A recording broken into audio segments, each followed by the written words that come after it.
The hounds of Tindalos. I'm glad you came, said. He was sitting by the window, and his face was very pale. 2 tall candles guttered at his elbow and cast a sickly amber light over his long nose and slightly receding chin. Would have nothing modern about his apartment. He had the soul of a medieval ascetic, and he preferred illuminated manuscripts to automobiles and leering stone gargoyles to radios and adding machines. As I crossed the room to the settee he had cleared for me, I glanced at his desk and was surprised to discover that he had been studying the mathematical of a celebrated contemporary physicist, and that he had covered many sheets of thin yellow paper with curious geometric designs. "And John D. are strange bedfellows," I said as my gaze wandered from his mathematical charts to the 60 or 70 quaint books that comprised his strange little library. Plotinus and Thomas and Bessie stood elbow to elbow in the somber ebony bookcase, and chairs, table, and desk were littered with pamphlets about medieval sorcery and witchcraft and black magic, and all of the valiant glamorous things that the modern world has repudiated.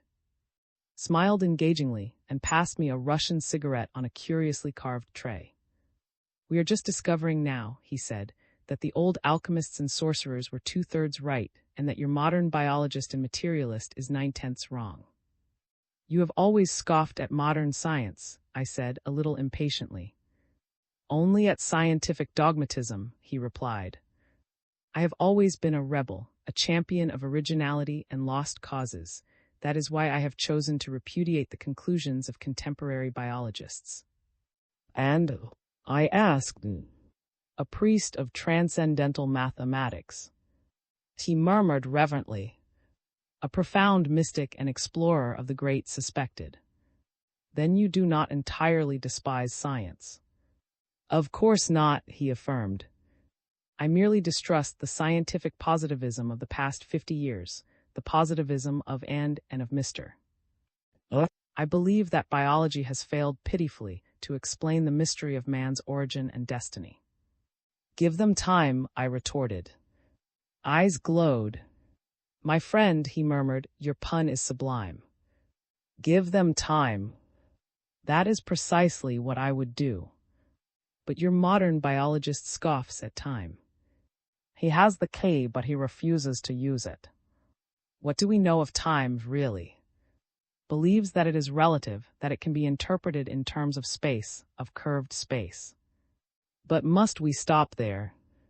When mathematics fails us, can we not advance by insight? "You are treading on dangerous ground," I replied.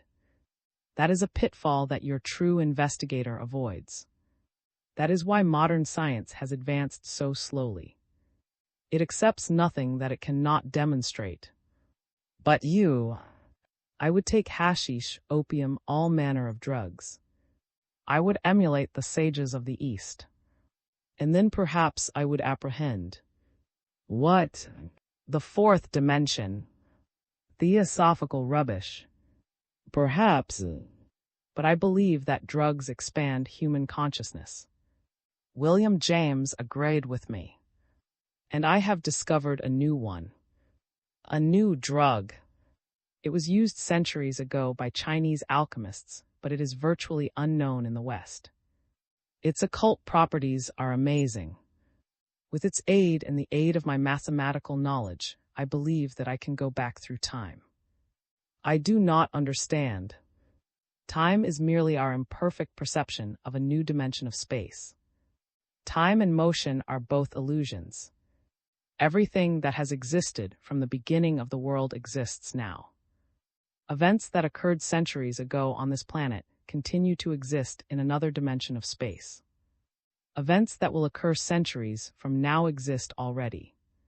We cannot perceive their existence because we cannot enter the dimension of space that contains them.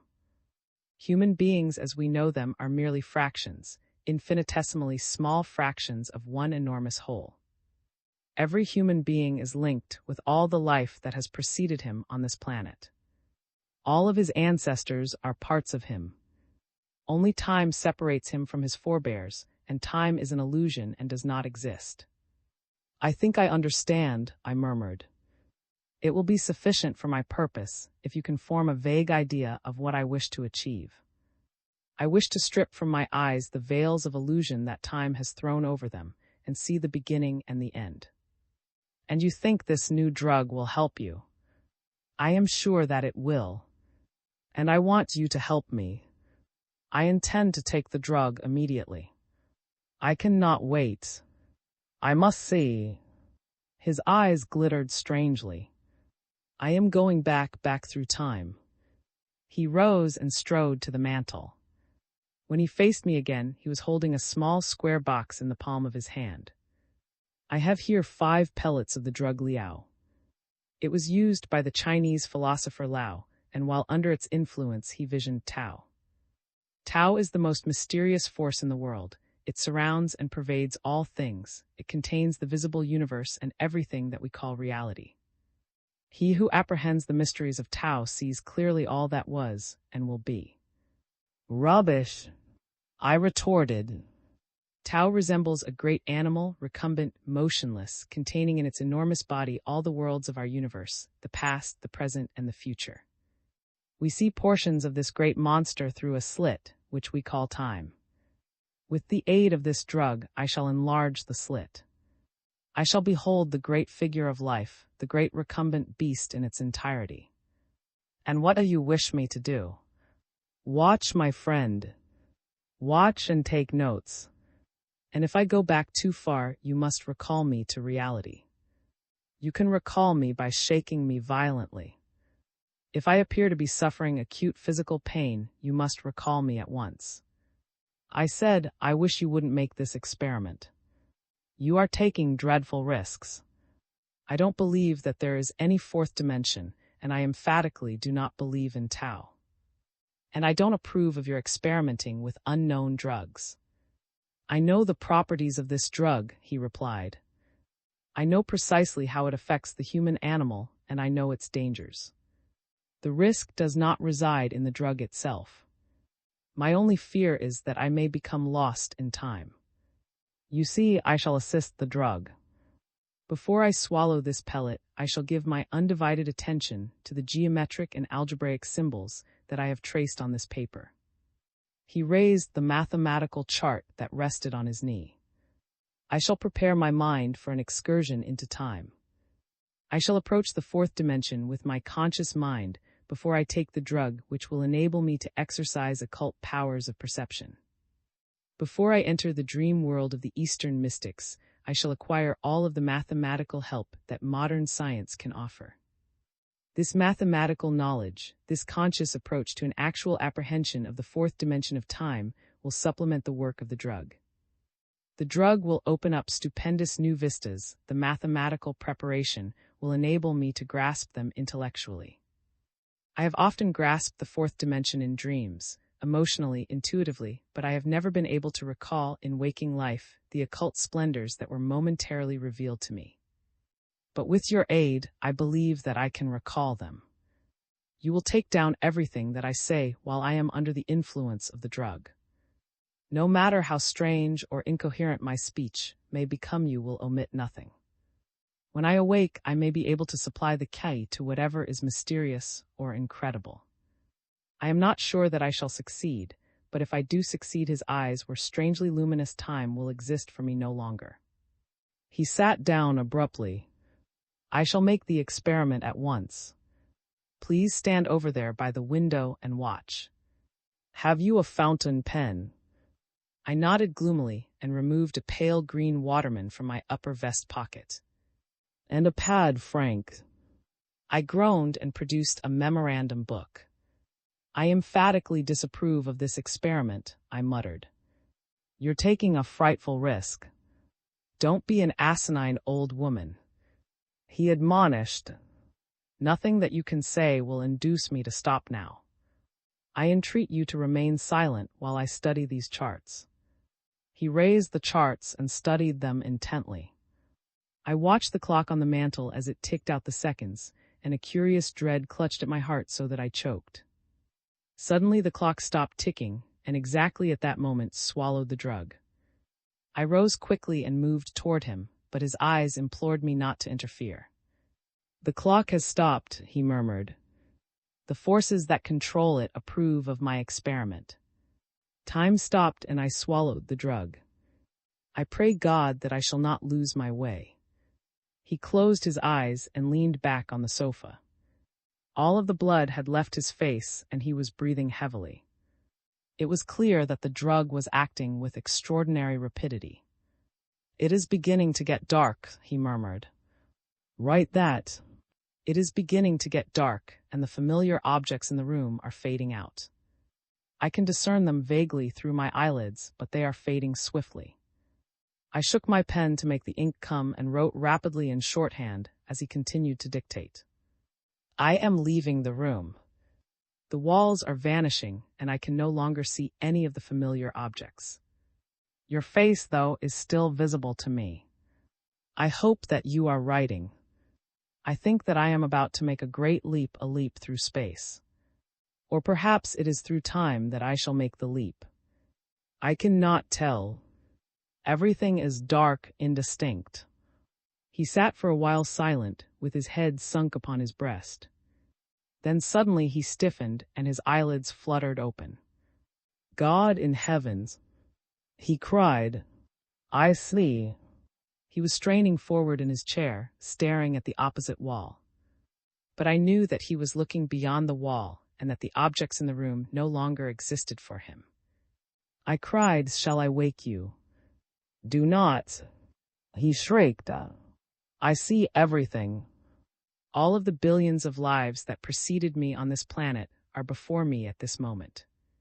I see men of all ages, all races, all colors. They are fighting, killing, building, dancing, singing. They are sitting about rude fires on lonely gray deserts and flying through the air in monoplanes. They are riding the seas in bark canoes and enormous steamships. They are painting bison and mammoths on the walls of dismal caves and covering huge canvases with queer futuristic designs. I watch the migrations from Atlantis. I watch the migrations from... I see the elder races, a strange horde of black dwarfs overwhelming Asia, and the with lowered heads and bent knees ranging obscenely across Europe. I watch the streaming into the Greek islands and the crude beginnings of Hellenic culture.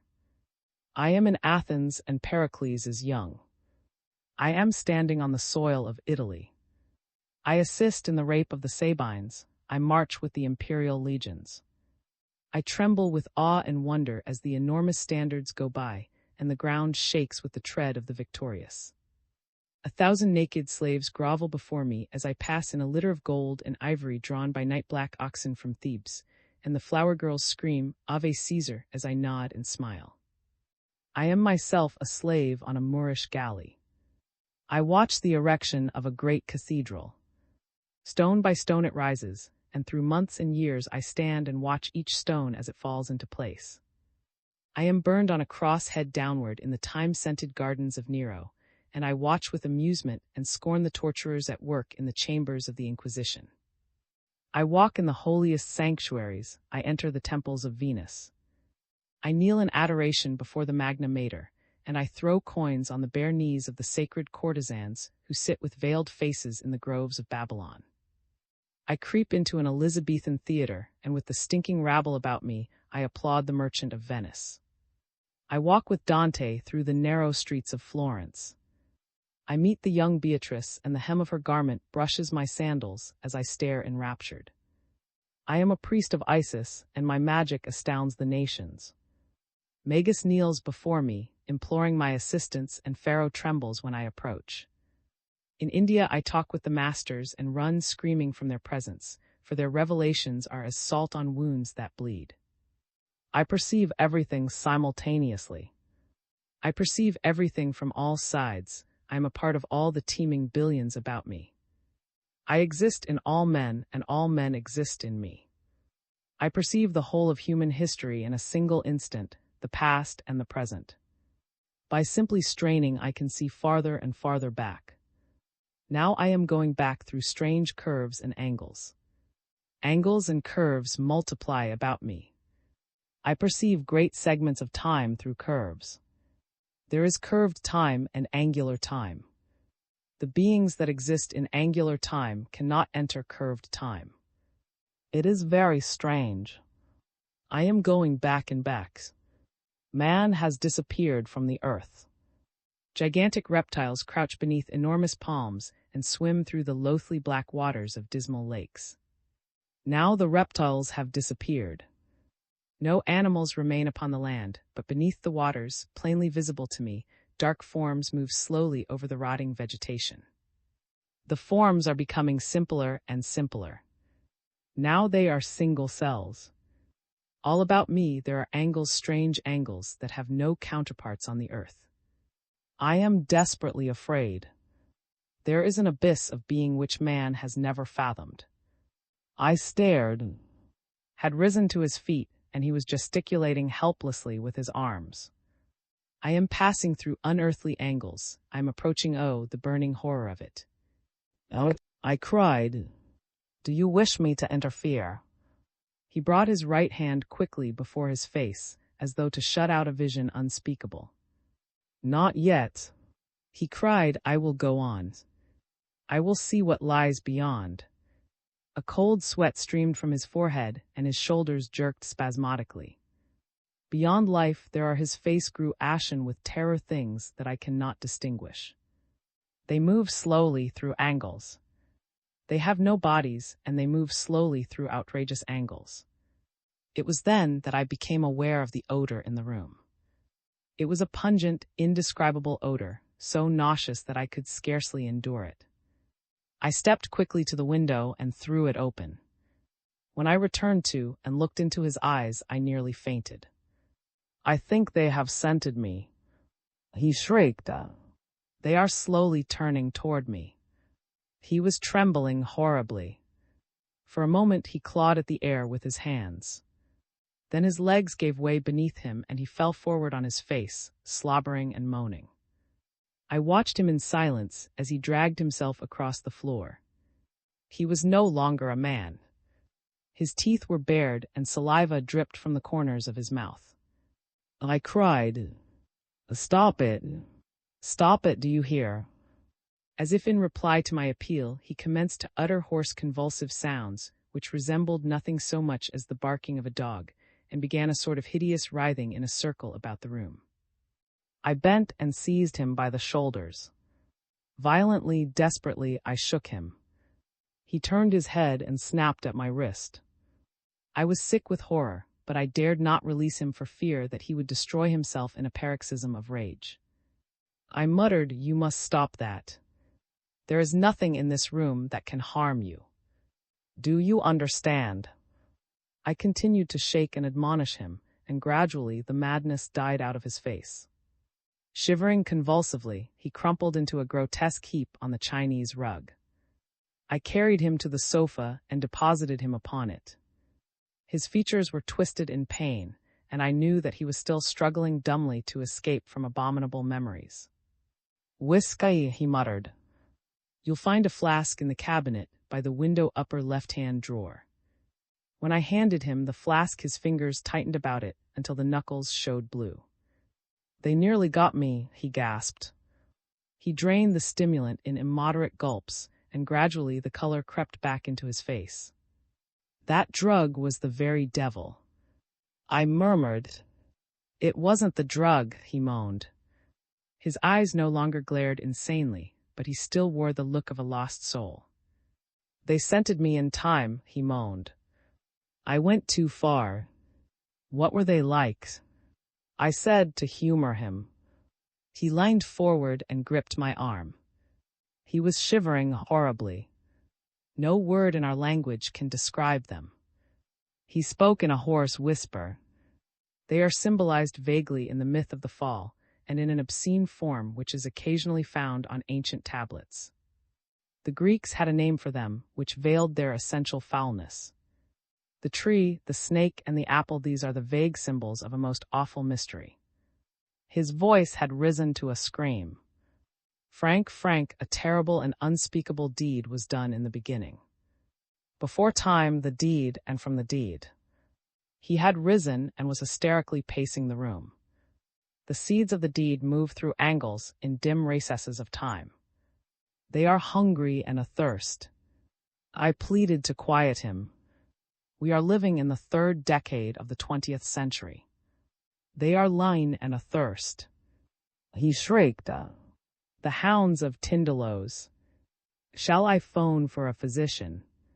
A physician cannot help me now. They are horrors of the soul, and yet he hid his face in his hands and groaned, they are real, Frank. I saw them for a ghastly moment. For a moment I stood on the other side. I stood on the pale gray shores beyond time and space. In an awful light that was not light, in a silence that shrieked, I saw them. All the evil in the universe was concentrated in their lean, hungry bodies. Or had they bodies? I saw them only for a moment, I cannot be certain. But I heard them breathe. Indescribably for a moment, I felt their breath upon my face. They turned toward me and I fled screaming. In a single moment, I fled screaming through time. I fled down quintillions of years. But they scented me. Men awake in them cosmic hungers. We have escaped momentarily from the foulness that rings them round. They thirst for that in us which is clean, which emerged from the deed without stain. There is a part of us which did not partake in the deed, and that they hate. But do not imagine that they are literally, prosaically evil. They are beyond good and evil as we know it. They are that which in the beginning fell away from cleanliness. Through the deed they became bodies of death, receptacles of all foulness. But they are not evil in our sense, because in the spheres through which they move there is no thought, no morals, no right or wrong as we understand it. There is merely the pure and the foul. The foul expresses itself through angles, the pure through curves. Man, the pure part of him, is descended from a curve. Do not laugh. I mean that literally. I rose and searched for my hat. I'm dreadfully sorry for you, I said as I walked toward the door. But I don't intend to stay and listen to such gibberish. I'll send my physician to see you.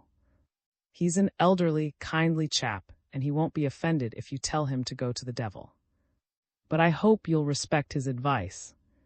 A week's rest in a good sanitarium should benefit you immeasurably. I heard him laughing as I descended the stairs, but his laughter was so utterly mirthless that it moved me to tears. Aye. When phoned the following morning, my first impulse was to hang up the receiver immediately. His request was so unusual, and his voice was so wildly hysterical, that I feared any further association with him would result in the impairment of my own sanity. But I could not doubt the genuineness of his misery, and when he broke down completely and I heard him sobbing over the wire, I decided to comply with his request. Very well, I said. I will come over immediately and bring the plaster. En route to home, I stopped at a hardware store and purchased 20 pounds of plaster of Paris. When I entered my friend's room, he was crouching by the window, watching the opposite wall out of eyes that were feverish with fright. When he saw me, he rose and seized the parcel containing the plaster with an avidity that amazed and horrified me. He had extruded all of the furniture, and the room presented a desolate appearance. It is just conceivable that we can thwart them, he exclaimed. But we must work rapidly. Frank, there is a stepladder in the hall. Bring it here immediately. And then fetch a pail of water. What for? I murmured. He turned sharply and there was a flush on his face. To mix the plaster, you fool. He cried. To mix the plaster that will save our bodies and souls from a contamination unmentionable. To mix the plaster that will save the world from Frank, they must be kept out. Who? I murmured. The hounds of Tindalos. He muttered. They can only reach us through angles. We must eliminate all angles from this room. I shall plaster up all of the corners, all of the crevices. We must make this room resemble the interior of a sphere. I knew that it would have been useless to argue with him. I fetched the stepladder, mixed the plaster, and for 3 hours we labored. We filled in the 4 corners of the wall and the intersections of the floor and the wall and ceiling, and we rounded the sharp angles of the window seat. I shall remain in this room until they return in time, he affirmed when our task was completed. When they discover that the scent leads through curves, they will return. They will return ravenous and snarling, and unsatisfied to the foulness that was in the beginning, before time, beyond space. He nodded graciously and lit a cigarette. "It was good of you to help," he said. "Will you not see a physician?" I pleaded. "Perhaps tomorrow," he murmured. "But now I must watch and wait." "Wait for what?" I urged. Smiled wanly. "I know that you think me insane," he said. "You have a shrewd but prosaic mind, and you cannot conceive of an entity that does not depend for its existence on force and matter. But did it ever occur to you, my friend, that force and matter are merely the barriers to perception imposed by time and space? When one knows, as I do, that time and space are identical, and that they are both deceptive because they are merely imperfect manifestations of a higher reality, one no longer seeks in the visible world for an explanation of the mystery and terror of being." I rose and walked toward the door. "Forgive me," he cried. "I did not mean to offend you. You have a superlative intellect, but I have a superhuman one. It is only natural that I should be aware of your limitations." "Phone if you need me," I said, and descended the stairs 2 steps at a time. "I'll send my physician over at once," I muttered to myself. "He's a hopeless maniac, and heaven knows what will happen if someone doesn't take charge of him immediately." Aye. The following is a condensation of 2 announcements which appeared in the Gazette for July 3, 1928. Earthquake shakes financial district. At 2 o'clock this morning, an earth tremor of unusual severity broke several plate glass windows in Central Square and completely disorganized the electric and street railway systems. The tremor was felt in the outlying districts, and the steeple of the First Baptist Church on Hill, designed by Christopher Wren in 1717, was entirely demolished. Firemen are now attempting to put out a blaze which threatens to destroy the glue works. An investigation is promised by the mayor, and an immediate attempt will be made to fix responsibility for this disastrous occurrence. Occult writer murdered by unknown guest. Horrible crime in Central Square. Mystery surrounds death of. At 9 a.m. Today, the body of author and journalist was found in an empty room above the jewelry store of an Isaacs, 24 Central Square. The coroner's investigation revealed that the room had been rented furnished to Mr. on May 1, and that he had himself disposed of the furniture a fortnight ago. Was the author of several recondite books on occult themes and a member of the Bibliographic Guild. He formerly resided in Brooklyn, New York. At 7 a.m., Mr. L.E., who occupies the apartment opposite room in the N. Isaacs establishment, smelt a peculiar odor when he opened his door to take in his cat and the morning edition of the Gazette. The odor he describes as extremely acrid and nauseous, and he affirms that it was so strong in the vicinity of room that he was obliged to hold his nose when he approached that section of the hall. He was about to return to his own apartment when it occurred to him that might have accidentally forgotten to turn off the gas in his kitchenette. Becoming considerably alarmed at the thought, he decided to investigate, and when repeated tappings on door brought no response, he the superintendent. The latter opened the door by means of a pass key, and the 2 men quickly made their way into room. The room was utterly destitute of furniture, and asserts that when he first glanced at the floor his heart went cold within him, and that the superintendent, without saying a word, walked to the open window and stared at the building opposite for fully 5 minutes. Lay stretched upon his back in the center of the room. He was starkly nude, and his chest and arms were covered with a peculiar bluish pus or ichor. His head lay grotesquely upon his chest. It had been completely severed from his body, and the features were twisted and torn and horribly mangled. Nowhere was there a trace of blood. The room presented a most astonishing appearance. The intersections of the walls, ceiling, and floor had been thickly smeared with plaster of Paris, but at intervals fragments had cracked and fallen off, and someone had grouped these upon the floor about the murdered man so as to form a perfect triangle. Beside the body were several sheets of charred yellow paper. These bore fantastic geometric designs and symbols, and several hastily scrawled sentences. The sentences were almost illegible and so absurd in context that they furnished no possible clue to the perpetrator of the crime. "I am waiting and watching," wrote. "I sit by the window and watch walls and ceiling. I do not believe they can reach me, but I must beware of the. Perhaps they can help them break through. The satyrs will help, and they can advance through the scarlet circles. The Greeks knew a way of preventing that. It is a great pity that we have forgotten so much." On another sheet of paper, the most badly charred of the 7 or 8 fragments found by Detective Sergeant of the Reserve, was scrawled the following: "Good God, the plaster is falling. A terrific shock has loosened the plaster, and it is falling. An earthquake, perhaps. I never could have anticipated this. It is growing dark in the room. I must phone Frank. But can he get here in time? I will try. I will recite the formula. I will. God, they are breaking through. They are breaking through. Smoke is pouring from the corners of the wall. Their tongues," in the opinion of Detective Sergeant, was poisoned by some obscure chemical. He has sent specimens of the strange blue slime found on body to the chemical laboratories, and he expects the report will shed new light on one of the most mysterious crimes of recent years. That entertained a guest on the evening preceding the earthquake is certain, for his neighbor distinctly heard a low murmur of conversation in the former's room as he passed it on his way to the stairs.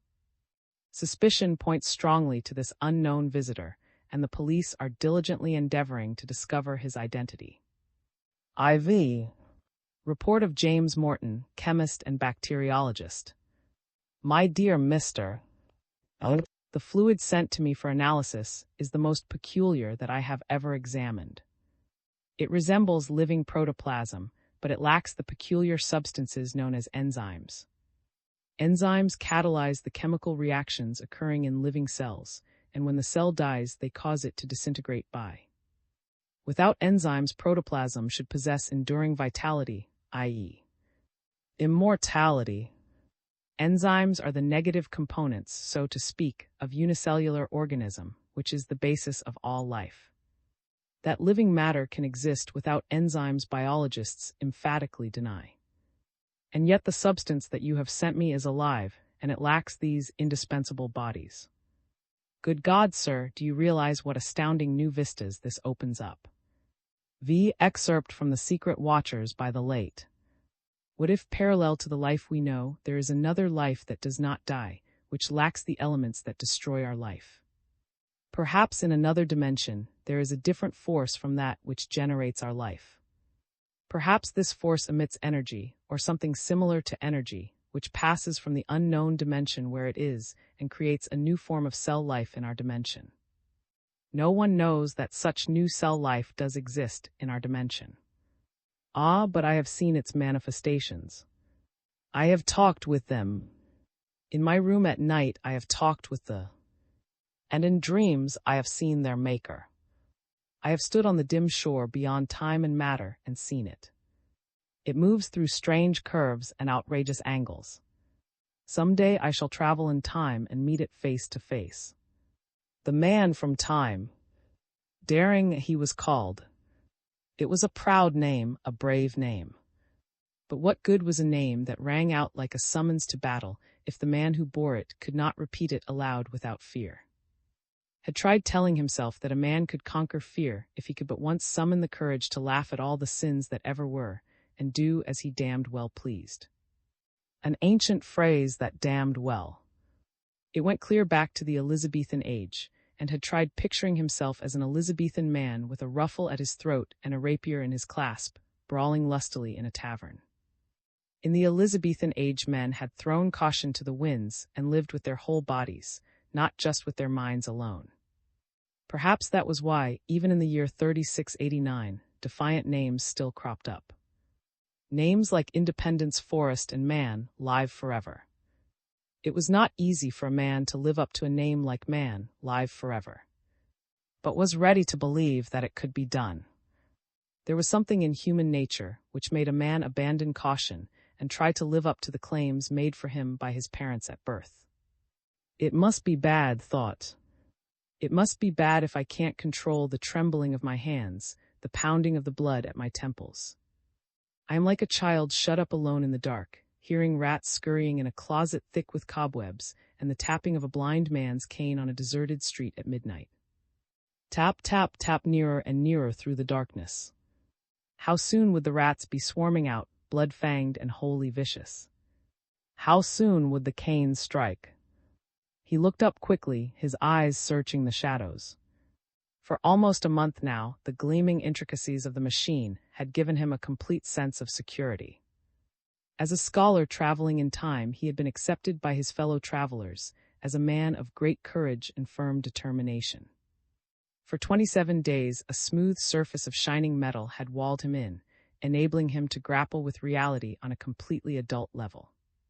For 27 days, he had gone pridefully back through time, taking creative delight in watching the heritage of the human race unroll before him like under glass. Watching a green land in the dying golden sunlight of an age lost to human memory could restore a man's strength of purpose by its serenity alone. But even an age of war and pestilence could be observed, without torment, from behind the protective shields of the time machine. Danger, accidents, catastrophe could not touch him personally. To watch death and destruction as a spectator in a traveling time observatory was like watching a cobra poised to strike from behind a pane of crystal-bright glass in a zoological garden. You got a tremendous thrill in just thinking, how dreadful if the glass should not be there. How lucky I am to be alive, with a thing so deadly and monstrous within striking distance of me. For 27 days now, he had traveled without fear. Sometimes the time observatory would pinpoint an age and hover over it while his companions took painstaking historical notes. Sometimes it would retrace its course and circle back. A new age would come under scrutiny and more notes would be taken. But a horrible thing that had happened to him had awakened in him a lonely nightmare of restlessness. Childhood fears he had thought buried forever had returned to plague him, and he had developed a sudden, terrible dread of the fogginess outside the moving, the way the machine itself wheeled and dipped when an ancient ruin came sweeping toward him. He had developed a fear of time. There was no escape from that time fear. The instant it came upon him, he lost all interest in historical research. 1069, 732, 2407, 1928, every date terrified him. The Black Plague in London, the Great Fire, the Spanish Armada in flames off the coast of a bleak little island that would soon mold the destiny of half the world, how meaningless it all seemed in the shadow of his fear. Had the human race really advanced so much? Time had been conquered, but no man was yet wise enough to heal himself if a stark, unreasoning fear took possession of his mind and heart, giving him no peace. Lowered his eyes, saw that was watching him in the manner of a shy woman, not wishing to break in too abruptly on the thoughts of a stranger. Deep within him, he knew that he had become a stranger to his own wife, and the realization sharply increased his torment. He stared down at her head against his knee, at her beautiful back and sleek, dark hair. Violet eyes she had, not black as they seemed at first glance, but a deep, lustrous violet. He remembered suddenly that he was still a young man, with a young man's ardor surging strong in him. He bent swiftly, kissed her lips and eyes. As he did so, her arms tightened about him, until he found himself wondering what he could have done to deserve such a woman. She had never seemed more precious to him, and for an instant he could feel his fear lessening a little. But it came back and was worse than before. It was like an old pain returning at an unexpected moment to chill a man with the sickening reminder that all joy must end. His decision to act was made quickly. The first step was the most difficult, but with a deliberate effort of will he accomplished it to his satisfaction. His secret thoughts he buried beneath a continuous mental preoccupation with the vain and the trivial. It was important to the success of his plan that his companions should suspect nothing. The second step was less difficult. The mental block remained firm, and he succeeded in carrying on actual preparations for his departure in complete secrecy. The third step was the final one, and it took him from a large compartment to a small one, from a high-arching surface of metal to a maze of intricate control mechanisms in a space so narrow that he had to crouch to work with accuracy. Swiftly and competently, his fingers moved over instruments of science, which only a completely sane man would have known how to manipulate. It was an acid test of his sanity, and he knew as he worked that his reasoning faculties at least had suffered no impairment. Beneath his hands, the Time Observatory's controls were solid shafts of metal. But suddenly, as he worked, he found himself thinking of them as fluid abstractions, each a milestone in man's long progress from the jungle to the stars. Time and space, mass and velocity. How incredible that it had taken centuries of patient technological research to master, in a practical way, the tremendous implications of this original postulate. Warp space with a rapidly moving object, move away from the observer with the speed of light, and the whole of human history assumed the firm contours of a landscape in space. Time and space merged and became one. And a man in an intricately equipped time observatory could revisit the past as easily as he could travel across the great curve of the universe to the farthest planet of the farthest star. The controls were suddenly firm in his hands. He knew precisely what adjustments to make. The iris of the human eye dilates and contracts with every shift of illumination, and the Time Observatory had an iris too. That iris could be opened without endangering his companions in the least if he took care to widen it just enough to accommodate only one sturdily built man of medium height. Sweat came out in great beads on his forehead as he worked. The light that came through the machine's iris was faint at first, the barest glimmer of white in deep darkness. But as he adjusted controls, the light grew brighter and brighter, beating in upon him until he was kneeling in a circle of radiance that dazzled his eyes and set his heart to pounding. I've lived too long with fear, he thought. I've lived like a man imprisoned, shut away from the sunlight. Now when freedom beckons, I must act quickly or I shall be powerless to act at all. He stood erect, took a slow step forward, his eyes squeezed shut. Another step, another, and suddenly he knew he was at the gateway to time's sure knowledge, in actual contact with the past, for his ears were now assailed by the high confusion of ancient sounds and voices. He left the time machine in a flying leap, one arm held before his face. He tried to keep his eyes covered as the ground seemed to rise to meet him. But he lurched in an agony of unbalance and opened his eyes to see the green surface beneath him flashing like a suddenly uncovered jewel. He remained on his feet just long enough to see his time observatory dim and vanish. Then his knees gave way, and he collapsed with a despairing cry as the fear enveloped him. There were daisies in the field where he lay, his shoulders and naked chest pressed to the earth. A gentle wind stirred the grass, and the flute-like warble of a songbird was repeated close to his ear, over and over with a tireless persistence. Abruptly he sat up and stared about him. Running parallel to the field was a winding country road, and down it came a yellow and silver vehicle on wheels, its entire upper section encased in glass which mirrored the autumnal landscape with a startling clearness. The vehicle halted directly in front of him, and a man with ruddy cheeks and snow-white hair leaned out to wave at him. "Good morning, mister," the man shouted. "Can I give you a lift into town?" Rose unsteadily, alarm and suspicion in his stare. Very cautiously he lowered the mental barrier, and the man's thoughts impinged on his mind in bewildering confusion. "He's not a farmer, that's sure, must have been swimming in the creek, but those bathing trunks he's wearing are out of this world. I wouldn't have the nerve to parade around in trunks like that even on a public beach. Probably an exhibitionist, but why should he wear 'em out here in the woods? No blondes or redheads to knock silly out here.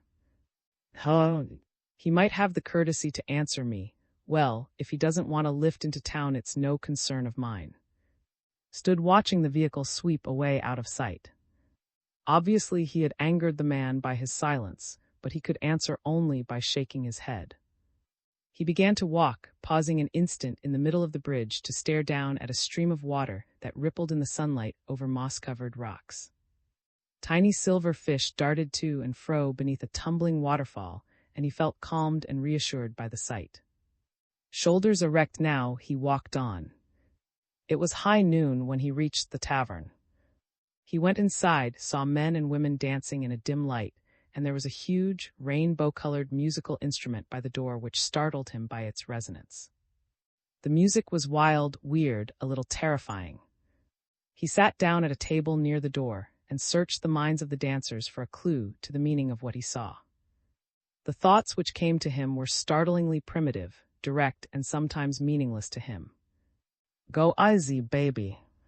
Swing it. Sure, we're in the groove now, but you never can tell. I'll buy you an orchid, honey. Not roses, just one orchid black like your hair. Ever see a black orchid, hun? They're rare and they're expensive. Oh, hold me closer. The music goes round and round. It will always be like that with us, honey. Don't ever be a square. That's all I ask. Don't ever be a square. Cuddle up to me, let yourself go. When you're dancing with one girl, you should never look at another. Don't you know that, Johnny? Sure I know it, doll. But did I ever claim I wasn't human? Doll, baby. Look all you want to. But if you ever dare, found himself relaxing a little. Dancing in all ages was closely allied to lovemaking, but it was pursued here with a careless rapture which he found creatively stimulating. People came here not only to dance but to eat, and the thoughts of the dancers implied that there was nothing stylized about a tavern. The ritual was a completely natural one. In Egyptian bas-reliefs, you saw the opposite in dancing. Every movement rigidly prescribed, arms held rigid and sharply bent at the elbows. Slow movements rather than lively ones, a bowing and a scraping with bowls of fruit extended in gift offerings at every turn. There was obviously no enthroned authority here, no bejeweled king to pacify when emotions ran wild, but complete freedom to embrace joy with corybantic abandonment. A tall man in ill-fitting black clothes approached the table, interrupting his reflections with thoughts that seemed designed to disturb and distract him out of sheer perversity. So even here there were flies in every ointment, and no dream of perfection could remain unchallenged. He sat unmoving, absorbing the man's thoughts. What does he think this is, a bath house? Mike says it's okay to serve them if they come in from the beach just as they are. But just one quick beer, no more. This late in the season you'd think they'd have the decency to get dressed. The sepulchrally dressed man gave the table a brush with a cloth he carried, then thrust his head forward like an ill-tempered scavenger bird. Can't serve you anything but beer. Boss's orders. Okay. Nodded and the man went away. Then he turned to watching the girl. She was frightened. She sat all alone, plucking nervously at the red and white checkered tablecloth. She sat with her back to the light, bunching the cloth up into little folds, then smoothing it out again. She ground out lipstick-smudged cigarettes until the ashtray was spilling over. Began to watch the fear in her mind. Her fear grew when she thought that Mike wasn't gone for good. The phone call wouldn't take long, and he'd be coming back any minute now. And Mike wouldn't be satisfied until she was broken into little bits. Yes, Mike wanted to see her on her knees, begging him to kill her. Kill me, but don't hurt Joe. It wasn't his fault. He's just a kid, he's not 20 yet, Mike. That would be a lie, but Mike had no way of knowing that Joe would be 22 on his next birthday, although he looked 18 at most. There was no pity in Mike, but would his pride let him hot-rod an 18-year-old? Mike won't care. Mike will kill him anyway.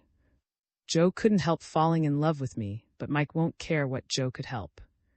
Mike was never young himself, never a sweet kid like Joe. Mike killed a man when he was 14 years old. He spent 7 years in a reformatory, and the kids there were never young. Joe will be just one of those kids to Mike. Her fear kept growing. You couldn't fight men like Mike. Mike was strong in too many different ways. When you ran a tavern with an upstairs room for special customers, you had to be tough, strong. You sat in an office, and when people came to you begging for favors, you just laughed. 10 grand isn't hay, buddy. My wheels aren't rigged. If you think they are, get out. It's your funeral. It's your funeral, Mike would say, laughing until tears came into his eyes. You couldn't fight that kind of strength. Mike could push his knuckles hard into the faces of people who owed him money, and he'd never even be arrested. Mike could take money crisp and new out of his wallet, spread it out like a fan, say to any girl crazy enough to give him a second glance, "I'm interested in you, honey. Get rid of him and come over to my table." He could say worse things to girls too decent and self-respecting to look at him at all. You could be so cold and hard nothing could ever hurt you. You could be Mike. How could she have loved such a man? And dragged Joe into it, a good kid who had made only one really bad mistake in his life, the mistake of asking her to marry him. She shivered with a chill of self-loathing and turned her eyes hesitantly toward the big man in bathing trunks who sat alone by the door. For a moment she met the big man's eyes, and her fears seemed to fade away. She stared at him, sunburned almost black. Muscles like a lifeguard. All alone and not on the make. When he returned her stare, his eyes sparkled with friendly interest, but no suggestive, flirtatious intent. He was too rugged to be really handsome, she thought, but he wouldn't have to start digging in his wallet to get a girl to change tables either. Guiltily she remembered Joe, now it could only be Joe. Then she saw Joe enter the room. He was deathly pale, and he was coming straight toward her between the tables. Without pausing to weigh his chances of staying alive, he passed a man, and a woman who relished Mike's company enough to make them eager to act ugly for a daily handout. They did not look up at Joe as he passed, but the man's lips curled in a sneer, and the woman whispered something that appeared to fan the flames of her companion's malice. Mike had friends who would never rat on him while their police records remained in Mike's safe, and they could count on him for protection. She started to rise, to go to Joe and warn him that Mike would be coming back. But despair flooded her and the impulse died. The way Joe felt about her was a thing too big to stop. Joe saw her slim against the light, and his thoughts were like the sea surge, wild, unruly. Maybe Mike will get me. Maybe I'll be dead by this time tomorrow. Maybe I'm crazy to love her the way I do. Her hair against the light, a tumbled mass of spun gold. Always a woman bothering me for as long as I can remember. Molly Ann, some were good for me and some were bad. You see a woman on the street walking ahead of you, hips swaying, and you think, I don't even know her name, but I'd like to crush her in my arms. I guess every guy feels like that about every pretty woman he sees. Even about some that aren't so pretty. But then you get to know and like a woman, and you don't feel that way so much. You respect her, and you don't let yourself feel that way. Then something happens. You love her so much it's like the first time again, but with a whole lot added. You love her so much you'd die to make her happy. Joe was shaking when he slipped into the chair left vacant by Mike and reached out for both her hands. I'm taking you away tonight, he said. You're coming with me. Joe was scared, she knew. But he didn't want her to know. His hands were like ice, and his fear blended with her own fear as their hands met. He'll kill you, Joe. You've got to forget me. She sobbed. I'm not afraid of him. I'm stronger than you think. He won't dare come at me with a gun, not here before all these people. If he comes at me with his fists, I'll hook a solid left to his jaw that will stretch him out cold. She knew he wasn't deceiving himself. Joe didn't want to die any more than she did.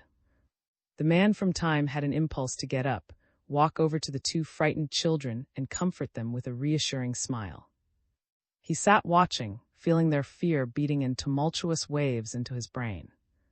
Fear in the minds of a boy and a girl because they desperately wanted one another. He looked steadily at them and his eyes spoke to them. Life is greater than you know. If you could travel in time and see how great is man's courage, if you could see all of his triumphs over despair and grief and pain, you would know that there is nothing to fear. Nothing at all. Joe rose from the table, suddenly calm, quiet. "Come on," he said quietly. "We're getting out of here right now. My car, outside, and if Mike tries to stop us, I'll fix him." The boy and the girl walked toward the door together, a young and extremely pretty girl and a boy grown suddenly to the full stature of a man. Rather regretfully watched them go. As they reached the door, the girl turned and smiled, and the boy paused too, and they both smiled suddenly at the man in the bathing trunks. Then they were gone. Got up as they disappeared, left the tavern. It was dark when he reached the cabin. He was dog-tired, and when he saw the seated man through the lighted window, a great longing for companionship came upon him. He forgot that he couldn't talk to the man, forgot the language difficulty completely. But before this insurmountable element occurred to him, he was inside the cabin. Once there, he saw that the problem solved itself. The man was a writer, and he had been drinking steadily for hours. So the man did all of the talking, not wanting or waiting for an answer. A youngish, handsome man he was, with graying temples and keenly observant eyes. The instant he saw, he started to talk. "Welcome, stranger," he said. "Been taking a dip in the ocean, eh? Can't say I'd enjoy it this late in the season." Was afraid at first that his silence might discourage the writer, but he did not know writers. "It's good to have someone to talk to," the writer went on. "I've been sitting here all day trying to write.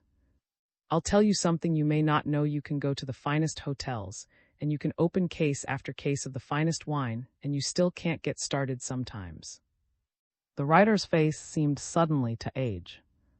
Fear came into his eyes, and he raised the bottle to his lips, faced away from his guest as he drank as if ashamed of what he must do to escape despair every time he faced his fear. He was trying to write himself back into fame. His greatest moment had come years before, when his golden pen had glorified a generation of madcaps. For one deathless moment, his genius had carried him to the heights, and a white blaze of publicity had given him a halo of glory. Later had come lean and bitter years, until finally his reputation dwindled like a gutted candle in a wintry room at midnight.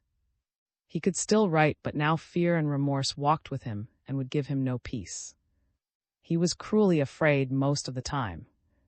Listen to the writer's thoughts in heart-stricken silence, thoughts so tragic they seemed out of keeping with the natural and beautiful rhythms of his speech. He had never imagined that a sensitive and imaginative man and artist could be so completely abandoned by the society his genius had helped to enrich. Back and forth the writer paced, bearing his inmost thoughts. His wife was desperately ill, and the future looked completely black. How could he summon the strength of will to go on, let alone to write? He said fiercely, "It's all right for you to talk." He stopped, seeming to realize for the first time that the big man sitting in an easy chair by the window had made no attempt to speak. It seemed incredible, but the big man had listened in complete silence, and with such quiet assurance that his silence had taken on an eloquence that inspired absolute trust. He had always known there were a few people like that in the world, people whose sympathy and understanding you could take for granted. There was a fearlessness in such people which made them stand out from the crowd, stone markers in a desert waste to lend assurance to a tired wayfarer by its sturdy permanence, its sun-mirroring strength. There were a few people like that in the world, but you sometimes went a lifetime without meeting one. The big man sat there smiling at him, calmly exuding the serenity of one who has seen life from its tangled, inaccessible roots outward, and testifies from experience that the entire growth is sound. The writer stopped pacing suddenly and drew himself erect. As he stared into the big man's eyes, his fears seemed to fade away. Confidence returned to him like the surge of the sea in great shining waves of creativeness. He knew suddenly that he could lose himself in his work again, could tap the bright, resonant bell of his genius until its golden voice rang out through eternity. He had another great book in him, and it would get written now. It would get written. "You've helped me," he almost shouted. "You've helped me more than you know. I can't tell you how grateful I am to you. You don't know what it means to be so paralyzed with fright that you can't write at all." The man from time was silent, but his eyes shone curiously. The writer turned to a bookcase and removed a volume in a faded cover that had once been bright with rainbow colors. He sat down and wrote an inscription on the flyleaf. Then he rose and handed the book to his visitor with a slight bow. He was smiling now. "This was my firstborn," he said. The man from Time looked at the title first, "This Side of Paradise." Then he opened the book and read what the author had written on the flyleaves. With warm gratefulness for a courage which brought back the sun. F. bowed his thanks, turned and left the cabin. Morning found him walking across fresh meadowlands, with the dew glistening on his bare head and broad, straight shoulders. They'd never find him, he told himself hopelessly. They'd never find him because time was too vast to pinpoint one man in such a vast waste of years. The towering crests of each age might be visible, but there could be no returning to one tiny, insignificant spot in the mighty ocean of time. As he walked, his eyes searched for the field and the winding road he'd followed into town. Only yesterday this road had seemed to beckon, and he had followed, eager to explore an age so primitive that mental communication from mind to mind had not yet replaced human speech. Now he knew that the speech faculty which mankind had long would never cease to act as a barrier between himself and the men and women of this era of the past. Without it, he could not hope to find complete understanding and sympathy here. He was still alone, and soon winter would come and the sky grow cold and empty. The time machine materialized so suddenly before him that for an instant his mind refused to accept it as more than a torturing illusion conjured up by the turbulence of his thoughts. All at once it towered in his path, bright and shining, and he moved forward over the dew-drenched grass until he was brought up short by a joy so overwhelming that it seemed to him that his heart must burst. Emerged from the machine with a gay little laugh, as if his stunned expression was the most amusing in the world. "Hold still and let me kiss you, darling," her mind said to his. She stood in the dew-bright grass on tiptoe, her sleek dark hair falling to her shoulders, an extraordinarily pretty girl to be the wife of a man so tormented. "You found me." His thoughts exulted. "You came back alone and searched until you found me." She nodded, her eyes shining. So time wasn't too vast to pinpoint after all, not when two people were so securely wedded in mind and heart that their thoughts could build a bridge across time. The Bureau of Emotional Adjustment analyzed everything I told them. Your psychograph ran to 57 pages, but it was your desperate loneliness which guided me to you. She raised his hand to her lips and kissed it. You see, darling, a compulsive fear isn't easy to conquer. No man or woman can conquer it alone. Historians tell us that when the first passenger rocket started out for Mars, space fear took men by surprise in the same way your fear gripped you. The loneliness, the utter desolation of space, was too much for a human mind to endure. She smiled her love. We're going back. We'll face it together and we'll conquer it together. You won't be alone now. Darling, don't you see it's because you aren't a clod, because you're sensitive and imaginative that you experience fear. It's not anything to be ashamed of. You were simply the first man on Earth to develop a new and completely different kind of fear-time fear. Put out his hand and gently touched his wife's hair. Ascending into the time observatory, a thought came unbidden into his mind. Others he saved, himself he could not save. But that wasn't true at all now. He could help himself now. He would never be alone again. When guided by the sure hand of love and complete trust, self-knowledge could be a shining weapon. The trip back might be difficult, but holding tight to his wife's hand, he felt no misgivings, no fear. The man the Martians made. There was death in the camp. I knew when I awoke that it had come to stand with us in the night, and was waiting now for the day to break and flood the desert with light. There was a prickling at the base of my scalp, and I was drenched with cold sweat. I had an impulse to leap up and go stumbling about in the darkness. But I disciplined myself. I crossed my arms and waited for the sky to grow bright. Daybreak on Mars is like nothing you've ever dreamed about. You wake up in the morning, and there it is bright and clear and shining. You pinch yourself, you sit up straight, but it doesn't vanish. Then you stare at your hands with the big calluses. You reach for a mirror to take a look at your face. That's not so good. That's where ugliness enters the picture. You look around and you see Ralph. You say Harry. You say the women. On Earth, a woman may not look her glamorous best in the harsh light of early dawn, but if she's really beautiful, she doesn't look too bad. On Mars, even the most beautiful woman looks angry on arising, too weary and tormented by human shortcomings to take a prefabricated metal shack and turn it into a real home for a man. You have to make allowances for a lot of things on Mars. You have to start right off by accepting hardship and privation as your daily lot.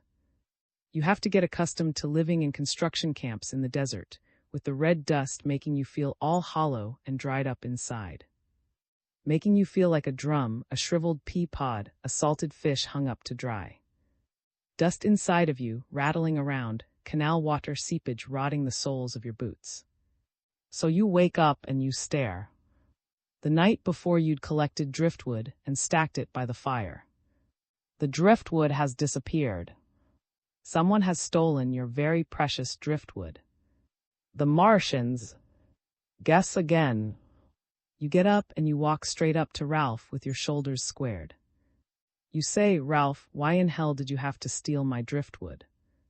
In your mind, you say that. You say it to Dick, you say it to Harry. But what you really say is, was here again last night. You say, I put a fish on to boil and ate it. I had a nice deck of cards, all shiny and new, and marked them up. It wasn't me cheating. It was hoping I'd win so that he could waylay me in the desert and get all of the money away from me.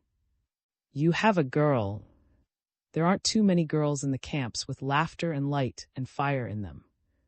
But there are a few, and if you're lucky, you take a fancy to one particular girl, her full red lips and her spun gold hair. All of a sudden, she disappears. Somebody runs off with her. In every man there is a slumbering giant. When life roars about you on a world that's rugged and new, you've got to go on respecting the lads who have thrown in their lot with you, even when their impulses are as harsh as the glint of sunlight on a desert-polished tombstone. You think of a name. You start from scratch and you build up until you have a clear picture of him in your mind. You build him up until he's a great shouting, brawling, golden man like. Even a wicked legend can seem golden on Mars. Wasn't just my slumbering giant or Dick or Harry's. He was the slumbering giant in all of us, and that's what made him so tremendous.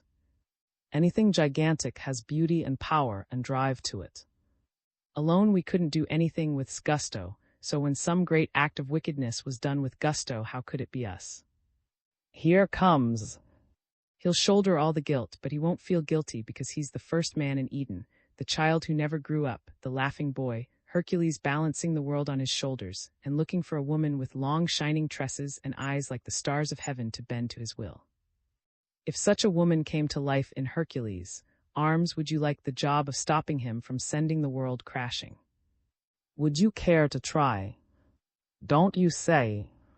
Was closer to us than breathing and as necessary as food and drink, and our dreams of a brighter tomorrow. Don't think we didn't hate him at times. Don't think we didn't curse and revile him.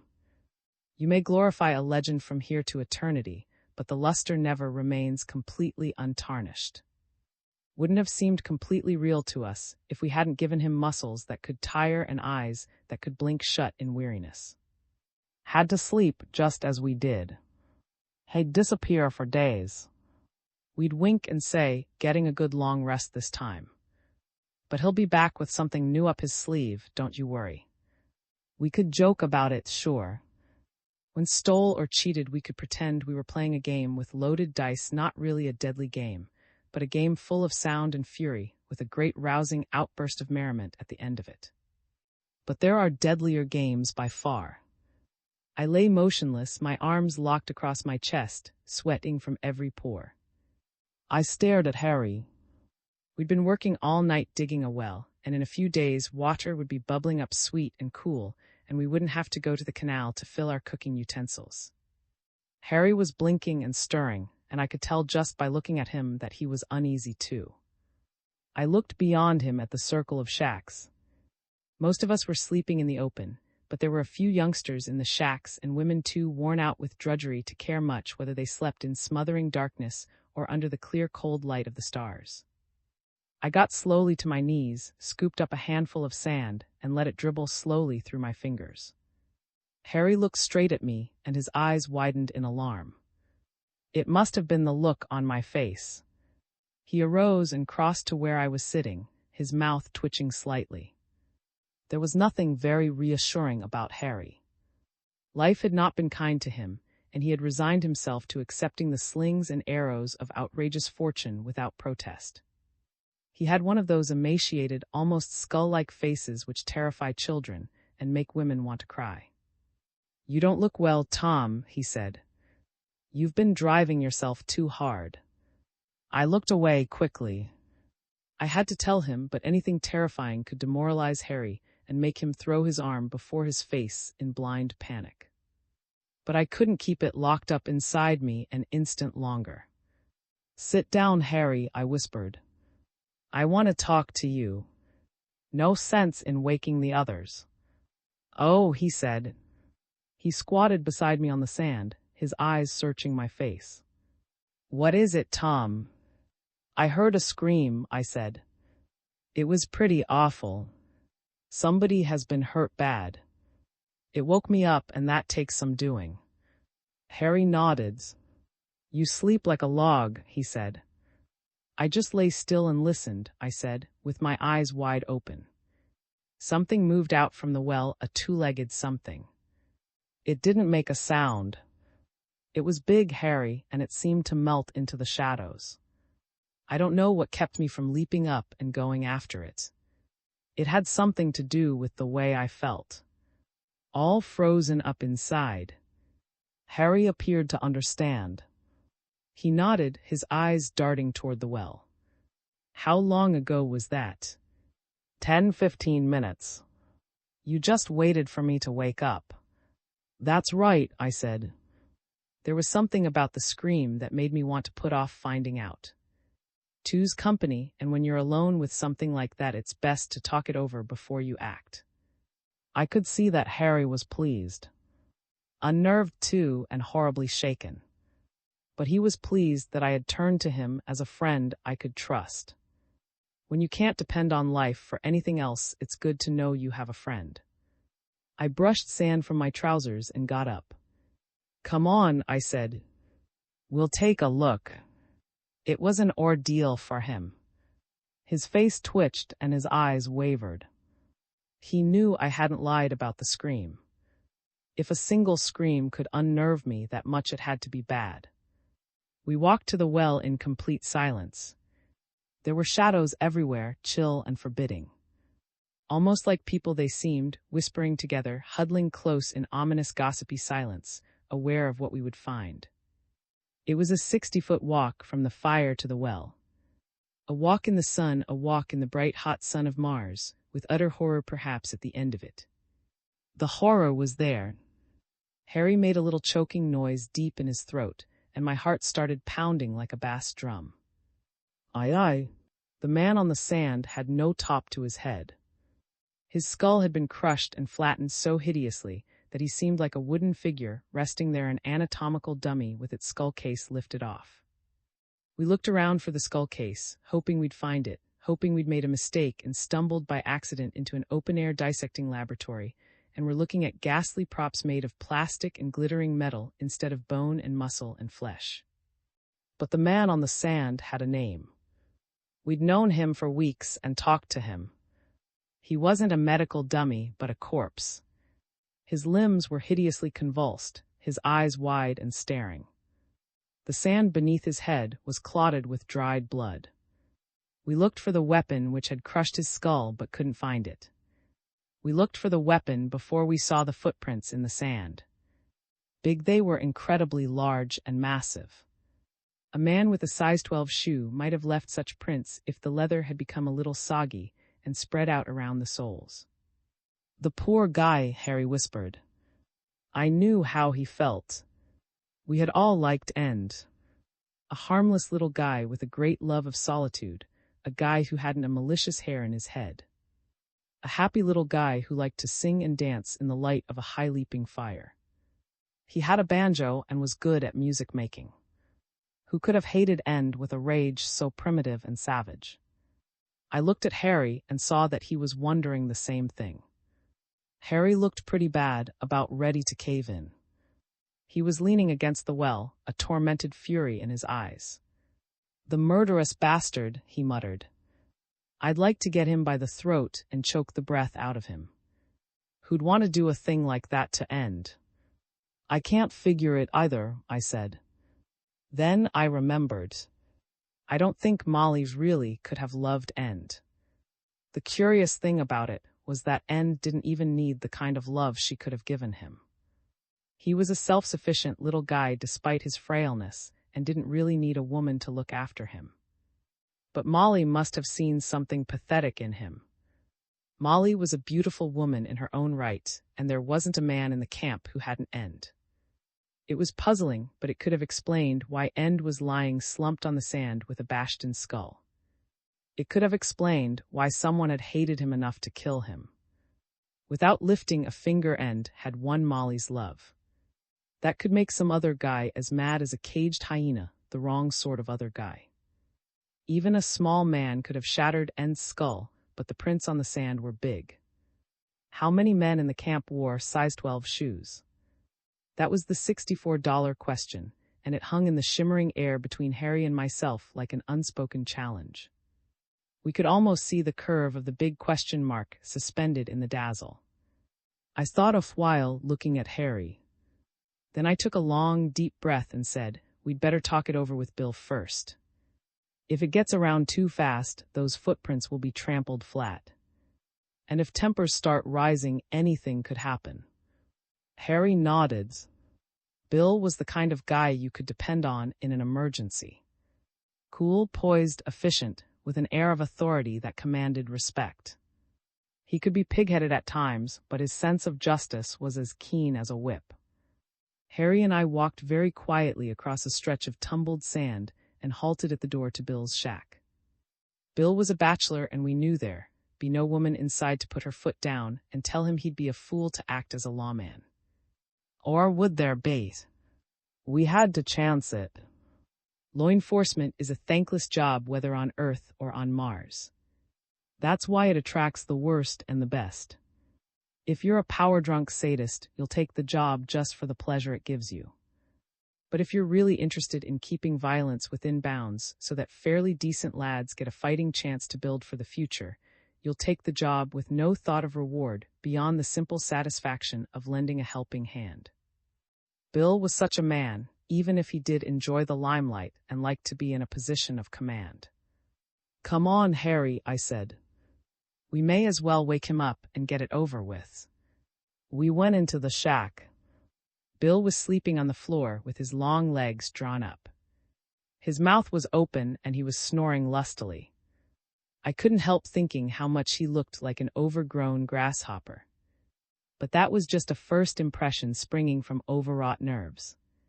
I bent down and shook Bill awake. I grabbed his arm and shook him until his jaw snapped shut and he shot up straight, suddenly galvanized. Instantly, the grotesque aspect fell from him. Dignity came upon him and enveloped him like a cloak. "And you say?" "The poor little cuss. So help me, if I get my hands on the rat who did it, I'll roast him over a slow fire." He got up, staggered to an equipment locker, and took out a sun helmet and a pair of shorts. He dressed quickly, swearing constantly and staring out the door at the bright dawn glow, as if he wanted to send both of his fists crashing into the first suspicious guy to cross his path. "We can't have those footprints trampled," he muttered. "There are a lot of dumb bastards here who don't know the first thing about keeping pointers intact. Those prints may be the only thing we'll have to go on." "Just the three of us can handle it, Bill," I said.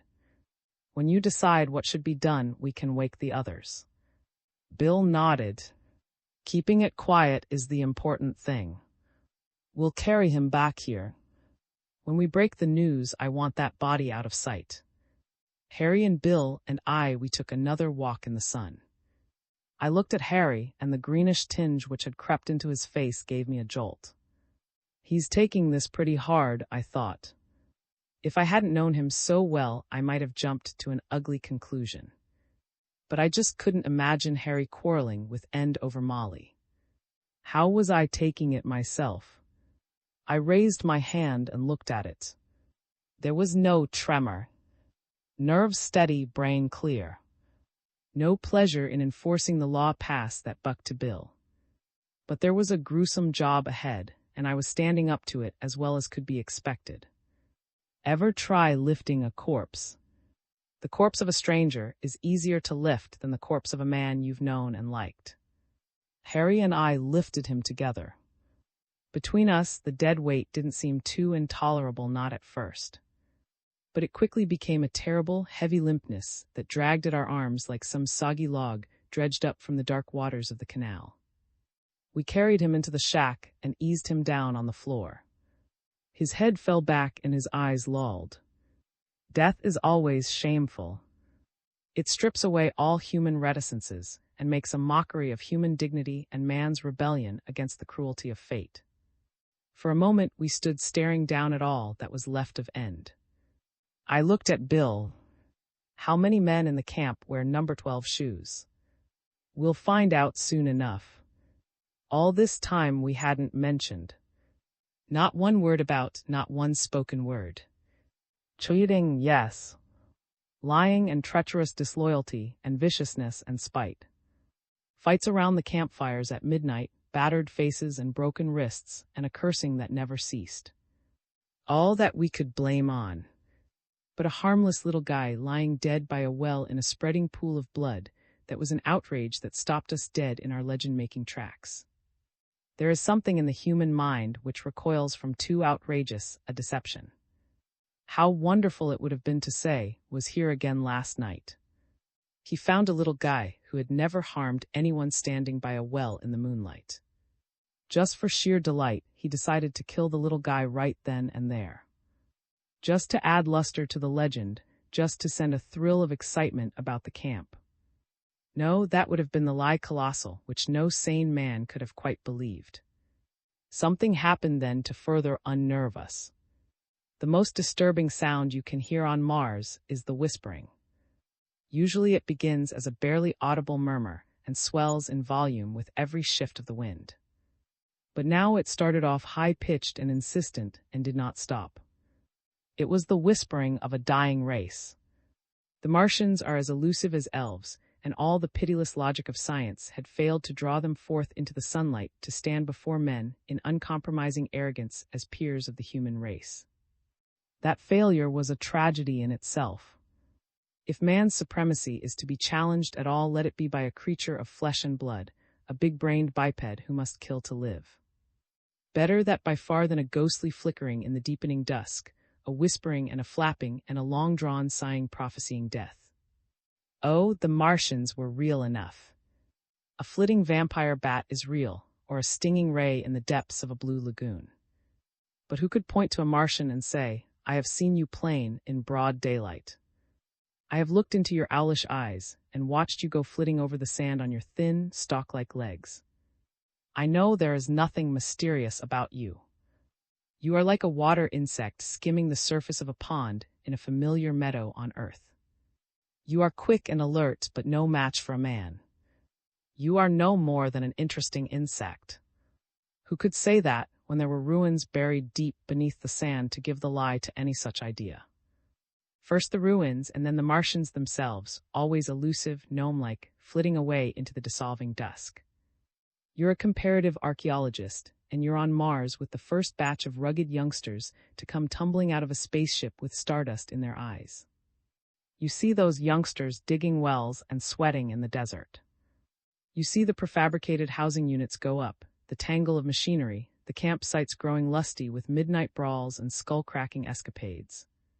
You see the towns in the desert, the law enforcement committees, the camp followers, the reform fanatics. You're a sober-minded scholar, so you start digging in the ruins. You bring up odd-looking cylinders, rolls of threaded film, instruments of science so complex they make you giddy. You wonder about the Martians, what they were like when they were a young and proud race.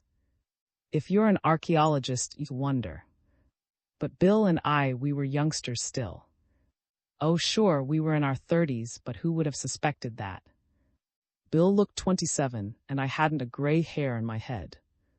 Aye. Bill nodded at Harry. You'd better stay here. Tom and I will be asking some pointed questions, and our first move will depend on the answers we get. Don't let anyone come snooping around this shack.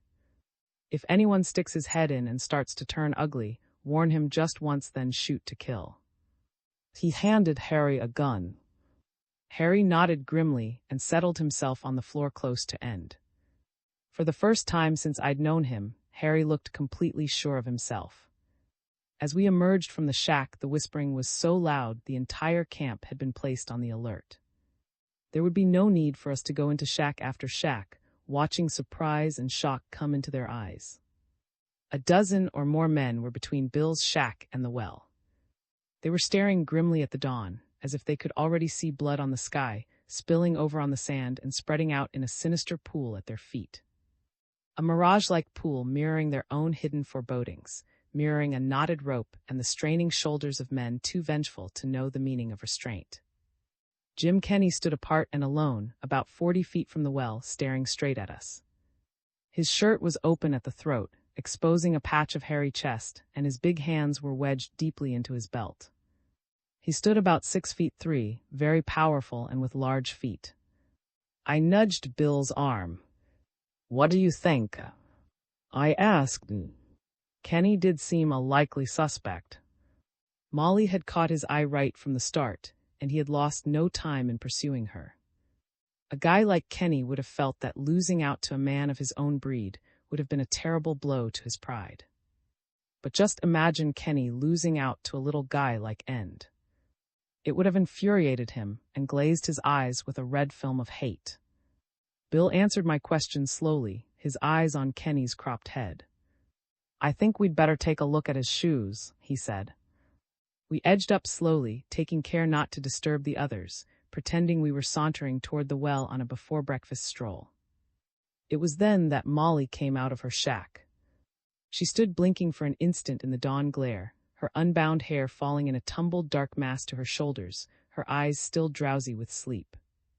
She wore rust-colored slippers and a form-fitted yellow robe, belted in at the waist. Molly wasn't beautiful exactly, but there was something pulse-stirring about her, and it was easy to understand how a man like Kenny might find her difficult to resist. Bill slanted a glance at Kenny, then shrugged and looked straight at Molly. He turned to me, his voice almost a whisper. "She's got to be told, Tom. You do it. She likes you a lot." I'd been wondering about that myself, just how much she liked me. It was hard to be sure. Bill saw my hesitation and frowned. "You can tell if she's covering up. Her reaction may give us a lead." Molly looked startled when she saw me approaching without the mask I usually wore when I waltzed her around and grinned and ruffled her hair, and told her that she was the kid imaginable and would make me a fine wife. That made telling her all the harder. The hardest part was at the end when she stared at me dry-eyed and threw her arms around me, as if I was the last support left to her on Earth. For a moment I almost forgot we were not on Earth. On Earth I might have been able to comfort her in a completely sane way. But on Mars, when a woman comes into your arms, your emotions can turn molten in a matter of seconds. "Steady," I whispered. "We're just good friends, remember." "I'd be willing to forget Tom," she said. "You've had a terrible shock," I whispered. "You really loved that little guy more than you know. It's natural enough that you should feel a certain warmth toward me. I just happened to be here, so you kissed me." "No, Tom. It isn't that way at all." I might have let myself go a little then if Kenny hadn't seen us. He stood very still for an instant, staring at Molly. Then his eyes narrowed and he walked slowly toward us, his hands still wedged in his belt. I looked quickly at Molly and saw that her features had hardened. There was a look of dark suspicion in her eyes. Bill had been watching Kenny too, waiting for him to move. He measured footsteps with Kenny, advancing in the same direction from a different angle at a pace so calculated that they seemed to meet by accident directly in front of us. Bill didn't draw, but his hand never left his hip. His voice came clear and sharp and edged with cold insistence. "Know anything about it, Kenny?" Strain seemed to tighten Kenny's face, but there was no panic in his eyes, no actual glint of fear. "What made you think I'd know?" he asked. Bill didn't say a word. He just started staring at Kenny's shoes. He stood back a bit and continued to stare as if something vitally important had escaped him and taken refuge beneath the soggy leather around Kenny's feet. "What size shoes do you wear, Jim?" he asked. Kenny must have suspected that the question was charged with as much explosive risk as a detonating wire set to go off at the faintest jar. His eyes grew shrewd and mocking. "So the guy who did it left prints in the sand," he said. "Prints made by Big Shoes." "That's right," Bill said. "You have a very active mind." Kenny laughed then, the mockery deepening in his stare. "Well," he said, "suppose we have a look at those prints, and if it will ease your mind, I'll take off my shoes and you can try them out for size." Kenny and Bill and I walked slowly from Molly's shack to the well in the hot and blazing glare, and the whispering went right on, getting under our skin in a tormenting sort of way. Kenny still wore that disturbing grin. He looked at the prints and grunted. "Yeah," he said, "they sure are big. Biggest prints I've ever seen." He sat down and started unlacing his shoes. First the right shoe, then the left. He pulled off both shoes and handed them to Bill. "Fit them in," he said. "Measure them for size." "Measure me for size and to hell with you." Bill made a careful check. There were 8 prints, and he fitted the shoes painstakingly into each of them. There was space to spare at each try. It cleared Kenny completely. He wasn't a killer this time. We might have roused the camp to a lynching fury, and Kenny would have died for a crime another man had committed. I shut my eyes and saw, swinging from a rooftop, a black hood over his face. I saw Molly standing in the sunlight by my side, her face a stony mask. I opened my eyes and there was Kenny, grinning contemptuously at us. He'd called our bluff and won out. Now the shoe was on the other foot. A cold chill ran up my spine. It was Kenny who was doing the staring now, and he was looking directly at my shoes. He stood back a bit and continued to stare. He was dramatizing his sudden triumph in a way that turned my blood to ice. Then I saw that Bill was staring too straight at the shoes of a man he had known for 3 years and grown to like and trust. But underlying the warmth and friendliness in Bill was a granite-like integrity which nothing could shake. It was Bill who spoke first. "I guess you'd better take them off, Tom," he said. "We may as well be thorough about this. Sure, I was big.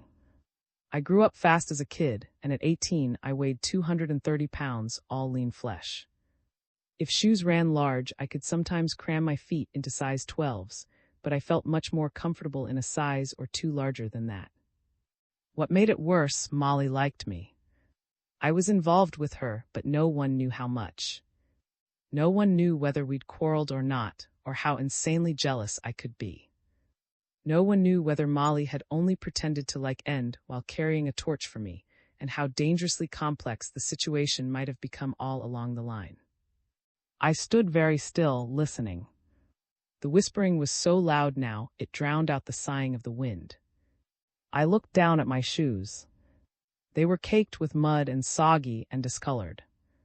Day after day, I'd trudge back and forth from the canal to the shacks in the blazing sunlight without giving my feet a thought until the ache in them had become intolerable, rest in absolute necessity.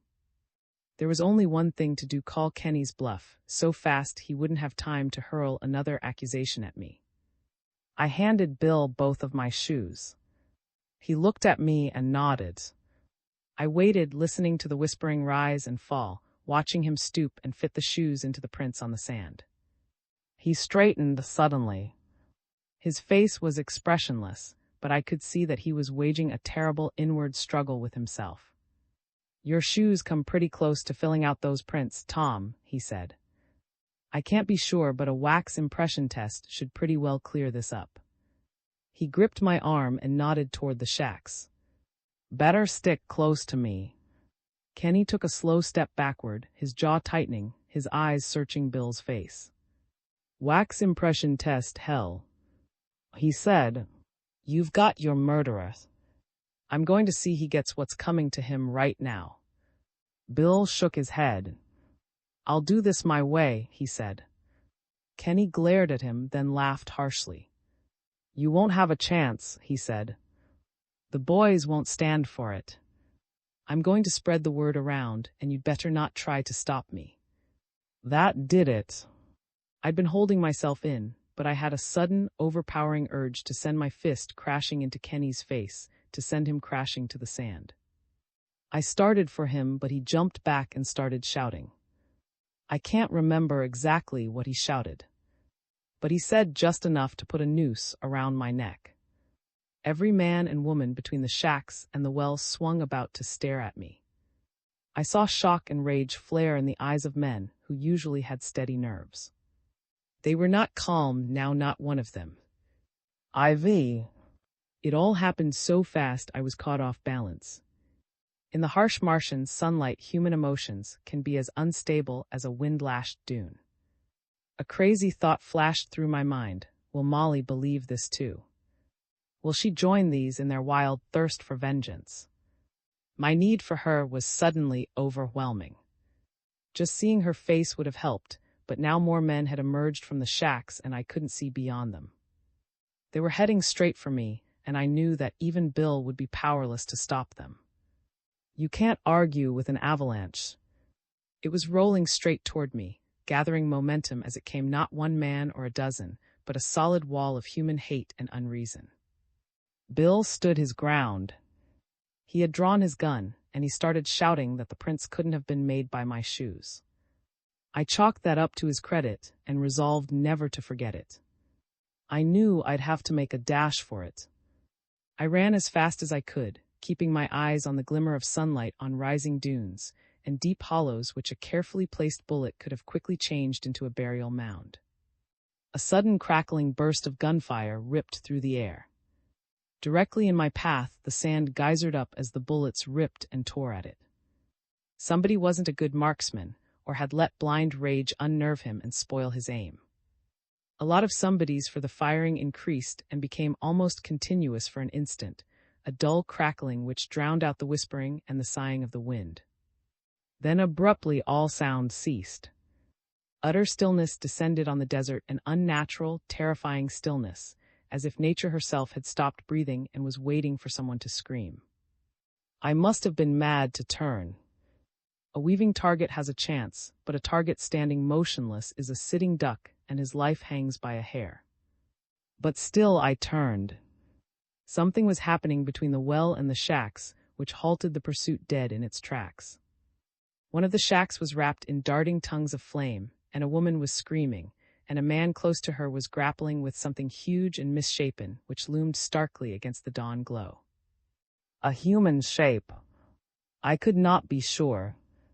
It seemed monstrous, with a bulge between its shoulders which gave a grotesque and distorted aspect to the shadow which its weaving bulk cast upon the sand. I could see the shadow clearly across 300 feet of sand. It lengthened and shortened, as if an octopus-like ferocity had given it the power to distort itself at will, lengthening its tentacles and then whipping them back again. But it was not an octopus. It had legs and arms, and it was crushing the man in a grip of steel. I could see that now. I stared as the others were staring, their backs turned to me, their blind hatred for me blotted out by that greater horror. I suddenly realized that the shape was human. It had the head and shoulders of a man, and a torso that could twist with muscular purpose, and massive hands that could maul and maim. It threw the hapless man from it with a sudden convulsive contraction of its entire bulk. I had never seen a human being move in quite that way, but even as its violence flared, its manlike aspect became more pronounced. A frightful thing happened then. The woman screamed and rushed toward the brutish maniac with her fingers splayed. The swaying figure bent, grabbed her about the waist, and lifted her high into the air. I thought for a moment he was about to crush her as he had crushed the man. But I was wrong. She was hurled to the sand, but with a violence so brutal that she went instantly limp. Then the brutal madman turned, and I saw his face. If ever monstrous cruelty and malign cunning looked out of a human countenance, it looked out of the eyes that stared in my direction, remorseless in their hate. I could not tear my gaze from his face. The hate in it could be sensed, even across a blinding haze of sunlight that blotted out the sharp contours of physical things. But more than hate could be sensed. There was something tremendous about that face, as if the evil which had ravaged it had left the searing brand of Lucifer himself. For an instant the madman stood motionless, his ghastly brutality unchallenged. Then Jeff Winters started for it. Jeff had come to Mars alone and grown more solitary with every passing day. He was a brooding, ingrown man, secretive and sullen, with a streak of wildness which he usually managed to control. He went for the madman like a gigantic terrier pup, shaggy and ferocious and contemptuous of death. The big figure turned quickly, raised his arm, and brought his closed fist down on Jeff's skull. Jeff collapsed like a shattered plaster cast. His body seemed to break and splinter, and he sprawled forward on the sand. He did not get up. Frank had guns on both hips, and he drew them fast. No one knew what kind of man was. He hardly ever complained or made a spectacle of himself. A little guy with sandy hair and cold blue eyes, he had an accuracy of aim that did his talking for him. His guns suddenly roared. For an instant the air between his hands and the maniac was a crackling wall of flame. The brute swayed a little but did not turn aside. He went straight for with both arms spread wide. He caught about the waist, lifted him up, and slammed his body down against the sand. A sickness came over me as I stared. The madman bashed head against the ground again and again. Then suddenly the big arms relaxed and sagged limply to the ground. For an instant the madman swayed slowly back and forth, like a blood-stained marionette on a wire. Then he moved forward with a terrible, shambling gait, his head lowered, a dark, misshapen shadow seeming to lengthen before him on the sand like a spindle of flame. The clearing was abruptly tumultuous with sound. The fury which had been unleashed against me turned upon the monster and became a closed circle of deadly, intent purpose hemming him in, and he was caught in a crossfire that hurled him backwards to the sand. He jumped up and lunged straight for the well. What happened then was like the awakening stages of some horrible dream. The madman shambled past the well, the air at his back a crackling sheet of flame. The barrage behind him was continuous and merciless. The men were organized now, standing together in a solid wall, firing with deadly accuracy and a grim purpose which transcended fear. The madman went clumping on past me and climbed a dune with his shoulders held straight. With a sunset glare deepening about him, he went striding over the dune and out of sight. I turned and stared back at the camp. The pursuit had passed the well and was headed for me. But no one paid the slightest attention to me. 12 men passed me, walking 3 abreast. Bill came along in their wake, his eyes stony hard. He reached out as he passed me, gripping my shoulder, giving me a foot of the gallows kind of smile. "We know now who killed End," he whispered. "We know, fella. Take it easy, relax." My head was throbbing, but I could see the big prints from where I stood, the prints of a murderer betrayed by his insatiable urge to slay. I saw Kenny pass, and he gave me a contemptuous grin. He had done his best to destroy me, but there was no longer any hate left in me. I took a slow step forward and fell flat on my face. I woke up with my head in Molly's lap. She was looking down into my face, sobbing in a funny sort of way and running her fingers through my hair. She looked startled when she saw that I was wide awake. She blinked furiously and started fumbling at her waist for a handkerchief. "I must have passed out cold," I said. "It's quite a strain to be at the receiving end of a lynching bee." And what I saw afterwards wasn't exactly pleasant. "Darling," she whispered, "don't move, don't say a word. You're going to be all right." "You bet I am," I said. "Right now I feel great." My arm went around her shoulder, and I drew her head down until her breath was warm on my face. I kissed her hair and lips and eyes for a full minute in utter recklessness. When I released her, her eyes were shining, and she was laughing a little and crying too. "You've changed your mind," she said. "You believe me now, don't you?" "Don't talk," I said. "Don't say another word. I just want to look at you." "It was you right from the start," she said. "Not End or anyone else." "I was a blind fool," I said. "You never gave me a second glance." "One glance was enough," I whispered. "But when I saw how it seemed to be between you and End, I was never in love with him. It was just—" "Never mind, don't say it," I said. "It's over and done with." I stopped, remembering. Her eyes grew wide and startled, and I could see that she was remembering too. "What happened?" I asked. "Did they catch that vicious rat?" She brushed back her hair, the sunlight suddenly harsh on her face. "He fell into the canal. The bullets brought him down, and he collapsed on the bank." Her hand tightened on my wrist. "Bill told me." "He tried to swim, but the current carried him under. He went down and never came up." "I'm glad," I said. "Did anyone in the camp ever see him before?" Molly shook her head. "Bill said he was a drifter, a dangerous maniac who must have been crazed by the sun." "I see," I said. I reached out and drew her into my arms again, and we rested for a moment stretched out side by side on the sand. "It's funny," I said after a while. "What is?" "You know what they say about the whispering. Sometimes when you listen intently, you seem to hear words deep in your mind. As if the Martians had telepathic powers." "Perhaps they have," she said. I glanced sideways at her. "Remember," I said, "there were cities on Mars when our ancestors were hairy apes. The Martian civilization was flourishing, and great 50 million years before the pyramids arose as a monument to human solidarity and worth. A bad monument built by slave labor. But at least it was a start." "Now you're being poetic, Tom," she said. "Perhaps I am.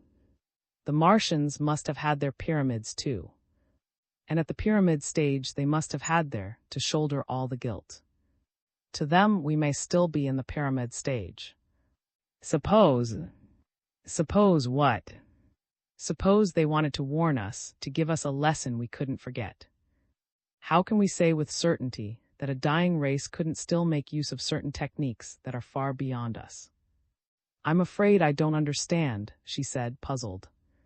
"Someday," I said, "our own science will take a tiny fragment of human tissue from the body of a dead man, put it into an incubating machine, and a new man will arise again from that tiny shred of flesh. A man who can walk and live and breathe again and love again and die again after another full lifetime. Perhaps the Martian science was once as great as that. And the Martians might still remember a few of the techniques. Perhaps from our human brains, from our buried memories and desires, they could filch the key and bring to horrible life a thing so monstrous and so terrible." Her hand went suddenly cold in mine. "Tom, you can't honestly think." "No," I said. "It's nonsense, of course. Forget it." I didn't tell her what the whispering had seemed to say, deep in my mind. "We've brought you. You wanted, and we've made him for you. His flesh and his mind, his cruel strength and his wicked heart. Here he comes, here he is. The Mercurian." We stood before the airlock, the old man and I, and watched them go out. Was a granite man, and I was just the lad who threw the switches. I was new at it. They had sent me out with a pat on the back and a commission, but I didn't feel like a Mercury-run officer. Mining uranium on the sun's firstling was no job for a green kid of 22. Outside were lakes of molten zinc and a temperature of 790 degrees. No part of that temperature seeped into us, but just knowing it was out there was spine-chilling. I am not being facetious. To keep from thinking of the hot face, we thought of the cold face, and you can't imagine extremes of cold without feeling shivery. Out on the cold face were other miners, working under conditions I wouldn't wish on my worst enemy. They had the cold of open space to contend with, and a little of that seeped in. The commander was passing out advice to each of the miners as they stepped into the lock. "Murphy, it's uranium we want. We're not zoologists. The next time you go specimen chasing." But it looked like a frog, Chief. I swear it did. You know damn well no animal could hop around on red-hot rocks. "I won't let him out of my sight this time, sir," said the miner at Murphy's heels. "Thank you. He needs a nurse, but do what you can." 5 miners stepped out, each with a glance from, which said as plain as words that he would walk beside them until they came back in again. The old man had so much quiet strength that he could split off simulacra of himself and send them out through the airlock by just passing out advice. He moved like a living presence over the semi-molten Mercurian crust beside each of his men, fretting when a coupling slipped or mysterious stirrings caused the lads to look at one another with a wild surmise. He knew that the merciless heat beating down did something to the and cracked surface rocks which made them seem to buckle and split up into little leaping ghosts, and half his warnings were directed against heat devils and other optical illusions. When the last man had passed out, he turned to me with a wry smile. "Dave, speaking as a psychiatrist, and without knowing for sure, I've a hunch there is too much tension inside of you."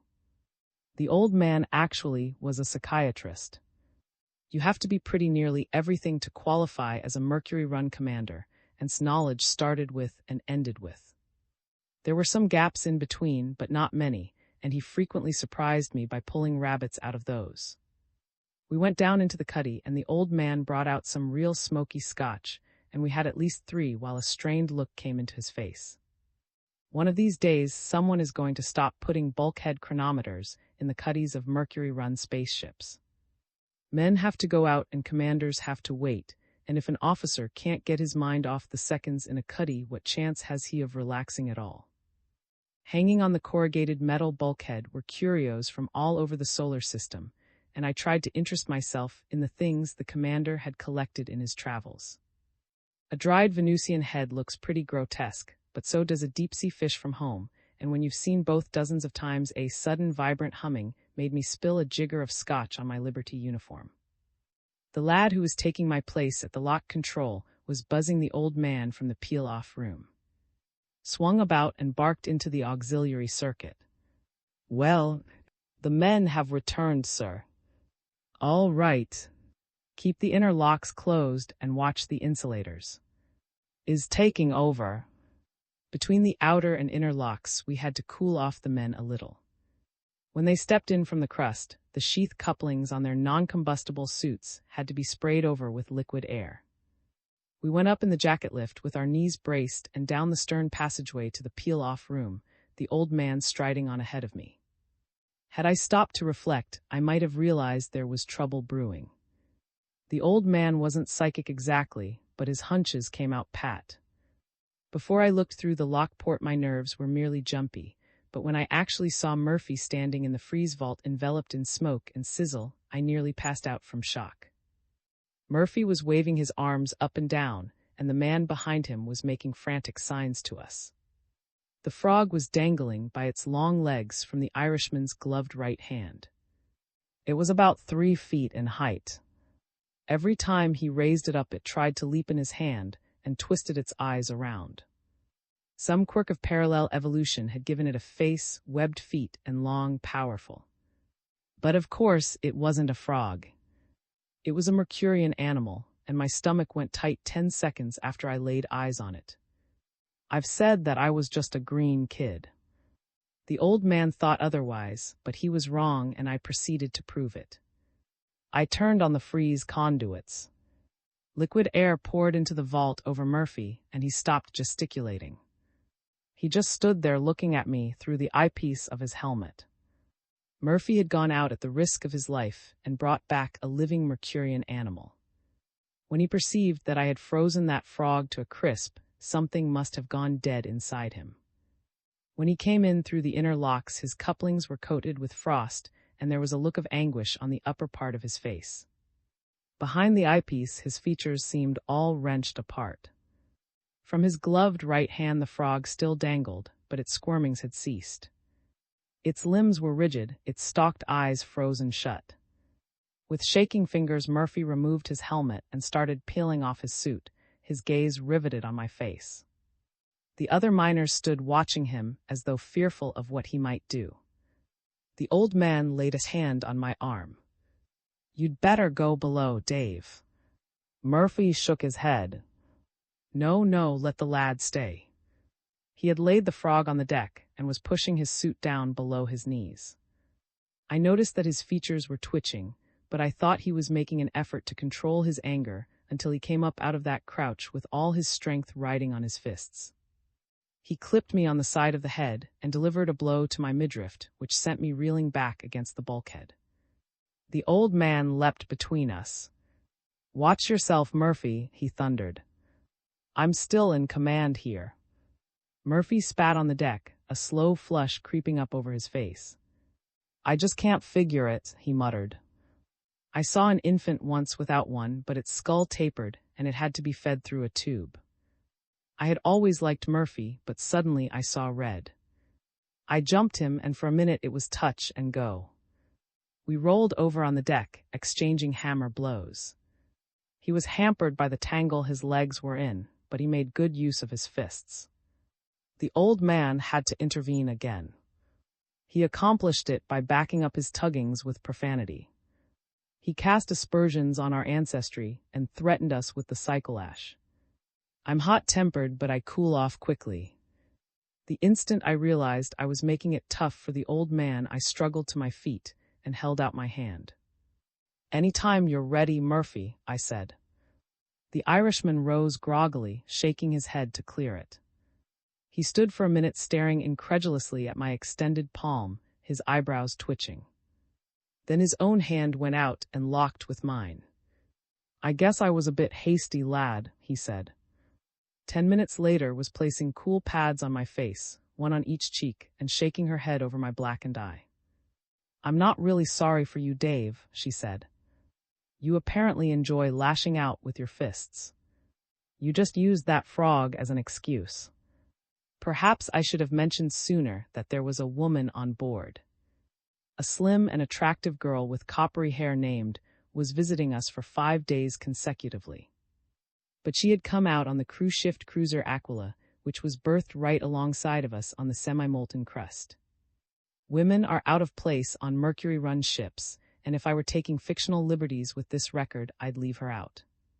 But facts are facts, and the feminine zigzag had a lot to do with the way the frog brought us all to the brink of despair.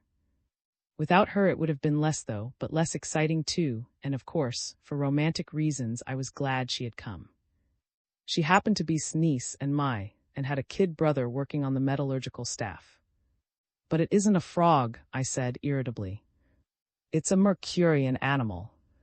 And I don't blame Murphy for sailing into me." "You're being very charitable," she said. "He tried to kill you." "All right," I said. For a minute he went berserk. But what would you do if you, the first Mercurian animal ever seen, and a dumb kid turned it into a museum piece?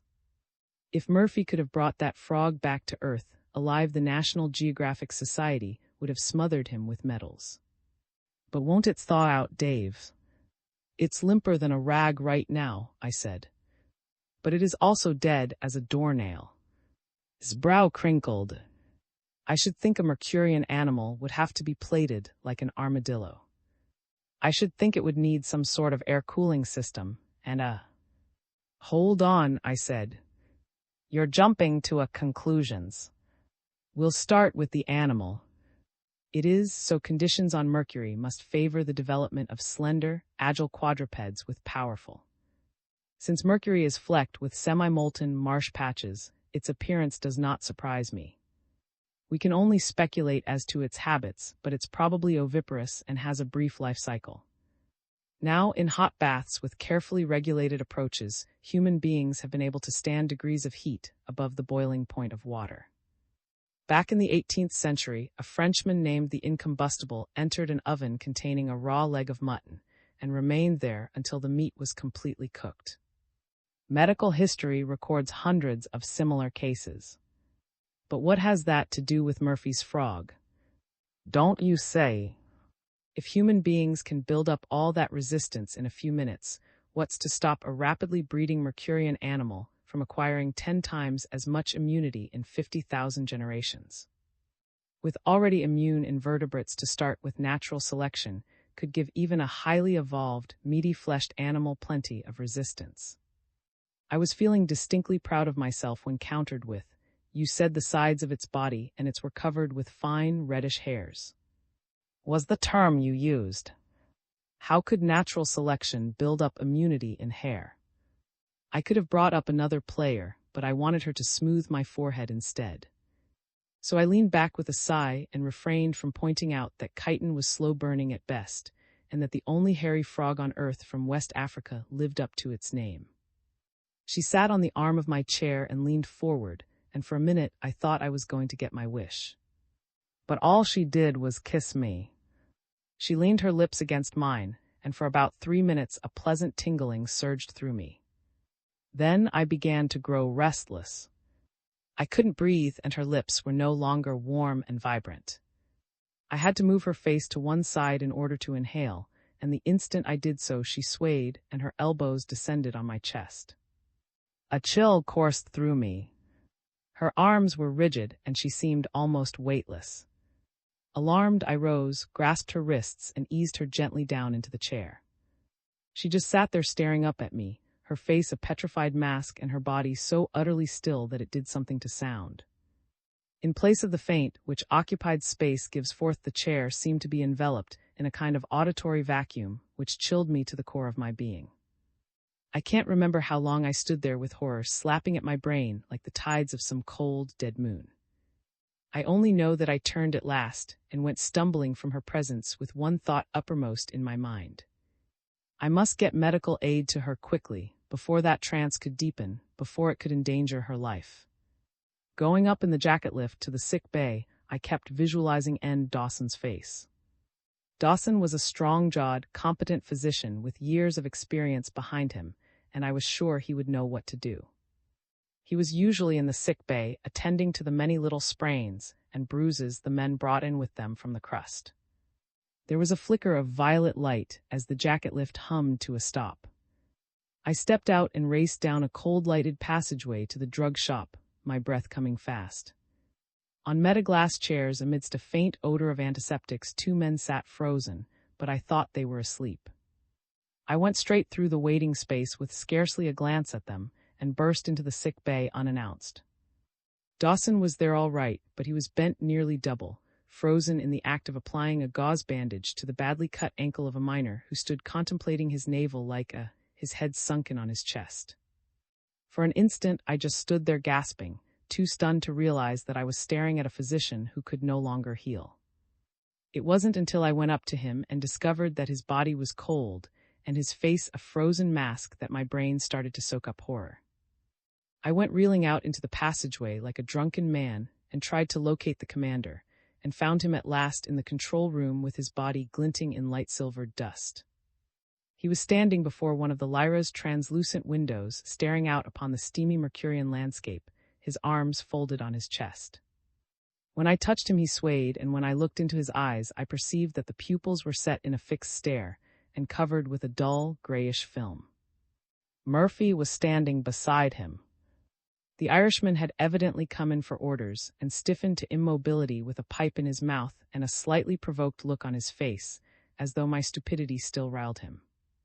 A nightmare unreality lengthened the minutes, which followed into unevenly spaced eternities filled with a steadily mounting dread. In the more crowded parts of the ship frozen men clustered in little queues. Every member of the crew stood frozen at his post. The starboard watch looked like statues carved in bronze, and in the chain locker room were 3 crewmen whose muscular contortions conveyed an illusion of motion as they tugged at windlasses which had ceased to turn. My palms were wet, and I was trembling in every limb when I completed my inspection of the ship.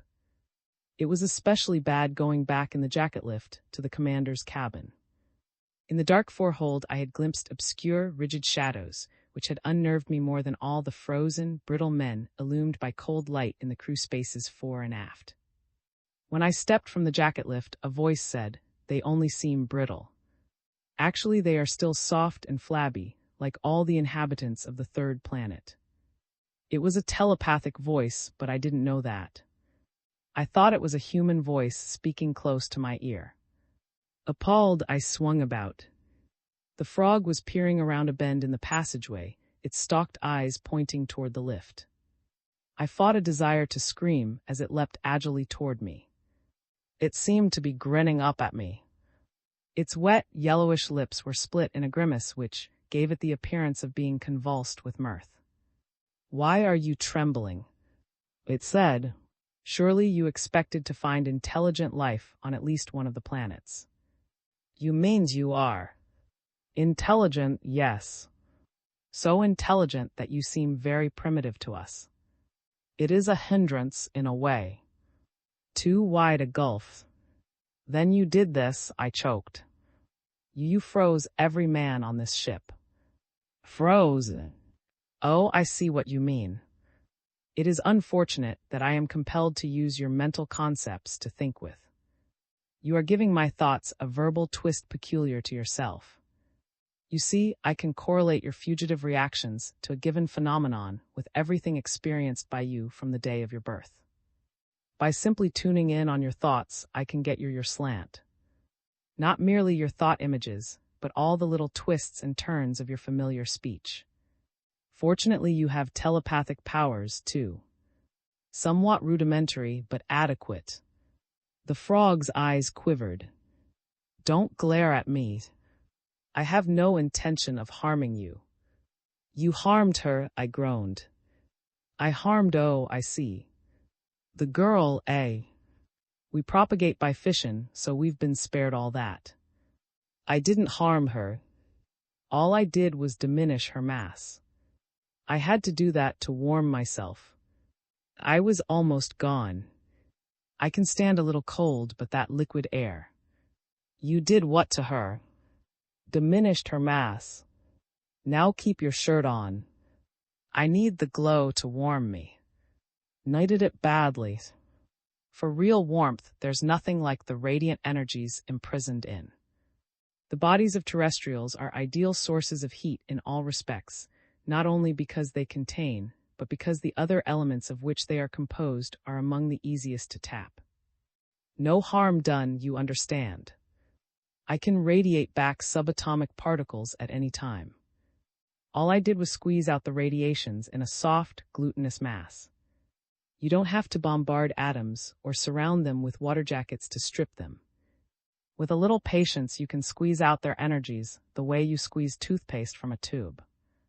My body has soaked up a fine, tingling warmth from all those frozen terrestrials. They are mere atomic husks now, but perfectly preserved and restorable at any time." I scarcely heard it. Something was happening to the ship. Beneath my feet the deck was unmistakably swaying, and there were twangings and creakings all along the passageway which could only mean one thing. The ship was in motion. The frog had noticed it, too. It stiffened abruptly and cocked its head as though listening, its stalked eyes squinting shut. In paralyzed astonishment, I stood staring at the vibrating overhead, wondering what in hell it could mean. Had one of the frozen crewmen regained the use of his limbs and attempted an emergency takeoff? I strained my ears but could detect no drone or other indication that we were rocketing upward from the crust. "No," the frog's voice came again, vibrant but strained. "No, we are not leaving the planet. I think I know what is happening. You have an instrument which enables you to see the ship as though it were being viewed from a distance by someone out on the planet. Suppose we see for ourselves." We descended in the jacket lift together, the frog bracing its knees precisely as the commander had done long ago in another world. I don't know how I lived through the next 10 minutes. When I stood in the control room and looked in I saw a sight which I shall never forget if I live to be 100. On both sides of the ship were dozens of shapes moving in single file, their bodies bent nearly double as though they were straining at the leash. All about them swirled steamy vapors and flickering tongues of flame. A blood-red sun, so gigantic that it spanned a fifth of the sky, hung like a vast, glowing eye directly overhead, dazzling my pupils as I stared. Even in it seemed huge, blinding. The scent was weird beyond all imagining weird and unutterably terrifying. They are moving the ship. They are using magnetic tow lines and making a mighty good job of it. Where are they taking us? I gasped. The frog's reply was utterly bewildering. We'll label it Terrestrial Fauna Habitat Group. We'll take the ship right into the museum. Large-brained bipeds from the third planet, stooping above their artifacts in perfectly natural attitudes. Magnificent. Mustn't let sunlight touch them. It's curious I didn't think of this when I absorbed their energies. My one thought was to warm myself, but necessity is the mother of invention. They'll honor me for this. I'll head the next expedition. My instructions were imbecilic. Observe all their habits and then mummify them. What good are shriveled specimens? So long as sunlight doesn't touch them, they'll keep this way for 1,000 years. This one has been helpful. Oh, enormously. Just as well I didn't tap him. I mustn't let him suspect that I can't.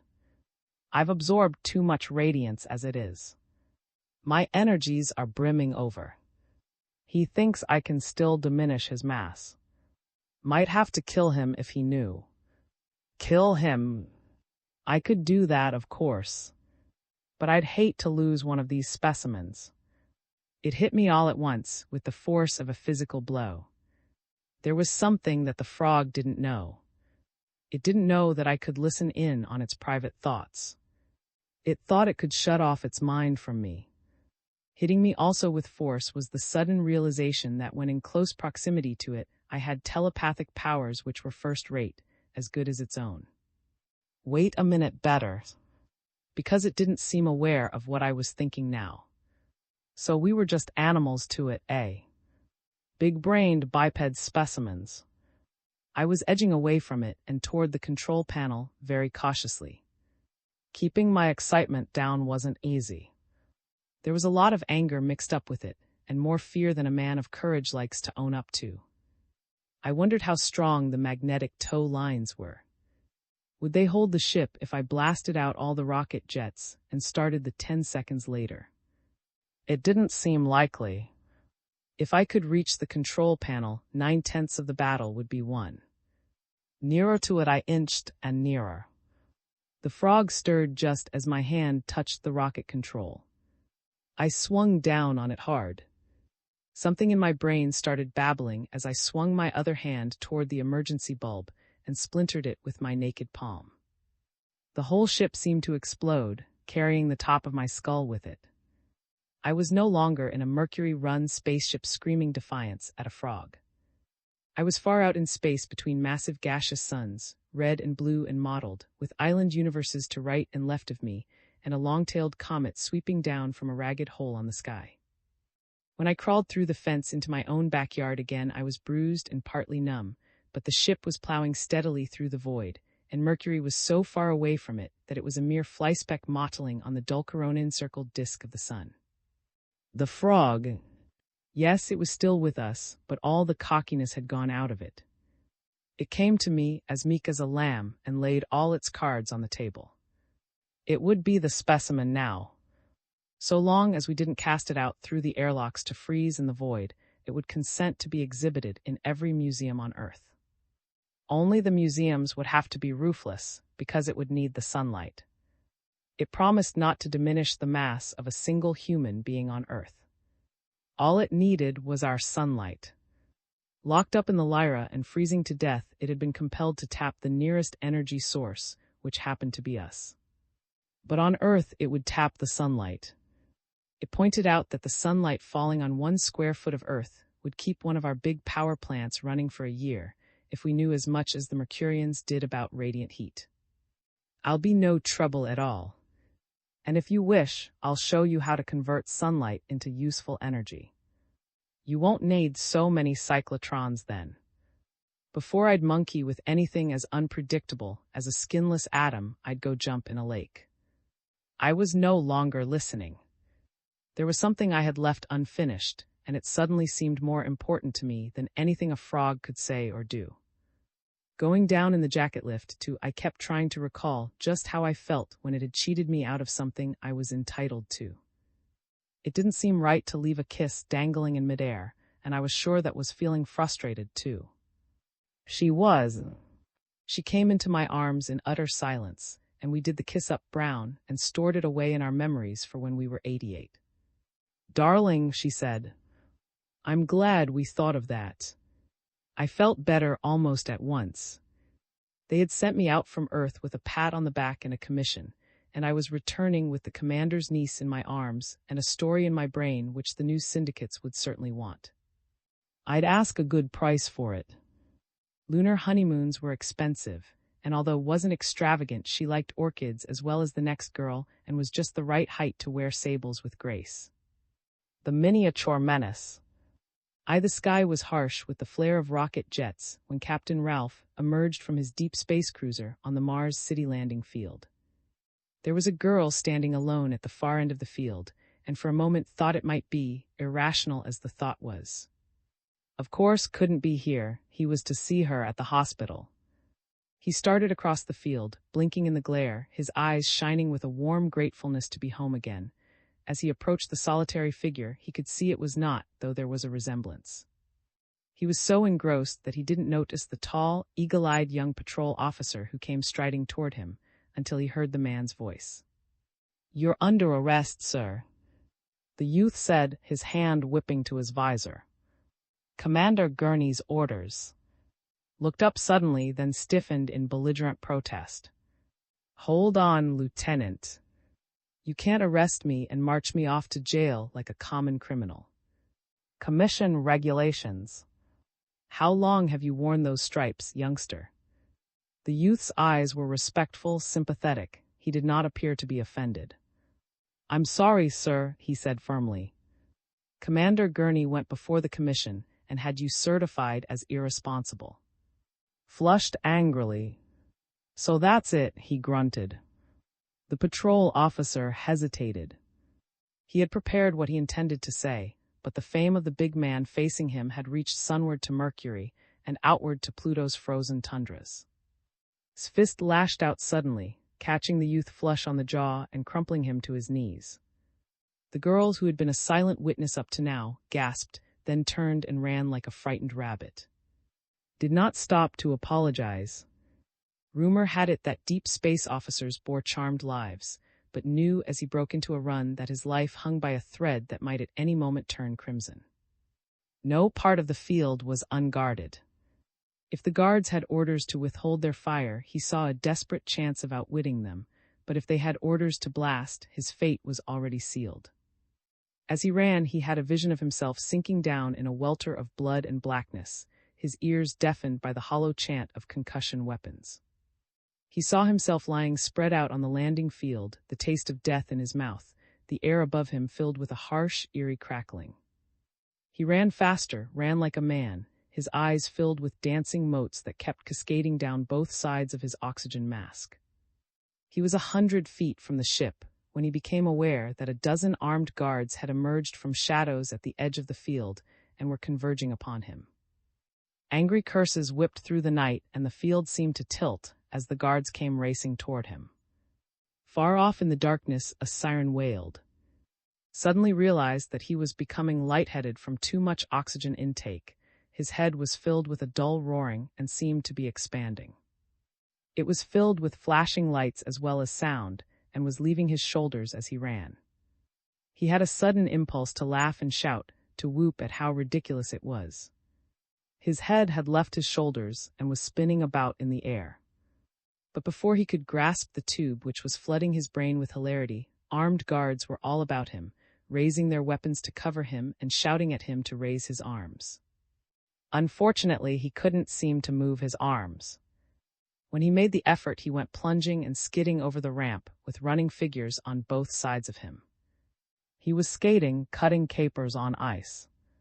Fantastic and incredible capers. Then the ice was inside his skull, swelling up thick. His heels were together when the lights in his head went out. When the lights came on again, found himself stumbling forward into a blank-walled room with a steady pressure at his back. At first he thought the room was a cell, but when his vision adjusted itself to the glare, he saw that he was facing a seated man whose head seemed to be dancing in the air. "Here he is, Commander," a harsh voice said. He blacked out, but that didn't stop him from putting up a terrific fight. Had no recollection of putting up a fight, but the guard's jaw was bruised and swollen, which seemed to indicate that a struggle had taken place. A massive desk swam into view, and the head of the seated man settled down on his shoulders. Blinked. Facing him in the cold light was the Supreme Commander of the Solar Patrol, a thin, hollow-cheeked man of 50, whose eyes behind narrowed lids glittered as cold as glass. Commander Gurney's immobility was not unlike the roll of thunder in a vacuum. There was sound and fury to it, and yet not a muscle of his face moved as he dismissed the guard with a curt nod and waited for the massive door behind to clang shut. The instant silence settled down over the room. Commander Gurney came to life. "You're under arrest," he said quietly. "If you've anything to say in your own defense, you'd better start talking." "I can spare you." The patrol commander glanced at his wrist, watch exactly 20 minutes. "Good enough," grunted. All the muscles of his gaunt face seemed to pull together as he seated himself. For an instant he remained motionless, his eyes troubled and angry, as if he could not quite accept the fact that he had been deprived of his command by the irate man opposite him. The two men who sat facing each other in the cold light were sharply divergent types. Was a man of enormous strength and a temper that was just a little dangerous when it got out of control. He had never once failed in his duty, and the inner discipline which he had imposed on himself showed in his features, which were as tight as a drum. But beneath his rough exterior concealed the sensitive imagination of a poet, and an immense kindliness which sometimes overflowed in strange ways, embarrassing him more than he cared to admit. Commander Gurney had never experienced such embarrassment. He had imposed his will on the Solar Patrol by becoming an absolute slave to efficiency at considerable detriment to his health. There was something rapacious and about him, something ceaselessly alert. Now he sat regarding with a stinging contempt in his stare, poised for the attack, his harsh features mirroring his thoughts like an encephalograph. "Well," he prodded and wet his dry lips. Reaching inside his resplendent uniform, he removed a small, shining object which he set down at the edge of his superior's desk. "They shot this out at us when I ordered them to stand by for boarding," he said. "It was contained in a small, translucent capsule, which I picked up with a magnetic trawl. It's just a model in miniature, but take a good look at it, sir. Would you care to make the acquaintance of a creature like that in the flesh?" Commander Gurney's eyes widened, and his mouth twitched slightly. "In the name of all that's unholy, what is it?" he muttered, shook his head. "I wish I knew, sir. It looks quite a bit like a praying mantis. A little metallic praying mantis 6 inches tall. But it doesn't behave like one." The statuette on Gurney's desk seemed chillingly lifelike in the cold light. It had been fashioned with flawless craftsmanship. Its upraised forelimbs were leaf green, its abdomen salmon pink, and its gauzy wings shone with a dull metallic luster as turned it carefully about. Gurney couldn't help noticing, with a little shudder, that its mouthparts consisted of a cutting mandible and a long, coiled membrane like the ligula of a honeybee. Huge, compound eyes occupied the upper half of the metal insect's face. Gurney's hand had gone out and was about to close on the little statue, but something in stare made him change his mind. As his hand whipped back, he fastened his gaze on his face with the ire of a peevish child access to a. "What in blazes has that to do with your failure to obey orders?" he demanded with explosive vehemence. That ship must have used an interstellar space warp drive to appear out of nowhere in the middle of the asteroid belt. And you deliberately let it slip away from you. Shut his eyes before replying. He saw again the myriad stars of space, the dull red disk of Mars, and the far-off gleam of the great outer planets. He saw the luminous hull of the alien ship looming up out of the void. An instant before, that had been filled with a sprinkling of very distant stars, with a faint nebulosity behind them. The ship had appeared with the suddenness of an image forming on a screen, out of the dark matrix of empty space. Lined forward, a desperate urgency in his stare. Mere alienage doesn't justify the crime of murder, sir, he said. Attacking an alien race without weighing the outcome would have been an act of criminal folly, charged with great danger to ourselves. Commander Gurney shook his head in angry disagreement. Just how would you define murder? He demanded. If a highly intelligent buzzsaw came at you, would you bare your throat? Ignored the question. Violence breeds violence, sir, he said with patient insistence. Suppose the shoe were on the other foot. Suppose the inhabitants of another planet attacked you without giving you a chance to prove your friendliness. His eyes held a dogged conviction. Remember, sir, to issue a warning is an act of forbearance. No reasonable man could mistake a warning for an aggressive act.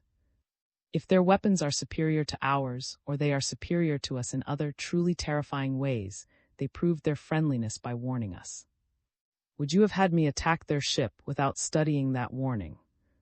Gurney's eyes had returned to the statue. He seemed fascinated by the glitter of its folded wings. He had a sudden vision of the metal insect spreading its wings and taking off with a low, horrible droning. Suddenly there was a dull throbbing in the patrol commander's temples. A frightful dread took possession of him so that he could hardly breathe. In his mind's gaze he saw a vast, stationary plane that seemed to hang suspended in midair above a fiery sea. Sweeping straight toward him, dark against the glow, were hundreds of flying mantis shapes with their arms upraised in the glow. Gurney shuddered and gripped the arms of his chair. He transfixed with an accusing stare. Man, if you'd engaged them in open combat, we'd at least know where we stand. We could have put the entire patrol on the alert. Now they've given us the slip and may show up anywhere, armed with weapons that could wipe out civilization overnight. I chose what I believe to be the lesser of two evils, sir, said, stepping closer to the desk. His eyes rested briefly on the metal insect, then they returned to Gurney's face. There were 2 metal insects in that capsule, sir. I'm going to show you exactly what happened to the one I experimented with. His forefinger whipped out as he spoke, striking the little statue sharply on its folded wing membranes. For an instant nothing happened, then with appalling suddenness the metal insect came to life. It spread its wings and ascended straight up into the air. Gurney leapt to his feet with a startled cry. As he did so, the flying insect's wings blurred, and another pair of wings came into view behind them. The wings were shadowy at first, but they quickly, taking on a glittering sheen. Praying arms sprouted from them. Then even more quickly, a big-eyed head and a writhing, salmon-pink abdomen. The instant the second shape became a complete insect, it whipped away from its parent image with a furious buzzing. As Gurney stared up in horror, the original insect gave off 8 more buzzing replicas of itself. They darted swiftly up toward the ceiling and circled furiously about, their wings gleaming in the cold light. Suddenly, there was a blinding flash of light. The flying replicas vanished, and the original insect thudded to the floor. For an instant, the little horror squirmed, then lay motionless. "It's playing possum," said, advanced as he spoke and raised his foot. The instant he started to bring his heel down, the metal insect shivered convulsively, lifted its huge eyes and stared up at him. Then an incredible thing happened. There was no need for him to crush the insect. Methodically and with cold deliberation, it began to dismember itself, tearing off its wings with its own sharp claws and ripping its abdomen to shreds. After a moment, it lay still. turned and stared soberly at Gurney. If we wanted to warn them, we could send them a little mechanical man, complete in every detail, armed with miniature weapons. They've simply sent us a replica of themselves, a model in miniature. It's so unbelievably complex that we could learn nothing by subjecting it to mechanical tests. But we don't have to know what makes it tick. They've warned us that they can multiply by fission so rapidly that they could overrun the Earth in a few hours. They've also warned us that if they find themselves facing impossible odds, they won't hesitate to destroy themselves. Commander Gurney had returned to his desk and stood facing, his face as grim as death. "I quite agree," he said. "That was an ugly warning.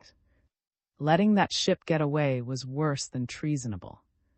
Your 20 minutes are up." He was reaching for the communication disc on the far side of his desk when reached inside his uniform for the second time. When the big man, his hand, he was clasping an automatic pistol. Gurney took a swift step backward, his eyes widening in alarm.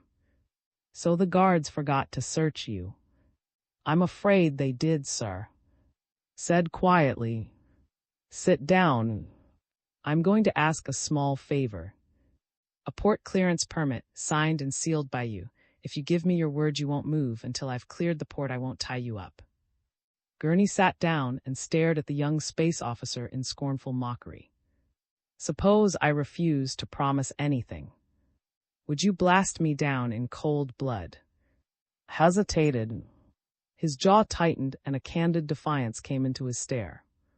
"No," he said. "Then if you're not prepared to murder me, you haven't got what it takes to exact a promise."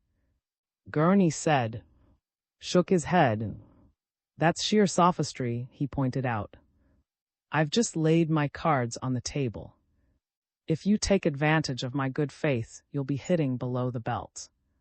You see, sir, there's something I've got to do. If I fail, I'll come back and give myself up." For a moment, not a muscle of Gurney's face moved. Then he shrugged and glanced at his wristwatch. "I'll sit perfectly still for exactly 15 minutes, he said. "That should give you sufficient time to clear the port."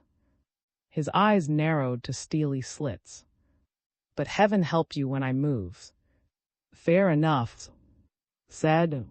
10 minutes later, the patrol captain was climbing into a small jet plane at the edge of the spaceport. Far to the east, the skyline of Mars City rose above the horizon like a glittering copper penny swimming in a nebulous haze. A penny flipped in desperation that had miraculously come heads. Part of the wonder he felt was due to his knowledge that he would soon be flying straight through the penny toward a tall white building he would have braved the sun to scale. "Aye, aye." A grave-faced physician met at the end of the corridor and beckoned him into a small, white-walled room.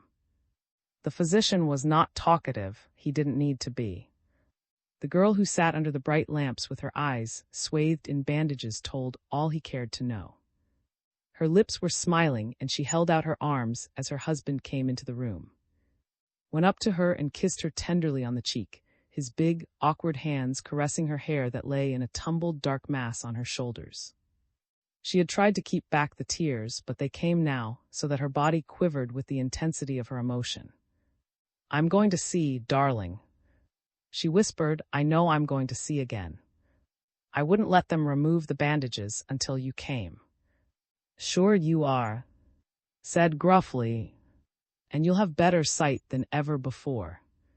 Both kinds of sight, just as you had before. I was afraid you might be hurt, darling," whispered, running her forefinger down his wet cheek as she held his head close. "I use the other sight that makes me so different and terrifies people much more than it should."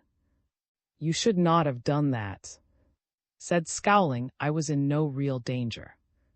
You were being hunted like a criminal." She turned her head toward Doctor. As she spoke, the physician looked away, feeling her gaze on him through the bandages. "The law of compensation, child," he said gently. "Mutants are clairvoyant. Their vision is piercingly sharp where vision matters most. When nature confers a priceless gift, she sometimes withdraws a lesser one. No one knows why, not even the biologists." He smiled. "There I go, personifying the impersonal again. Perhaps ordinary sight will someday be vestigial in all of us. Glanced up. The physician was pressing his finger to his lips and gesturing toward the door. Got quickly to his feet. A chill wind seemed to blow into the room, driving all the warmth from his mind. Just outside the door, doctor turned and spoke in a cautious whisper.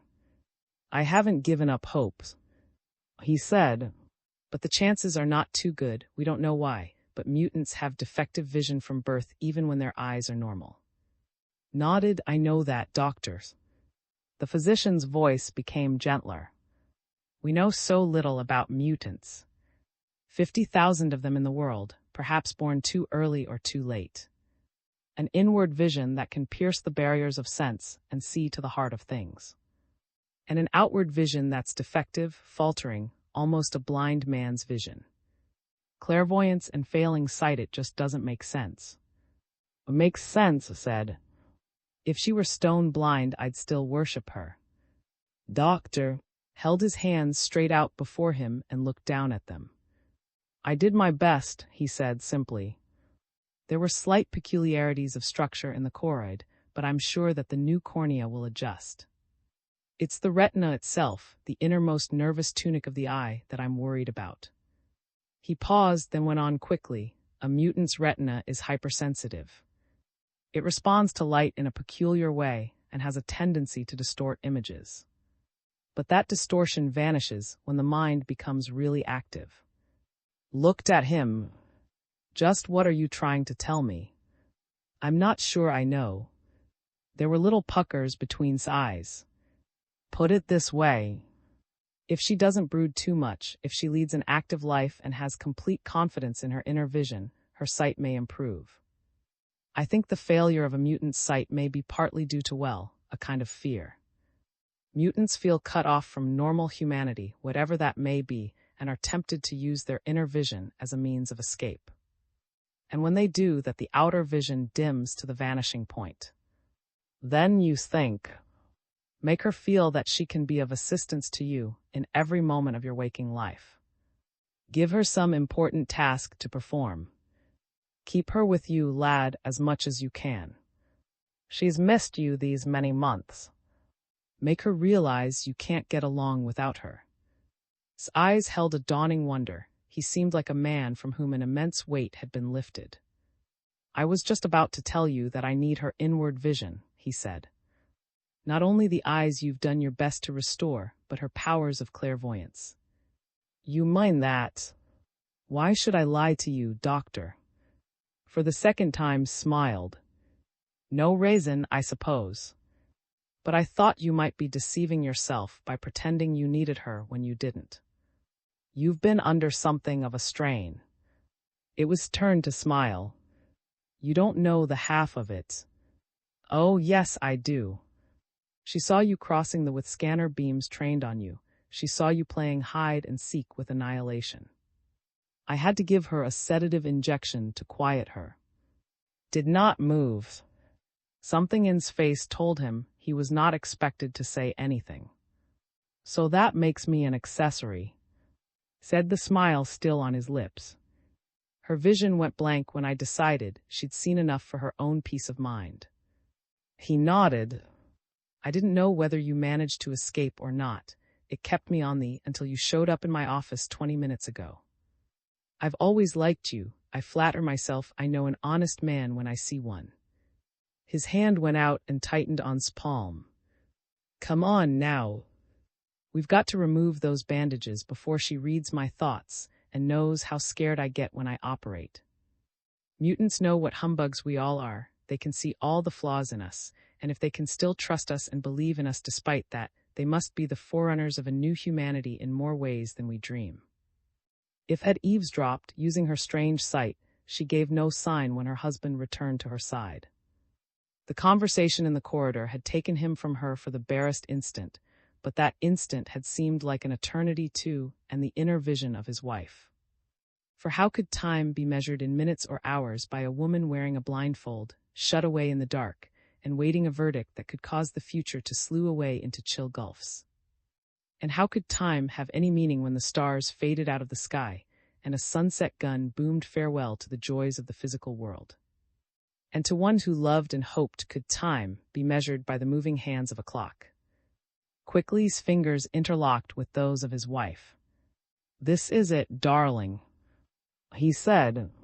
His fingers fumbled a little as he turned his head gently from the light and began to unwind the bandages. "Don't open your eyes until I've removed the gauze pads," he warned. "And don't look directly at the light. At first you may not see at all, you must be prepared for that." Hated himself for his sternness, but experience had taught him that it was best to arouse a faint antagonism in his patients.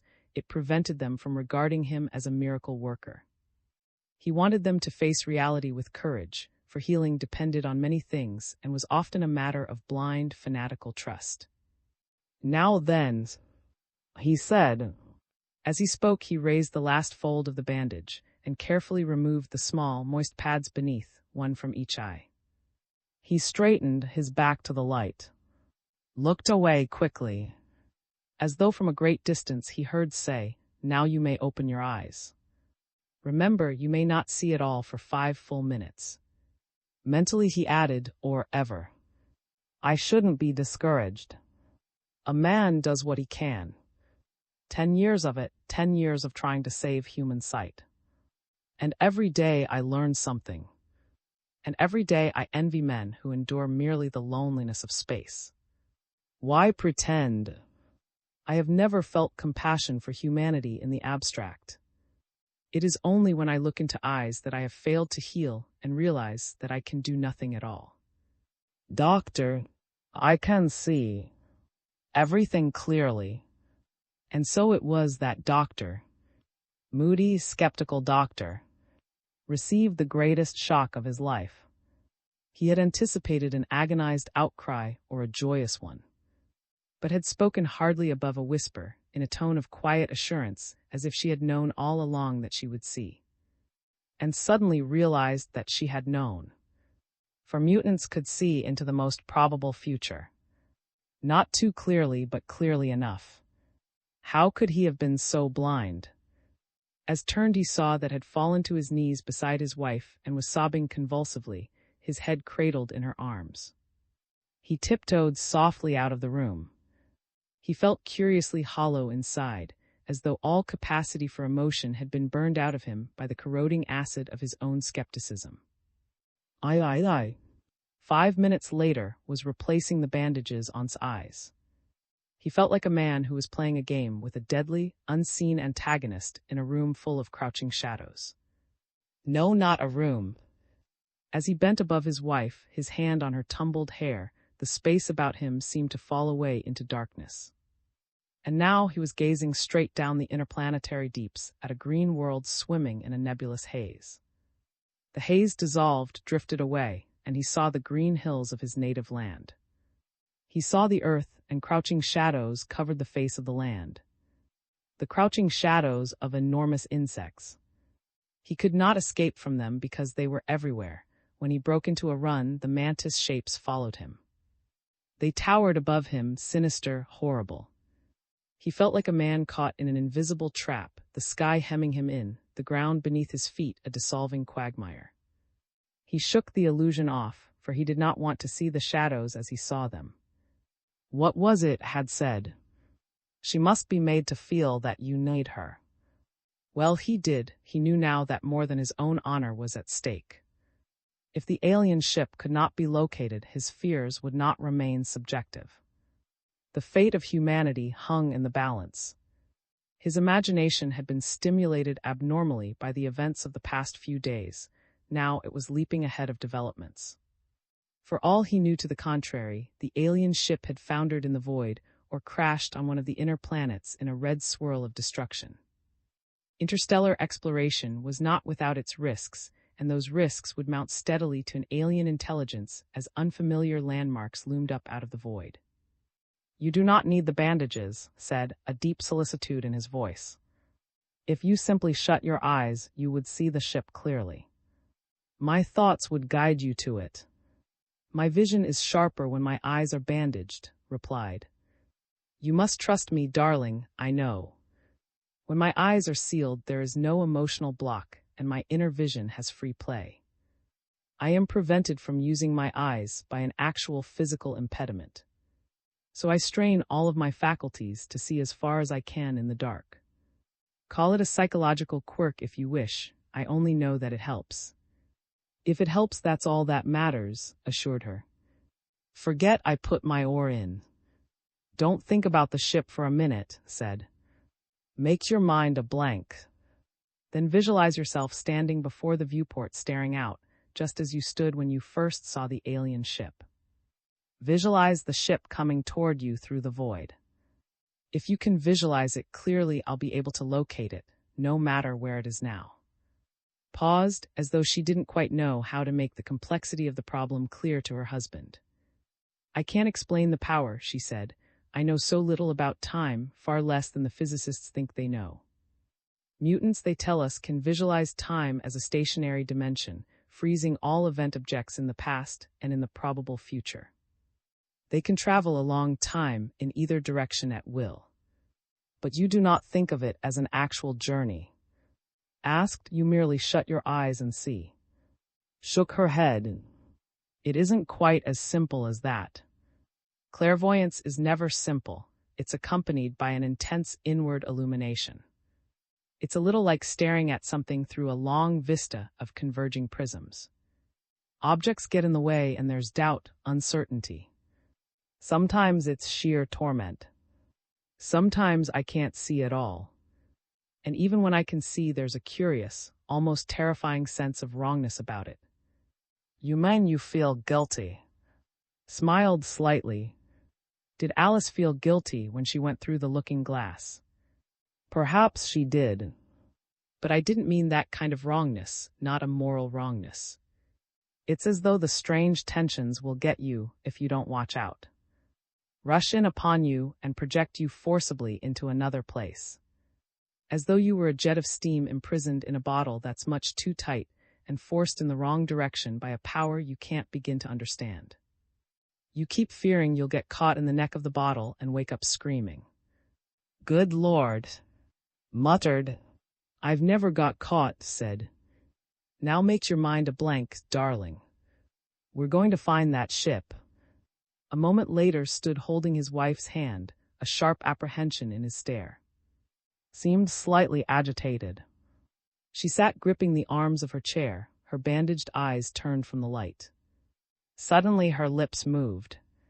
Ralph, I can see the ship. It's coming straight toward the viewport. You didn't tell me it was so beautiful, so huge. I was waiting for you to tell me. Said quickly. Well, I'm telling you, darling. I'm glad you didn't completely visualize it. Now I'm sure I'm not just reading your mind. It must be 300 feet long. It's hard to tell where the illumination comes from. Straightened suddenly. It's no longer just a ship, she said. I'm still outside, but I've moved closer to it. And I can sense a rustling deep inside the hull, a vague stir of activity that's not entirely physical. While held his breath, pressed her palms to her temples. The rustling is becoming clear. There are swift, abrupt movements accompanied by thoughts. But I'm not sure whether the thoughts come from one mind or many minds. The thoughts are swift, piercing. Darting thoughts. That's the only way I can describe them. Her voice rose slightly. I can sense a living presence deep inside the ship. More than one, I think. There's a kind of swarming. A swarming. I'm not sure about that, said quickly. I don't think they're moving about much. The thoughts seem to come from one direction. I can just make out a shape now. It's tall and very slender. Winged. Whispered. No, don't prompt me. Was excited. The important thing is that I can see it. I may never see it clearly. Gauzy, yes, it is winged. It has gauzy, shining wings folded on its chest. 2 appendages raised in a praying attitude. Perhaps I saw that in your mind. You mustn't interrupt again. I promised. The creature is horribly agitated. Said, it looks upon your ship as a menace. Its brain is humming with fear. It is preparing to contact you, warn you. It's getting ready to warn you in a strange way. It has prepared something for just such an emergency. Something small, glistening. I can't make it out, but it's putting the object into a luminous shell. That's right, said, forgetting his promise. They shot the shell into the void. We picked it up with a magnetic trawl. There was a brief silence as thought that out. Then her lips twisted in a strained smile. If you say another word. Sorry. It's bad, it hinders. She raised her arms in a gesture of grim urgency. Now the ship is moving swiftly away from your ship. I can dimly sense vast distances rushing past. And there's a feeling of loneliness, of utter desolation. No despair exactly. It's as though I were sensing the utter desolation of deep space through a mind filled with a bitter nostalgia. If the feeling wasn't so intense, so strange and bewildering, I'd say it was a carry me back to old Virginia feeling. Does that make sense to you? It's like someone thrumming a guitar a billion miles from home, whistling to keep up his courage, remembering something very precious and beautiful lost forever. I can't explain it in any other way. She was silent for a moment. Then she said, now a planet is taking shape in the darkness. It's pale green and crossed by a long, wavering streamer of light. I can make out continents and seas. Stiffened. Ralph.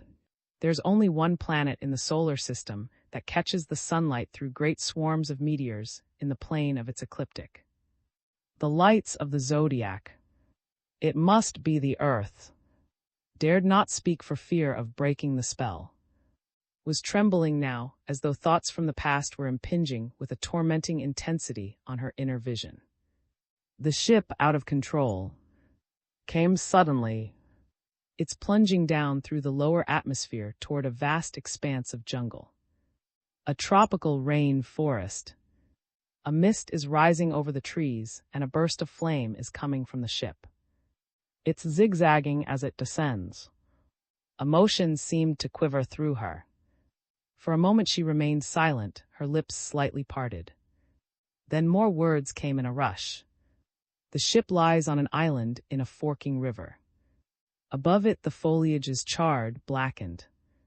There are 3 rivers, and just below the island the water is white with foam. There's a tremendous cataract about 5 miles below the island. It's the largest cataract I've ever seen. There was an eagerness on his face, but he remained silent. There's a man swimming in the river above the cataract, went on. A brown-skinned man with straggly hair, his shoulders gleaming in the sunlight.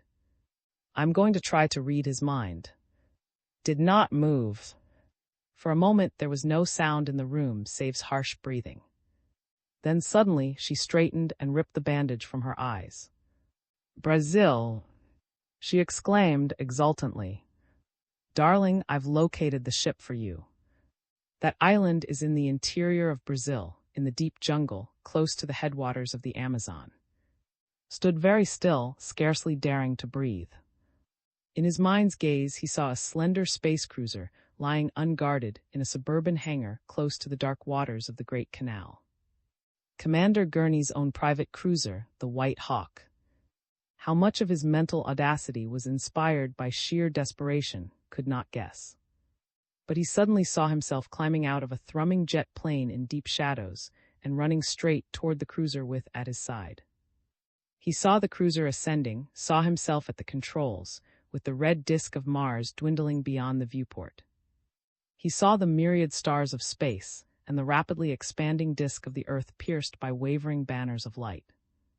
And then it dawned on him that in some strange way had seen the vision first and was sharing it with him. He knew then that he could not fail. IV.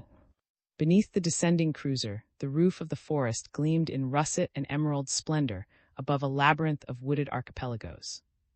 It still seemed a little like a dream too, but he knew that it was. The vision that he had experienced 3 days before, standing beside his wife in a white-walled room, had taken on the bright, firm texture of reality. He stood before the controls with a thrumming deck under him and studied the shifting landscape through the White Hawk's viewport. He had never before flown directly over the Amazon basin, and a river of shining wonder seemed to flow into his mind as he stared. It was who broke the spell. She tugged gently at his arm, her face anxious. "I don't see any sign of the three rivers," she exclaimed. "Do you?" Swung about. "We haven't passed the Great Cataract of yet," he said. "It rushes straight along for 5 or 6 miles. Then it becomes the most impressive waterfall in South America. A few miles below the falls, the river spreads out into a lake." Turned back to the viewports. "When we see the lake, we can look for another branching and the island. The island is right in the middle of the 3 rivers you saw in your vision. But it's just a dot on the... Are you sure it has a distinctive shape?" "It has a high, rocky shoreline," assured him. "The central tributary cuts it in half and the other rivers flow around it. It's heavily forested, but the rent in the foliage where the ship came down is so wide you should be able to see it from 10,000 feet. The treetops are charred over a half-mile radius." Smiled and squeezed her arm. "I bet you'd be happy mapping the Amazon in a bark canoe like a 20th century explorer," he said. He grinned wryly. "A big rock island, mysterious as a cave of vampire bats, bisects the largest tributary west of the Tocantins, and it's just a dot on into us. We've explored every crevice of every world in the system, but sometimes I envy our ancestors. They had elaborate pictorial maps to guide them." After a moment, the ship leveled off, and the Great Cataract swept into view. It was a shining whiteness between 2 towering walls of foliage festooned with hanging vines and flame-tongued flowers upon which the red sunlight seemed to dance. It foamed and cascaded over jagged rocks, swept around little clumps of submerged vegetation, and tore at sloping mud banks glimmering in the sunlight. Then the cataract became a receding blur, and the wide river split up. Heard cry out. The island which loomed below was about 8 miles in circumference, and so heavily forested that it resembled a single shrub of wilderness proportions growing from a cyclopean stone flower pot. Its high banks were almost vertical, its summit a charred mass of foliage cleft by an enormous rent which funneled the sunlight downward to a circular patch of bare, scorched earth. Something glittered on the forest floor, far below the blackened foliage. But whether it was the alien ship, or merely the glint of sunlight on the river which flowed completely through the island, could not determine from his aerial vantage point. A divided island was really 2 islands, but was in no mood for geological hairsplitting. Erosion had failed to efface the original hoary uniqueness of that towering mass of jungle, and for all practical purposes it was one island still, its high banks and far-flung aerial traceries hemming it in, and sealing its teeming life in eternal solitude. Turned and looked at with eyes that were meshed in little wrinkles of confidence. "I'm going to gun her down through that gap," he said. "We could crash through anywhere, but the best way to locate a wreck is to hew close to the cinder line." He bent grimly over the controls, in his mind a vision of a great host of alien creatures rushing toward him through the forest, swarming over the ship, refusing to let him emerge. He feared their weapons, which he had never seen. He remembered the little statue with its suicidal impulses and its ability to shed 4-shell replicas of itself.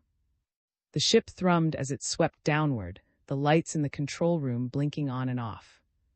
Lower it swept and lower. The blood was pounding in his temples when a black-rimmed funnel of swirling brightness yawned suddenly before the viewport. The same instant the cushioning pressure of the anti-gravity jets made itself felt, holding the ship suspended above the roof of the forest until it ceased to throb. The ship descended under its own weight amidst a slowly dissolving pressure field. Sweeping down between the fire-blackened trees, it circled slowly about and settled to rest on the soggy forest floor. When it emerged, a warm breeze, laden with jungle scents, swept toward them. They stood for an instant close to the airlock, staring about them. No sound broke the stillness except the insistent hum of insects and the rustling of the vegetation on both sides of the ship. A few yards from where they were standing, the ground sloped to the brown waters of a swift-running river, its surface flecked with white foam, and studded with little whirlpools that swirled with a darkly writhing turmoil as dry leaves fluttered down, twisting and turning in the breeze. Twisting and turning above a limp form that lay sprawled on the riverbank, its bare shoulders horribly hunched, its head immersed in the muddy brown water. Screamed when she saw it.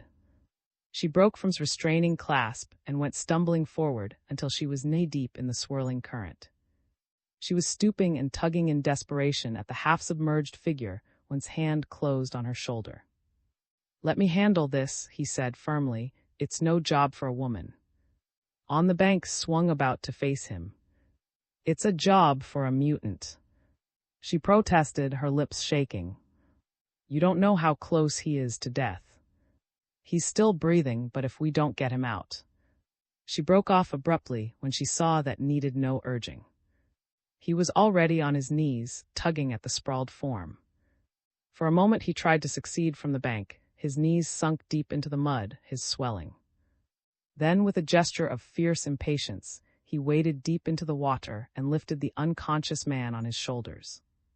Carried the man up the sloping bank, eased him to the ground, and rolled him over. A small, wiry man, darkly bearded, his mouth hanging open. Staring down at the familiar face, experienced a sense of irony so sharp and overwhelming it interfered with his breathing. He leaned forward and started working the man's arms slowly up and down. He knelt in the soft mud, a murk of depth and shadow looming behind him, a grim anticipation in his stare. Suddenly the man on the riverbank stirred, groaned, and opened his eyes.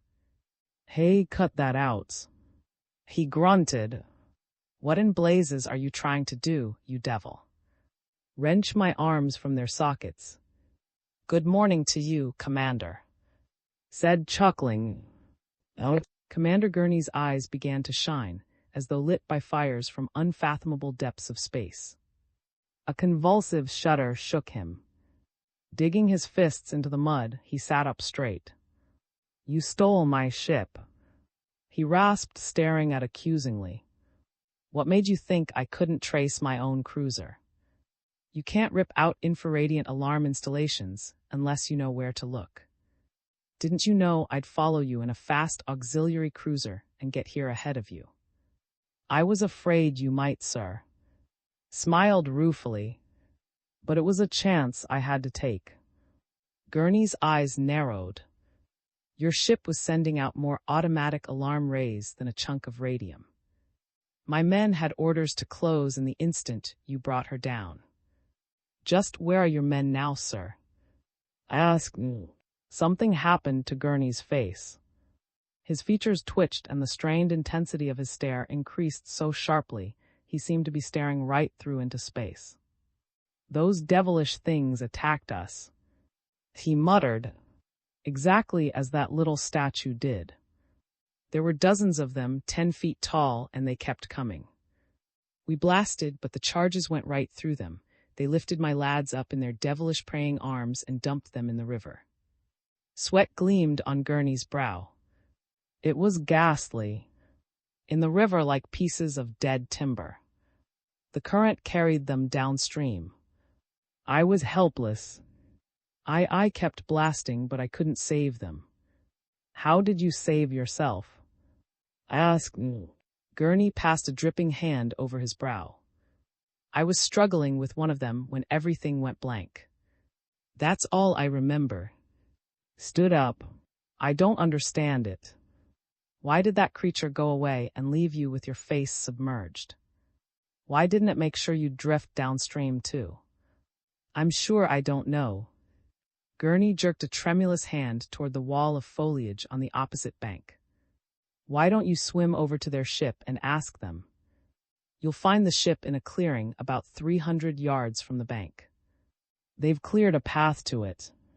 "That's just what I intend to do," said, paled and moved swiftly to his side, her eyes wide with alarm. "Ralph, you're not going alone." Nodded. "I'm a pretty good swimmer," he said. Stared at him. "But why?" "It's a little hard to explain," said. You've got a picture in your mind of something pretty horrible happening to me. Somehow I feel that everything about that picture is wrong. I've got to cross that stream, darling. I'd be a pretty poor specimen of a man if I turned back now when we're so close to the answer. Said nothing. She would have argued and pleaded, but she knew that it would have been of no use. 5 minutes later was stripping on the river bank.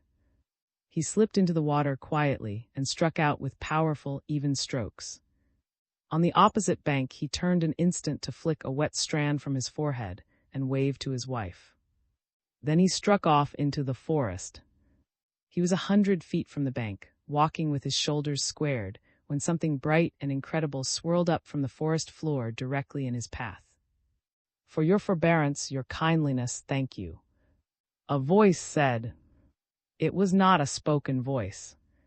It was still and small and remote, and it seemed to come from deep inside's head. Stopped advancing, he stood utterly rigid, his temples pounding, his eyes riveted on a darting shape of flame. Don't be alarmed, the voice said. I'm not a shape of flame, but I can wrap myself in blinding flame so that the human eye cannot see me as I am. Who are you? Heard himself asking. A traveler blown from his course by ill cosmic winds. The voice said, a lone and bewildered stranger from a universe so remote its light has not yet reached you. A genuinely frightened stranger and a telepath. The voice paused, then went on. I made you come to me just now. A promise of medals could not have done it, but I got inside your mind and drew you to me.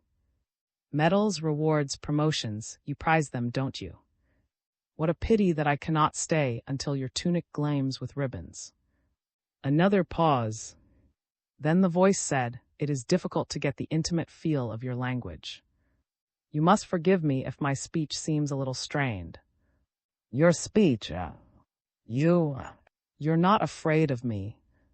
No, you mustn't be, you are the kindest of men.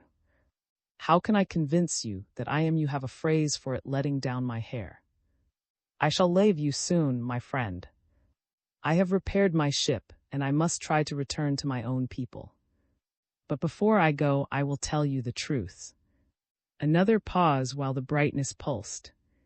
You could have destroyed my ship when we met in the asteroid belt with a single blast, but you refused to do so. And I, not knowing you as I do now, tried to frighten you. There are so many worlds where intelligent life is cold and merciless that I was prepared for any emergency. I am rather proud of that little multiplying creature I shot out into the void. It was a child's bauble in my world, a toy. I am alone, my friend. Alone in a ship that utterly dwarfs me. But you like large ships too, we're curiously alike in some respects. We'd never be satisfied with mechanical mastery on a puny scale. Mechanical mastery. His lips had gone cold. Just what kind of mastery? Why did you attack Commander Gurney and his men? The shape of flame seemed to pulse with a curious, inward merriment. Could feel the merriment beating into his brain, waves upon waves of it. I didn't attack them. I can no more divide by fission than you can. But when I saw them crouching by the river, their faces merciless, waiting to seize you, I got inside their minds and drove them into the river. Like chattering monkeys, they fled from the terrifying images I planted in their minds. They were prepared to believe I was not one, but many, a swarming multitude. They floundered and swam until their strength gave out. When they could no longer swim, they dragged themselves from the river and went floundering through the jungle, fleeing from shapes that had no real existence. Good Lord, muttered. Their weapons are now at the bottom of the river. That stern and silly little man, who is nothing more than a jumble of bones, fell face down in the river. Before I could reach his side, you were lifting him up. You have won his undying gratitude. He will grumble and fume, but when he sees my ship disappearing into deep space, you will wear ribbons, my friend. You will become, yes, a senior commander. A senior? Perhaps you'd like to see me as I really am, my friend. You'll promise not to laugh. I may look a little ridiculous to you. His eyes were suddenly moist. "You couldn't possibly look ridiculous to me," he said. "Well, I wouldn't like to show myself to just anybody. Certainly not to skin and bones. But it's terribly important that you know how completely I trust you. How else can I prove my gratitude?" Slowly the shape of flame began to contract. Its edges became brighter, sweeping inward to become a small, dazzling circle of radiance that hovered in the air like a blazing signet ring. In the middle of the ring, a tiny form appeared. Amidst rioting thoughts, one thing stood out with mind-numbing clarity. The form was minute, so tiny that the mantis shape it had shot into the void would have utterly dwarfed it. The form was minute, and yet it did resemble a mantis. Its arms were upraised, and its pinpoint eyes fastened on with a blazing intensity that seemed to bore deep into his brain. But there was no enmity in that stare. Only complete gratitude, trust, and friendship. Yes, and a certain greatness. "Now you see me as I really am." The voice said, "I am so small that you could crush me between your thumb and forefinger. But I would not hesitate to alight on your thumb, my friend." A strange wonder throbbed in his brain. And suddenly he found himself thinking, Jimmy Cricket. Yes, that was it. The tiny shape was as friendly, as puckish, as noble in essence as that little nursery rhyme Will-o'-the-Wisp, Jimmy Cricket. And it did look like a cricket, a chirping, gleeful, truly great cricket. Suddenly down the long sweep of the years, saw two small human figures advancing over a path of golden bricks toward a glittering distant palace. One of the forms was himself, the other his sister. They moved in awe and terror, because the palace was inhabited by a mighty wizard with truly terrifying powers. But when they reached the palace, they met a human little man who wasn't terrible at all. And they knew then that the mighty wizard was a humbug. But somehow in his simple humanness, the wizard seemed even greater than he had been. Greater but no longer terrifying. Jimmy Cricket was the Wizard of Oz. And he was something more. A lonely, wayfaring stranger, blown from his course by ill cosmic winds, taking reasonable precautions but seeking only a responsive friendliness in the gulfs between the stars. For a moment felt a swirl of energy brush his fingertips, like the clasp of an intangible hand. Then the mental voice said, "Good heavens! You're dripping wet. See how the dry leaves of the forest cling to your feet." Startled, lowered his eyes. When he looked up, the circle of radiance was gone. "Forgive me," a faint, diminishing voice said. "But partings should not be prolonged. Goodbye, my friend." When emerged on the riverbank, sunlight struck down over his tall, straight body, giving him the aspect of a Greek god emerging from a forest glade in the morning of the world. He paused for an instant on the sloping bank to wave to his wife. Then he plunged into the river and swam straight toward her. The Mississippi saucer. Jimmy watched the Natchez Belle draw near, a shining eagerness in his stare. He stood on the deck of his toes sticking out of his socks, his heart knocking against his ribs. Straight down the river the big packet boat came, purpling the water with its shadow, its smokestacks belching soot. Jimmy had a wild talent for collecting things. He knew exactly how to infuriate the captains without sticking out his neck. Up and down the Father of Waters, from the bayous of Louisiana to the great sandy other little boys Jimmy and tried hard to imitate him. But Jimmy had a very special gift, a genius for pantomime. He'd wait until there was a glimmer of red flame on the river, and small objects stood out with a startling clarity. Then he'd go into his act. Nothing upset the captains quite so much as Jimmy's habit of holding a big, croaking bullfrog up by its legs as the riverboats went steaming past. It was a way of reminding the captains that men and frogs were brothers under the skin. The puffed-out throat of the frog told the captains exactly what Jimmy thought of their cheek. Jimmy refrained from making faces or sticking out his tongue at the grinning roustabouts. It was the frog that did the trick. In the still dawn things came sailing Jimmy's way, hurled by captains with a twinkle of repressed merriment dancing in eyes that were kindlier and more tolerant than Jimmy dreamed. Just because folk had no right to insult the riverboats, Jimmy had collected 40 empty tobacco tins, a down-at-heels shoe, a Sears Roebuck, and more rolled-up newspapers than Jimmy could ever read. Jimmy could read, of course.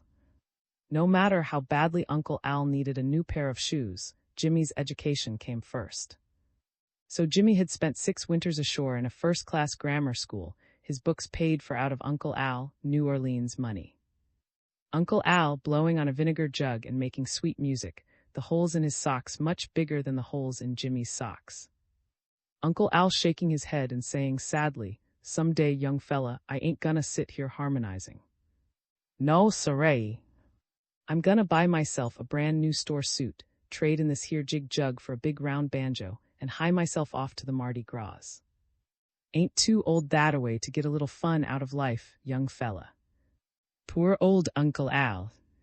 The money he'd saved up for the Mardi Gras never seemed to stretch far enough. There was enough kindness in him to stretch like a rainbow over the bayous and the river forests of sweet, rustling pine for as far as the eye could see. Enough kindness to wrap all of Jimmy's life in a glow, and the life of Jimmy's sister as well. Jimmy's parents had died of winter pneumonia too soon to appreciate Uncle Al. But up and down the river everyone knew that Uncle Al was a great man. Enemies? Well, sure, all great men made enemies, didn't they? The Harmon brothers were downright sinful about carrying their feuding meanness right up to the doorstep of Uncle Al, if it could be said that a man living in a had a doorstep. Uncle Al made big catches, and the Harmon brothers never seemed to have any luck. So long before Jimmy was old enough to understand how corrosive envy could be, the Harmon brothers had started feuding with Uncle Al. "Jimmy, here comes the Natchez bell. Uncle Al says for you to get him a newspaper. The newspaper you got him yesterday he couldn't read no ways. It was soaking wet." Jimmy turned to glower at his sister. Up and down the river Pigtail Ann was known as a tomboy, but she wasn't no ways. She was Jimmy's little sister. That meant Jimmy was the man in the family, and wore the pants, and nothing Pigtail said or did could change that for 1 minute. "Don't yell at me," Jimmy complained. "How can I get Captain mad if you get me mad first? Have a heart, will you?" But Pigtail Ann refused to budge. Even when the Natchez bell loomed so close to that it blotted out the sky, she continued to crowd her brother, preventing him from holding up the frog and making Captain squirm. But Jimmy got the newspaper anyway. Captain had a keen insight into tomboy psychology, and from the bridge of the Natchez bell, he could see that Pigtail was making life miserable for Jimmy. True, Jimmy had no respect for packet boats and deserved a good trouncing. But what a scrapper the lad was. Never let it be said that in a struggle between the sexes, the men of the river did not stand shoulder to shoulder. The paper came sailing over the shining brown water like a white-bellied buffalo cat shot from a sling. Pigtail grabbed it before Jimmy could give her a shove. Calmly she unwrapped it, her chin tilted in bellicose defiance. As the Natchez bell dwindled around a lazy, cypress-shadowed bend Pigtail, Ann became a superior being, wrapped in a cosmopolitan aura. A wide-eyed little girl on a swaying deck, the great outside world rushing straight toward her from all directions. Pigtail could take that world in her stride. She liked the fashion page best, but she was not above clicking her tongue at everything in the paper. "Kidnap plot linked to airliner crash killing 50, she read. "Red Sox blank Yanks. Congress sits today vowing vengeance. $1 million heiress elopes with a clerk. Court lets dog pick owner. Girl of 8 kills her brother in accidental shooting." "I ought to push your face right down in the mud," Jimmy muttered. "Don't you dare. I've a right to see what's going on in the world. You said the paper was for Uncle Al. It is when I get finished with it." Jimmy started to take hold of his sister's wrist and pry the paper from her clasp. Only started for as Pigtail wriggled back, sunlight fell on a shadowed part of the paper, which drew Jimmy's gaze as sunlight draws do. Exciting wasn't the word for the headline. It seemed to blaze out of the page at Jimmy as he stared, his chin nudging Pigtail's shoulder. New flying monster reported blazing Gulf state skies. Jimmy snatched the paper and backed away from Pigtail, his eyes glued to the headline. He was kind to his sister, however. He read the news item aloud, if an account so startling could be called an item. To Jimmy, it seemed more like a dazzling burst of light in the sky. A New Orleans resident reported today that he saw a big bright object roundish like a disc flying north against the wind. It was all lighted up from inside. The observer stated, "As far as I could tell, there were no signs of life aboard the thing. It was much bigger than any of the flying saucers previously reported." "Oh, people keep saying them," Jimmy muttered after a pause. "Nobody knows where they come from. Saucers flying through the sky high up at night. In the daytime, too. Maybe we're being watched, Pigtail." "Watched? Jimmy, what do you mean?" "What you talking about?" Jimmy stared at his sister, the paper jiggling in his clasp. "It's way over your head, Pigtail," he said sympathetically. "I'll prove it." "What's a planet?" "A star in the sky, you dope." Pigtail almost screamed. Uncle Al, here's what a meanie you are. If I wasn't your sister, you wouldn't dare grab a paper that doesn't belong to you." Jimmy refused to be enraged. "A planet's not a star, Pigtail," he said patiently. "A star's a big ball of fire like the sun. A planet is small and cool like the Earth. Some of the planets may even have people on them. Not people like us, but people all the same. Maybe we're just frogs to them." "You're crazy, Jimmy." "Crazy, crazy, you hear?" Jimmy started to reply, then shut his mouth tight. Big waves were nothing new in the wake of steamboats, but the wasn't just riding a swell. It was swaying and rocking like a floating barrel in the kind of blow, dreaded worse than the thought of dying. Jimmy knew that a big blow could come up fast. Straight down from the sky in gusts, from all directions, banging against the boat like a drunken roustabout, slamming doors, tearing away mooring planks. The river could rise fast, too. Under the lashing of a hurricane blowing up from the Gulf, the river could lift a right out of the water and smash it to smithereens against a tree. But now the blow was coming from just one part of the sky.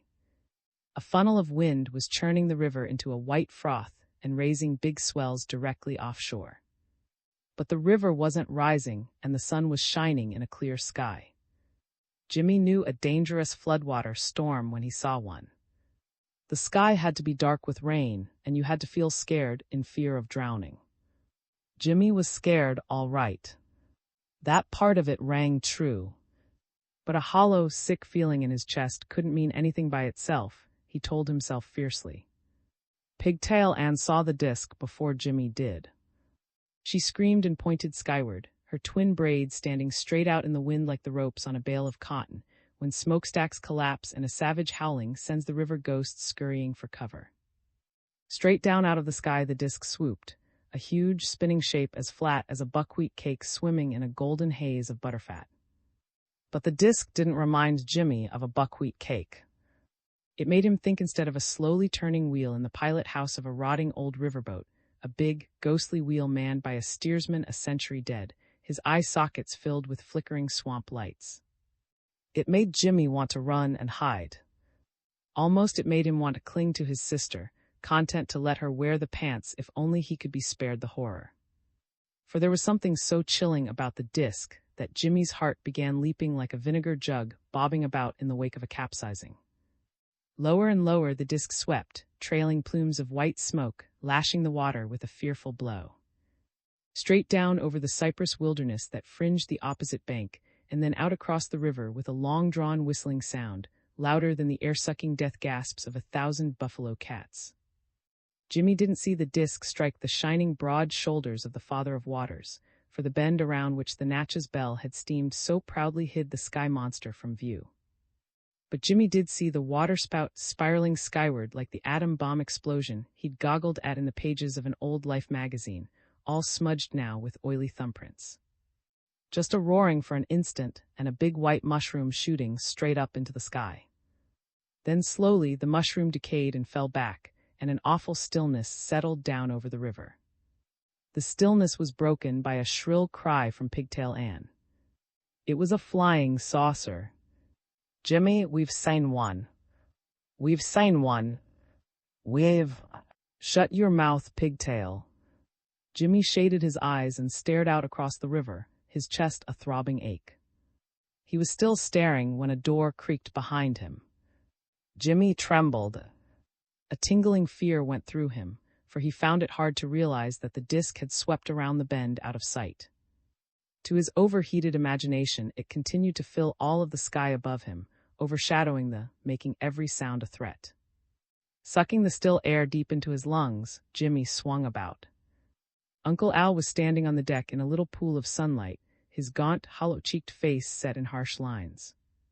Uncle Al was shading his eyes, too. But he was staring up the river, not down. "Trouble, young fella," he grunted. "Sure as I'm here. Oh, straight for us."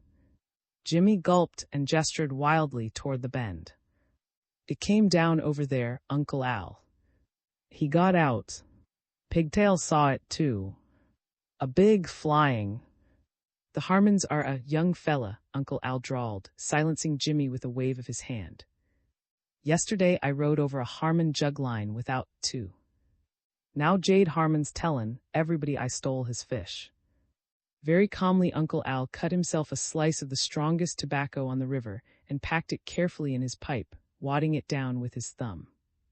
He started to put the pipe between his teeth, then thought better of it. "I can bone feel the Harmon boat, young fella," he said, using the pipe to gesture with. "Smooth and quiet over the river like a moccasin snake." Jimmy turned pale. He forgot about the disk and the mushrooming water spout. When he shut his eyes, he saw only a red haze overhanging the river and a nosing out of the cypresses, its windows spitting death. Jimmy knew that the Harmons had waited a long time for an excuse. The Harmons were law-respecting river rats with sharp teeth. Feuding wasn't lawful, but murder could be made lawful by whittling down a lie until it looked as sharp as the truth. The Harmon brothers would do their whittling down with double-barreled shotguns. It was easy enough to make murder look like a lawful crime if you could point to a body covered by a blanket and say, "We caught him stealing our fish. He was to kill us, so we got him first." No one would think of lifting the blanket and asking Uncle Al about it. A man lying stiff and still under a blanket could no more make himself heard than a river cat frozen in the ice. "Get inside, young. Here they come." Jimmy's heart skipped a beat. Down the river in the sunlight, was drifting. Jimmy could see the Harmon brothers crouching on the deck, their faces livid with hate, sunlight glinting on their arm-cradled shotguns. The Harmon brothers were not in the least alike. Jade Harmon was tall and gaunt, his right cheek puckered by a knife scar, his cruel, thin-lipped mouth snagged by his teeth. Joe Harmon was small and stout, a little round man with bushy eyebrows and the flabby face of a cottonmouth snake. "Go inside, Pigtail," Jimmy said calmly. "I'm a-going to stay and fight." Uncle Al grabbed Jimmy's arm and swung him around. "You heard what I said, young fella. Now get." "I want to stay here and fight with you, Uncle Al," Jimmy said. "Have you got a gun? Do you want to be blown apart, young fella?" "I'm not scared, Uncle Al," Jimmy pleaded. "You might get wounded." "I know how to shoot straight, Uncle Al. If you get hurt, I'll go right on fighting." "No, you won't, young fella. Take Pigtail inside." "You hear me? You want me to take you across my knee and beat the stuffings out of you?" "Silence." Deep in his uncle's face, Jimmy saw an anger he couldn't buck. Grabbing Pigtail Ann by the arm, he propelled her across the deck and into the dismal front room of the. The instant he released her, she glared at him and stamped her foot. "If Uncle Al gets shot, it'll be your fault," she said cruelly. Then Pigtail's anger really flared up. "The Harmons wouldn't dare shoot us 'cause we're children. For an instant brief as a dropped heartbeat, Jimmy stared at his sister with unconcealed admiration. "You can be right smart when you've got nothing else on your mind, Pigtail," he said. "If they kill me, they'll hang sure as shooting." Jimmy was out in the sunlight again before Pigtail could make a grab for him. Out on the deck and running along the deck toward Uncle Al. He was still running when the first blast came. It didn't sound like a shotgun blast. The deck shook and a big swirl of smoke floated straight toward Jimmy, half blinding him and blotting Uncle Al from view. When the smoke cleared, Jimmy could see the Harmon. It was less than 30 feet away now, drifting straight past and rocking with the tide like a... On the deck, Jade Harmon was crouching down, his gaunt face split in a triumphant smirk. Beside him, Joe Harmon stood quivering like a mound of jelly, a stick of dynamite in his hand, his flabby face looking almost gentle in the slanting sunlight. There was a little square box at Jade Harmon's feet. As Joe pitched, Jade reached into the box for another dynamite stick. Jade was passing the sticks along to his brother, depending on wad dynamite to silence Uncle Al forever. Wildly, Jimmy told himself that the guns had been just a trick to mix Uncle Al up and keep him from shooting until they had him where they wanted him. Uncle Al was shooting now, his face as grim as death. His big heavy gun was leaping about like mad, almost hurling him to the deck. Jimmy saw the second dynamite stick spinning through the air, but he never saw it come down. All he could see was the smoke and the rocking, and another terrible splintering crash as he went plunging into the river from the end of a rising plank, a sob strangling in his throat. Jimmy struggled up from the river with the long leg thrusts of a terrified bullfrog, his head a throbbing ache. As he swam shoreward, he could see the cypresses on the opposite bank, dark against the sun, and something that looked like the roof of a house with water washing over it. Then, with mud sucking at his heels, Jimmy was clinging to a slippery bank and staring out across the river, shading his eyes against the glare. Jimmy thought, "I'm dreaming. I'll wake up and see Uncle Joe blowing on a vinegar jug. I'll see Pigtail, too. Uncle Al will be sitting on the deck, taking it easy." But Uncle Al wasn't sitting on the deck. There was no deck for Uncle Al to sit upon. Just the top of the, sinking lower and lower, and Uncle Al swimming. Uncle Al had his arm around Pigtail, and Jimmy could see Pigtail's white face bobbing up and down as Uncle Al breasted the tide with his strong right arm. Closer to the bend was the Harmon. The Harmons were using their shotguns now, blasting fiercely away at Uncle Al and Pigtail. Jimmy could see the smoke curling up from the leaping guns, and the water jumping up and down in little spurts all about Uncle Al. There was an awful hollow agony in Jimmy's chest as he stared, a fear that was partly a soundless screaming and partly a vision of Uncle Al sinking down through the dark water and turning it red. It was strange, though. Something was happening to Jimmy, nibbling away at the outer edges of the fear like a big, hungry river cat. Making the fear seem less swollen and awful, shredding it away in little flakes. There was a white core of anger in Jimmy, which seemed suddenly to blaze up. He shut his eyes tight. In his mind's gaze, Jimmy saw himself holding the Harmon brothers up by their long, mottled legs. The Harmon brothers were frogs. Not friendly, good-natured frogs like Uncle Al, but snake frogs. Cottonmouth frogs. All flannel red were their mouths, and they had long, evil fangs which dripped poison in the sunlight. But Jimmy wasn't afraid of them no ways. Not anymore. He had too firm a grip on their legs. "Don't let anything happen to Uncle Al and Pigtail," Jimmy whispered as though he were talking to himself. No, not exactly to himself. To someone like himself, only larger. Very close to Jimmy, but larger, more powerful. Catch them before they harm Uncle Al. Hurry! Hurry! There was a strange lifting sensation in Jimmy's chest now. As though he could shake the river if he tried hard enough, tilt it, send it swirling in great thunderous white surges clear down to lake. But Jimmy didn't want to tilt the river. Not with Uncle Al on it and Pigtail, and all those people in New Orleans who would disappear right off the streets. They were frogs too, maybe, but good frogs. Not like the Harmon brothers. Jimmy had a funny picture of himself much younger than he was. Jimmy saw himself as a great husky baby, standing in the middle of the river and blowing on it with all his might. The waves rose and rose, and Jimmy's cheeks swelled out and the river kept getting angrier. No, he must fight that. Save Uncle Al, he whispered fiercely. Just save him and Pigtail. It began to happen the instant Jimmy opened his eyes. Around the bend in the sunlight came a great spinning disc, wrapped in a fiery glow. Straight toward the Harmon the disc swept, water spurting up all about it, its bottom 50 feet wide. There was no collision. Only a brightness for one awful instant where there was twisting and turning in the current, a brightness that the rising sun.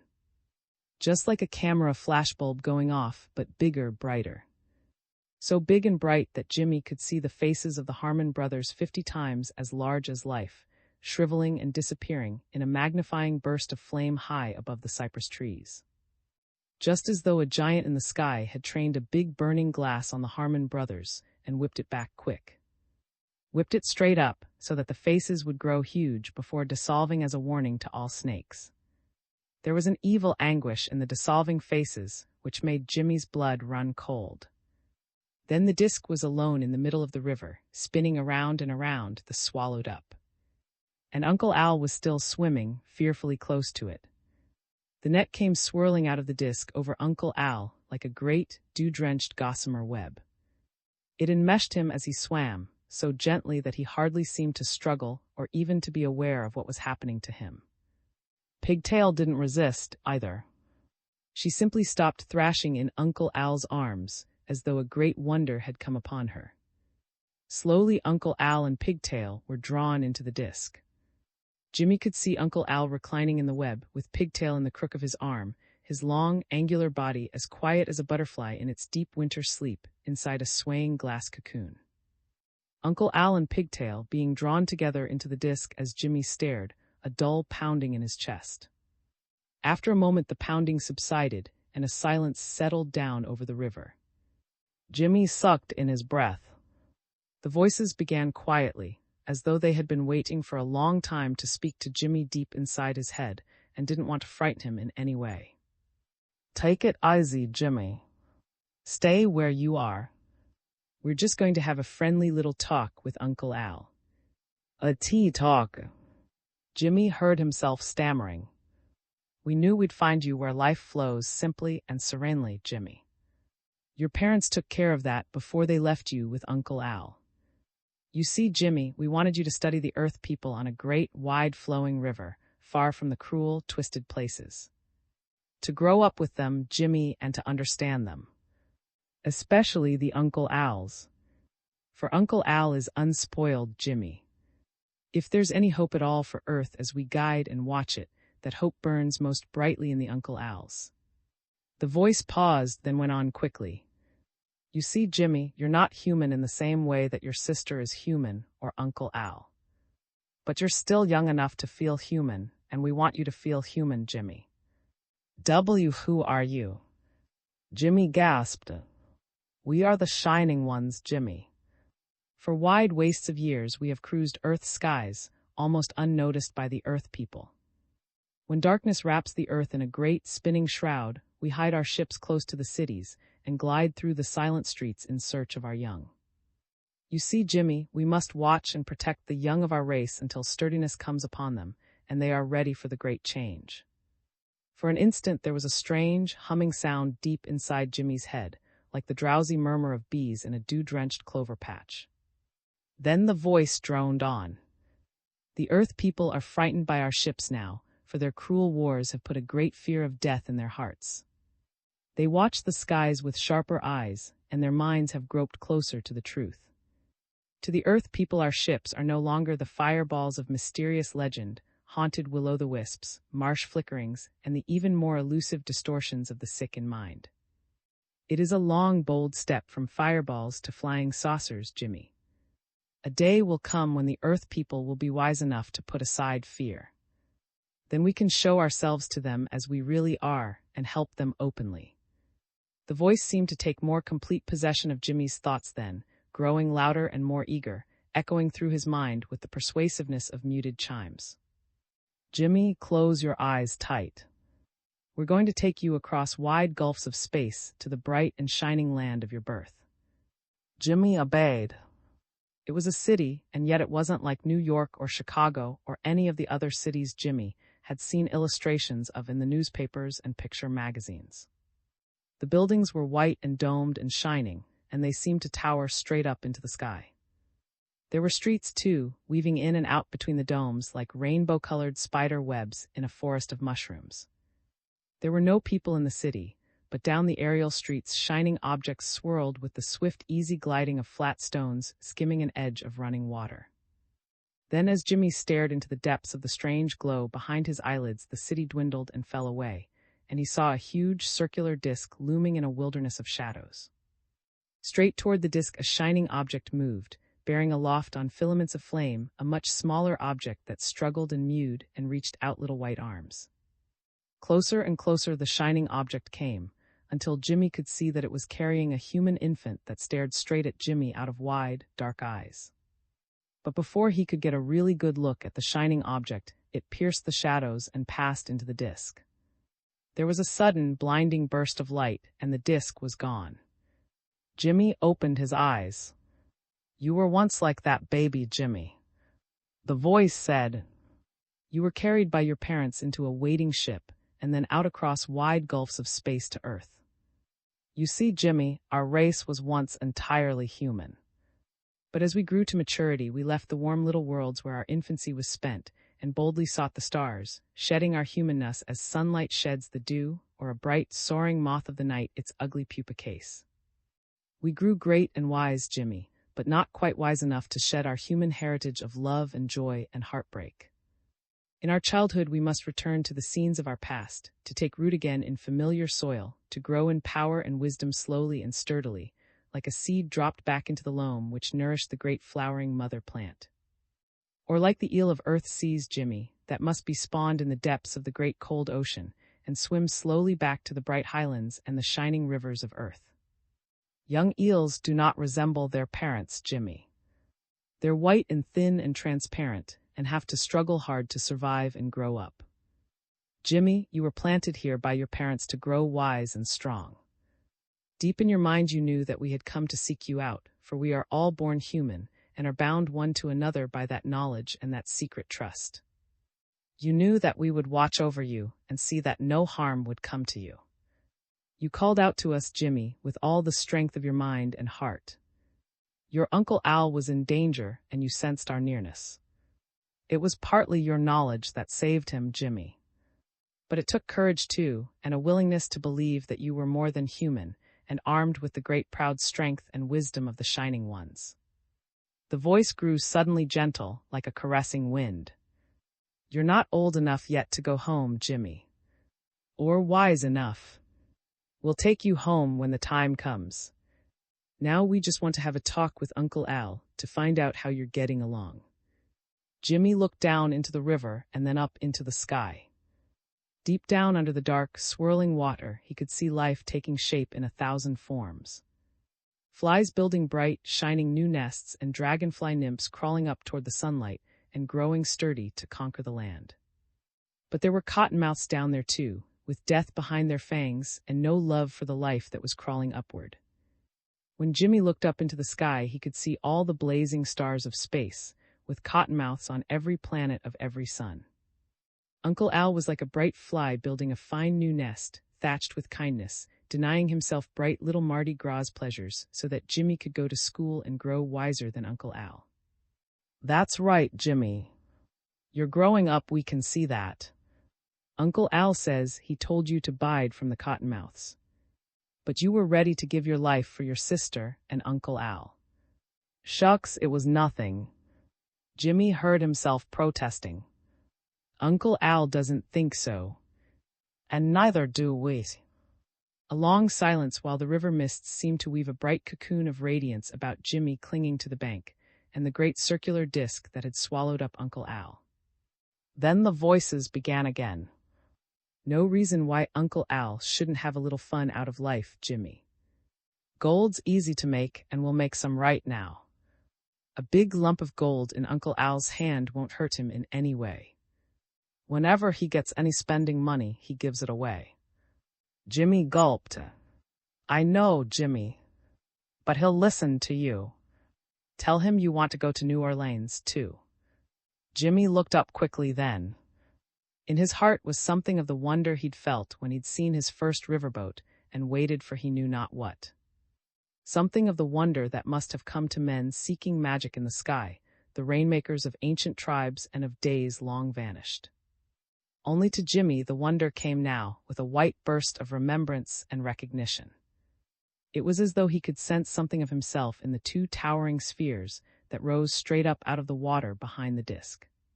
Still and white and beautiful they were, like bubbles floating on a rainbow sea with all the stars of space behind them. Staring at them, Jimmy saw himself as he would be, and knew himself for what he was. It was not a glory to be long endured. Now you must forget again, Jimmy.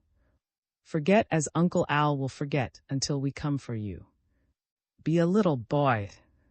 You are safe on the wide bosom of the Father of Waters. Your parents planted you in a rich and kindly loam, and in all the finite universes you will find no nook, for life flows here with a diversity that is infinite and pigtail. She gets on your nerves at times, doesn't she, Jimmy? She sure does, Jimmy admitted. Be patient with her, Jimmy. She's the only human sister you'll ever have on Earth. I'll try, Jimmy muttered. Uncle Al and Pigtail came out of the disk in an amazingly simple way. They just seemed to float out in the glimmering web. Then suddenly there wasn't any disk on the river at all, just a dull flickering, where the sky had opened like a great, blazing furnace to swallow it up. I was just along with Pigtail, not too much, 'cause there's no sense in when death is you in the face, Uncle Al muttered a few minutes later. Uncle Al sat on the riverbank beside Jimmy, staring down at his palm, his vision misted a little by a furious blinking. It's gold, Uncle Al. Pigtail shrilled. A big lump of solid gold. I just felt my hand get heavy, and there it was, young fella, nestling there in my palm. Jimmy didn't seem to be able to say anything. High school books don't cost no more than grammar school books, young fella, Uncle Al said, his face a sudden shining. Next winter you'll be at a high school, sure as I'm a here.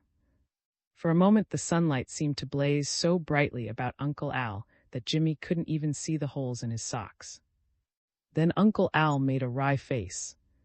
Someday, young fella, when your books are all paid for, I'm gonna buy myself a brand new store suit and hie myself off to the Mardi Gras. Ain't too old that-a-way to get a little fun out of life, young fella. The red fetish. Bill Cullen shaded his eyes with his hand and stared at the empty skyline. His arms, as he stood in the glittering light, showed scraggy and emaciated, and his features were pinched and black. There had been strong winds blowing and enormous seas thundering on the beach, and the ferocity of the elements had accentuated his helplessness. He turned to his companion with a gesture of despair. Look here, he said, you know as well as I do that it is physically impossible for us to hang on without water. What do you say to a swim? Bill's companion groaned and shook his head. He was a frightened, nervous little man with pointed fox-like ears, and people who knew him were prone to brand him a coward. His name, Wellington Van, did not raise him in the estimation of his friends. Bill studied regretfully the thing that Van had become. It was not the lack of water that gave him discomfort. His sorrow lay in the fact that Van did not possess a capacity for blind enthusiasm. It's only 6 miles, he urged. There are cannibals on that island, replied Van. It's down on the chart. Van was a little wild, and he imagined that cannibals tore themselves to pieces over their ceremonies. Bill knew that cannibals were decent and clean and orderly, but there was no explaining that to Van. He dealt with him in another fashion. You're as weak and flabby and spineless as a jellyfish with rheumatism, said Bill. You're so unsavory that the cannibals wouldn't eat you. Why don't you kill yourself now and be done with it? Be a good way to economize on food. Van scowled and sat down upon the beach. His eyes narrowed. We are safer here, he said. His lips were swollen and cracked, and he spoke in a thin, small voice. He assured Bill that he could survive without luxuries. He said that 2 men could go 3 days on 1 pint of water, and that in 3 or 4 days anything might happen. Nothing did happen. The 3 days went by like great white birds at sea, and the merciless glare of the sun made life a perfect misery. Bill looked grim. He squatted on the sands and watched the pale blue water foaming and bubbling in the lagoon, and his eyes glittered. Once he turned to Van and laughed. It has green eyes, he said. I saw it watching us on the beach. It plays with the moon, and its tentacles are long and gelatinous. Sea water affects some men like hashish. That morning Bill had crawled to the lagoon on his hands and knees and swallowed more salt than was good for him. Van had warned him that it wasn't done, but Bill was of the disbelieving sort. Bill's clothes were in tatters, and he found no satisfaction in contemplating the leanness of his wrists and ankles. Whenever he held up his wrists for inspection, they shook so violently that he let himself be guided by sentiment and wept. His ankles were no wider than broomsticks, and when he tried to walk, he could hear them crack. He didn't want to turn them, so he sat down and talked to Van. He made an effort to be agreeable. I'll concede that the cannibals may eat us, he said. There is always that risk. But I don't see why they should, and it's only a 6-mile swim. If we stay here, I can't trust myself. Van recoiled and his underlip trembled. Bill laid a merciful hand upon his emaciated shoulder. There isn't anything that I want to keep from you, he said. I'll tell you the truth. For 3 days I've been planning to kill you. I lay awake last night and watched you. I thought this dreadful thirst, he would put an end to it. Van shivered and tears ran down his face and dampened his brittle red beard.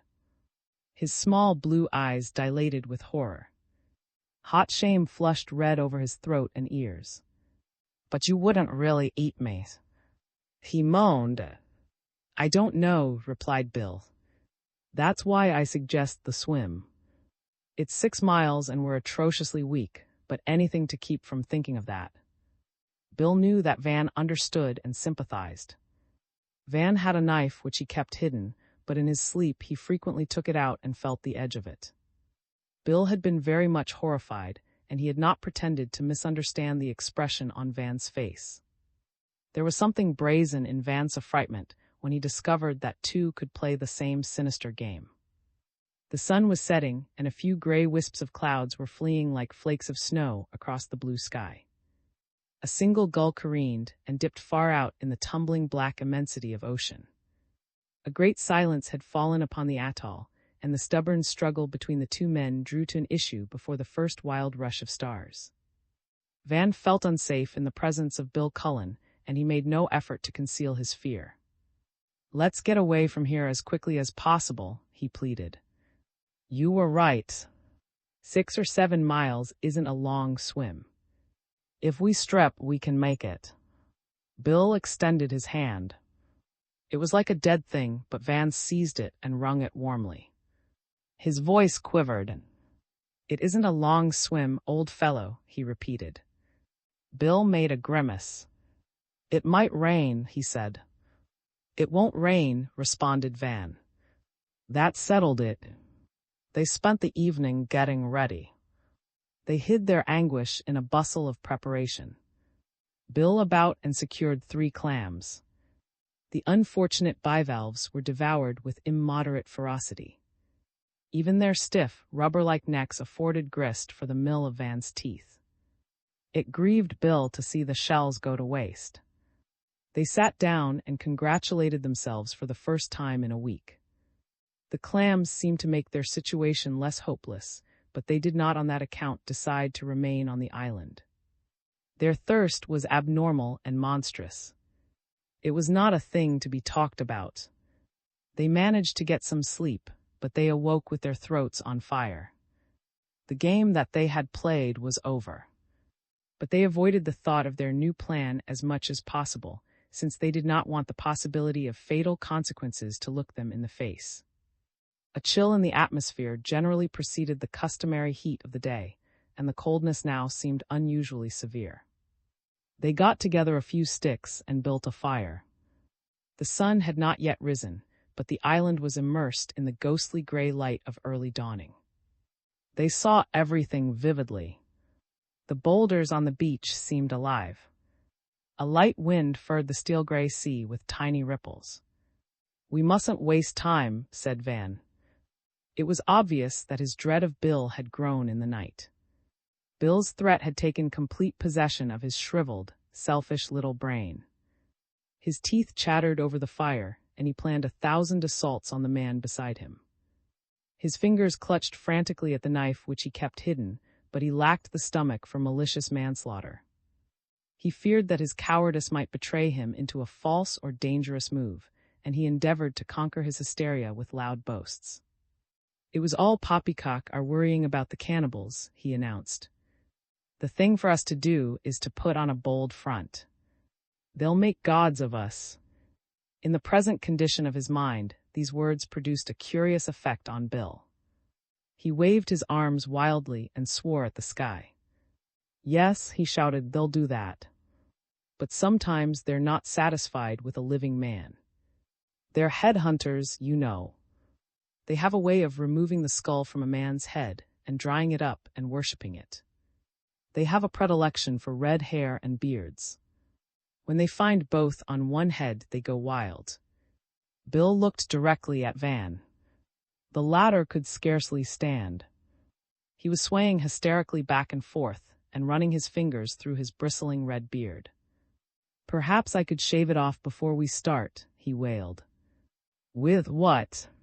demanded Bill. "With the clamshells," cried Van, dejectedly seeking to grasp some straw that would save his head. "I refuse to permit it," said Bill. "It's time we started. It wouldn't be pleasant to swim in the full glare of the sun." They stripped and rolled their clothes into neat, round balls. Somehow it did not seem right to abandon them helter-skelter on the beach. They had a vague idea that they might return for them. They deposited them gingerly beneath the one cocoa palm, and walking solemnly to the water's edge, they scowled into the clouded mirror of sea before them. The water was like ice, and Bill shivered and stood on one foot. "Walk right in," said Van. "The cannibals expect us." His smile was ghastly and indescribable. The blue veins stood out on his scrawny neck, and his forehead was covered with globules of perspiration. Bill was the first to go into deep water. Van stood with the icy current swirling about his ankles and watched him wade out until he stood waist deep. Bill turned and looked back reproachfully. "You're coming, aren't you?" Bill's disdain and distrust of Van were forgotten in a momentary need for companionship. As Van stood with the cold water numbing his toes, he had an irrational desire to turn back and run wildly up the beach, and to stay on the island until thirst finished him off. The risk of the swim seemed suddenly displeasing to him. A mist passed rapidly before his eyes. He ran his fingers through his hair and gulped. But when he saw the pitiful, hurt expression on Bill's face, he put aside unworthy thoughts. "I'm coming, Bill," he said. He walked forward until the water and swirled about his chin. His face was hideously drawn and his eyes bulged, but a forlorn ray of sunlight filtered through the clouds and played about his head, bringing out its latent manliness. "It's deep out there," said Bill. They both lurched forward. The sudden loss of footing accentuated Bill's weakness, and he went under. He felt that his arms and legs were incapable of sustaining him, and he wondered if Van would try to save him. He came up and struck out, his mouth full of water. The salt burned his throat and he swallowed. The water went into his stomach. He shivered. The sun beat mercilessly down upon his naked body. He swam boldly with a brief sense of triumph. He had conquered his physical weakness. He knew that his strength might not last, but the thought that he had not depended upon Van gave him secret satisfaction. He could see Van's red head on the water several yards ahead of him. The little wretch had evidently made good use of his legs and arms. Slow up, Van, he shouted. I don't dare to. Van called back. If I stop, I might sink. And think how deep it is. Bill resented Van's reminder. If you don't ease up, he shouted, you'll surely go down. This isn't an athletic contest. It is, cried Van. It's the greatest ever, even if there are headhunters at the goal. I advise you to talk to me. It keeps me from thinking. If I think, I shall go down. But Bill did not feel like talking. The water was cold and he had no stomach for repartee. He felt the chill of the depths beneath in his nude limbs. He swallowed great quantities of sea water. He knew that he might suffer eventually, but he did not care. He wanted to reach the island. He had never shared Van's dread of cannibals, and the thought of the island with its crystal-clear springs and refreshing fruits was a precious balm to him. He wondered if Van would survive him. The latter was swimming with frightful rapidity, leaving him definitely in the lurch. Bill and his little companion. Van might survive to view the island, with its green, welcome frondage, but would he ever reach it? Bill had an uncomfortable suspicion that he might sink. His initial courage threatened to give out. A mounting hysteria surged through his brain. He closed his eyes and tried not to think. There was nothing before him but a limitless stretch of malachite sea. He was fascinated and horrified by his isolation. A cold, brilliant sun blinded his eyes and dried up the sap of life in him. The water seemed to thicken, and he had great difficulty in moving his arms and legs. Bill never knew how he reached the island. For a starving, emaciated man to swim 7 miles is tremendous and deserves some reward. Like most valiant men, Bill was conscious of his own worth. When he sighted the island, he said nothing, but he thought, this is only just. I have paid the price and I deserve this. He had also caught up with Van. The awful glare in the despairing eyes that Van turned upon him told of a fatigue immeasurable and a desire for water that had passed the bounds of sanity. Van's eyes were living pools of liquid fire. His voice was hoarse and rasping, and he turned over and over in the water, and twice his head went under. They were horribly near when they sighted the cannibals. Van saw them first. He was puffing and wailing, and he had been swimming on his back, and when he turned over and sighted them, his face took on the aspect of an open wound. His mouth became an awful gash in a grotesque, streaked horror of countenance. Bill, he called hoarsely. It's worse than we thought. There are hundreds of 'em. Fixing his frightened and horrified eyes on the shore, Bill trod water and became suddenly very angry. The scene before him burned itself on his brain and robbed him of his victory. He felt that the fates had taken an indecent advantage of him. His anger mounted and flushed his neck and throat. Damn their black hides, he muttered. A clamor and a stench arose from the rocks. The cannibals seemed to be recovering from a drinking bout. They writhed in the sun like wounded snakes. Bill counted 60 or 70. Their bodies were hideously tattooed, and they wore monstrous shell rings through their ears and noses. The women joined with the men in dancing and spitting venom. The hubbub was deafening. Ages of savagery and blood had shaped them into capering devils. They were all the more terrible because they had seen other white men. Bill did not expect much from them. He confessed a frank horror at the situation. If we only had something to give 'em, he groaned. Van had somehow expected Bill to rally and come to his support.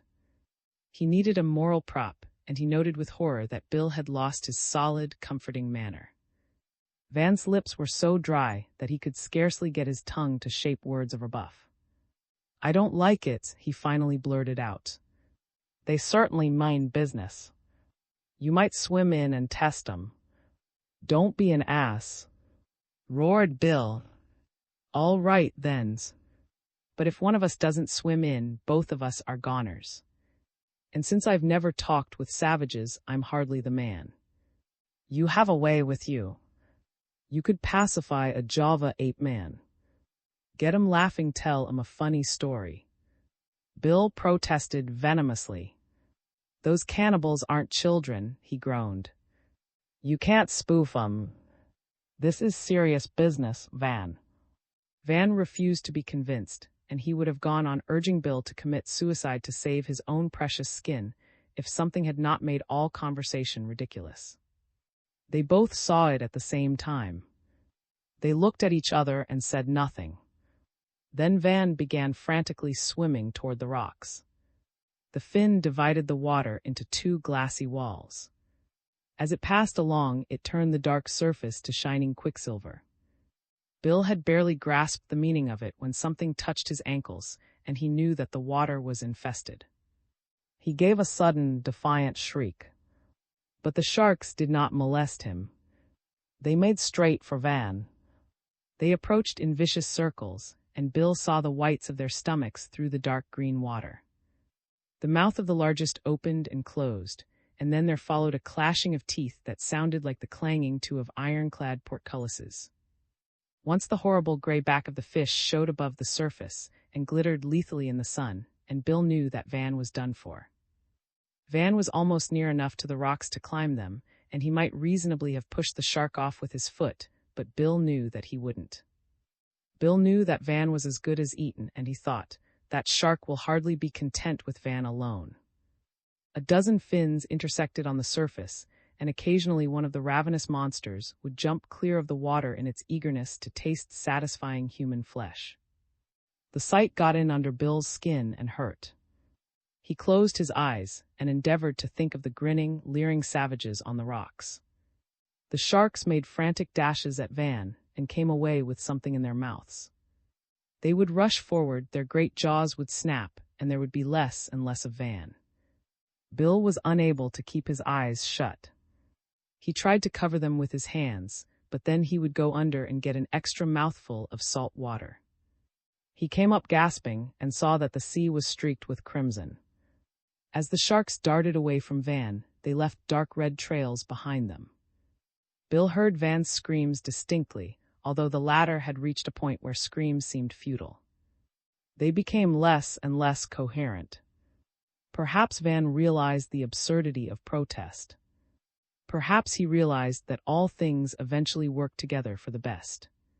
Certainly the cannibals would have treated him worse. It is not pleasant to be boiled in oil or hacked to pieces with little knives. Bill saw the last of Van disappear in the maw of an enormous shark. The water turned a deeper red, and for a moment the sky and sea, and even the naked, gesticulating savages seemed bathed in a crimson aura. It may have been an optical illusion, since Bill's eyes had ceased to function with clarity. Bill knew that the sharks would look about a bit after finishing Van, and the thought gave him no satisfaction. You're next on the list, he told himself. But somehow the sharks seemed satisfied with poor Van. Perhaps they found Van so unsavory that they did not care to risk tackling another of the same breed. They circled about for a few minutes after the last of Van had disappeared, and then they passed solemnly eastward, their fins glistening in the brilliant sunlight. Meanwhile Bill trod water and shuddered when he thought of Van. But he didn't let himself think of Van much after that. Van, he argued, was no longer in need of sympathy. It is the living who have to suffer, he thought. It was patent that he could enjoy no security in waters infested with man-eating sharks. He shouted with delight when he discovered that the cannibals had disappeared from the rocks. He was forcefully tempted to swim in and take advantage of his amazing good fortune. But he thought better of that when he calmly considered the nature of cannibals. They were probably waiting behind the rocks for him to swim in, and he didn't care to be boiled in oil when there were sharks to make a quicker, cleaner job of it. He decided to attempt to round the island. His ability to keep afloat amazed and frightened him.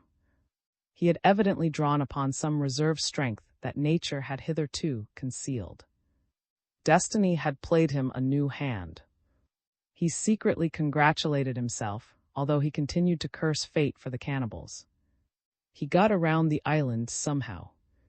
The current set to at the northern end, and he had some difficulty in surmounting the backwash of black tidal water, but he finally reached a beach so clean and white and refreshing that he shouted with boyish eagerness and gratification. He swam in without reckoning consequences, for in his exultation he had forgotten or overlooked the cannibals. He would build a fire and warm himself, and he would eat nothing but fruit. It needed but a momentary inspection to convince him that the island contained an excess of fruit. And there was water. A tiny streamlet came out from the woods, between the boles of fabulously ancient trees, and ran down the smooth white beach. Bill swam in and clambered up the beach. He sat down under a tree, an absurd horror of bones and wet, clinging sand. He was a living scarecrow come out of the sea, with the wisdom and weariness of ancient ocean upon him. He could scarcely open and close his thick, black lips. His skin was drawn painfully taut over his protruding ribs. A steady surf was crashing on the beach, and he paused while he listened to the roar of the breakers. He reposed for a time, then he got up, and a peal of wild laughter came from between his swollen lips. He had won out. He had hoodwinked the cannibals and sharks. In that blazing crystal world of sunlight and water, he came to life again. The sun dried him. He gulped up gallons of water from the tiny streamlet. It was fresh and clear. He was genuinely elated. The wind swept in from the sea in great, steady gusts, and the breeze whistled through his hair and under his armpits. He shouted and danced in sheer joy. The cannibals, he assured himself, were on the other side of the island. It was a large island, and he could hide. The chances against him, he thought, were negligible. He decided to look about for a hiding place. He knew that in the vast forest of tangled vegetation, he would have no difficulty in achieving utter concealment. He could hoard up fruits and coconuts and live unmolested for days. But when he turned, he saw something peering from between the boles of the distorted antique trees that made him change his mind. He stood still in the center of the beach and stared, and presently he saw black, hideous figures come forward into the clearing. Others appeared crawling toward him on their hands and knees. He realized then the absurdity of attempting any sort of concealment. He stood stark still while the cannibals advanced toward him across the smooth, white sands. He began to envy Van. He knew too much about savages. He had that and his imagination to blame for the little hell that he endured. How could he guess that they did not want revenge? A savage considers everything an insult. He knew that he should not have landed upon their infernal island. He wanted to apologize to them and to make them understand. He had no desire to lord it over them, and he admitted to himself that he had deliberately injured their sense of dignity. At first he thought that they intended to make short work of him. They looked sinister. There were 36 of them in the guard of honor that advanced toward him across the beach, and he did not like their faces. Their faces were black and swollen and ugly and incredibly tattooed, and their cheeks were smeared with green and blue paint. One of them paraded a discarded Panama hat. Bill could not imagine where he had obtained the hat. The wretch had probably repaid the owner by boiling him in oil. It was quite the thing 20 years ago to burn traders and missionaries in oil, although the custom has been among respectable savages. But the hat looked at least 20 years old, and one of the devils smoked a pipe. They were tall, solemn-looking cusses, and Bill did not pretend to like them. But when they got close to him, they formed a circle, shutting him off from the sea, and he felt then that everything was worse than he had anticipated. When cannibals begin forming into rings, it is customary to give up hope. They were grinning hideously, and Bill could count the number of teeth in the rings which they wore about their necks. Some of the leanest and tallest wore 30 or 40 teeth. And Bill knew that a savage never wears more than one tooth from a single head. It is not considered decent. And each tooth means, but Bill never wept over milk. He felt that his own head was in imminent danger, and the knowledge annoyed and frightened him. But he did not dare let on that he feared them, and he stood up very stiff and straight, and scowled into their narrow, bloodshot eyes. They seemed to resent his hostility. It seemed to hurt them, and Bill was amazed at the hint of reproach in their glances. A cannibal is something of a gentleman, and he would not deliberately hurt a man's feelings for the world. And Bill's resentment somehow seemed an insult to their hospitality. Bill understood how they felt, and he realized that he had behaved like a boor. But his teeth were knocking together like balls, and a stern front was necessary. But he could not look his captors in the face. They came close to him, and then one of them stepped forward and patted him on the back. He spoke, and Bill understood him. Bill knew nearly all of the Bantu languages, and the savage spoke a corruption of several. "We thank our brother for the very fine gift," he said. "We are indeed grateful." Although Bill could understand what the Black Devil said, a reply was utterly beyond him. The grammatical construction of Bantu overwhelmed him. Bill kept his mouth shut and stared, pretending not to understand. The spokesman turned and beckoned. A tall, lean youth with protruding yellow teeth came quickly forward. Save for a slight hint of pity in his small eyes, his face bore no expression. He held in his right hand a large, round object which Bill did not immediately recognize. The spokesman nodded and took the object by its hair. He stroked it effusively, calling upon it to protect and succor him in war and in peace. He begged that the object's pity and benevolence would extend to the whole tribe. He praised the object in terms that would have embarrassed any living man. Then he turned to Bill and made a very low bow. "It came ashore before you," he said, "and we are most grateful." Bill opened his eyes wide with horror. He sought to express his agony in words, but no sound came from between his black, swollen lips. A sudden shriek would perhaps have saved him, and Bill tried hard to make a sound in his throat. But his horror lay too heavily upon him. He made a wild, horrid gesture with his right arm and collapsed in a heap upon the sand. 3 months later, Bill was taken off by a trading sloop. He blabbered idiotically about the right of a head to decent burial and made uncomplimentary allusions to the wearing of teeth. He evidently sought to stir up anger against the cannibals, but the traders ignored his insinuations, since he was obviously mad and since the cannibals had worshipped him and given him the run of the island. The memory of Van's head had addled his wits. The sky trap. Lawton enjoyed a good fight. He stood happily trading blows with Tommy, his lean-fleshed torso gleaming with sweat. He preferred to work the pugnacity out of himself slowly, to savor it as it ebbed. "Better luck next time," he said, and unlimbered a left hook that thudded against his opponent's jaw with such violence that the big, hairy ape crumpled to the resin and rolled over on his back. Lawton brushed a lock of rust-colored hair back from his brow and stared down at the limp figure, lying on the descending, slightly tilted athletic deck.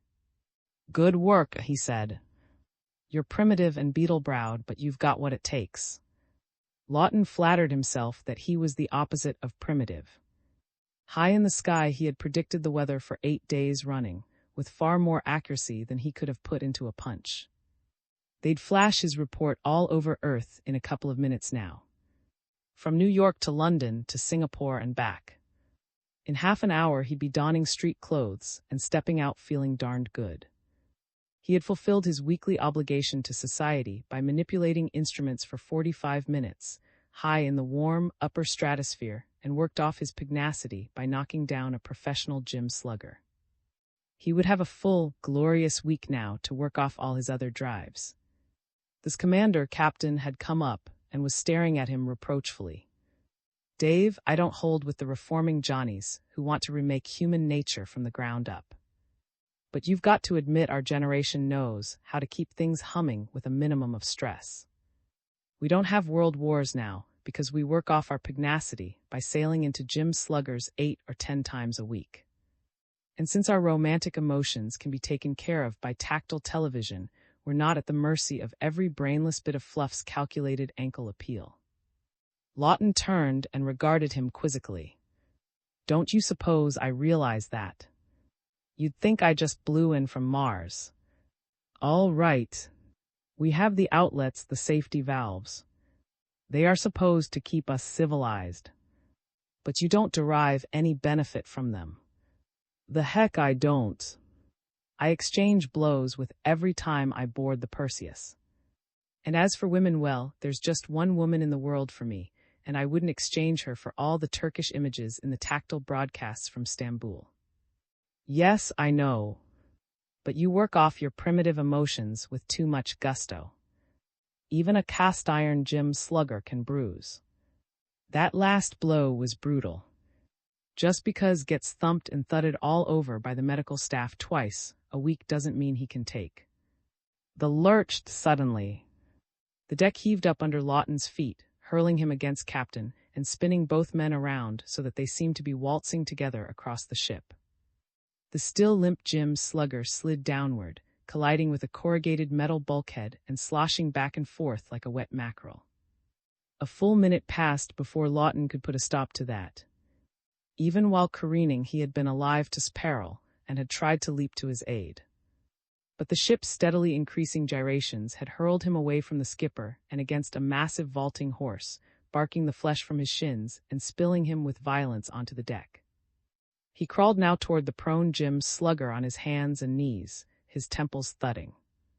The gyrations ceased an instant before he reached side. With an effort he lifted the big man up, propped him against the bulkhead and shook him until his teeth rattled. He muttered, "Old fellow." Opened blurred eyes few.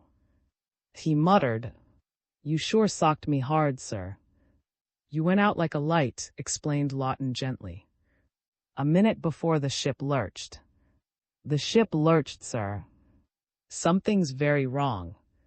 The ship isn't moving. There are no vibrations, and are you hurt?" "Your skull thumped against that bulkhead so hard I was afraid." "Naw, I'm okay. I mean, the ship ain't moving." "How could it stop?" Lawton said, "I don't know." Helping the Jim slugger to his feet, he stared apprehensively about him. Captain was kneeling on the resin, testing his hocks for sprains with splayed fingers, his features twitching. "Hurt badly, sir." The commander shook his head. "I don't think so. Dave, we are 20,000 feet up, so how in hell could we be stationary in space?" "It's all yours, skipper." "I must say you're helpful." Got painfully to his feet and limped toward the athletic compartment's single quartz, poured a small circle of radiance on a level with his eyes. As the port sloped downward at an angle of nearly 60 degrees, all he could see was a diffuse glimmer until he wedged his brow in the observation visor and stared downward. Lawton heard him suck in his breath sharply. "Well, sir, there are thin cirrus clouds directly beneath us." "They're not moving."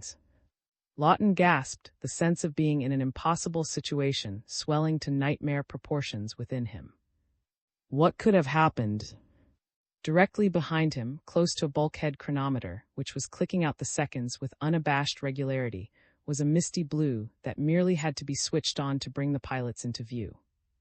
The commander hobbled toward it and manipulated a rheostat. The two pilots appeared side by side on the screen, sitting amidst a spidery network of dully gleaming pipelines and nichrome humidification units.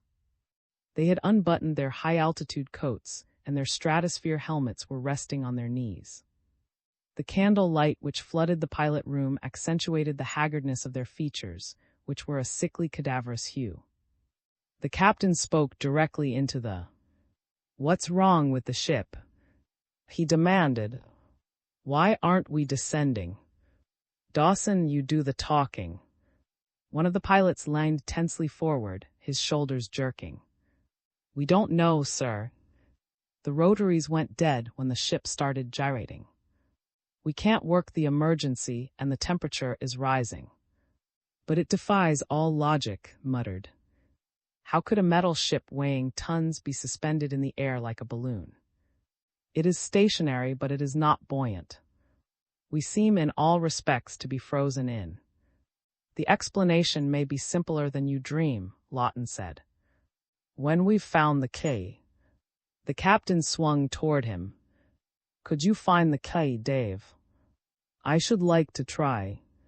It may be hidden somewhere on the ship, and then again, it may not be. But I should like to go over the ship with a fine-tooth comb, and then I should like to go over outside thoroughly. Suppose you make me an emergency mate and give me a cart, sir. Lawton got his cart. For 2 hours he did nothing spectacular, but he went over every inch of the ship.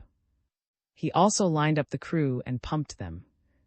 The men were as completely in the dark as the pilots and the now completely recovered, who was following Lawton about like a doting seal. "You're all right, guys, sir." Another 2 or 3 cracks, and my noggin would split wide open. But not like an eggshell. Pig iron develops fissures under terrific pounding, but your cranium seems to be more like tempered steel. You won't understand this, but I've got to talk to somebody, and the captain is too busy to listen. I went over the entire ship because I thought there might be a hidden source of buoyancy somewhere. It would take a lot of air bubbles to turn the ship into a balloon, but there are large vacuum chambers under the multiple series condensers in the engine room which conceivably could have sucked in a helium leakage from the carbon pile valves. And there are bulkhead porosities which could have clogged. "Yeah," muttered, scratching his head. "I see what you mean, sir. It was no soap. There's nothing inside the ship that could possibly keep us up. Therefore, there must be something outside that isn't air. We know there is air outside. We've stuck our heads out and sniffed it. And we've found out a curious thing. Along with the oxygen there is water vapor, but it is H2O, it's HO. A molecular arrangement like that occurs in the upper solar atmosphere, but nowhere on Earth. And there's a thin sprinkling of hydrocarbon molecules out there too. Hydrocarbon appears ordinarily as methane gas, but out there it rings up as CH. Methane is CH4. And there are also scandium oxide molecules making unfamiliar faces at us. And oxide of boron with an equational limp. "Gee," muttered. "We're up against it, eh?" Lawton was squatting on his hams beside an emergency chute opening on the deck of the Penguin's weather observatory. He was letting down a spliced beryllium plumb line, his gaze riveted on the slowly turning horizontal drum of a windlass which contained more than 200 feet of gleaming metal cordage. Suddenly, as he stared, the drum stopped revolving. Lawton stiffened, a startled expression coming into his face. He had been playing a hunch that had seemed as insane, rationally considered, as his wild idea about the bulkhead porosities. For a moment he was stunned, unable to believe that he had struck pay dirt. The winch indicator stood at 103 feet, giving him a rich, fruity yield of. 100 feet below him, the plummet rested on something solid that sustained it in space. Scarcely breathing, Lawton leaned over the windlass and stared downward. There was nothing visible between the ship and the fleecy clouds far below except a tiny black dot resting on vacancy and a thin beryllium plumb line ascending like an interrogation point from the dot to the chute opening. "You see something down there?" asked. Lawton moved back from the windlass, his brain whirling. "There's a solid surface directly beneath us, but it's completely invisible." "You mean it's like a frozen cloud, sir?" "No, it doesn't shimmer or deflect light. Congealed water vapor would sink instantly to Earth." "You think it's all around us, sir?" Lawton stared at aghast. In his crude fumblings, the gym slugger had ripped a hidden fear right out of his subconsciousness into the light. "I don't know," he muttered. "I'll get at that next." A half-hour later, Lawton sat beside the captain's desk in the control room, his face drained of all color. He kept his gaze averted as he talked. A man who succeeds too well with an unpleasant task may develop a subconscious sense of guilt. "Sir, we're suspended inside a hollow sphere which resembles a huge, floating soap bubble. Before we ripped through it, it must have had a plastic surface. But now the tear has apparently healed over, and the shell all around us is as resistant as steel. We're completely bottled up, sir. I shot rocket leads in all directions to make certain." The expression on his face sold mere amazement down the river. He could not have looked more startled if the nearer planets had yielded their secrets chillingly, and a super race had appeared suddenly on Earth. Good God, Dave. Do you suppose something has happened to space? Lawton raised his eyes with a shudder. Not necessarily, sir. Something has happened to us. We're floating through the sky in a huge, invisible bubble of some sort, but we don't know whether it has anything to do with space. It may be a phenomenon. You say we're floating. We're floating slowly westward. The clouds beneath us have been receding for 15 or 20 minutes now. Phew, muttered. That means we've got to. He broke off abruptly. The Perseus radio operator was standing in the doorway, distress and indecision in his gaze. Our reception is extremely sporadic, sir, he announced. We can pick up a few of the stronger broadcasts, but our emergency signals haven't been answered. Keep trying, ordered. Aye, sir. The captain turned to Lawton. Suppose we call it a bubble. Why are we suspended like this, immovably? Your rocket leads shot up, and the plumb line dropped 100 feet. Why should the ship itself remain stationary? Lawton said the bubble must possess sufficient internal equilibrium to keep a big, heavy body suspended at its core. In other words, we must be suspended at the hub of converging energy lines. You mean we're surrounded by an electromagnetic field? Lawton frowned. Not necessarily, sir. I'm simply pointing out that there must be an energy tug of some sort involved. Otherwise, the ship would be resting on the inner surface of the bubble. Nodded grimly. We should be thankful, I suppose, that we can move about inside the ship. Dave, do you think a man could descend to the inner surface? I've no doubt that a man could, sir. Shall I let myself down? Absolutely not. Damn it, Dave, I need your energies inside the ship. I could wish for a less impulsive first officer, but a man in my predicament can't be choosy. Then what are your orders, sir? Orders? Do I have to order you to think? Is working something out for yourself such a strain? We're drifting straight toward the Atlantic Ocean. What do you propose to do about that? I expect I'll have to do my best, sir. Lawton's best conflicted dynamically with the captain's orders. 10 minutes later, he was descending, hand over hand, on a swaying emergency ladder. Tough-fibered Davy goes down to look around, he grumbled. He was conscious that he was flirting with danger. The air outside was breathable, but would the diffuse, unorthodox gases injure his lungs? He didn't know, couldn't be sure. But he had to admit that he felt all right so far. He was 70 feet below the ship and not at all dizzy. When he looked down, he could see the purple-domed summits of mountains between gaps in the fleecy cloud blanket. He couldn't see the Atlantic Ocean yet. He descended the last 30 feet with mounting confidence. At the end of the ladder, he braced himself and let go. He fell about 6 feet, landing on his rump on a spongy surface that bounced him back and forth. He was vaguely incredulous when he found himself sitting in the sky, staring through his spread legs at clouds and mountains. He took a deep breath. It struck him that the sensation of falling could be present without movement downward through space. He was beginning to experience such a sensation. His stomach twisted and his brain spun. He was suddenly sorry he had tried this. It was so damnably unnerving. He was afraid of losing all emotional control. He stared up, his eyes squinting against the sun. Far above him, the gleaming, wedge-shaped bulk of the Perseus loomed colossally, blocking out a fifth of the sky. Lowering his right hand, he ran his fingers over the invisible surface beneath him. The surface felt rubbery, moist.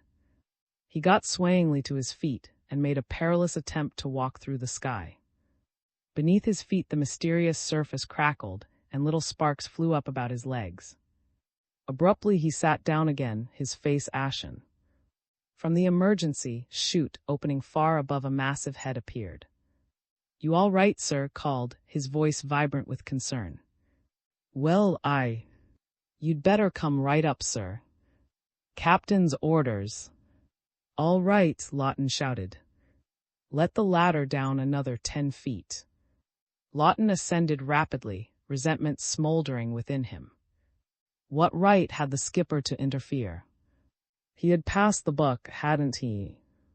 Lawton got another bad jolt the instant he emerged through the chute opening. Captain was leaning against a parachute rack, gasping for breath, his face a livid hue. Looked equally bad. His jaw muscles were twitching, and he was tugging at the collar of his gym suit. Gasped Dave, I tried to move the ship. I didn't know you were outside. Good gods, you didn't know. The rotaries backfired and used up all the oxygen in the engine room. Worse, there's been a carbonic oxide seepage. The air is contaminated throughout the ship. We'll have to open the ventilation valves immediately. I've been waiting to see if you could breathe down there. You're all right, aren't you? The air is breathable. Lawton's face was dark with fury. I was an experimental rat in the sky, eh? Look, Dave, we're all in danger. Don't stand there glaring at me. Naturally, I waited. I have my crew to think of. Well, think of them. Get those valves open before we all have convulsions. A half-hour later, charcoal gas was mingling with oxygen outside the ship, and the crew was breathing it in again gratefully. Thinly dispersed and mixed with oxygen, it seemed all right. But Lawton had misgivings. No matter how attenuated a lethal gas is, it is never entirely harmless. To make matters worse, they were over the Atlantic Ocean. Far beneath them was an emerald turbulence, half obscured by eastward moving cloud masses. The bubble was holding, but the morale of the crew was beginning to sag. Lawton paced the control room. Deep within him, unsuspected energies surged. We'll last until the oxygen is breathed up, he exclaimed. We'll have 4 or 5 days at most. But we seem to be traveling faster than an ocean liner. With luck, we'll be in Europe before we become carbon dioxide breathers. Will that help matters, Dave? Said the captain wearily. If we can blast our way out, it will. The captain's sagging body jackknifed erect. Blast our way out. What do you mean, Dave? I've clamped discs on the cosmic ray absorbers and trained them downward. A thin stream of accidental neutrons directed against the bottom of the bubble may disrupt its energies where it thin. It's a long gamble, but worth taking. We're staking nothing, remember. Sputtered nothing but our lives. If you blast a hole in the bubble, you'll destroy its energy balance. Did that occur to you? Inside a lopsided bubble, we may careen dangerously or fall into the sea before we can get the rotaries started. I thought of that. The pilots are standing by to start the rotaries the instant we lurch. If we succeed in making a rent in the bubble, we'll break out the vanes and descend vertically. The rotaries won't backfire again. I've had their burnt-out cylinder heads replaced. An agitated voice came from on the captain's desk. Tuning in, sir. Lawton stopped pacing abruptly. He swung about and grasped the desk edge with both hands, his head touching, as the two men stared down at the horizontal face of Petty Officer James Caldwell. Caldwell wasn't more than 22 or 3, but the screen's opalescence silvered his hair and misted the outlines of his jaw, giving him an aspect of senility. Wells' young man growled. What is it? What do you want? The irritation in the captain's voice seemed to increase Caldwell's agitation. Lawton had to say, all right, lad, let's have it, before the information which he had seemed bursting to impart could be wrenched out of him. It came in erratic spurts. The bubble is all blooming, sir. All around inside there are big yellow and purple growths. It started up above and spread around. First there was just a clouding over of the sky, sir, and then stalks shot out. For a moment Lawton felt as though all sanity had been squeezed from his brain. Twice he started to ask a question and thought better of it. Pumpings were superfluous when he could confirm Caldwell's statement in half a minute for himself. If Caldwell had cracked up, Caldwell hadn't cracked. When Lawton walked to the quartz port and stared down, all the blood drained from his face. The vegetation was luxuriant and unearthly. Floating in the sky were serpentine tendrils as thick as a man's wrist, purplish flowers and ropey fungus growths. They twisted and writhed and shot out in all directions, creating a tangle immediately beneath him and curving up toward the ship amidst a welter of seed pods. He could see the seeds dropping from pods, which reminded him of the darkly horned skate egg sheaths which he had collected in his boyhood from sea beaches at ebb tide. It was the unwholesomeness of the vegetation which chiefly unnerved him. It looked dank, malarial. There were decaying patches on the fungus growths, and a miasmal mist was descending from it toward the ship. The control room was completely still when he turned from the quartz port to meet startled gaze. "Dave, what does it mean?" The question burst explosively from the captain's lips. "It means life has appeared and evolved and grown rotten ripe inside the bubble, sir. All in the space of an hour or so." "But that's impossible." Lawton shook his head. "It isn't at all, sir. We've had it drummed into us that evolution proceeds at a snailish pace, but what proof have we that it can't mutate with lightning-like rapidity? I've told you there are gases outside we can't even make in a chemical laboratory, molecular arrangements that are alien to Earth. But plants derive nourishment from the soil," interpolated. "I know, but if there are alien gases in the air, the surface of the bubble must be reeking with unheard-of chemicals. There may be compounds inside the bubble which have so sped up organic processes that a 100-million-year cycle of mutations has been telescoped into an hour." Lawton was pacing the floor again. It would be simpler to assume that seeds of existing plants became somehow caught up and imprisoned in the bubble. But the plants around us never existed on Earth. I'm no botanist, but I know what the Congo has on tap and the great rain forests of the Amazon. Dave, if the growth continues, it will fill the bubble. It will choke off all our air. Don't you suppose I realize that? We've got to destroy that growth before it destroys us. It was pitiful to watch the crew's morale sag. The miasmal taint of the ominously proliferating vegetation was soon pervading the ship, spreading demoralization everywhere. It was particularly awful straight down. Above a ropey tangle of livid vines and creepers, a kingly stench weed towered, purplish and bloated and weighted down with seed pods. It seemed sentient, somehow. It was growing so fast that the evil odor which poured from it could be correlated with the increase of tension inside the ship.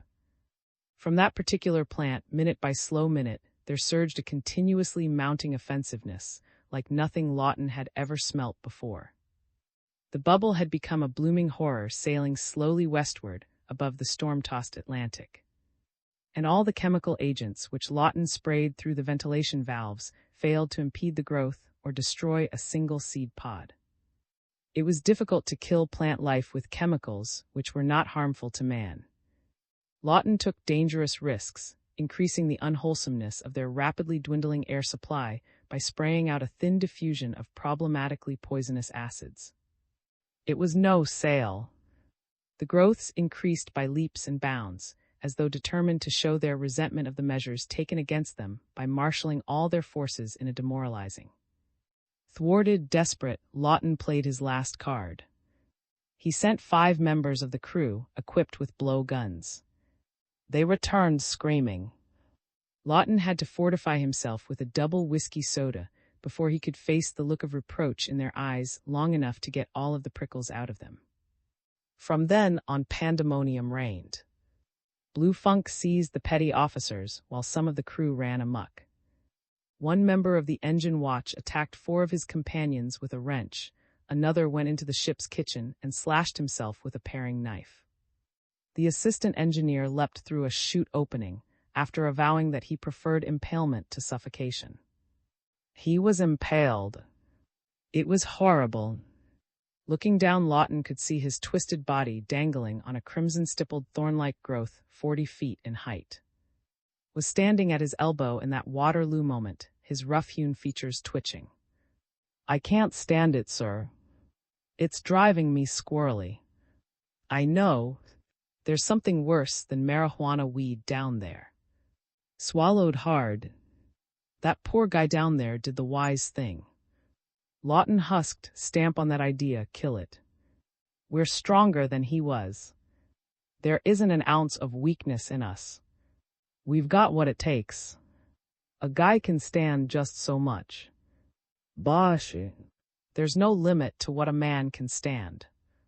From the behind them came an urgent voice. "Radio room tuning in, sir." Lawton swung about. On the flickering screen, the foggy outlines of a face appeared and coalesced into sharpness. The Perseus radio operator was breathless with excitement. "Our reception is improving, sir. European shortwaves are coming in strong. The static is terrific, but we're getting every station on the continent and most of the American stations." Lawton's eyes narrowed to exultant slits. He spat on the deck, a slow tremor shaking him.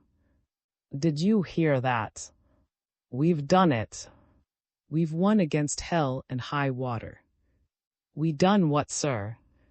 "The bubbles you ape it must be wearing thin. Hell's bells, do you have to stand there gaping like a moronic ninepin? I tell you, we've got it licked.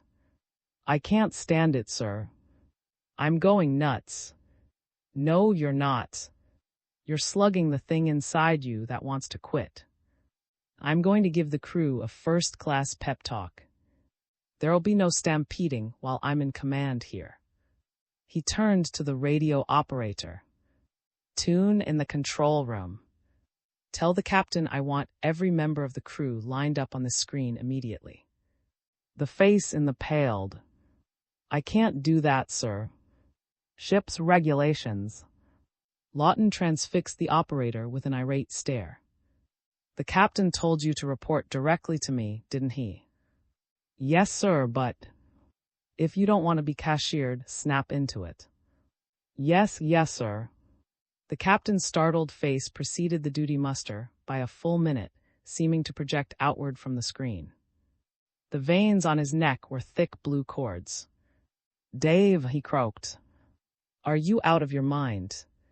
What good will talking do now? Are the men lined up?" Lawton rapped impatiently. Nodded. "They're all in the engine room, Dave." "Good. Block them in."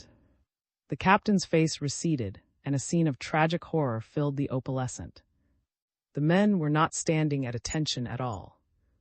They were slumping against the Perseus, central charging plant in attitudes of abject despair. Madness burned in the eyes of 3 or 4 of them. Others had torn open their shirts and raked their flesh with their nails. Petty Officer Caldwell was standing as straight as a totem pole, clenching and unclenching his hands. The second assistant engineer was sticking out his tongue. His face was deadpan, which made what was obviously a terror reflex look like an idiot's grimace. Lawton moistened his lips. "Men, listen to me. There is some sort of plant outside that is giving off fumes. A few of us seem to be immune to it. I'm not immune, but I'm fighting it, and all of you boys can fight it too. I want you to fight it to the top of your courage. You can fight anything when you know that just around the corner is freedom from a beastliness that deserves to be licked even if it's only a plant. Men, we're blasting our way free. The bubble's wearing thin. Any minute now, the plants beneath us may fall with a soggy plop into the Atlantic Ocean. I want every man jack aboard this ship to stand at his post and obey orders. Right this minute, you look like something the cat dragged in. But most men who cover themselves with glory start off looking even worse than you do." He smiled wryly. "I guess that's all.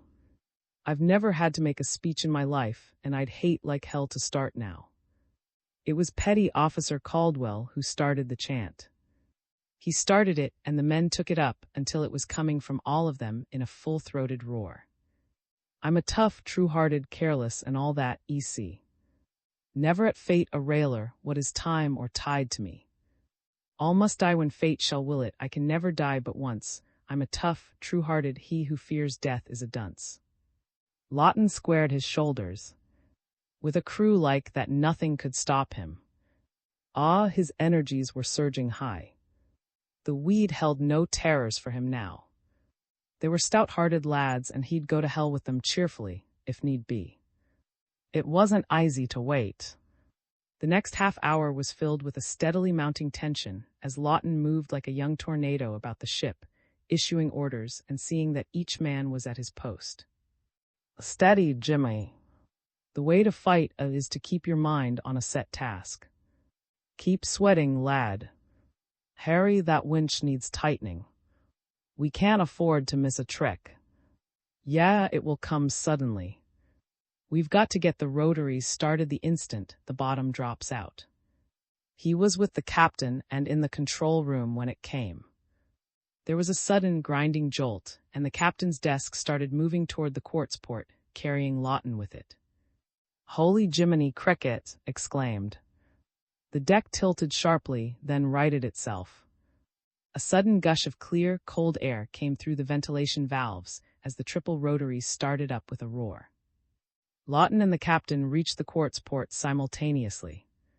Shoulder to shoulder they stood staring down at the storm-tossed Atlantic, electrified by what they saw.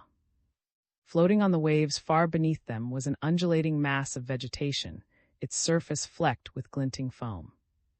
As it rose and fell in waning sunlight, a tainted seepage spread about it, defiling the clean surface of the sea.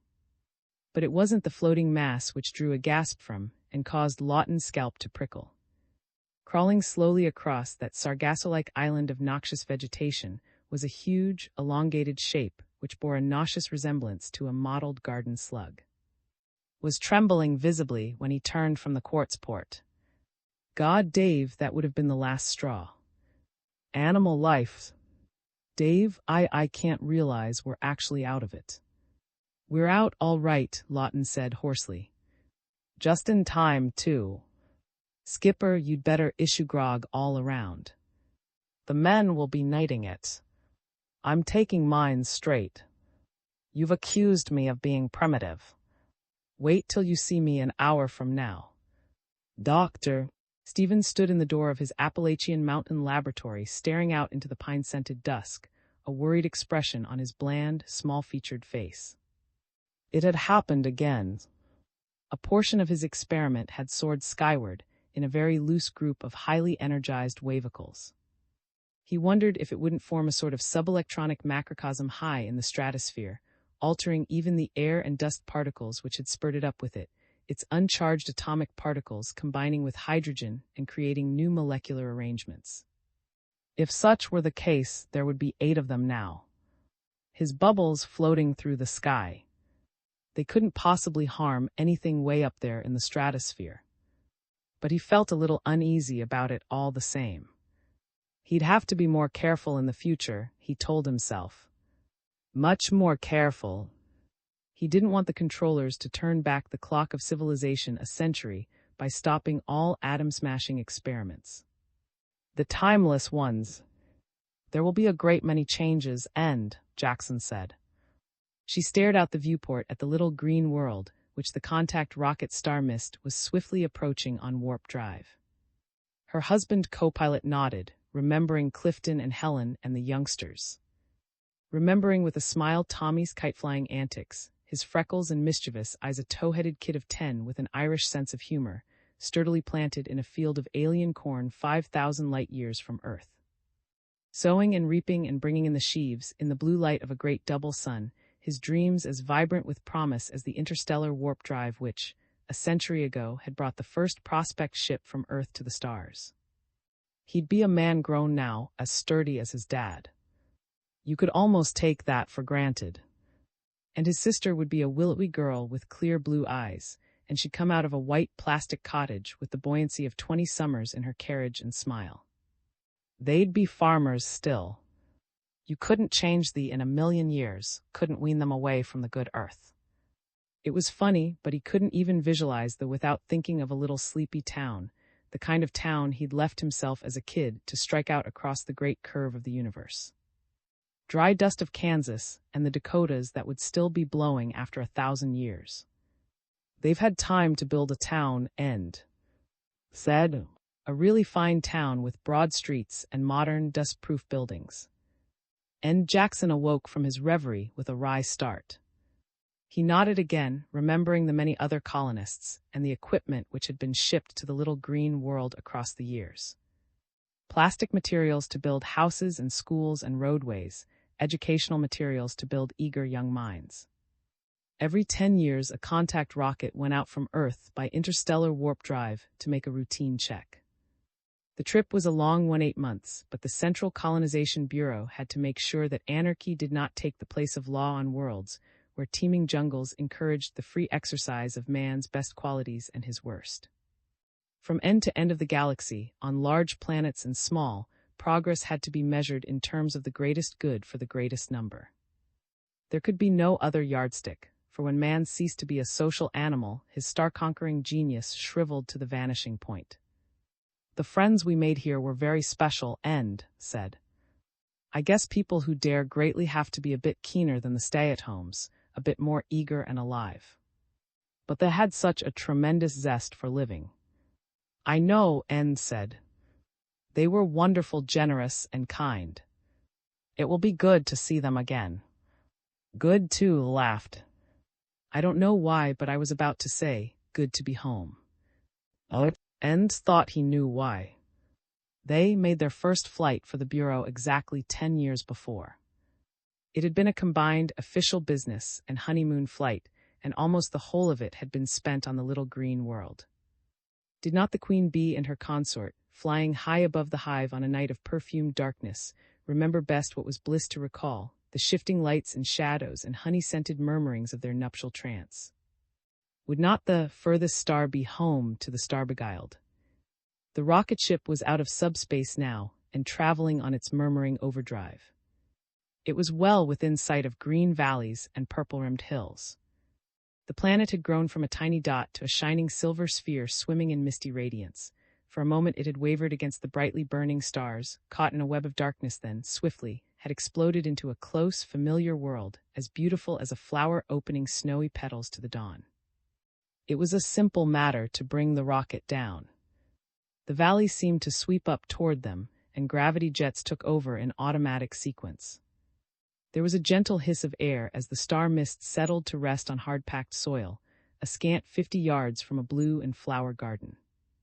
Through a dancing blue haze a dwelling loomed, white and serene in the rosy flush of evening. Looked at her husband, her eyes wide with surmise. Just shows how close you can come when you follow dial readings. And said, the first Linta shack stood just about here. I remember the slope of the soil. His eyes grew warm and eager. And I'm glad it's no fun searching for old friends with your heart in your throat. We'll step right up and surprise them. When they emerged from the ship, the perfume of flowers mingled with the richer scent of freshly turned earth, bringing back memories of their earlier visit. There had been no flower garden then, but the soil had possessed the same April shower freshness. I must look like a fright, said. You didn't give me time to powder my nose. They were within 5 yards of the dwelling when a door opened, and a child of 10 or 12 emerged. She was blue-eyed, golden-haired, and she stood for a moment blinking in the evening light, her hair whipped by the wind. Mary, exclaimed, catching hold of N's arm. Then in a stunned whisper, oh, but it can't be. She'd be a grown woman. The child straightened at the sound of the voice, looking about. She saw N and blank amazement came into her eyes. Then she gave a little glad cry and ran toward them, her arms reaching out in welcome. You've come back, she exclaimed. Mom and Dad's thought it would be a long time. But I knew you'd come soon. I knew. I was sure. Nowhere any sign that this was not the child they had known 10 years before.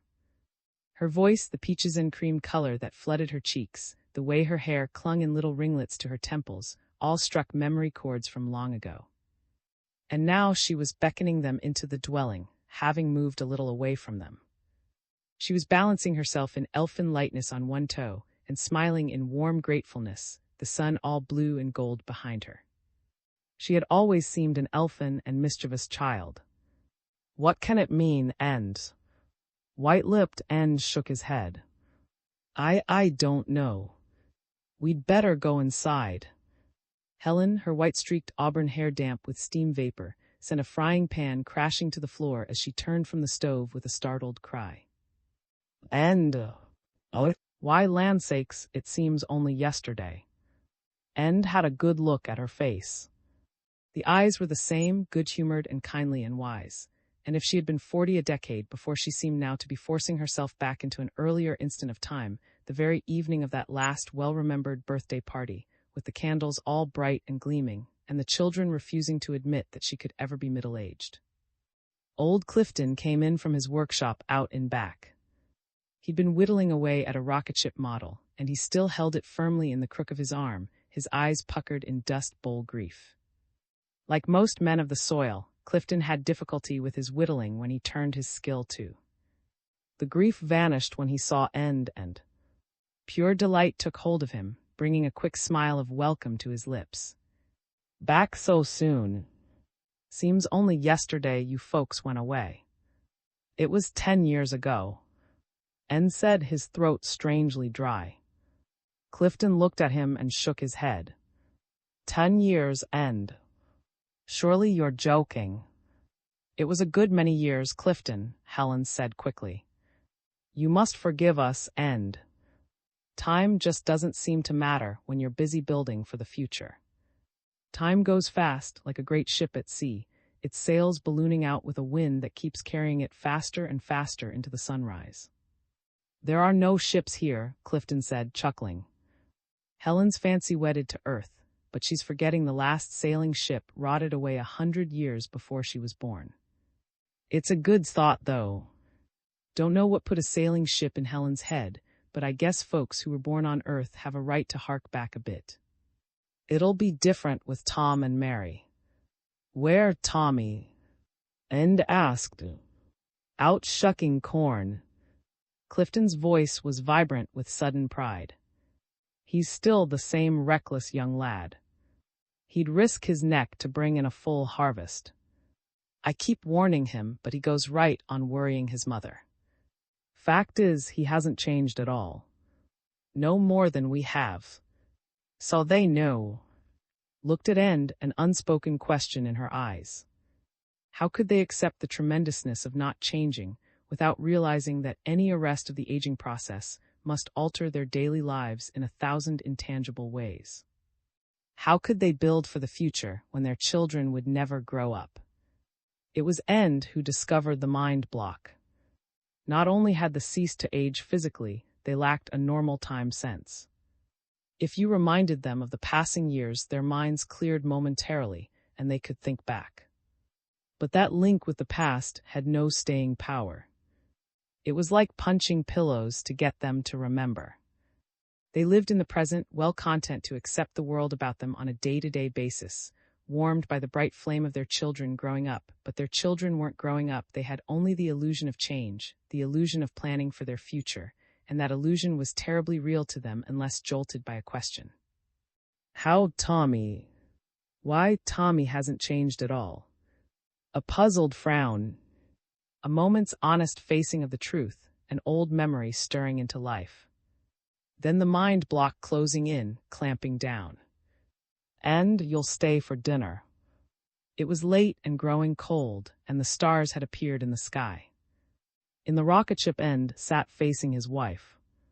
That house was never built by human hands, he said, a cold prickling at the base of his scalp. He had suffered from the prickling off and on for a full hour. He could still taste the strong coffee he'd downed at a gulp before rising in haste at the end of an uneasy meal. He was sorry now they'd returned to the ship without waiting to say hello to Tommy, fresh from his harvesting chores.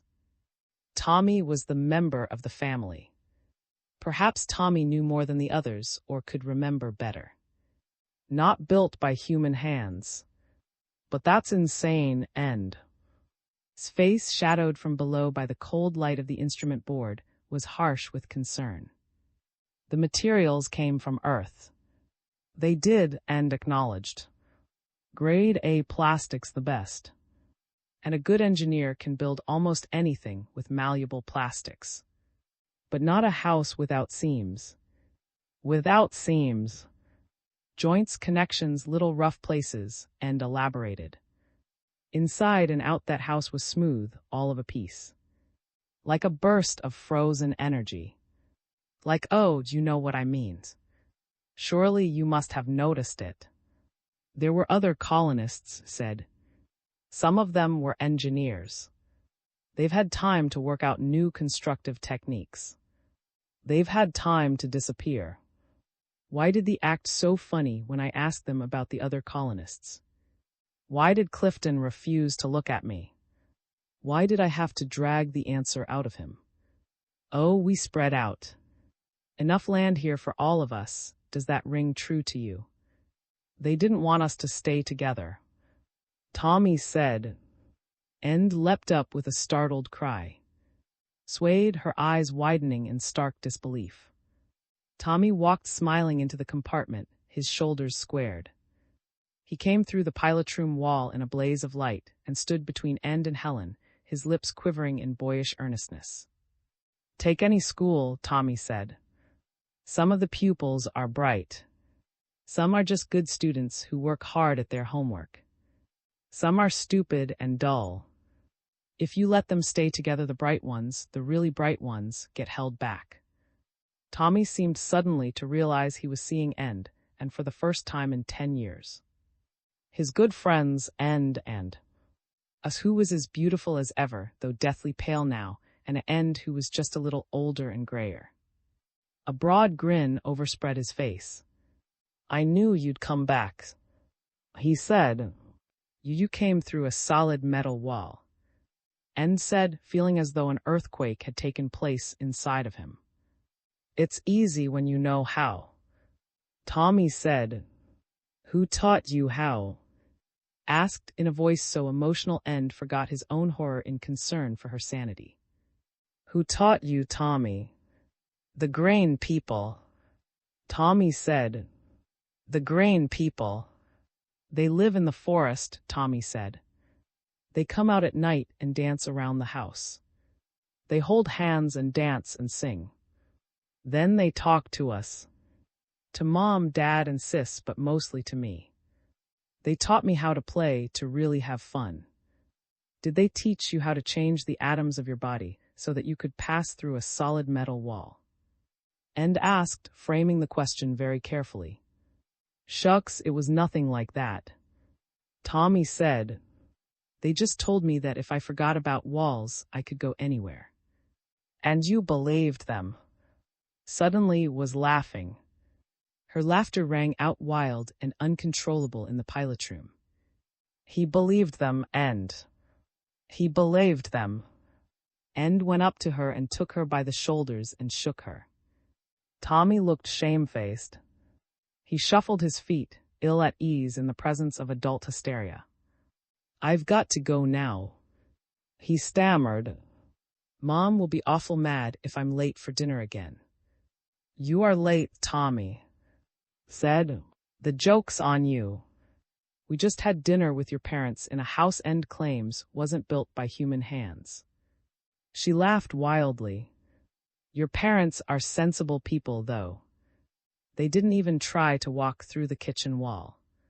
They could if they tried hard enough, Tommy said. Someday they will. Tommy looked almost apologetic. I can't stay any longer. I saw your ship and wanted to see if you really had come back. I thought it might be someone else. I'm sure glad it's you. Tommy turned abruptly and walked straight out of the pilotroom, his small body lighting up the wall until he vanished. Stared at her husband, her eyes dark with a questioning horror. The Green people, N said. Does the name mean anything to you? shook her head, her lips shaping a soundless no. End sat down slowly, rubbing his jaw.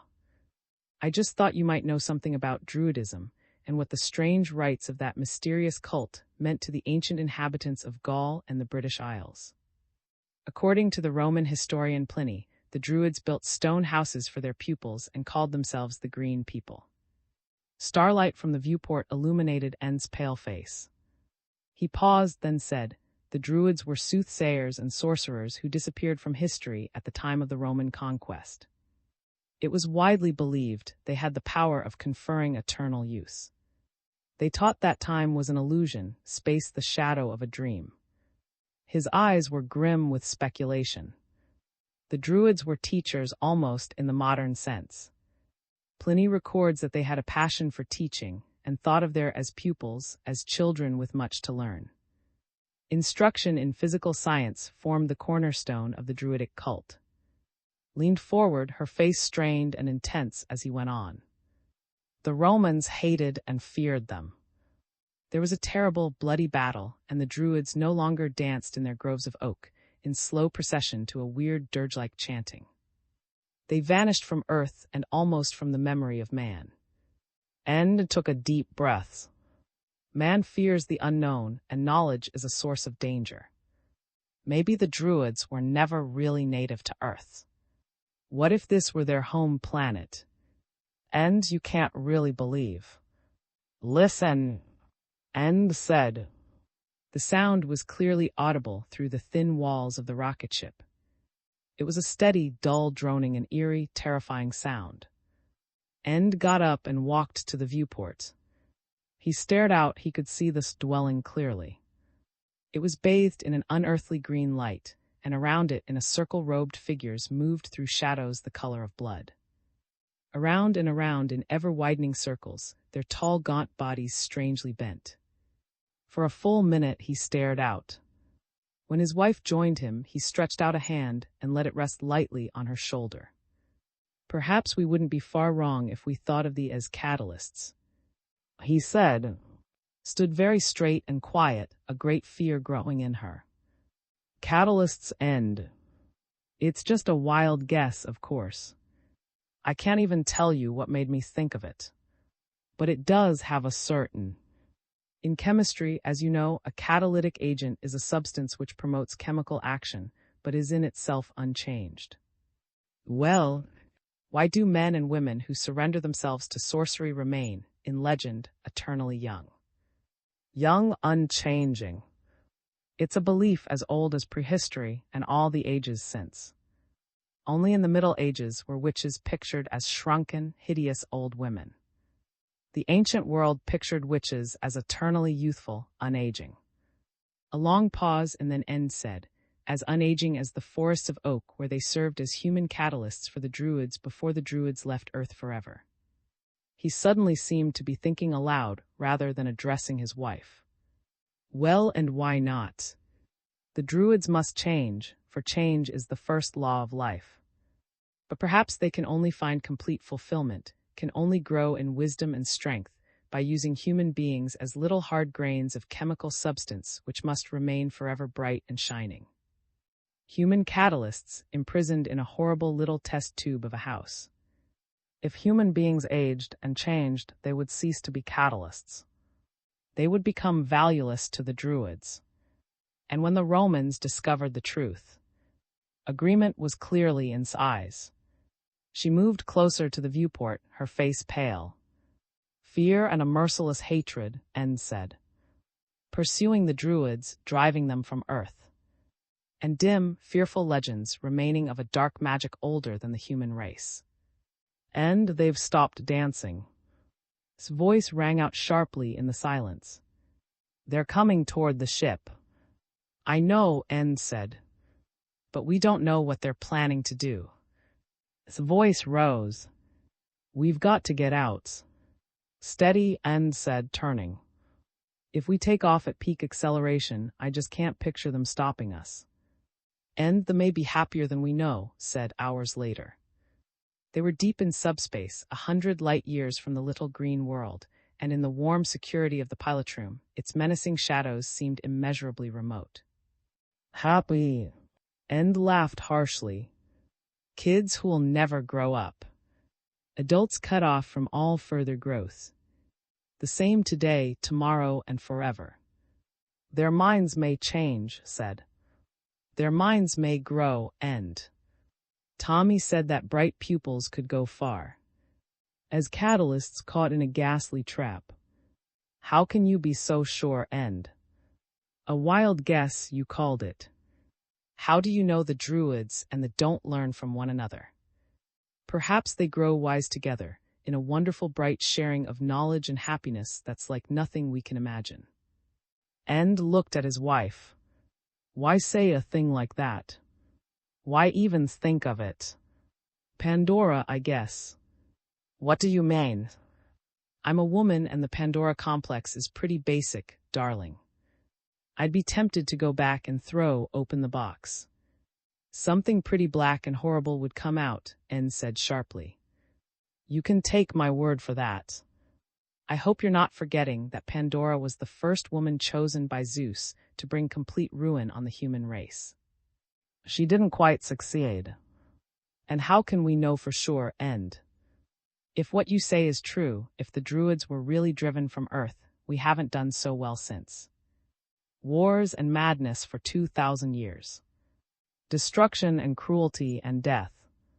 All you have to do is prove we'd be better off if the Druids had stayed, N said.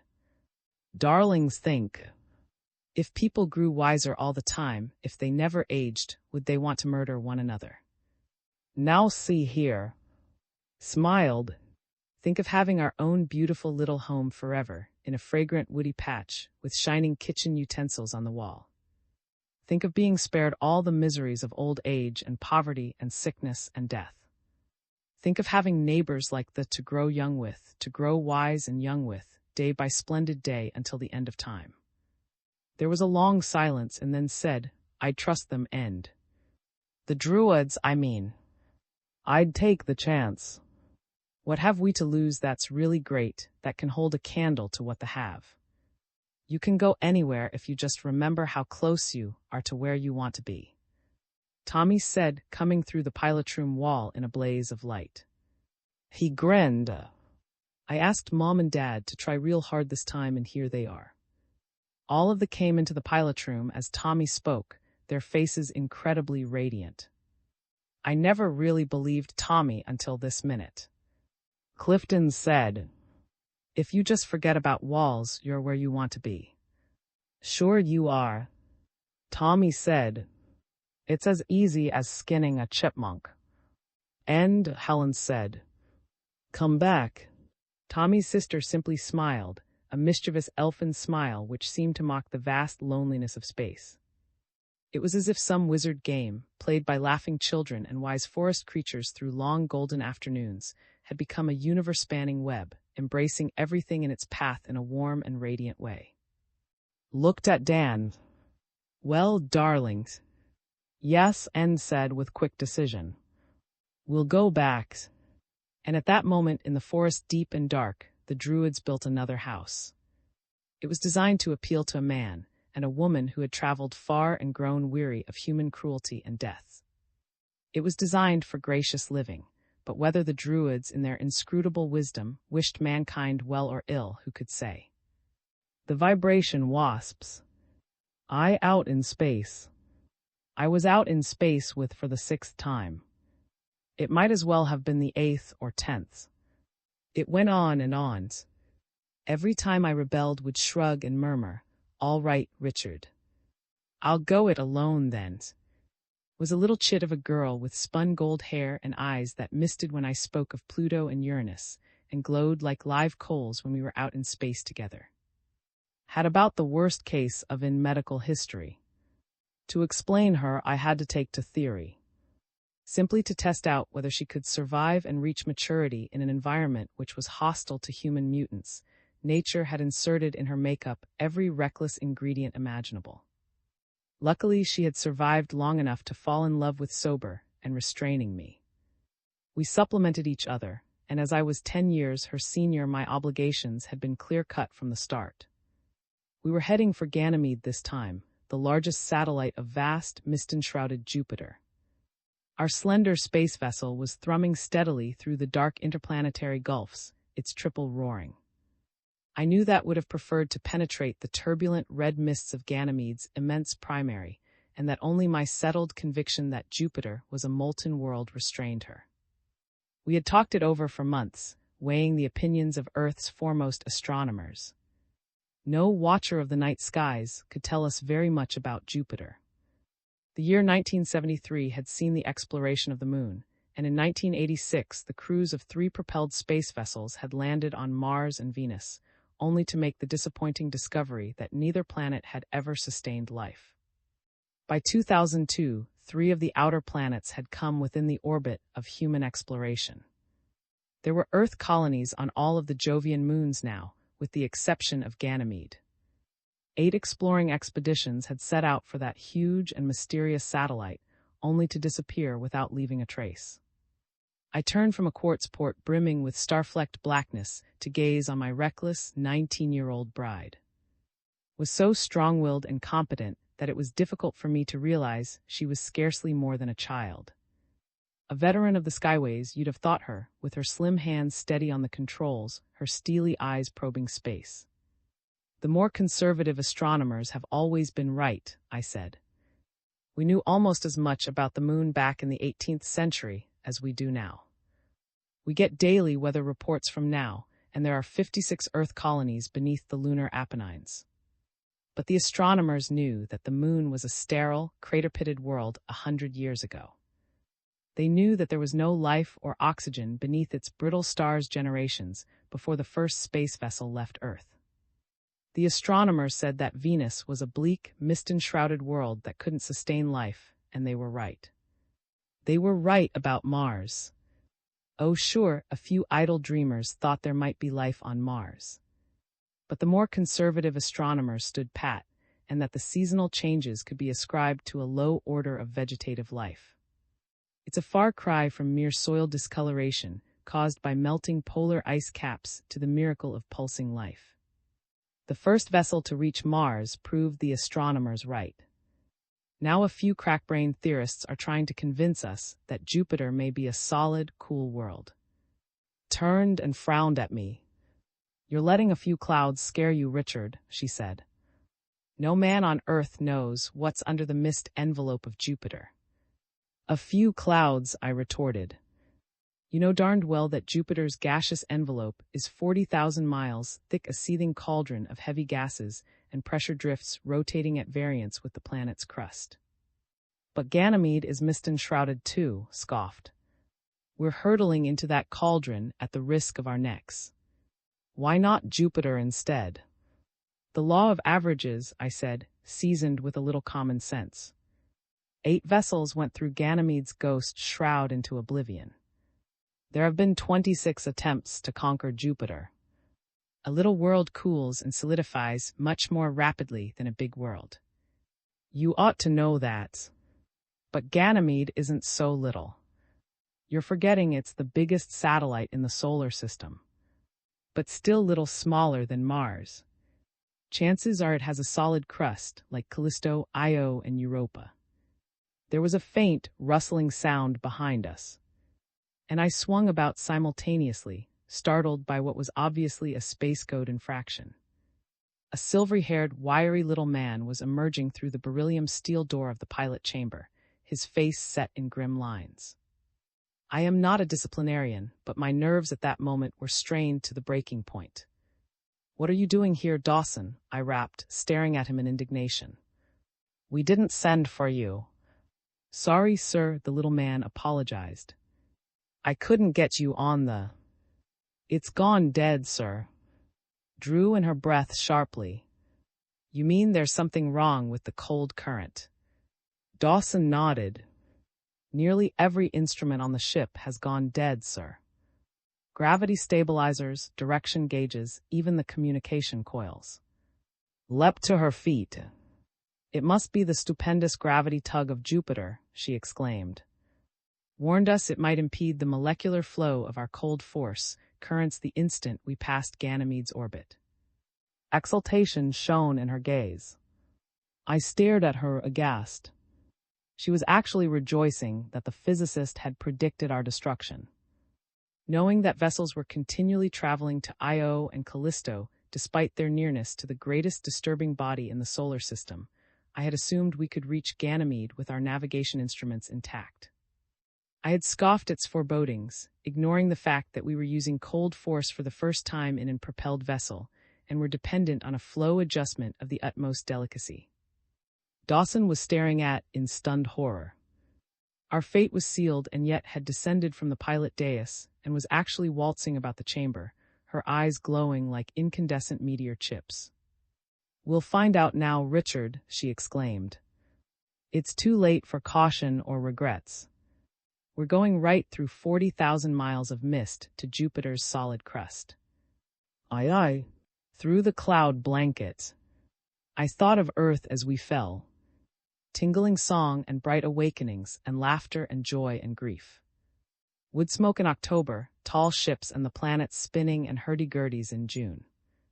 I sat grimly by his side on the pilot dais, setting my teeth as I gripped the controls and stared out through the quartz port. We were plummeting downward with dizzying speed.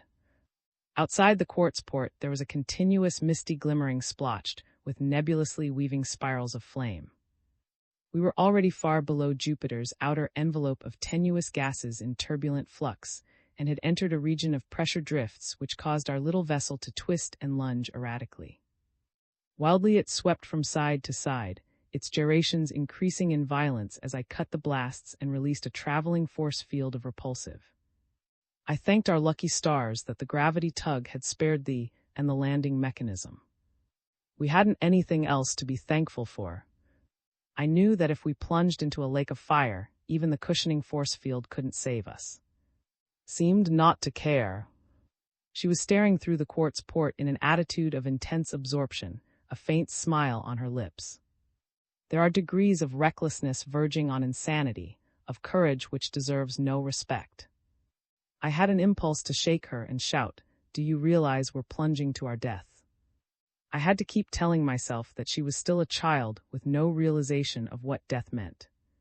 She simply couldn't visualize extinction. The dreadful blackness sweeping in our speed was decreasing now.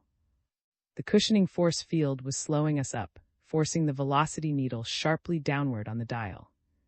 Swung toward me, her face jubilant. "We'll know in a minute, Richard. We're only 8,000 miles above the planet's crust." "Crust?" I flung at her. "You mean a roaring furnace." "No, Richard. If Jupiter were molten, we'd be feeling it now. The plates would be white-hot." It was true, of course. I hadn't realized it before. I wiped sweat from my forehead and stared at her with somber respect. She had been right for once. In her girlish folly, she had outguessed all the astronomers on Earth. The deceleration was making my temples throb horribly. We were decelerating far too rapidly, but it was impossible to diminish the speed-retarding pressure of the force field, and I didn't dare resort to another charge so close to the planet's surface. To make matters worse, the auxiliary blast tubes had been crippled by the arrest of the force current, along with the almost indispensable gravity stabilizers. The blood was draining from my brain already. I knew that I was going to lose consciousness, and my fingers passed swiftly up and down the control panel, freezing the few descent mechanisms which were not dependent on the interior force current in positions of stability and maximum effectiveness, and cupping over the meteor collision emergency jets. Was the first to collapse. She had been quietly assisting me, her slim hands hovering over the base of the instrument board. Suddenly, as we manipulated dials and rheostats, she gave a little choking cry and slumped heavily against me. There was a sudden increase of tension inside my skull. Pain stabbed at my temples, and the control panel seemed to waver and recede. I threw my right arm about and tried to prevent her sagging body from slipping to the floor. A low, vibrant hum filled the chamber. We rocked back and forth before the instrument board, our shoulders drooping. We were still rocking when a terrific concussion shook the ship, hurling us from the dais and plunging the chamber into darkness.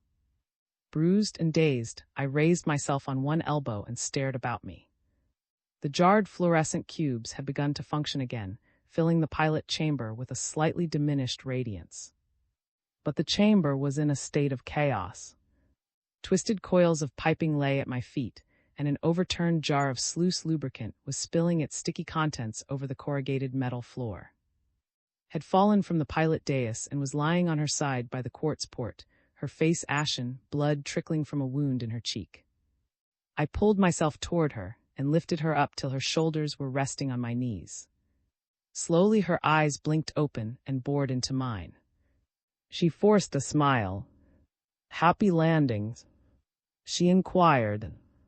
"Not so happy," I muttered grimly. "You were right about Jupiter. It's a solid world, and we've landed smack upon it with considerable violence, judging from the way things have been hurled about. Then the cushioning force field. Oh, it cushioned us, all right.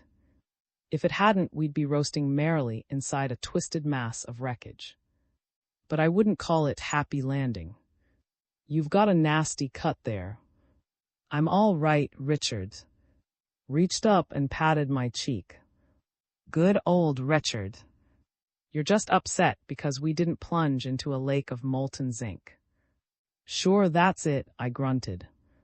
"I was hoping for a swift, easy out." "Maybe we'll find it, Richard," she said, her eyes suddenly serious. "I'm not kidding myself. I know what a whiff of absolute zero can do to mucous membranes. All I'm claiming is that we've as good a chance here as we would have had on Ganymede. I wish I could feel that way about it.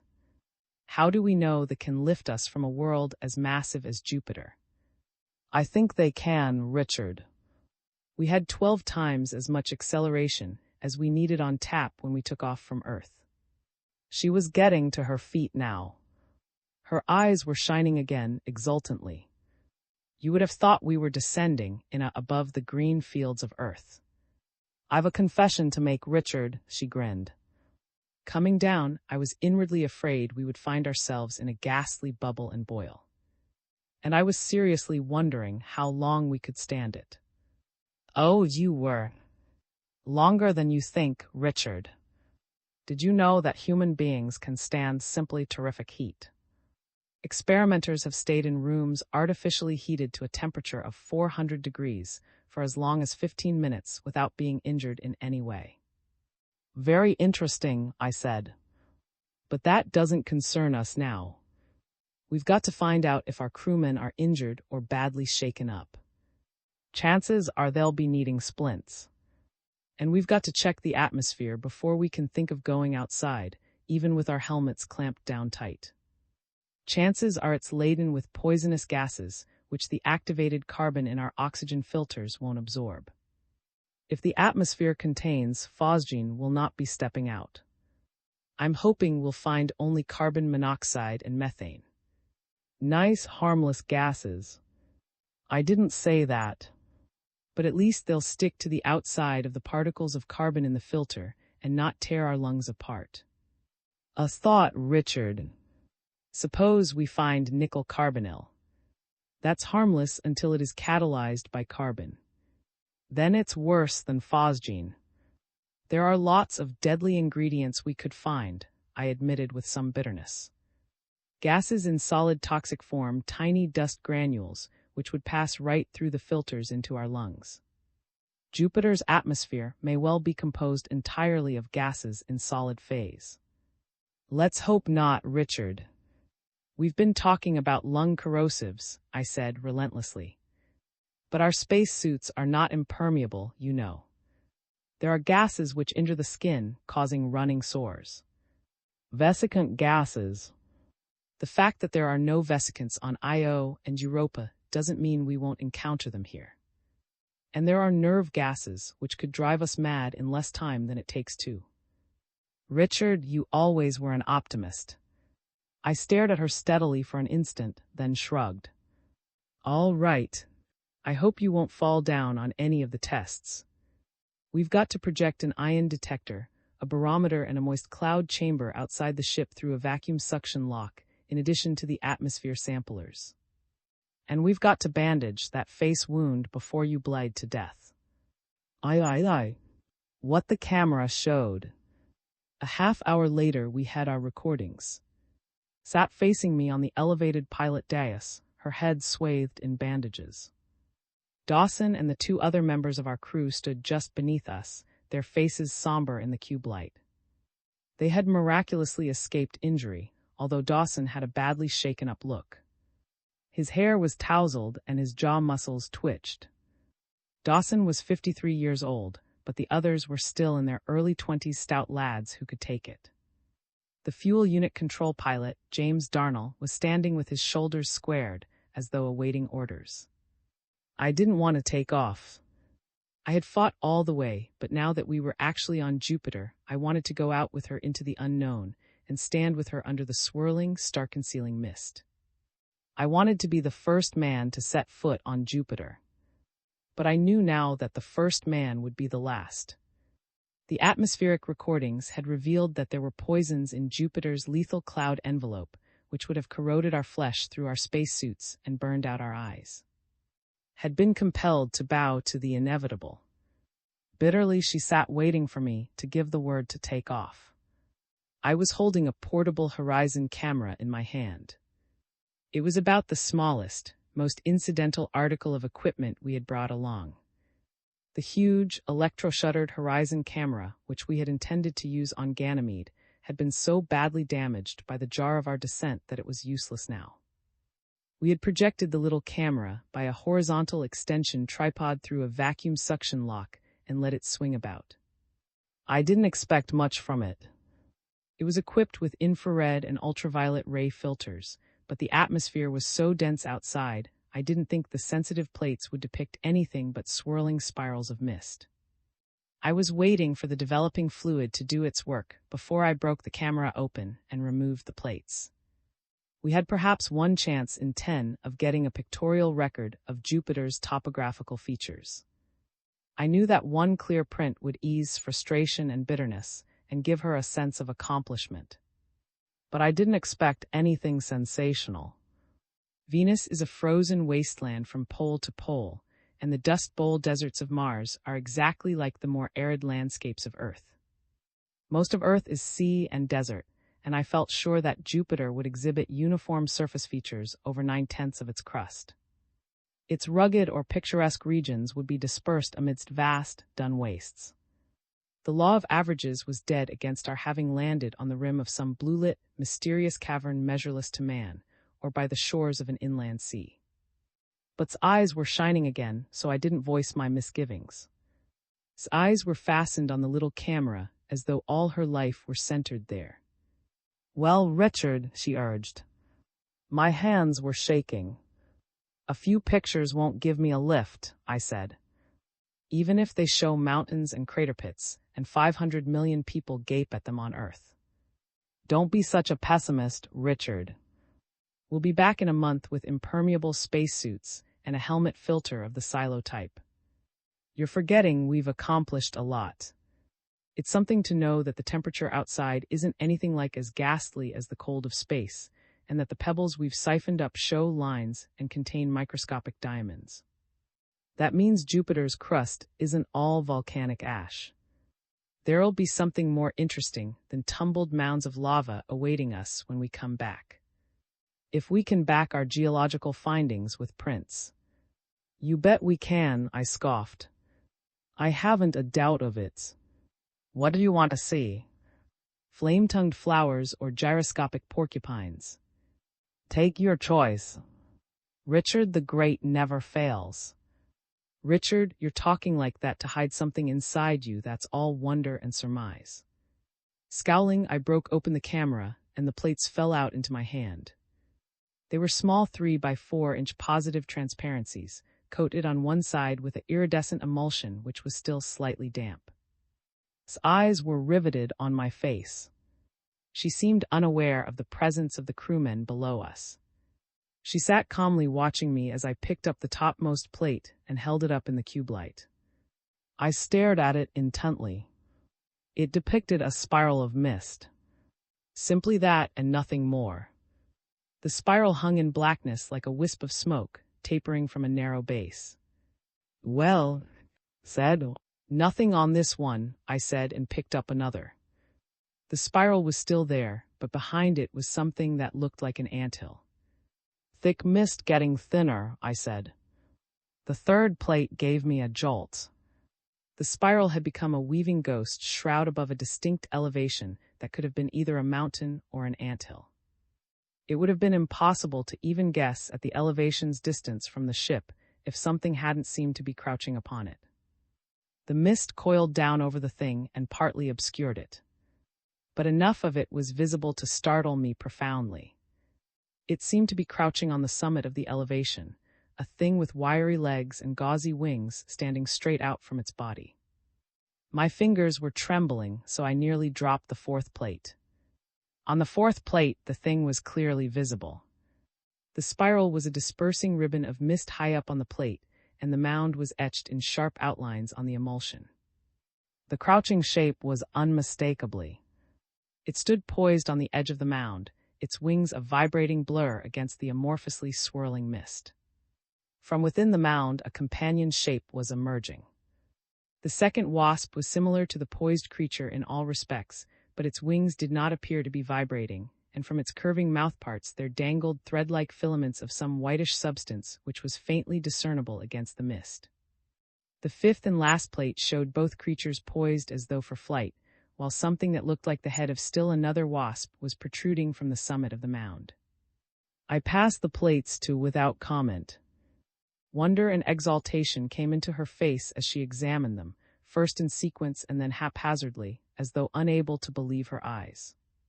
"Life," she murmured at last, her voice tremulous with awe. "Life on Jupiter. Richard, it's unbelievable. This great planet that we thought was a seething cauldron is actually inhabited by insects." "I don't think they're insects," I said. "We've got to suspend judgment until we can secure a specimen and study it at close range. It's an obligation we owe to our sponsors and to ourselves. We're here on a mission of scientific exploration. We didn't inveigle funds from the so that we could rush to snap conclusions 500 million miles from Earth. Would be a safer word. I've always believed that life would evolve along parallel lines throughout the entire solar system, assuming that it could exist at all on Venus, Mars, or on one of the outer planets. I've always believed that any life-sustaining environment would produce forms familiar to us. On Earth, you have the same adaptations occurring again and again in widely divergent species. There are lizards that resemble fish and fish that are lizard-like. The dinosaur Triceratops resembled a rhinoceros, the duck-billed platypus a colossal. Porpoises and whales are so fish-like that no visitor from space would ever suspect that they were mammals wearing evolutionary grease paint. And some of the insects look just like crustaceans, as you know. These creatures look like insects, but they may not even be protoplasmic in structure. They may be composed of some energy-absorbing mineral that has acquired the properties of life. His eyes were shining. "I don't care what they're composed of, Richard. We've got to capture one of those creatures alive." I shook my head. "Impossible. If the air outside wasn't poisonous, I'd be out there with a net. But there are limits to what we can hope to accomplish on this trip. We've siphoned up specimens of the soil," protested. "What's to stop us from trying to catch up one of them in a suction cup? You're forgetting that suction cups have a diameter of scarcely 9 inches, I said. These creatures may be as huge as the dragonflies of the Carboniferous age. Richard will project a traveling suction cup through one of the vacuum locks and try to. Her teeth came together with a little click. Startled, I turned and stared at her. Despite her elation, she had been sitting in a relaxed attitude, with her back to the control panel and her latex-taped legs extended out over the dais. Now she was sitting up straight, her face deathly pale in the cube light. The creatures were standing a little to the right of the rigidly staring crewmen, their swiftly vibrating wings enveloped in a pale bluish radiance which swirled upward toward the ribbed metal ceiling of the pilot chamber. Enormous they were and unutterably terrifying, with their great, many-faceted eyes fastened in brooding malignance upon us. And I arose simultaneously, drawn to our feet by a horror such as we had never known. A sense of sickening unreality gripped me, so that I could neither move nor cry out. Dawson alone remained articulate. He raised his arm and pointed, his voice a shrill bleat. "Look out, sir! Look out! There's another one coming through the wall directly behind you." The warning came too late. As I swung toward the quartz port, I saw his arm go out, her body quiver. Towering above her was a third gigantic shape, the tip of its abdomen resting on her shoulders, its spindly legs spread out over the pilot dais. As I stared at it aghast, it shifted its bulk, and a darkly gleaming object that looked like a shrunken bean pod emerged from between shoulder blades. Moaned and sagged on the dais, her hands going to her throat. Instantly the wasp swooped over me, its abdomen descending. For an awful instant, I could see only a blurred shapelessness hovering over me. Then a white-hot shaft of pain lanced through me, and the blur receded. But I was unable to get up. I was unable to move or think clearly. My limbs seemed weighted. I couldn't get up or help or even roll over. My head was bursting and my spine was a board. I must have tried to summon help, for I seemed to remember Dawson sobbing, "I'm paralyzed too, sir," just before my senses left me and I slumped unconscious on the dais. How long I remained in blackness, I had no way of knowing. But when I opened my eyes again, I was no longer on the dais. I was up under the ceiling of the pilot chamber, staring down at the corrugated floor through what looked like a glimmering, whitish haze. Something white and translucent wavered between my vision and the floor, obscuring the outlines of the great wasps standing there. There were 5 wasps standing directly beneath me in the center of the pilot chamber, their wings a luminous blur in the cube light. My perceptions were surprisingly acute. I wasn't confused mentally, although my mouth felt parched and there was a dull, throbbing ache in my temples. The position in which I found myself and the whitish haze bewildered me for only an instant. I knew that the haze was a web the instant I studied its texture. And when I tried to move and couldn't, the truth dawned in all its horror. I was suspended beneath the ceiling of the chamber in a translucent, hammock-like web. I was lying on my stomach, my limbs bound by fibrous strands as resistant as whipcords. Minutes which seemed like eternities passed as I lay there with fear clutching at my heart. I could only gaze downward. The crewmen had vanished and the wasps were standing like grim sentinels in front of the control panel. I was almost sure that the crewmen were suspended in similar webs close to me. I thought I knew what the wasps had done to us. I had talked about life evolving along parallel lines throughout the solar system, but I hadn't expected to encounter life as strange and frightening as this, and yet composed of some radiant substance that could penetrate solid metal and flow at will through the walls of a ship. Some radiant substance that had weight and substance, and could touch human flesh without searing it. Nothing so ghastly strange, and yet indisputably the creatures were. And being their habit patterns were similar to those of so-called social wasps on Earth. Social wasps sting caterpillars into insensibility and deposit eggs in their paralyzed flesh. When the wasp grubs hatch, they become ghoulish parasites, gruesomely feasting until the caterpillars dwindle to repulsive, desiccated husks. IV. As oscillations. Horror and sick revulsion came into me as I stared down at the great wasps, with their many-faceted eyes seeming to probe the Jovian mists through a solid metal bulkhead. They thought we were Jovian caterpillars.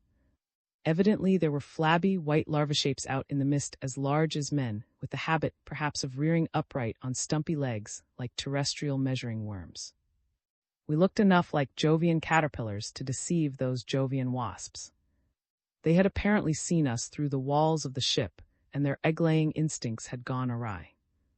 They had plunged ovipositors into our flesh, spun webs about us, and hung us up to dry out while their loathsome progeny feasted on our flesh. The whitish substance exuding from the mouthparts of one of the photographed wasps had evidently been mucilaginous web material. There was no other possible explanation.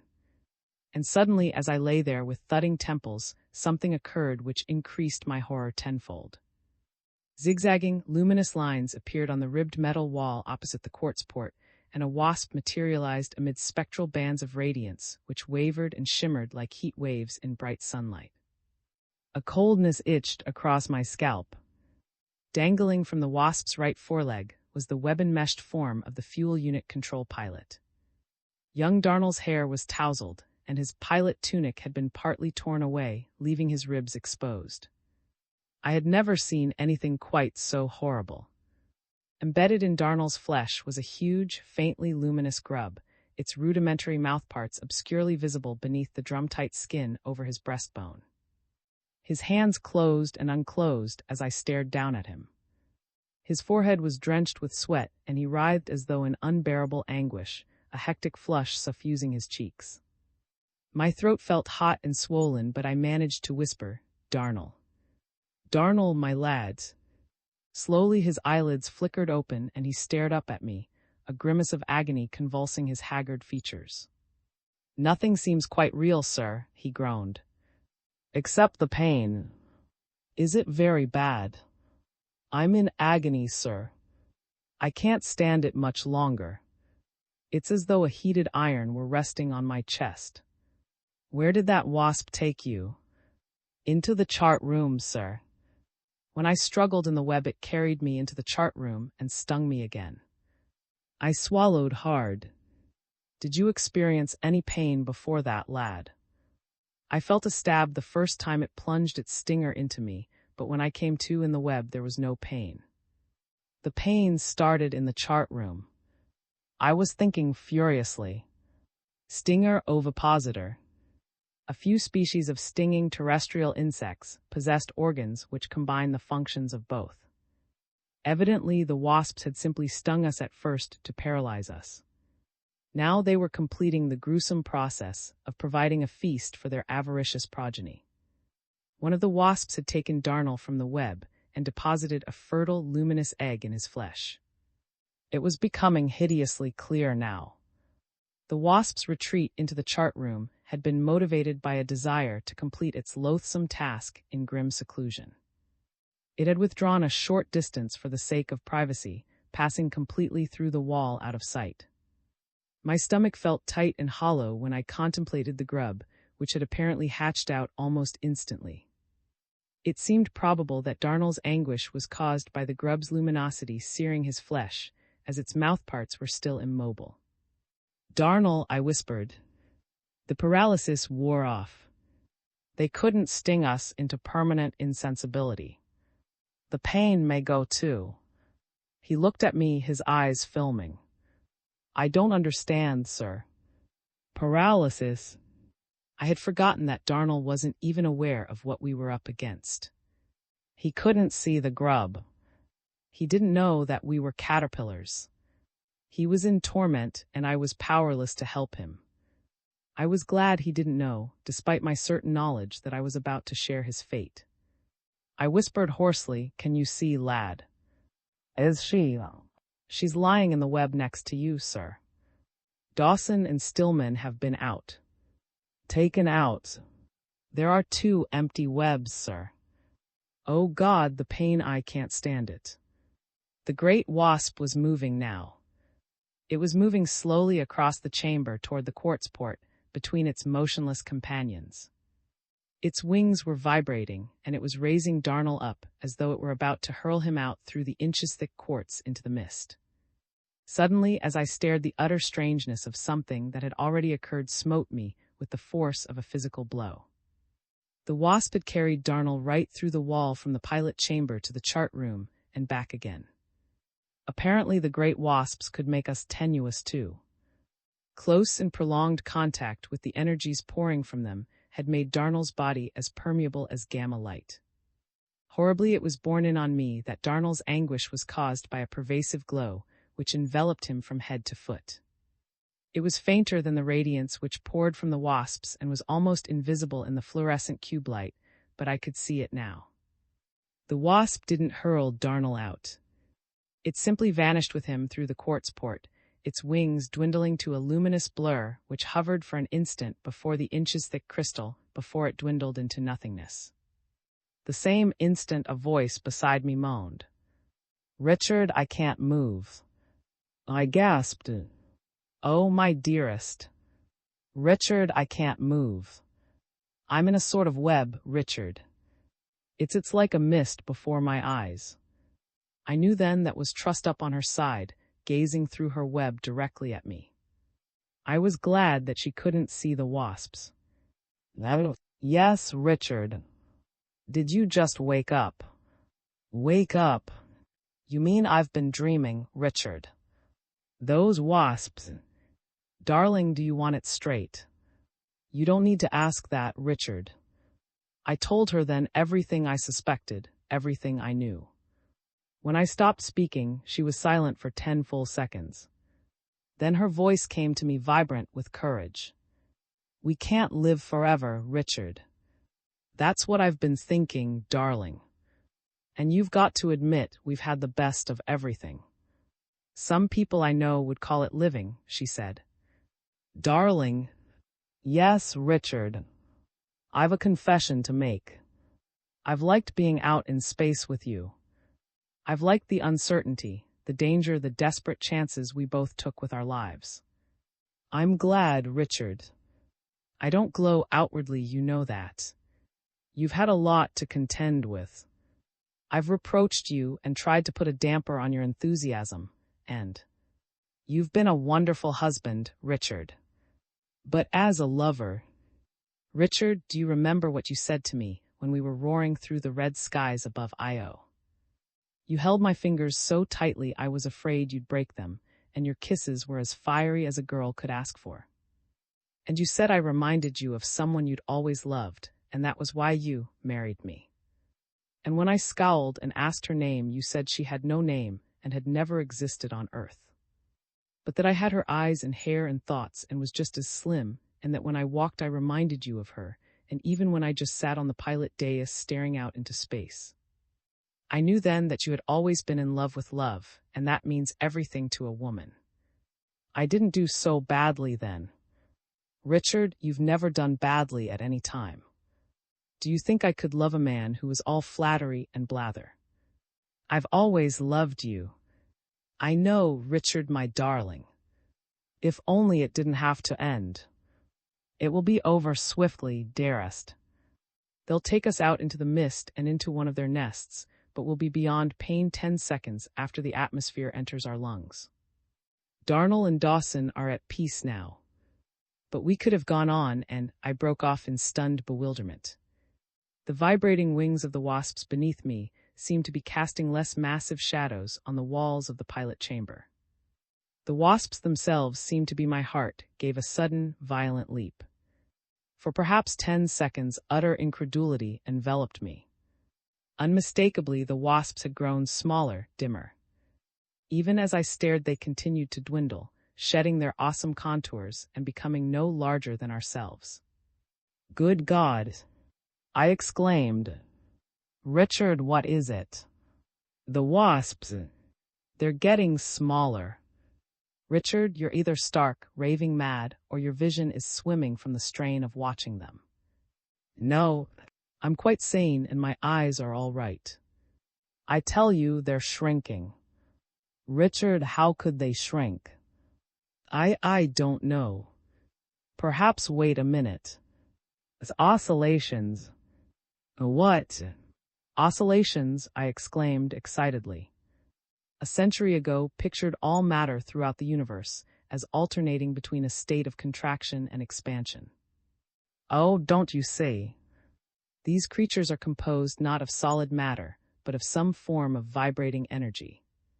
They possess an oscillatory life cycle, which makes them contract and expand in small-scale duplication of the larger pulse of our contracting and expanding universe. They become huge, then small, then huge again. They may expand and contract 1,000 times before they die. Perhaps they—" A scream from cut my explanation short. "Richard, the web's slackening. I'm going to fall. 15 minutes later, we were rocketing upward through Jupiter's immense cloud blanket, locked in each other's arms. Was sobbing. It's unbelievable, Richard. We were saved by a miracle. No oscillations. Although I'll admit it seemed like a miracle when those tiny wasps became frightened by enormous us descending upon them, and flew straight through the quartz port into the mist. What do you suppose made the web slacken? Well, I said, that web was spun out of the bodies of those dwindling wasps. It seems to have been a sort of energy web, since it shriveled to a few charred fibers before we could pluck it from our tunics. Apparently it was sustained by energies emanating from the wasps, which burned out the instant the wasps dwindled. Richard, hold me close. I thought we would never see Earth again. I'm not sure that we will, I warned her. We've lost our crew, and we can't even set our course by the stars. Perhaps the direction gauges will function again when they carry us beyond Jupiter's orbit, but I wouldn't bank on it. Oh, Richard, how could you? You said you liked uncertainty, danger. You said, never mind what I said. I'm just being realistic, that's all. Do you realize how heavily the cards are stacked against us? No, and I don't particularly care. Kiss me, Richard. Grumblingly, I obeyed. It would have been better if we could have saved our energies for the grim ordeal ahead of us, but it was impossible to reason with when she was in one of her reckless moods. Short fiction, Frank Belknap long. And we sailed the mighty dark. Graveyard of old ships. You've seen them, the old ships, the battered and ruined ships, the ships that have made one voyage too many, and are so ancient you can't remember their names or the reputations they've earned for themselves in deep space. Sure you've seen them. Black hulls stretching away for miles into the red sunset ships that can be bought for a song if you've a song left in you and still want to go adventuring on the rim of the system. Do you know how it feels not to have a song left in you? Do you know how it feels to be a legend without substance, the lad who broke the bank at Callisto City and walked out 2 days later without a penny to his name? Pete knew, and he kept harping on it. If you'd quit that first night, Jim, instead of it all back across the board. There was awe in his eyes when he looked at me, and then he'd look at the ships, and I could guess what he was thinking. Good old Pete. When he shut his eyes, I was still wearing a golden halo. Lucky Jim Sanders, strong as an ox, and coming along fine-born, lucky and loving life too much to worry his head about the future. But when life rises up and wallops you and lays you out flat, you forget the good times and your own recklessness, and the inner strength and the laughing girls, and you just want to sit down and never get up. I'd met Pete down in the valley, sitting on a rock. He didn't want to get up either. He wanted to croak. A wiry little cuss with blue eyes and a fringe of beard on his chin that had just grown there and stayed. Clothes that made him look like he was trying to spin a cocoon about himself. You bet he had a story. A hard luck story that would have made look like a quiet family man. But when I like someone straight off, his past is just so much water over the dam if he wants it that way. I never did find out the truth about Pete right up until we parted. I had a lot of fun kidding him about it. Rip Van Winkle slept 20 years, but you slept 1,000, Pete. You crawled out of an old ship and went to sleep in the desert. Did you get tired, Pete? Of the roar and the dust and the night, the crocus flower faces of Venusians, the gopher girls of Mars, and the pinwheeling stars of the night and the dust and the roar. Couldn't you take it in the old days, Pete, when ships kept bursting apart at the seams, and there was an ant hill on Callisto called a colony, with 20 living dead men in it? The ant hill's a city now, Pete. And you're still Pete, still around, and I'm just cutting my wisdom teeth on my first streak of hard luck. Hard like a biscuit, Pete. A dog biscuit flung to a dog. I was raving even more wildly as I stared out over that graveyard of old ships, feeling sorry for myself, envying Pete because he didn't seem to care much whether he lived or died. But I was wrong. Pete did care. If we could just get back to Earth, Jim.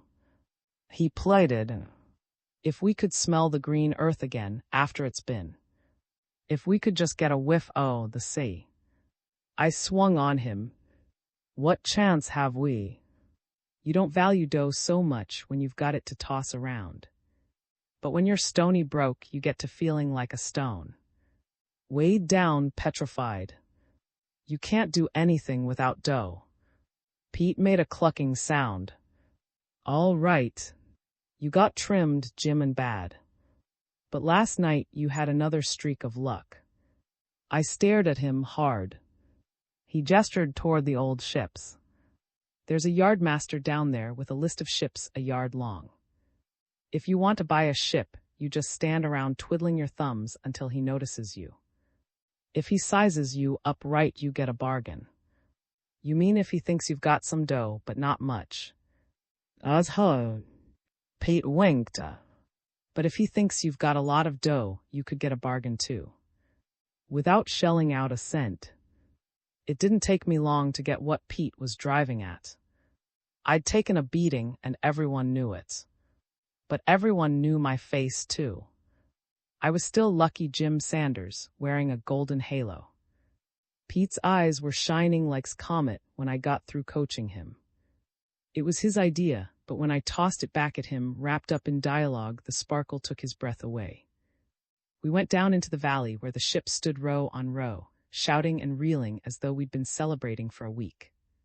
The yardmaster heard us before he saw us. But he saw us quickly enough. His lips tightened as he came striding toward us, a bushy-browed, hard-bitten old barnacle with a crusty stare. I could tell the exact instant when he recognized me.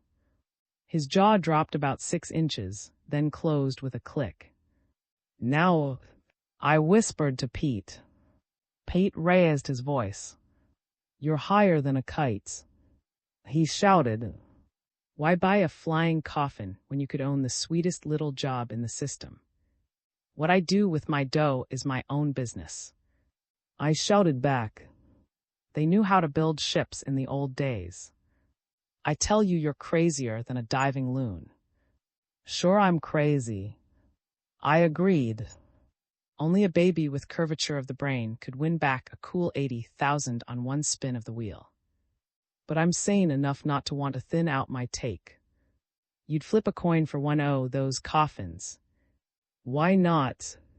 I roared belligerently. I've got 5,000 that says I know what I'm doing. 5,000 against the right to pick my own ship. I tripped myself then, deliberately by accident. I went sprawling over Pete's outthrust right leg. When I picked myself up, I must have looked as helpless as a newborn babe, because the yardmaster was gripping my arm and refusing to let go.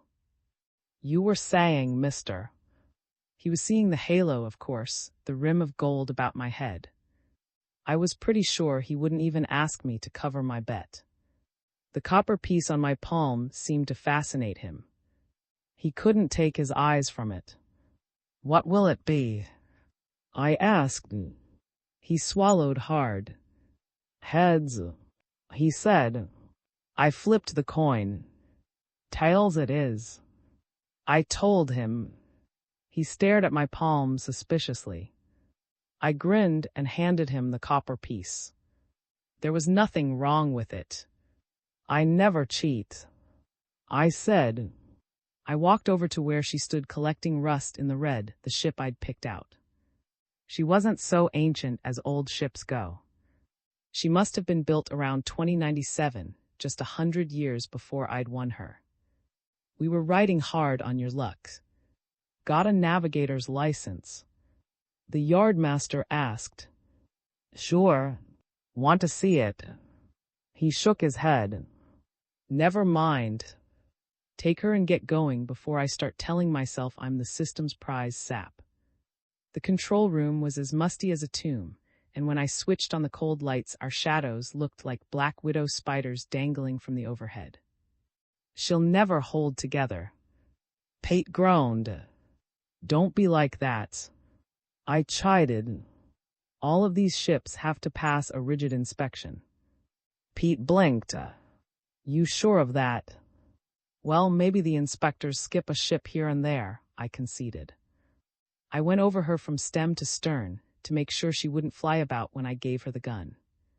While I inspected, the Pete kept giving me uneasy looks, like he was dying to ask me where I'd picked up my knowledge of ghost ships, but was scared I'd say something to shake his confidence in me. I wasn't worried. I can be awfully sure of myself when I'm around anything mechanical, from an inch-high rheostat to the guidelines on a 60-foot control board. The ship had the right feel about her. I'd have trusted my life to her, but Pete kept sniffing like he could smell the odor of charred flesh. To make him feel better, I thumped him on the back and told him not to worry, that he'd appreciate what a fine ship she was when he saw the green earth filling the misty with spring rains. He'd lived alone so long he'd become suspicious of everything. Eaten up by his own fears, tormented by shadows, an old man before his time. Some of my confidence seemed to seep into him as I talked. He didn't look so old when he looked up. He was sitting on a bulkhead chronometer, which meant that time was ticking away right under him. He was a dead ringer for old Father Time himself, but for an instant as he returned my stare, there was a strange look in his eyes. As though he'd shrugged off his woes, and was gazing straight back across the years at his lost youth. "Maybe you're right, Jim," he said. "When do we take off?" "Before the yardmaster, Callisto City, to find out if I really did make a killing last night." I told him. I was standing close to the control board, my thumb on the oscillatory circuit. There are two ways of starting in. You can test out the strength of the circuit by letting the power drum through the board before you give the dial a full turn. Or you can switch the power on full blast, reaching peak in 10 seconds and letting the ship do its own testing. I liked the second way best. A ship that can absorb the shock of a takeoff at 60 gravities will almost certainly fly apart in space. I switched the power on full strength. From the corner of one eye, I had a brief, soul-satisfying glimpse of Pete stiffening in utter consternation. A mean trick to play on a pal. No, I don't think so. I wasn't asking him to take the plunge alone. I was sharing the risks, and I was doing him a favor. When you're taking a swim, you just prolong the agony by sitting around on a diving raft, wriggling your toes in the icy water. It's best to jump right in and get it over with. We must have been 20,000 feet up when Pete's startled face slipped out of focus, and I found myself on my hands and knees on a deck that was revolving like a centrifuge. Cathode rays were darting in all directions, and everything in the path of the rays glowed with fluorescent light. I knew that the ship was X-raying itself while fog condensed on the negative ions of its hull and dissolved into sizzling steam. I didn't try to get up immediately. I waited for the deck to stop gyrating and the strength to return to my wrists. My right arm was numb and tingling. When I raised my hands, I could see the bones in my fingers. All pilots have skeleton hands when they take off. It's a second-order cathode ray effect which vanishes after a minute or two. It doesn't mean a thing. Not if you're sound of mind and limb and the ship you've picked is. But Pete seemed to take a different view. He was staring at me in horror. I knew what he was thinking. If I was pinch-hitting for death, I'd got off to a good start. He, too, was on his knees on the deck, his shoulders swaying, his face turned toward me in bitter reproach. Suddenly, his eyes blazed with anger. "Son, I ought to get up and bust you one on the jaw. If you'd warned me, I could have braced myself." I hadn't thought of that. But before I could tell him how sorry I felt, he was chuckling. "It's all right, Jim. No bones broken. She sure took it beautifully, eh?" "She sure did," I muttered. I watched him get to his feet and go reeling toward the Mr. Chameleon was the name for him. He could change his moods so fast, his mental outlook must have been as dazzling as a display of fireworks. A guy like that just couldn't hold a grudge. If you poked him in the ribs, he'd blacken your eye and give you his last ounce of tobacco. Good old Pete. Insatiably curious he was too, like a little boy at a circus sideshow. He just couldn't wait to see how far up we were, had to look out before his brain stopped spinning. I was satisfied just to sit on the deck and watch him. For an instant he stared out, his face pressed to the pane, the pulse in his forehead swelling visibly. Then abruptly he turned and flashed me a startled look. Jehoshaphat, Jim. We can't be that fast. Callisto's just a little red gnat in the middle o' the sky. Aye.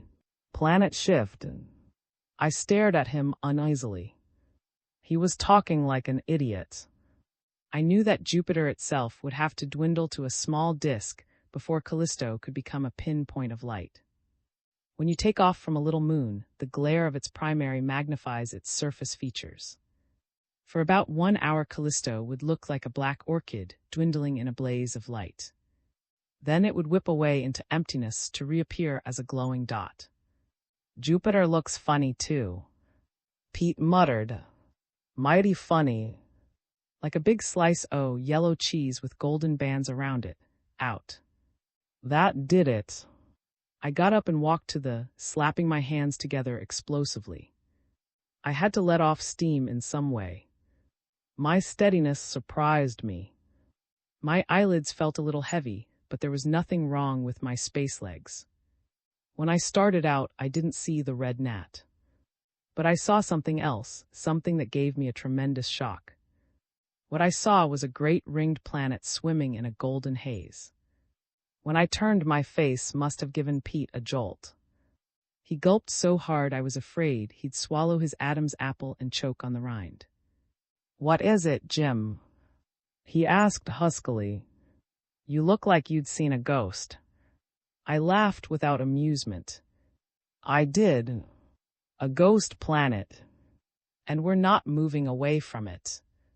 It's getting larger. Pete stared. Sure you feel okay, son? Not too good, I said, looking him straight in the eye. Take another look. I gestured toward the. Go on. See for yourself. Pete stood for a long time with his face pressed to the pane, his shoulders hunched. I thought he was never going to turn. A crazy thought flashed through my mind. I'd seen men in a state of collapse on their feet, their faces blanched, unable to move or speak. Had Pete been shocked speechless? I was sweating as he turned. His face was blanched, all right, but he could speak and did. I've got to sit down, Jim. He choked out. He reeled to the bulkhead chronometer, sat down and started tugging at his chin. After a moment, he whipped his hand from his face. You're an educated man, Jim, he said. I'm not. If you tell me we're straight for Saturn, I won't call you a liar. No, Jim. Say a guy brings you a watch. The hands go in the wrong direction, so loud it drives you nuts. Buddy, he says, if you want to know what time it isn't, this watch will tell you. Well, say you've got to know the time, say your life depends on it. What do you do, Jim? Lift him up by his seat and toss him out the door. Shucks, no. You listen while he talks. You ask him to take the watch apart and show you what makes it tick. Fine, I said. So I'm the man with the watch. I put Saturn outside just to torture you. He looked so miserable I felt sorry for him. I didn't mean it that way, Jim, he apologized. But I'm plumb scared. The space. Ghastly awful. You must have some idea what's it. Don't kid yourself. I told him. A wild guess isn't an idea. Let me be the judge that, son. Well, all right. Maybe we're seeing Saturn as an image through some kind of magnifying space drift. A big floating lens in space made up of refractive particles spread out in a cloud. A lens with more magnifying power than the 500-inch. It isn't as haywire as it sounds, if that's any comfort to you. But no pilot's ever seen anything like that, Jim. Pete protested with unanswerable logic. He tapped his brow. It could be in here, Jim. That's what I'm afraid of. A sickness of the mind. Don't start that. I warned, striking my knee with my fist. Don't even think it. My voice was getting out of control. I was yelling at him, and there was no reason for it. He had every right to his opinion. What are we to do, Jim? Check up first. I snapped.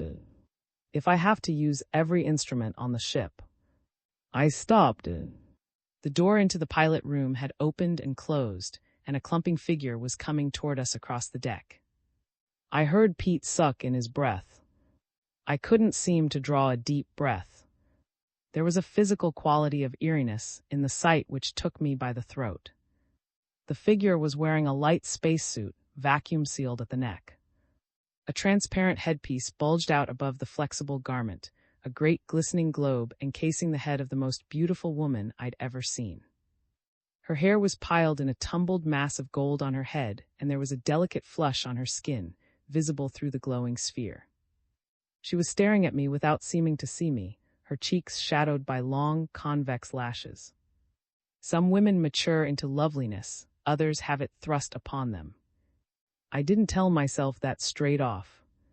I was too stunned to make up pretty speeches. But later I realized that her hair, eyes, and complexion were as near perfect as they could be without looking artificial. Her suit was cumbersome and it weighed her down. But there was something weird, spine-chilling about the way she moved. She walked with a smooth flow of motion, almost as if she were skating across the deck. I was a little afraid of what Pete might do. He was shaking with excitement, and I could see that he was keyed up to a dangerous pitch. Doubting his own sanity and mine to boot. But I wasn't going to be stampeded into fear. I'd been under a tremendous strain, sure. But I knew a flesh-and-blood woman when I saw one. The girl was real. The pulse beating in her forehead was real, and so were her eyes and hair. We hadn't made even a cursory search of the ship. There were plenty of dark little corners where she could have concealed herself. Suddenly I saw that she'd glided past Pete and was facing away from us, her hands extended toward the control board. A little to the left of the board, there was a dull flickering on the bulkhead. For an instant, I mistook the weird glimmer for a shadow cast by her swaying shoulders. I thought she was just reaching for the board to steady herself. Then I saw her hands moving on the board and knew that a gravity panel was swinging open on the void. I leapt toward her with a warning cry. If she heard me, she gave no sign. You can hear a shout through a thin helmet, but she didn't even turn. She just darted sideways and then forward straight through the panel into the utter black emptiness of space. A flash of light and she was gone. The panel closed so soundlessly you could have heard a pin drop. I had trouble with my breath again. For an instant my throat had an iron brace around it. Then I remembered that she hadn't gone out unprotected into the void. Her suit would keep the cold out, and the magnetic suction discs on her wrists and knees would enable her to cling to the hull to crawl along it. But if she'd gone out to do a repair job on the hull, she had the kind of courage you read about in the Admiralty reports. If I had it, it was glazed over with a thick coating of ice. I stood braced against the bulkhead, the old Adam in me chanting a hymn to life, a hymn to the sun, and feeling glad I wasn't in her shoes. What a way for a guy to feel. Then something happened to me. I saw her face again, deep in my mind, and it seemed to be pleading with me. It wasn't just a pleading. There was music and wonder in it. I could hear the pound of surf on a golden beach, and the sun was warming the sea and the air, and she was in my arms and I was kissing her. Then it was night and the palms were bending lower over us, and the moonlight was so bright I could hardly see the web of radiance around her head. But I could hear the rise and fall of paddles, and someone singing far off over the water. We were running down the beach toward the pounding surf. Water was glistening on her tanned arms, and I could hear her laughter. Pete had leapt to his feet. He was staring at me, sweat standing out on his forehead in great, shining beads. "What did I tell you, son?" He groaned. "A sickness of the mind." His voice thickened, broke. The terror in his stare made me realize how close to the brink I was. His refusal to believe the evidence of his eyes was an attempt at rationalization, but it wasn't a good attempt. He was assuming the worst, taking his own madness for granted. I grabbed him by both shoulders. "You're as sane as I am," I yelled, shaking him. "That girl was here when we took over. A stowaway. What's so crazy about that?" Pete's throat moved as he swallowed. "Let go of me, Jim. Believe what you want. I'm going crazy, and to explain it won't stop it. Common sense will stop it. Did you notice that vacuum suit she was wearing? It's as ancient as the ship. It must have come out of the ship's locker." Pete stared at me until I lost my head. "She's out on the hull alone. You hear? Alone in a suit that won't give her much protection. If her irons slip, she'll be done for. She's either stark staring mad or—" My thoughts came so fast I had to stop. But my mind raced on. Was she actually mad? Or had she crawled out of hiding to find herself in a ship that was fast becoming a droning death trap? A woman hiding in the dark, with her senses abnormally alert, would be quick to get the awful feel of a ship about to fly asunder. She wouldn't have to guess. She'd know. A girl pilot. Well, why not? There were plenty of girl pilots working their fingers to the bone to earn passage money in Callisto City. Stowing away would be a shortcut to freedom and the green hills of Earth. You couldn't blame a girl for hating the dust and roar of an atomic power plant or the drudgery of a mining job. I could picture her succumbing to blind panic, ripping a suit down from the locker and crawling out into the void to tighten the gravity bolts on the naked hull with a magnet wrench. Always try to kill themselves. Pete croaked. You get to pitying them. Your head swells and you get all choked up with pity. And that's when you know you've blown your top. I answered that with a voice that rang hard. All right, have it your own way. She's out, but I'm not going to stand here pitying her. I'm going to help her.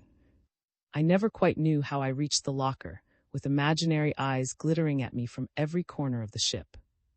Pete's wild talk hadn't really shaken me. All loose talk about the mind is dangerous, of course. But I wasn't scared of anything I couldn't see. The idea of a haunted ship seemed silly to me. Almost laughable. But I had to admit the ship had the feel of occupancy about it. I half expected that a second helmeted figure would pop out of the shadows before I could go to the aid of the first. My palms were sweating as I struggled into a spacesuit that hadn't been occupied for at least a century. There were 5 suits hanging in the locker, and I picked the biggest one. It was a little too small for me, but I couldn't complain much on that score. It kinked a little, then drew tight over the shoulders, but nothing ripped when I moved. I must have looked grotesque in that old, stiff, freakish garment, all bulges and creases. A big flaring dome over my head, feet like metal pancakes clattering on the deck. But I wasn't concerned with my appearance, just my oxygen intake. Back by the gravity panel, Pete tried desperately to stop me. His bony hands went out, plucked at my wrists. I couldn't hear him babbling outside the helmet. But I could see his shining eyes and moving lips. His eyes were tortured, pleading. He might as well have been pleading with a man 100 miles away or a century dead. I was deaf to reason. I was feeling merely a blind instinct to help a woman who had taken on a man's job. Pete's eyes followed me as I went clumping toward the control board, and I felt a sudden tug of pity for him. If I never came back, he'd miss me a lot. Good old Pete. To make him feel better, I flashed him a smile and waved him back. Sit down and relax, old-timer. I said, I'm just going out for a little breath of fresh air. It was just as well he couldn't hear me. He was real touchy about space. You had to treat it with respect. The lads who sailed the seas of Terra before Pete started reaching for the stars with his little pink hands had what it takes, and their lingo is the spaceman's lingo still. But to Pete, spacemen were a notch higher in every respect. Nothing riled him more than loose talk about reading the weather by the glass, or taking a squint at the North Star, or going out for a breather on deck. I thought of all that as I went out. Oh, Pete was a special character if ever there was one. Aye. The Mirage pup. I crawled out into the void on my hands and knees, clinging to the rough hull, digging with my magnetic irons into the thick coating of meteoric dust and grit and rubble the ship had picked up in deep space. Brother, it's all yours if you want it. A wind that isn't a wind tearing at you, the stars blazing in a black pit, and a million light years staring you in the face, doing your thinking for you, warning you that forever is too long a time to go somersaulting through space shrouded in a blanket of ice. You feel your grip slipping, know it can't slip, and dig with your knees. You look up and there's the flame of a rocket jet missing you by inches. You look down and there's nothing to maim or sear you, just utter blackness. Believe me, that's worse. I stared straight across the hull through a spiraling splotch of blue flame toward the stern rocket jets. The flame whorl came from diffuse matter friction. Tiny particles hit the ship, bounced off and set up an electrical discharge in the ether. It's cool and it doesn't burn. If you keep your head, you can crawl right through it. I started crawling the instant I saw her. She was clinging to the hull between two flaring rocket jets, her magnetowrench rising and falling in the unearthly glare. A swaying figure wrapped in blue light, her face looking pinched and white and far away through the globe on her shoulders. The helmet itself looked small against the vast backdrop of space. But as I crawled toward her, it kept getting larger like an expanding soap bubble. I had the crazy feeling that there was a big crowd down below, waiting to jeer or cheer. I threw the illusion off and let my irons carry me back and forth in a crazy kind of jig. The magnetics had to be guided by my muscles and my will. It was twist and turn, go limp and brace hard, relax and edge forward. Suddenly the ship lurched, giving off a blinding flare. I knew it was just a stress. We'd hit one of those little pockets in space where the diffuse matter of the void is sucked dry by energies that don't show up on the instruments. Ships pass through stresses fast. But when the flare vanished, I was dangling head downwards from the hull, my right knee attached to solid metal, the rest of me hugging empty space. Furiously, I slammed my left knee upward, twisted my body forward, and got a firm grip on the hull again with my wrist irons. It was a contortionist feat, which brought the blood rushing to my ears. When my head stopped spinning, I was staring into the face of the girl I'd risked my neck to save in an inferno of ice and flame. We were so close our helmets almost touched. But she wasn't looking at me. 6 feet from my swaying knees, she was making frantic gestures with her magnetowrench, her face a twisting mask of horror. Her body was twisting too, and she seemed to be fighting off something I couldn't see. Frantic with alarm, I strained forward and threw my right arm about her. At least I thought I did. But my iron-weighted wrist seemed to pass right through her. It whipped through emptiness to strike the hull with an impact that sent a stab of pain darting up my arm to my shoulder. The pain was agonizing for an instant, then it fell away. At the same instant, I saw the light. It was faint at first, a pale spectral glow that haloed her helmet and lapped in concentric waves about her knees. It wasn't a flame whorl. It gave off iridescent glints and grew swiftly brighter, turning from pale blue to dazzling azure.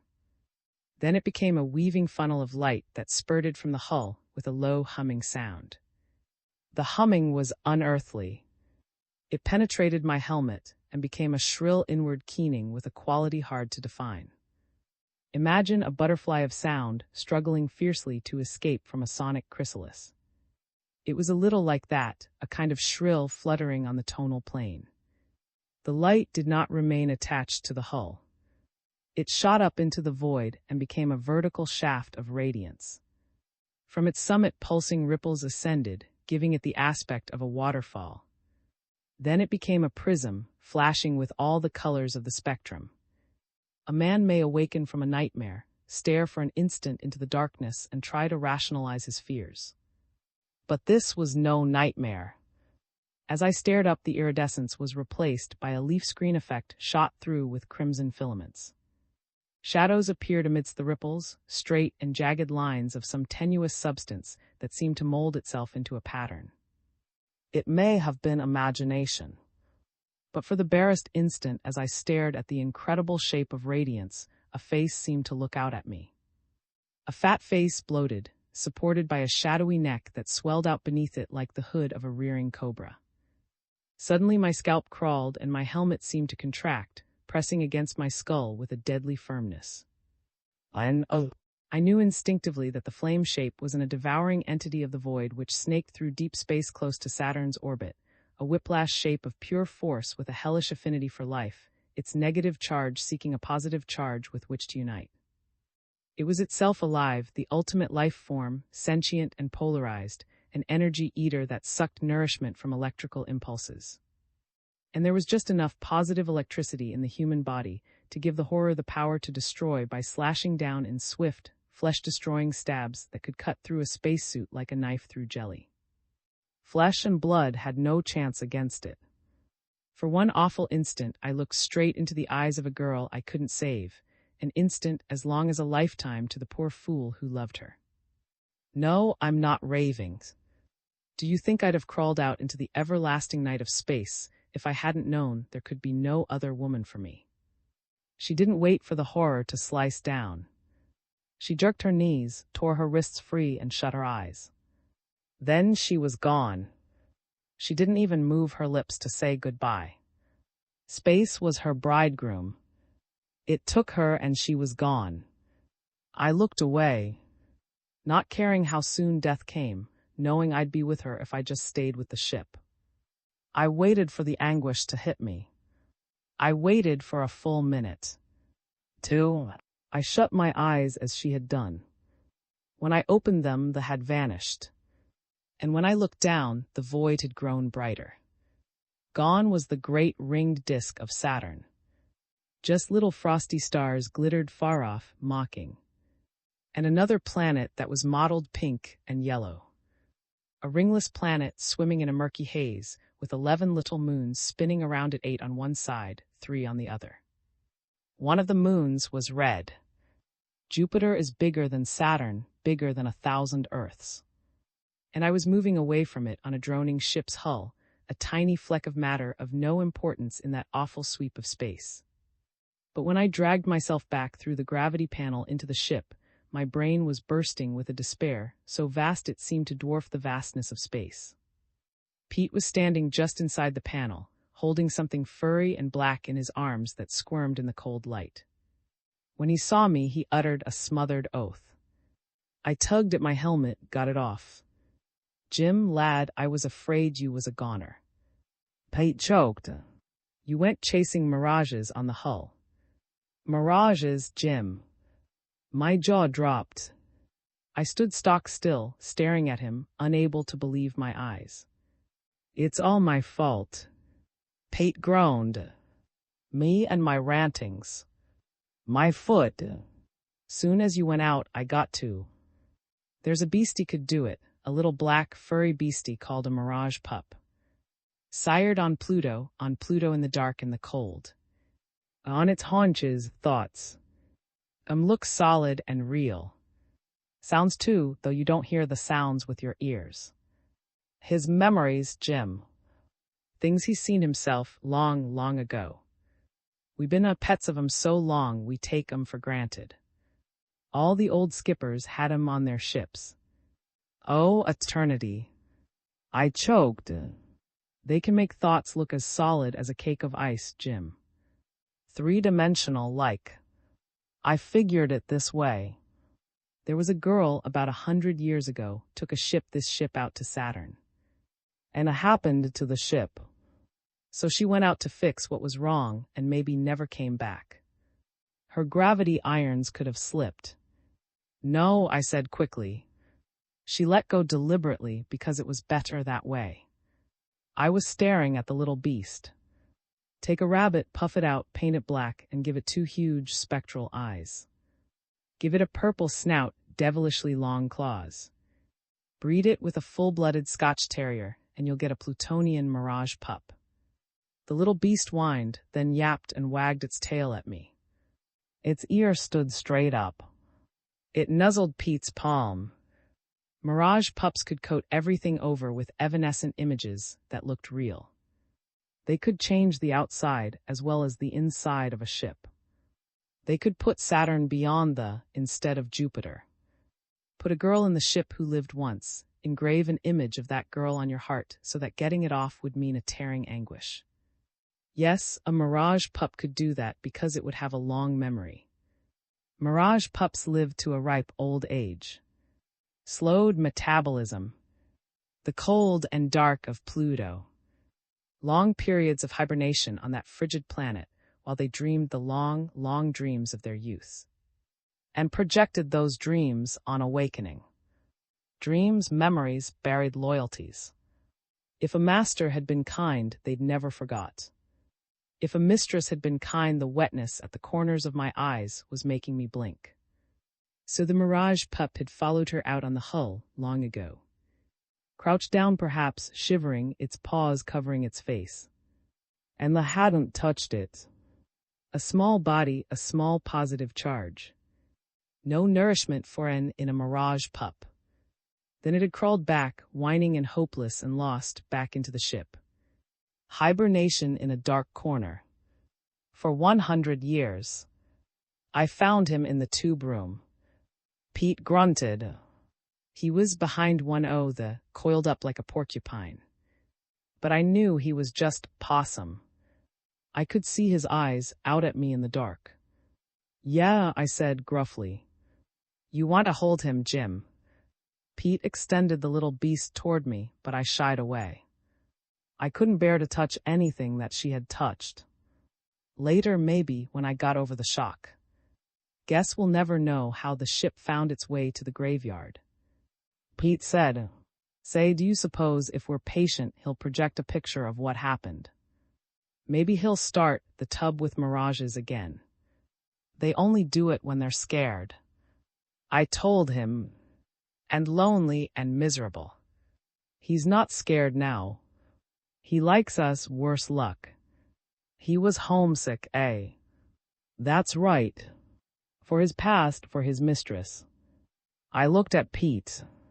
As for the ship, I can make a pretty good guess. Ship went into an orbit of its own, close to Saturn. It drifted around for about a century. Then a salvage crew found it and towed it to Callisto City to be sold as junk. It has happened before, plenty of times. Never with a Mirage pup inside, I bet. Maybe not. I turned away, feeling all hollow inside, like one of those caterpillars that pupae wasps sting to death and feast on until they're nothing but husks. Grave bait lying in a tunnel deep in the earth. I knew the only chance I had of crawling out of the tunnel into the sunlight again was to give the little beast a kick. If he got lonely and frightened, he'd see her again. He'd start dreaming about her, and she'd come to life again as a memory in the brain of a Mirage pup. But I never could be that cruel. "What's the matter, Jim?" Pete asked, concerned. "You look sick." I wheeled on him. "I didn't tell you what happened outside. If you open your trap again, I will." Pete avoided my eyes. "I didn't ask you, Jim." I knew then that the pup had projected 2 sets of images, one in the control room for Pete's benefit and one outside for me to live through. A Mirage pup could generate images like an electronic circuit, duplicate them in all directions, pile them up in layers. Automatically without thinking, to ease its own wretchedness. Pete had been able to follow me as I crawled along the hull. He knew what I was going through. I moved away from him, sat down on the chronometer and cradled my head in my arms. Dusk, dawn, dusk, dawn. You don't see the sun rise and set inside a spaceship, but that's how the days seem to pass. Your mind grows a little darker when it's time for the sun to set on Earth. Lightens when it rises. Dusk, dawn, dusk, dawn. 3 days. 4. But for me, it was just dusk. My mind didn't lighten at all. How does it feel to love a woman a century dead? If you'd asked me, I couldn't have told you. Because she wasn't dead to me. I kept seeing her pale, beautiful face, and everywhere I turned time seemed to stretch away into endless vistas. If I'd been on Earth in New York or Chicago, I could have gone out and lost myself in the crowds and the glitter. But it wouldn't have helped. I turned and looked at the sleeping Mirage pup. He lay on my bunk with his legs coiled up under him, his moist nose resting on his folded forelimbs. He looked like a prize puppy at a pet show, but what a puppy. In his unfathomable animal mind was that strange capacity for projecting illusions, of making them seem three-dimensional and real. He could fill it with unreal star fields, draw shapes of energy from the void. But he couldn't change his memories by slicklying them over with the pale cast of thought. At bottom, he was just a dumb beast. He had the mind of a puppy, a mind that chased phantasms while asleep through a labyrinth of dark alleyways. He twitched and shook while asleep, just like an excitable mutt. Little agitated noises came from him. His nostrils quivered, his tail vibrated, and he rolled over in his sleep and started scratching himself. Thumpud, thumpud, thumpud. What was he thinking about? A girl in a garden with the moonlight in her hair, stooping to pat him or feeding him yummies. He'd rolled over and was lying with his forelimbs stretched straight out, as though he were reaching for the moon. But I knew he wasn't seeing the moon. He was reaching for something I couldn't see or hear or touch, something older than the human race maybe. I was hating him furiously when Pete came into the compartment. He grabbed my arm and started shaking me. Jim's lad, get a grip on yourself. We'll be thee in a minute. What do I care? I lashed out. Go away, can't you? Blow. Now, son. He pleaded. That's no way to act. You can't bring her back. And if you keep your heart out, get out. I shouted, heaving myself from the bunk. Get out, get out. Don't be a fool, Jim. You've got to get rid of that look. The Johnnies are funny that way. You walk out of this ship with your eyes holes in your face, and they'll think you got to hide. Look at yourself in a mirror. Whiskers out of your chin, face sooty as a tube, and no fight left in you. You got to get back the look of a fury, son. A lad who can stand up to a port clearance inspector and say, me and my buddy here, we're for that gate, and if you want to stay healthy. What? Jehoshaphat. Pete groaned. He don't even hear me. I stood up. Okay, Pete. I told him. I heard you. Most of it anyway. And I'll get myself spruced up. How close are we to the... He heaved a high sigh of relief. We'll hit it in half an hour, Jim. He grinned. He's got to have a harness, Jim. I'll rig up a harness for him. IV. New York kid. We made as good a landing as could be expected, considering the way my hands shook when I brought her down. Right smack in the middle of Love Field. It's the biggest in the system, and you can't miss it if you're a New York kid, with the lay of the land and the navigation lights burned into your brain from boyhood. One of my own ancestors had brought a primitive down on that field during the Second World War, when the first atomic age was just starting. They built the field up quite a bit in the intervening years, built it in revolving stations toward the... You could make contact with the atomic clearance floats at 65 miles and pick up a guiding beam from a rocket glider 20 miles above the grounded runways. But you can't build the past out of existence. There were ghosts all over that field, grease monkeys in khaki jeans, and taking care of jet planes that had passed into limbo before the first space crate took off for Mars. At least that's the way Pete seemed to feel, and I could sympathize with his screwball occultism. I had a feeling that my own ancestor was down there, shading his eyes, watching me make a perfect 20-point landing. His eyes shining with pride because I made such a good job of bringing her in. What he didn't know wouldn't hurt him. I thought we'd have trouble with the clearance officials, but when I came striding out of the gravity port with the Mirage pup clinging to my right shoulder, I was greeted with nothing but merriment. Tickle a man's sense of humor if you want him to do you a favor. Just seeing that crazy little beast put everyone in the best of humor. A tall, young old lad with puckered brows and graying hair, his skin bleached by irradiation particles, took one swift look at my pilot's license, ignored Pete's jittery stare, and gave the Mirage pup a pat that set his tail wagging. "What's his name?" somebody asked. I thought fast. I said, "Boy, he's quite a pup. Cute." Don't see many of them since the new quarantine regulations went into effect. They have to be too often.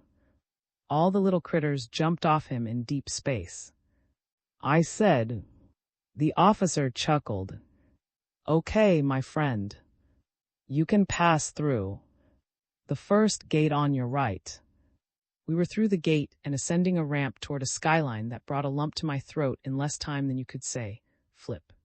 Little old New York hadn't changed much in 10 years. The white terrific flare that spiraled up from its heart was as bright as the day I'd first seen it. Broadway and a New York kid is hooked for life. He'll always come back to it. But now I didn't want to head for the bright lights. I wanted to find a lodging close to the harbor lights, where I could look out over the bay at night and remember things. Her face just before she let go, not really seeing me. Her eyes. Pete was shaking his arm. "Set him down, Jim. Put him into that harness I rigged up. Give him a chance to stretch his legs." "Sure, why not?" I grunted.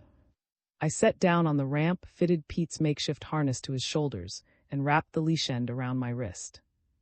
The little beast started tugging right off.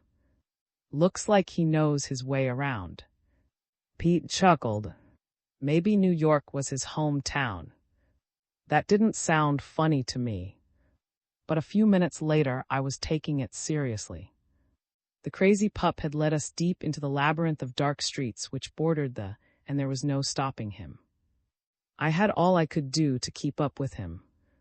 Pete's eyes were shining with excitement. "Give him his head," he urged. "What do you think I'm doing?" I yelled. From the houses, lights streamed out. Windows flamed in the dusk, and people moved across shadowed panes. Music came from beyond the windows, loud, tumultuous.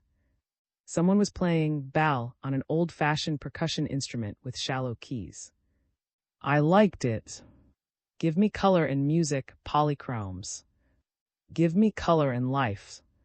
The flare of rocket jets, the blackness of space, a spinning wheel in a big crystal casino. I'd stay 1 week on Earth.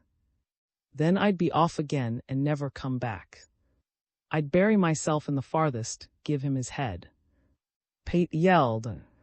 Had swerved and was heading for a narrow walk leading to a fairly large circular house, surrounded by a garden plot bright with yellow flowers. There was a fountain in the middle of the garden, and it was sending up jets of spray which drenched as he tore down the path. I almost let go of the leash as I played it out. The house had the look of age about it, but not of neglect. We were within 30 feet of it when the front door banged open, and a big, angry-faced man came striding out. Down the path he came, straight toward me.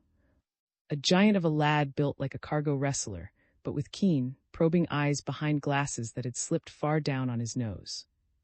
When he saw me, he stopped dead. Then he adjusted his glasses and peered at me wordlessly, his hands knotting into fists. Was straining furiously, but I drew him in quickly and returned the big lug stare. "So you're the guy," he roared. It happened so quickly I was taken by surprise. His fist lashed out, caught me on the jaw. I felt tear loose as I went crashing backwards, my head filled with forked lightning. He jumped me the instant I hit the ground. About 3 tons of flailing weight crashed down on my shoulders, pinning me to the walk. As deliberately as I could, I raised my right knee, whammed it into his stomach, and threw one arm about his neck in a strangle lock he couldn't break. "That's him, son." I heard Pete yell. I tried not to break his glasses, but I had to be a little rough because he wanted to play rough. About 1 minute later, he was standing in the fountain, eyeing me angrily from behind a rising curtain of spray. The water came to his knees. Suddenly his lips split in a grin. He threw back his head and roared with laughter.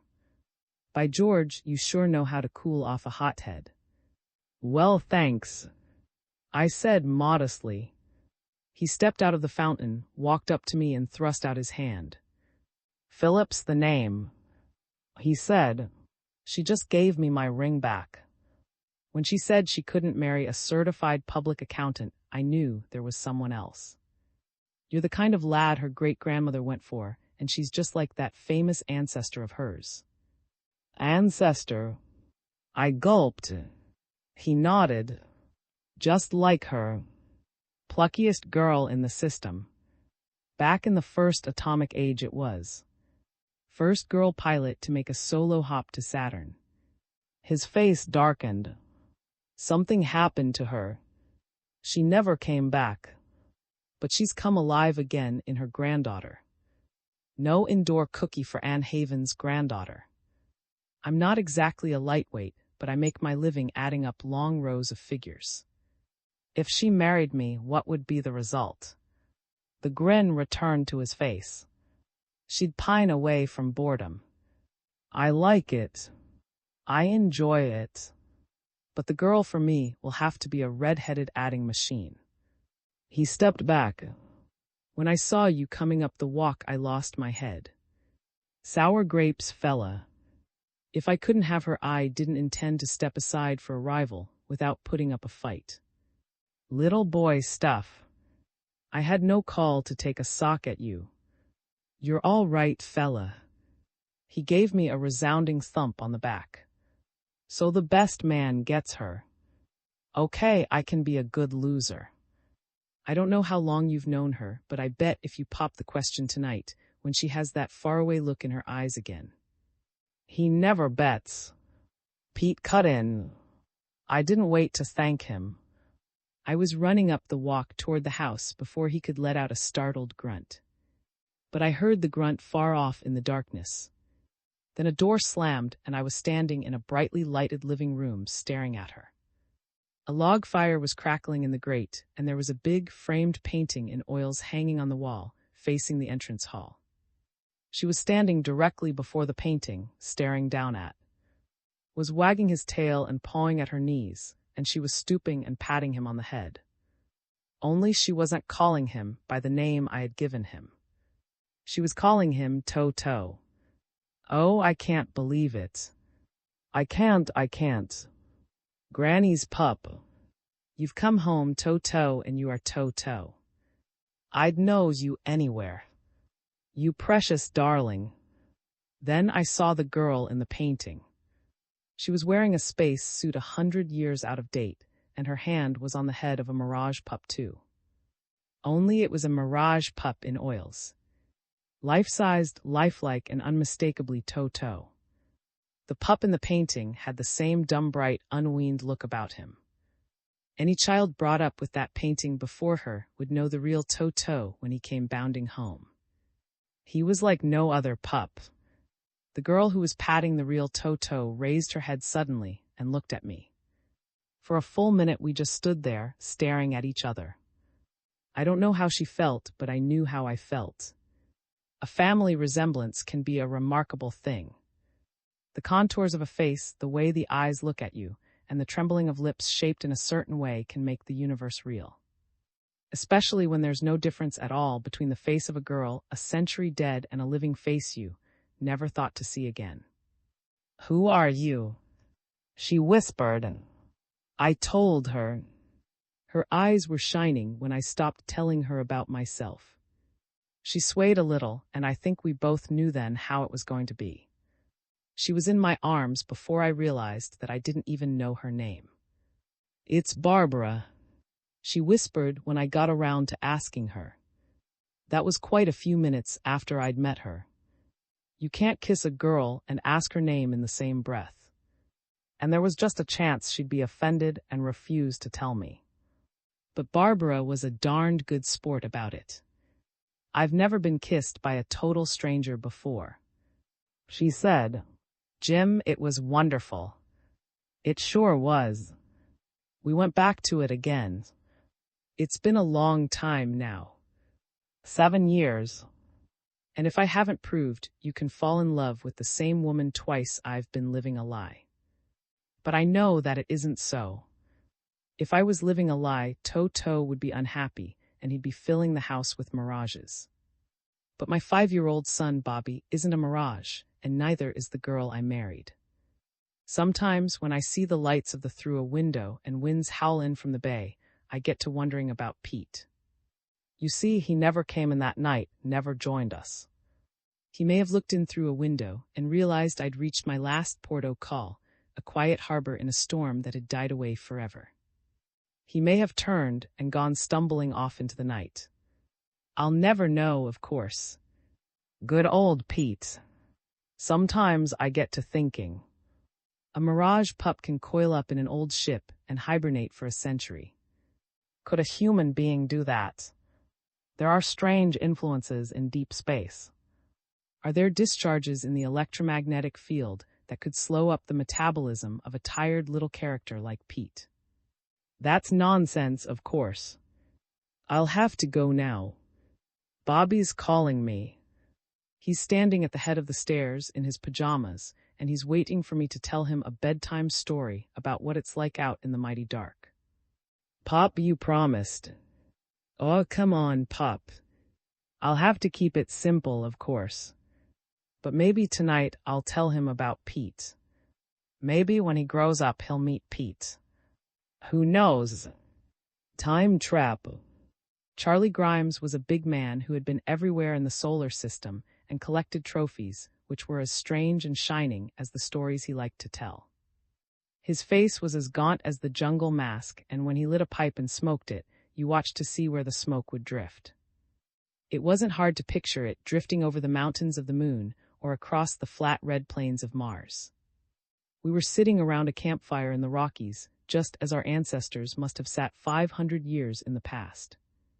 We were swapping yarns to get Charlie started, and watching the sun sink to rest on clouds shaped like wild mustangs when the talk drifted to the dark side of the moon. You know what it's like on the dark side. The brittle stars shine down and the great craters loom up, but when you're flying low in a rocket ship, about all you can see through thee is a circle of radiance spotlighting a desolation as bleak as the Siberian steppes.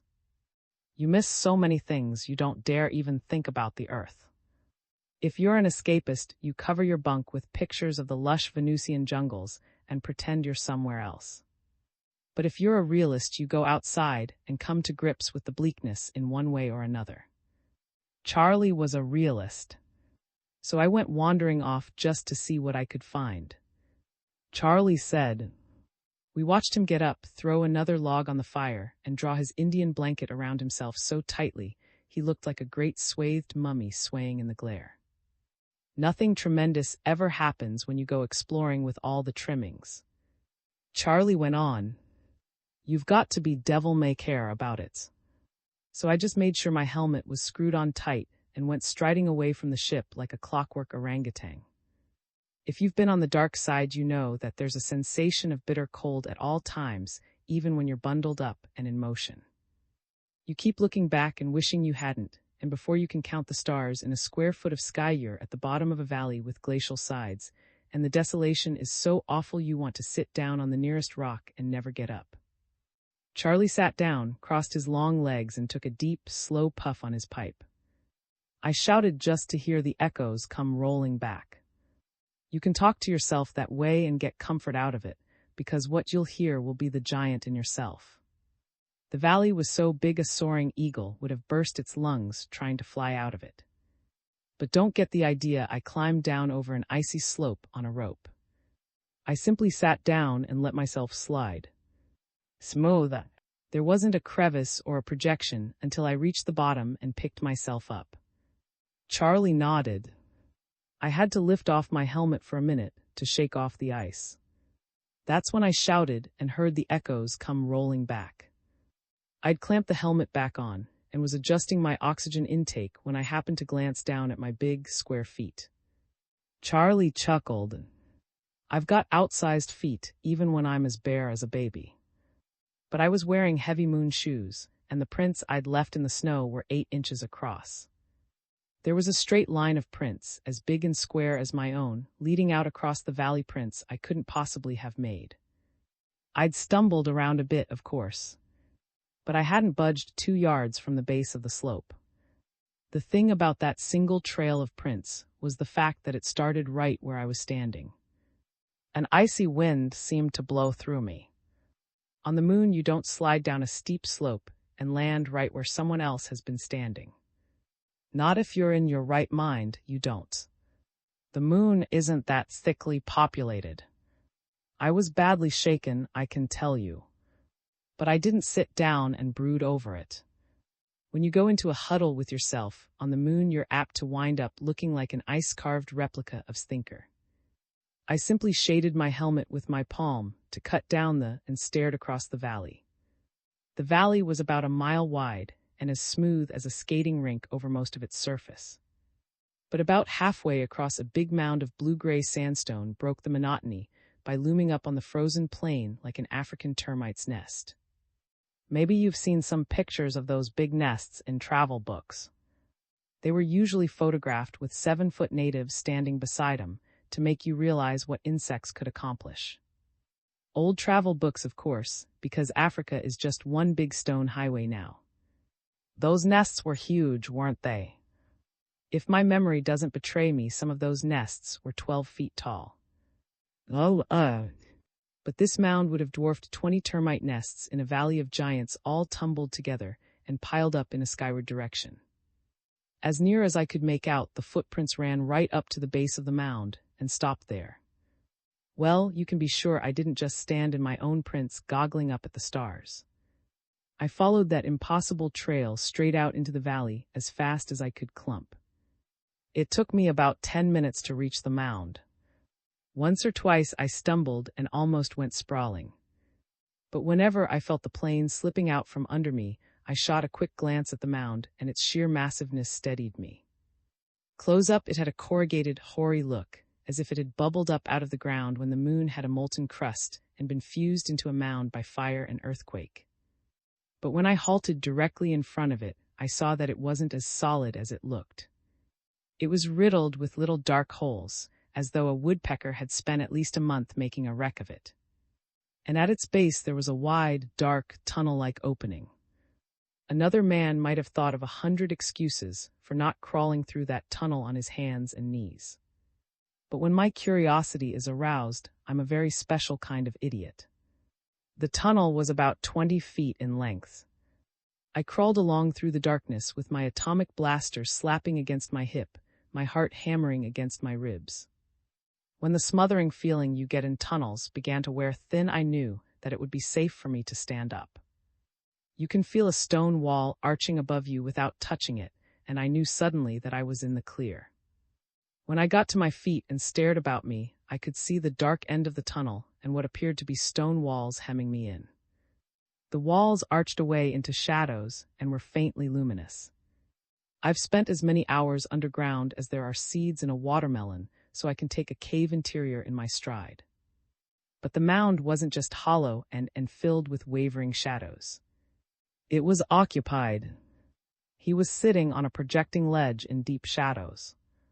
But the wall behind him glowed, and I could see him clearly. He was wearing a spacesuit exactly like my own, but it was all shriveled up over him. Take a little monkey, a lemur, or a spectral tarsier will do, and put him inside a cumbersome spacesuit, and let his bright eyes shine out through the. Do that, and you'll have as clear a picture of him as I could give you if I rambled on for 10 minutes.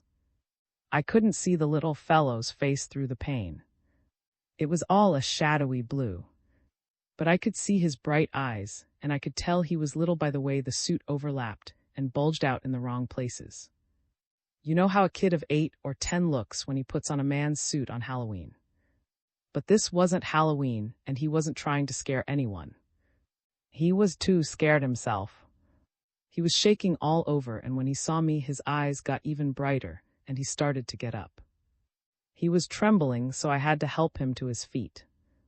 I steadied him with one arm and lifted off the helmet with my free hand. As you know, you can stay outside a suit on the moon without getting frostbitten for about half a minute.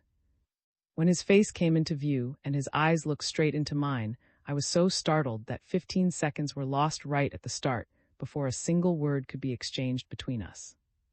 But at least I had a chance to get a good look at him. If you saw yourself as a boy of 10, suddenly, without warning, would you recognize yourself? Maybe some men would. If you looked at yourself a lot in a mirror when you were growing up or kept photographs of yourself, carefully preserved in an old album, you might not have any trouble. Right off you might hear yourself muttering, "Why, that's me." But I had trouble. The kid's face was just enough like my own to give me a start. But I couldn't really place, it couldn't remember where I had seen it before.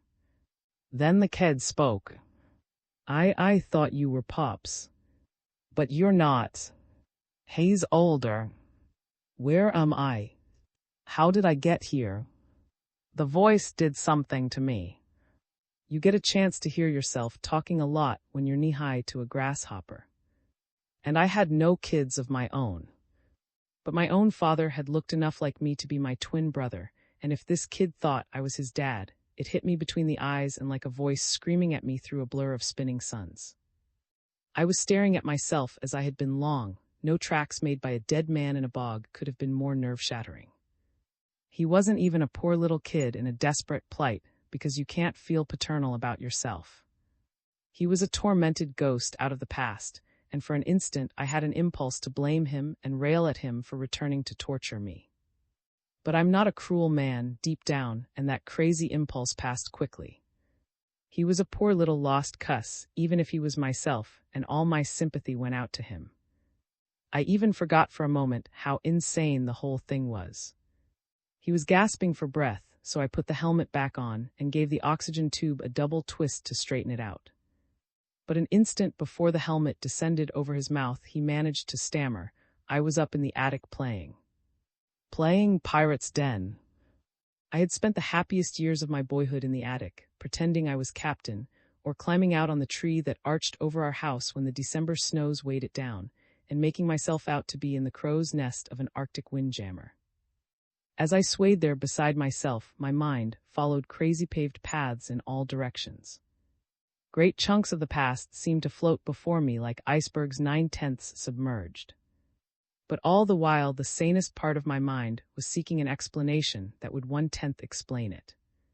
I gripped my own boy self by the shoulder to make sure he'd stay solid until the man he'd become could get a mental toehold on the problem. If you can persuade a man to mount a stepladder and plant himself firmly on the air, you've taken your first brave step into the unknown. The poor devil may or may not fall. But at least you've made a start in the right direction. It isn't too hard to believe that certain things can happen to time on the wrong side of yesterday or tomorrow. Time, the physicists tell us, never stops flowing. It's like a melting candle or silk before it hardens on the loom, all crinkled up and sparkling like a dew-drenched spider web. If time melts in a back-of-yesterday dimension, what's to stop a man from dissolving with it and running in a thin trickle back to his yesterdays? You were a boy once, and you could be a boy again without ceasing to be a man. Put it this way. On the dark side of the moon, there was a valley of shadows. A big, blundering fool went stumbling into it and landed in a heap. Before he could pick himself up, a part of himself dissolved in some unimaginable backwash of time, and he became a boy again. His boy self split off from him and went stumbling off over the plain in a suit 5 sizes too large for him. It's not as impossible as it sounds.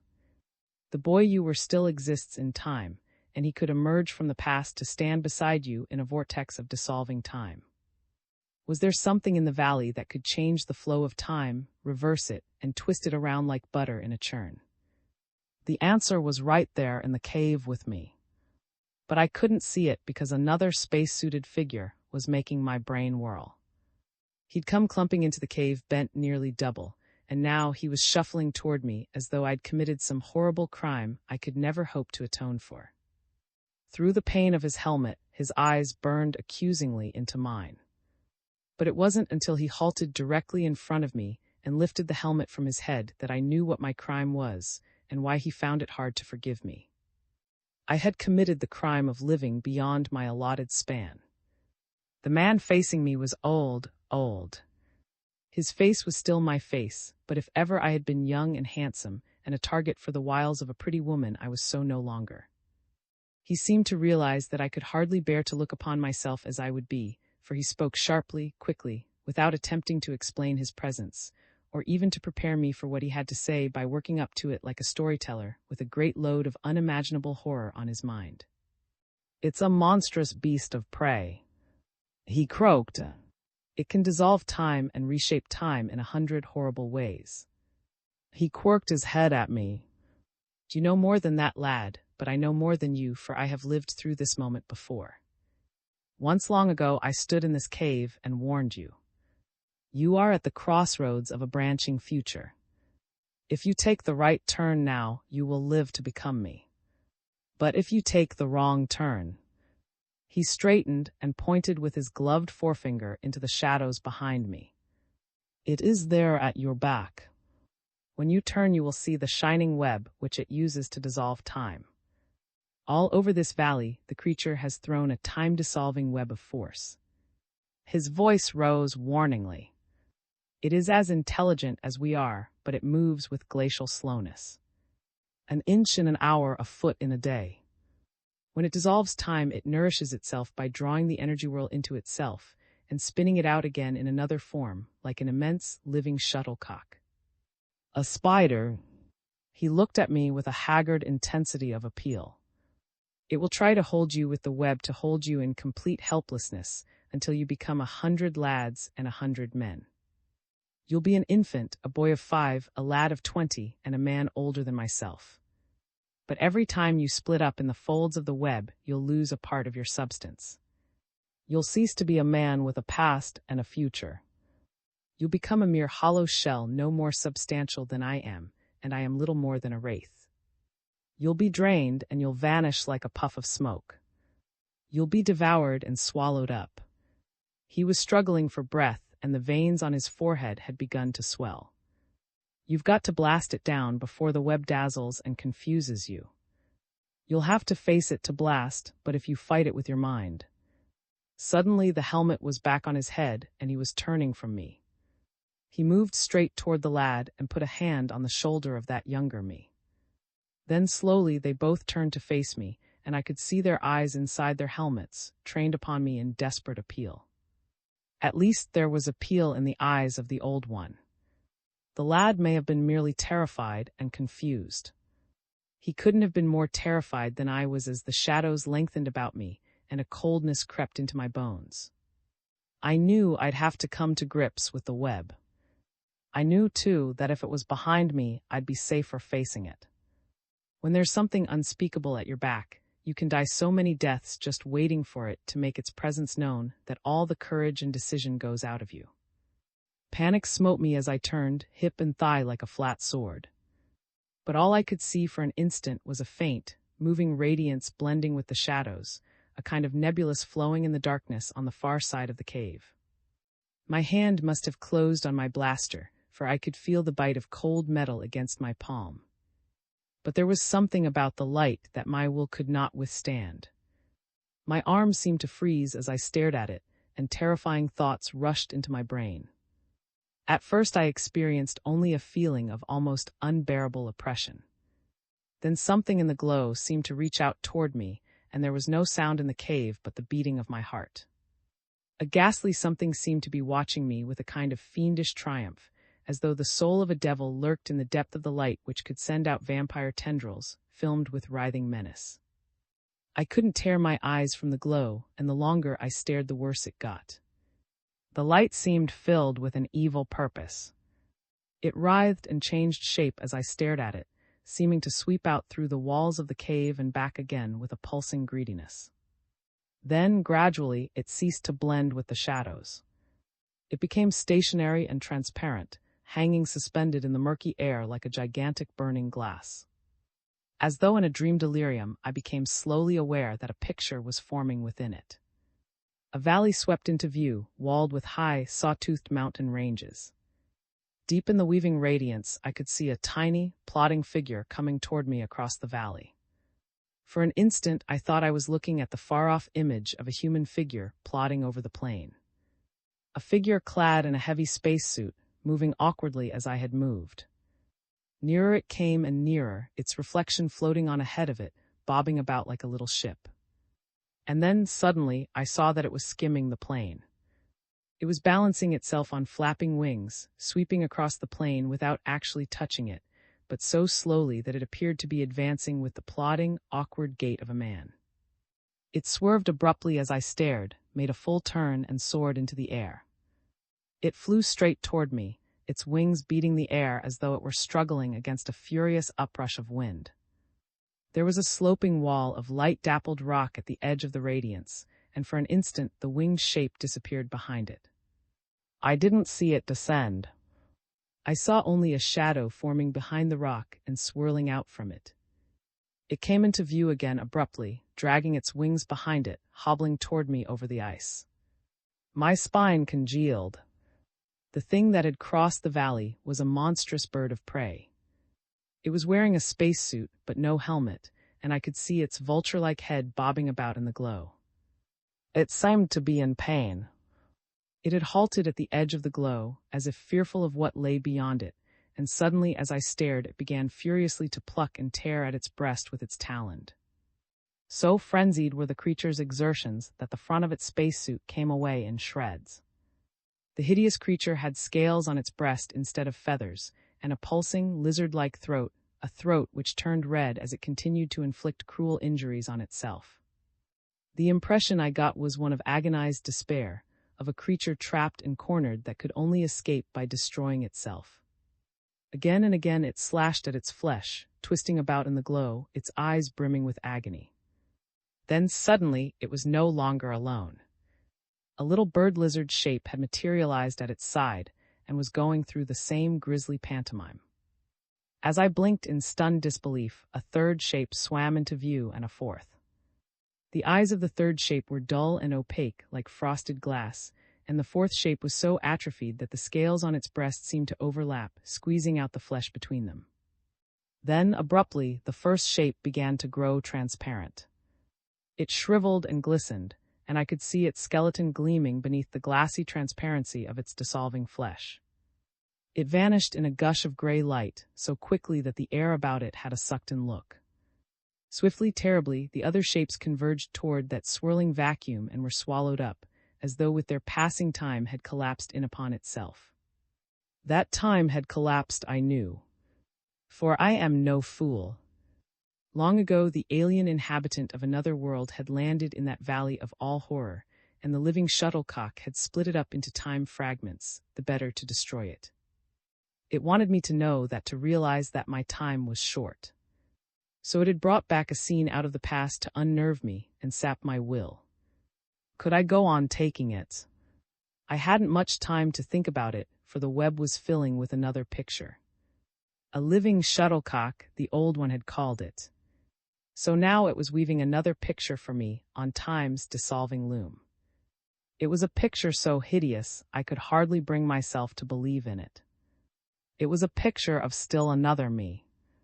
But if the old one had seemed, wretched, at the end of his endurance, the face that stared out at me from the radiance was 1,000-fold more so. It was a face that had lost itself in time, a face that was all sagging jowls and puckered brows, a toothless, yellowed caricature of a face. But it was my face, still my face, ravaged by a century's decay. Looking at myself as I would be, I suddenly had no longer any desire to live.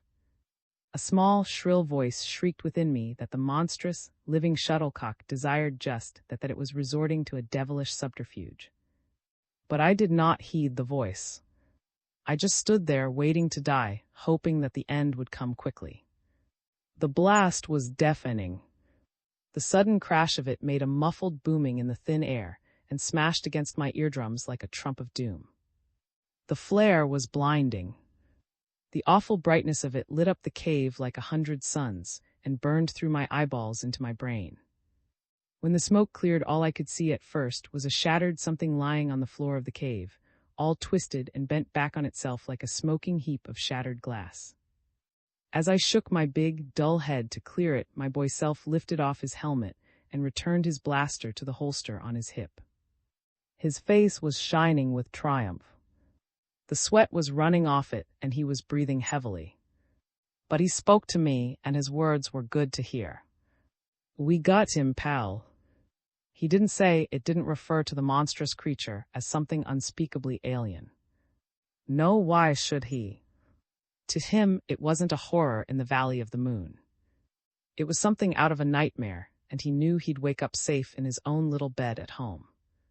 He was still thinking of me as his father in a nightmare. We'd been hunting Jabberwocks together. And that lad was still in me, a part of me. I tell you, it sobered me and made me feel ashamed. I was still feeling ashamed when both the boy and the old one vanished.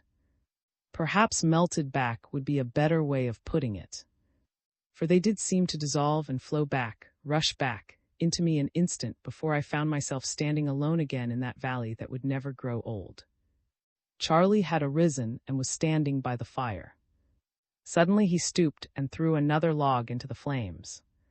Far to the west, the lights of the biggest spaceport on Earth blinked through the purple haze, and every time a ship took off, bound for the great outer planets, the desert would light up for miles. But that light couldn't hold a candle to the one that blazed in Charlie's eyes. Short fiction by Frank Belknap. Long. Two-Way Destiny. She was kneeling when I saw her, her face half in shadows, her girlishly slender figure mirrored by the cool running stream at her feet. You'd think that on a planet like a man would be safe from shock. Between the fire mountains and the sea, and the snowy crested birds that never stop singing, you think that nothing could surprise him. Remember Blake's city and garden, his New Jerusalem with its shining Eden just over the hill. Well is just as tremendous as that, even though it's all a garden wilderness with the city part left out. Surely on there was enough nerve-tingling beauty everywhere to enchant a lad with my capacity for enjoyment. Why couldn't I have accepted that beauty as a near approach to paradise, content in the knowledge that I was my own master under the stars? Why did I have to step into a forest clearing and let a slender pale girl strip away all of my defenses, leaving me as naked as a newborn babe to the great, roaring winds of unreason? If I had shouted the question then and there, the forest might have murmured in reply, "It's because you haven't seen a woman for so long. It's because loneliness is a destructive blight, and you're a young romantic fool." It might have shouted that to my mind, to the tumultuously pounding blood at my temples. But it wouldn't have been a complete answer. I knew she wasn't from Earth the instant she raised her eyes and looked at me. Mocking eyes she had, of a deep, lustrous violet, and her pale hair clustered in little golden ringlets about her brow, giving her the tantalizingly defiant aspect of a woman with enough of the eternal tease in her to be secretly amused by her own beauty. She was collecting zoological specimens in the pollen-scented draconian dusk. Not me, especially. Just iridescent spider bats, darter birds with vermilion beaks, and flying lizards which measured 48 inches straight across their wingtips. To be strictly accurate, there was only one lizard.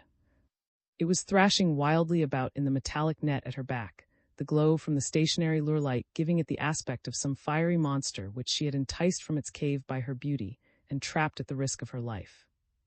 As I returned her stare, she blinked in amazement, then laughed outright, the gulfs between us dissolving in a sudden, warming intimacy that was like nothing I'd ever known before. To keep the scales from dipping too cruelly to her side, I threw in everything I had that could be weighed and measured. Mother Earth still gives her sons a good start physically. Surely I was big and strong enough to please her, with a grip no man could break. Furthermore, I knew how to look after myself. I'd been born and bred to the thunder of primitive rocket jets, and I could walk any jungle like a native, bargain, and hold my own. I was a man who would fight tooth and nail to justify what I was, and always would be at heart an earthborn traitor. We of Earth are traitors still. We haven't forgotten how to rejoice when waterfalls crash on rocks white with foam, and the mists of morning rise clear and cold to the wheeling stars. I was prepared to tell her what that meant in terms of human dignity, human worth. I was prepared to remind her that the real target of a traitor is the unknown. Everything else he does, or fails to do, is a prelude to the kind of wayfaring that brought the restless human breed to. The scales started dipping her way, and I couldn't stop them.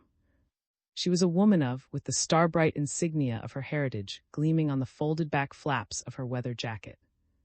I thought of how human civilization had shifted from Earth to the stars, and what it meant to stand at the hub of the galaxy in City.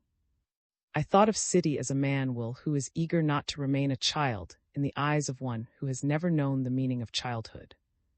I thought of the 1,000 square miles of research laboratories, the museums and the libraries, the sports arenas swimming in a golden radiance, and the sky-mirroring splendors of the biogenetic fulfillment centers. I thought of the schools where teaching had become an exact science, completely integrated with human needs.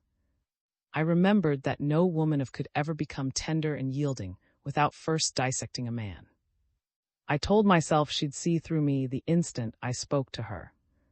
With her understanding of the conflict between the sexes, the primitiveness in me would stand out like a gall blister on a sturdy oak. Right at that moment, I didn't feel so sturdy. But I knew I'd have to speak first. I couldn't just stand there staring her out of countenance. "I'm sorry if I startled you," I said. I didn't mean to stare, but I couldn't very well help myself. I don't quite know how to say it. You're not just an attractive woman. I wouldn't have stared if you were just one woman in 10 or one woman in 20. I stared because I think you're the most beautiful woman I have ever seen. She flushed scarlet. "I thought you'd never stop staring," she said. "You're angry," I said. "Don't be. Many men must have told you how beautiful you are. I just happened to mean it." "Please," she whispered. "Are Terrans always that abrupt?" "We have a reputation for candor," I said. "If I hadn't told you why you left me speechless, you'd have been angry for the wrong reason. You may take that as a compliment. I'm not sure I want to." "You must know how lovely you are," I protested.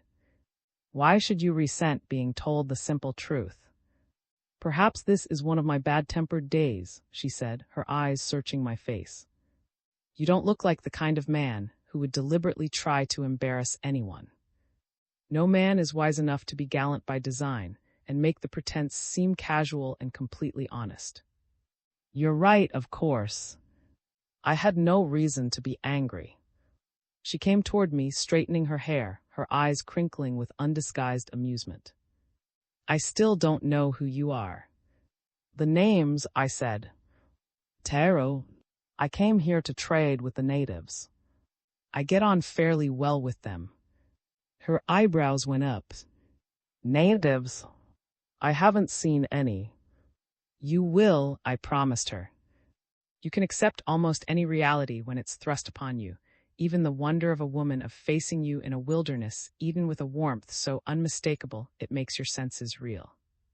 Her name was, and she had come to alone in a faster-than-light cruiser to collect zoological specimens for the Natural History Museum at. Just for the record, it's the fourth planet of a second-magnitude sun in the constellation Cygnus, and it's as far from City as it is from Earth. Is a suburb of City, a white and beautiful metropolis in its own right. "It's my first important assignment," she told me. "Naturally, I've got to make good at it. You see, there's a new director of biological research on the Guiding Council, and from all reports, he's the kind of man who is only impressed by results. When I have my first interview with him, he'll forget I'm a woman. I'll have to shine as a scientist who doesn't make mistakes." "You've made one already," I told her. I walked past her, stared into the net. The captive lizard was twisted into a repulsive-looking knot, its verdigris-colored tail thrashing furiously back and forth. Draconian flying lizards are monstrous brutes. They're 4 feet in length and have a metallic green sheen to them, and when they have reason to hate their jaws can close with a ferocity unparalleled in nature. Visualize a tyrant king dinosaur with ribbed, skeletal wings, reduced to the dimensions of a kangaroo, and you'll have a fairly accurate mental picture of one. All they do is eat. Birds and small mammals, fruits, berries, and nuts. In 24 hours, a draconian flying lizard can eat 3 times its weight in food. But a man is safe if he keeps his distance, for they are lazy by nature and don't attack without provocation. They're taboo animals, I told her. The natives call them servants of the mountain. If your purpose was to infuriate the natives, you couldn't have made a better start. She returned my stare with a strange mixture of alarm and defiance. I had no way of knowing that. She protested. This planet is down on the charts as uninhabited. A virgin wilderness. If there are intelligent primitives here. Her face grew suddenly strained. She stared about her as if seeking an answer for something intangible that was pressing in upon her thoughts and undermining her confidence in herself. I was feeling it too. A kind of cold unpleasantness with underpinnings of loneliness and dread. When you're thousands of light years from Earth, you've got to hold tight to your anchorage in the past, your primal birthright of friendship and trust. There were 1,000 ties linking me to Earth, and that distant jungle world was just a stopping-off point to me in a web of heartwarming memories that sustained me night and day. No matter how lonely I became, I could always tell myself that I'd soon be going back to the people and places I'd known all my life. I was far away, sure, but there would always be friends awaiting my return. Freeze that memory chain, shatter the brittle links, and the human mind has no refuge left anywhere in time or space. I had only to substitute for Earth to know how must have felt. But before I could move to her side, all of the links snapped, and we were caught up in a jungle new and terrible and strange, with all points of reference stripped away. I'd experienced that horror before, and I knew exactly what to expect. It began with a dull flickering, a faint shifting of light and shadow at the edge of the clearing. Leaves swirled up from the forest floor, and a solid wall of vegetation began to sway, to tremble and twist about. As cried out in alarm, a tangled mass of bright, toadstool-like growths split up into dozens of spinning fragments, the air about them crackling and bursting into flame. With a sudden roaring sound, a tree collapsed, dislodging a screaming shrew-like beast that scampered into the clearing with its tail between its legs. There was a moment of awful silence, while the jungle built up tensions past all sanity. The clearing became a trap brimming with a malevolence as unnerving as the ticking of some hidden detonating device. A black blur of panic rose to encompass me as a concentration of hatred, almost palpable, plucked agonizingly at my mind. I was following the motion of the foliage with sick horror when out of the jungle came another beast, web-footed, walking upright. In utter silence it stumbled to and fro, its body glistening with swamp water, its stalked eyes luminous with fright. It advanced and retreated, bent double, and went into a kind of frantic waltz. What happened then was as unexpected as it was terrifying. The light grew dazzling again, as if a cloak of fire had descended on the clearing. With a harsh screeching, the frog leapt high into the air and was slammed back against a tree by a force that a furrow in the ground clear across the clearing. I watched it sink to the ground with a broken back, shaken both by the violence which had been done to it and an unnerving glimpse of its white face staring at me from the shadows. So terrible was the wrath unleashed that it had taken on a blind purposelessness. I knew that everything in the clearing was marked for destruction unless I crossed to where was standing and gripped her by the shoulders. I spoke urgently, almost harshly. The natives are watching us. I warned. When they saw you capture that lizard, their anger got out of hand. Do you understand? They're trying to kill us with their minds. What can it mean? She swayed against me, and I caught the faint fragrance of her hair. She was trembling, so I wondered if she had really heard me, or if the fear in her voice was no more than an echo of the dread she must have felt on seeing the frog creature go hurtling through the air. I started shaking her, forcing her to look at me. They're poltergeists, I told her. They can set fires and move objects from a distance. The power resides in an area of the brain which civilization seems to blunt. It's an ESP faculty, which was part of man's original survival equipment. Our caveman ancestors could reach out with their minds in that way too. She still seemed not to hear me. In desperation, I raised my voice, continuing to shake her. They get to our minds first in a horrible, primitive sort of way. They strip our minds bare so that we'll feel isolated, lost. Primitive man could kill off his enemies in the same way, by paralyzing them with a mental projection of the jungle as a kind of trap. Paralyzing them with fright, then closing the jaws of the trap. I don't believe it. She almost sobbed. You'll be convinced if you don't do as I say. I warned. She drew back from me, as if firmly determined not to be convinced. You find out these things by studying primitives in different stages of development, I went on urgently. Don't forget I'm an earthborn trader. You may scoff, but I've studied dozens of primitive humanoid groups. I know that they can be won over if you handle them just right. What's just right? Play along with me, I urged. Follow my cue. Play along. An old Earth expression. We've got to play up to them, put on an act. Before she could protest or cry out, I swept her into my arms. I ran my hands through her hair, raised her chin, and kissed her very firmly and determinedly for an instant. This is part of the act, I whispered. Being a woman of, she could hardly have believed that my impulsiveness had been prompted solely by a desperate human need for companionship in a moment of shared danger. She must have known it went deeper than that, and she would have been right.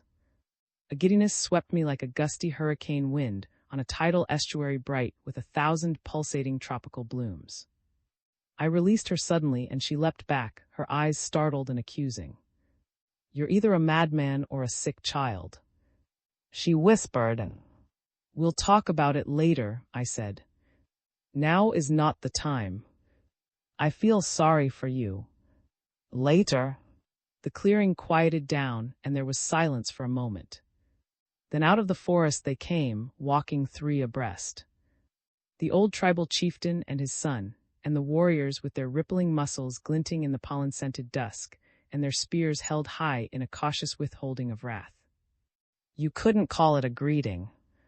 They were still shaken with anger, still ready to kill. I went forward to meet them, within the crook of my arm. I'd talked and bargained and haggled with them a dozen times, but now I was seeing them for the first time through her eyes. I have a curious gift of empathy. I could share her awe and admiration, and the stunned incredulity which must have made her doubt the evidence of her eyes. The natives are physically comely and well-proportioned, and they carry themselves with such an air of easy grace that you have to look twice to realize that they are not entirely like ourselves. They have 3 eyes, but the extra one is so smoothly lidded that, when it remains shut, you scarcely notice it. Their 3 extra, slightly attenuated arms are not obtrusive, for they carry them pressed closely to their sides. And the green sheen of their skins looks more bronze than green in the forest gloom, and is hence far less startling than might be supposed. They had such keen, discerning eyes and mobile features that when they smiled in friendly greeting, it was hard to think of them as primitives at all. They were not smiling now. I tightened my hold on his wrist and looked straight in the big forehead eye which opened slowly to glow with fierce reproach and scorn. Manny, I said. That translated out as, I would know the reason for your displeasure, old friend. It was an excellent beginning, and it brought an instant, completely understandable reply. The Fire Mountain had been complaining all day. Now the reason was clear to all. One like myself, only a female, had taken captive a servant of the mountain. Her punishment in death must follow as a matter of course. 3 eyes watched me, as if seeking in the frailties we had in common some excuse for my defense of such a female monster. Tun Swan, I said. This woman is more dear to me than life itself. I waited for his astonishment to subside, then went on quickly. She is my mate. She is the adored one of my heart. The servant of the mountain flew to join us when he saw how deliriously happy we were. He wished to give us his blessing. It was a good beginning only if I could convince that the lizard had flown into the net of its own free will and had its own peculiar reason for not wanting to leave. The servant of the mountain is free to go, I said. He waits only to rejoice in the complete consummation of our happiness. He waits to rejoice, said, in the glorious fulfillment of our happiness, yes. It was the wisest thing I could have said, for primitives everywhere are natural-born feast-makers. Rejoicing in the happiness of the newlywed is second nature to them. I could see that was impressed. He raised his arm and gestured to the warriors. Still scowling but without hesitation, they strode past us, grouped themselves about the net, and started prodding the lizard with their spears. Gently, firmly, and with great deference. Suddenly the startled creature gave a shrill scream, swung about, and began untangling itself. The warriors leapt back in awe, lowered their spears, and waited to see what the servant of the mountain would do next. It went right on screaming. It was still screaming when it left the net like a bat out of a well. Straight across the clearing it soared and into the trees, missing by a scant 12 inches. What it did was perfectly natural under the circumstances, but its effect on was tantamount to the lightning conversion of a miracle enacted for his benefit alone. He swung toward me, utter self-castigation in his eyes. The servant of the mountain had been wiser then. It had stayed until prodded, indicating a desire to stay. Amends must be made for the doubting of a friend. The female my mate must be the guest of. Stared at me with a wild surmise. "What did you tell him?" she asked. "What did he say to you?" "We're to go to their village," I told her. "We're to go as honored guests." At a command from a litter 16 feet square was set down before us, and we got into it. 4 tall warriors grouped themselves with prideful eagerness about the conveyance and lifted it to their shoulders, and his son fell back with gestures of deep respect, and a procession formed behind us, and we were borne forward across the clearing like the idols of some primitive fertility cult whose wrath could shrivel crops and cause a blight to descend upon the land. Amidst shouts of jubilation and an incredible bowing and scraping, we were borne swiftly along a jungle trail between towering walls of vegetation. And then out on a sloping mountainside, which overlooked a valley swimming in a deep, golden haze. The trail descended the mountain in a corkscrew curve, with many evil-looking twists and turns. To be carried on a litter down a steep trail is always hazardous, and I would have preferred to remain silent. But when I saw how alarmed looked, I thought it best to keep right on talking. Across the valley loomed the largest volcano on, and as I gestured toward it, I did my best to sound cheerful. "That mountain has our friends worried," I said. "It's been rumbling off and on for weeks. You've got to remember that to a primitive, a fire mountain is just about the most terrifying object in nature. Why do you think those lizards are taboo animals?" I laid my hand on her arm. "An accident of nature, nothing more. The lizards live just inside the crater, high up where the heat can't harm them. Naturally, they've become identified with the volcano. Tu and his warriors, the ugly-looking beasts, are servants of the mountain who can stay its wrath. Capture them, abuse them, and the wrath of the mountain will be unleashed in all its fury. The pattern is a primitive one, but completely logical from their point of view."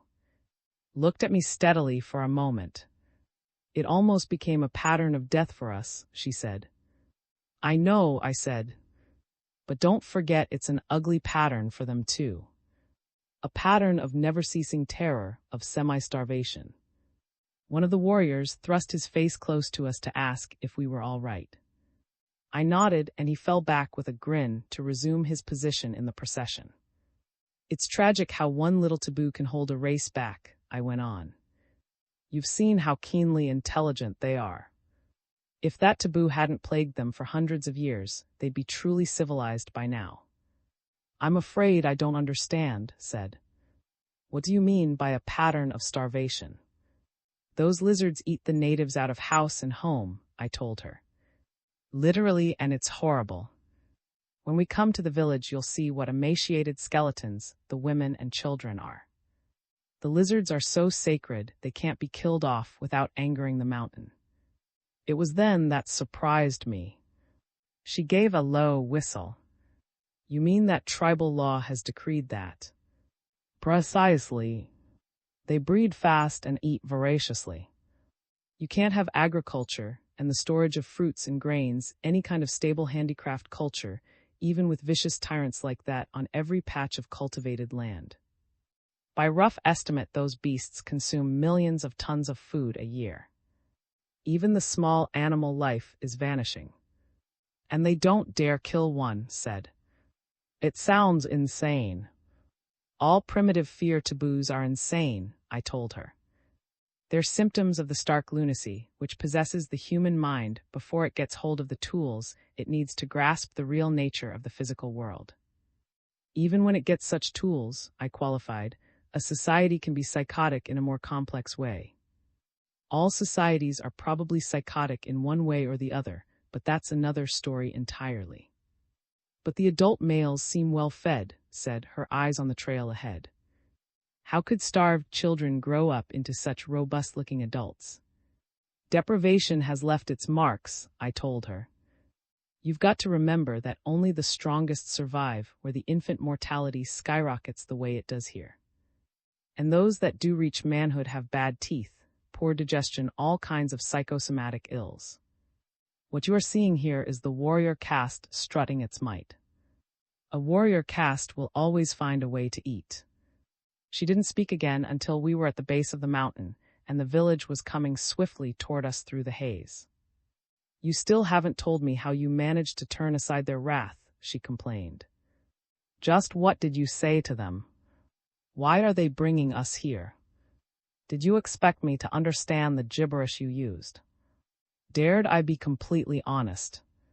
I decided it would be tempting fate to tell her exactly what I had said too. She'd find out soon enough. Meanwhile, I needed time to plan my strategy and come up with something workable that wouldn't make her hate me too much. The sudden appearance of the children saved the moment for me, sparing me the necessity of further evasion. They were playing on the plain directly in front of the village, racing to and fro with the eager abandonment of all children everywhere. They used their 5 arms to good advantage, tossing mud cakes at one another, blinking and grimacing with a demoniac expressiveness, pretending to be dead from famine one instant, and then, in the twinkling of an eye, coming exuberantly to life again. For an instant's face radiated only maternal solicitude, a gentle sweetness untouched by rancor.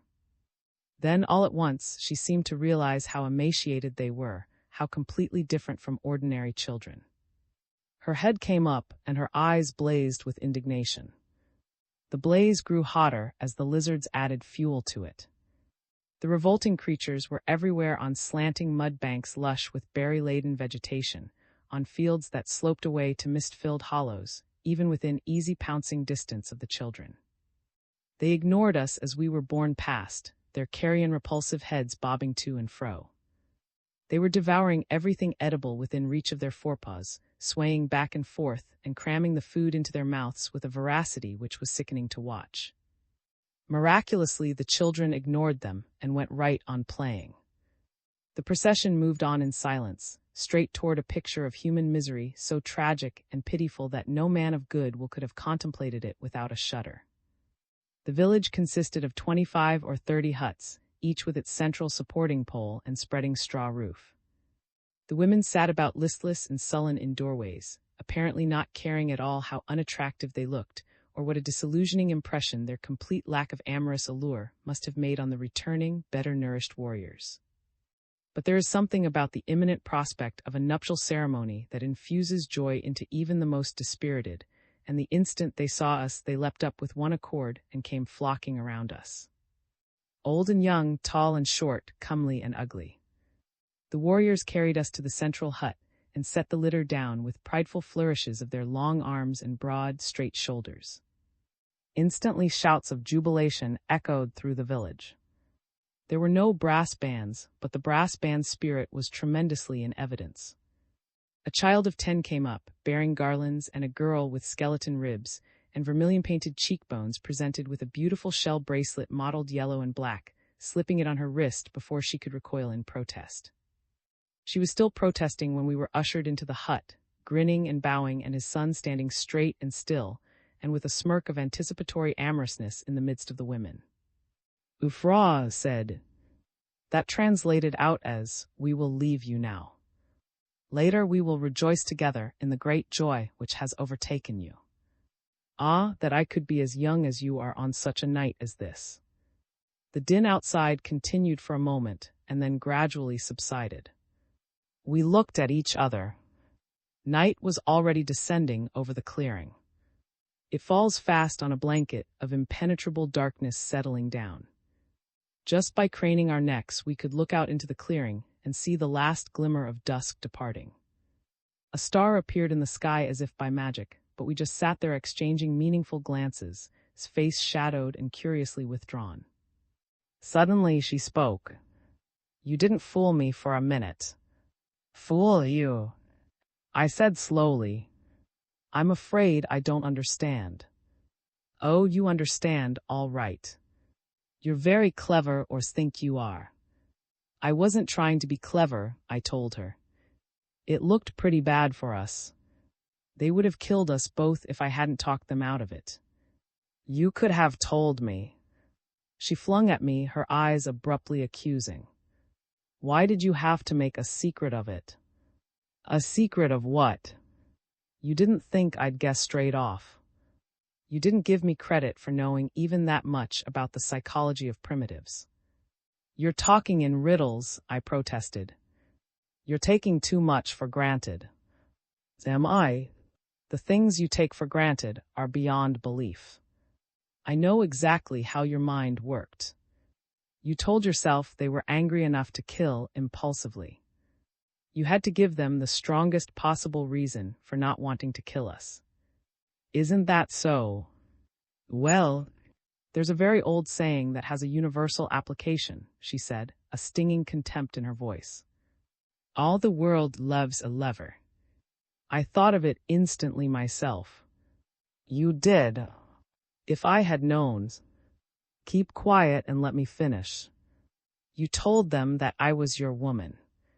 You probably added that the whole ridiculous insanity was reason enough to be celebrated right here in their own village. Naturally that did it. Whisper the words nuptial ceremony to a primitive, and you've transferred to him an inward glow that makes him your friend forever.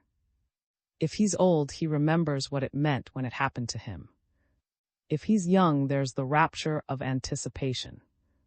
Besides, primitives like display and drama, human giggling and embarrassment just as much as you do. You of Earth still throw rice, you know. We have passed beyond such foolishness, but there are times." She looked at me and giggled. It was the thing she could have done because, despite the giggle, there was a cold mockery in her stare that castigated my earthborn heritage and made me feel ridiculous. It was then that she really threw the book at me.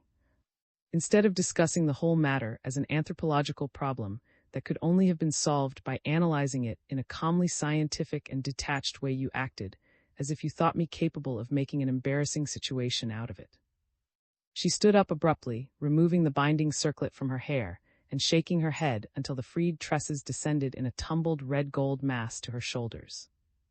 "Prudishness is both barbaric and childish," she said.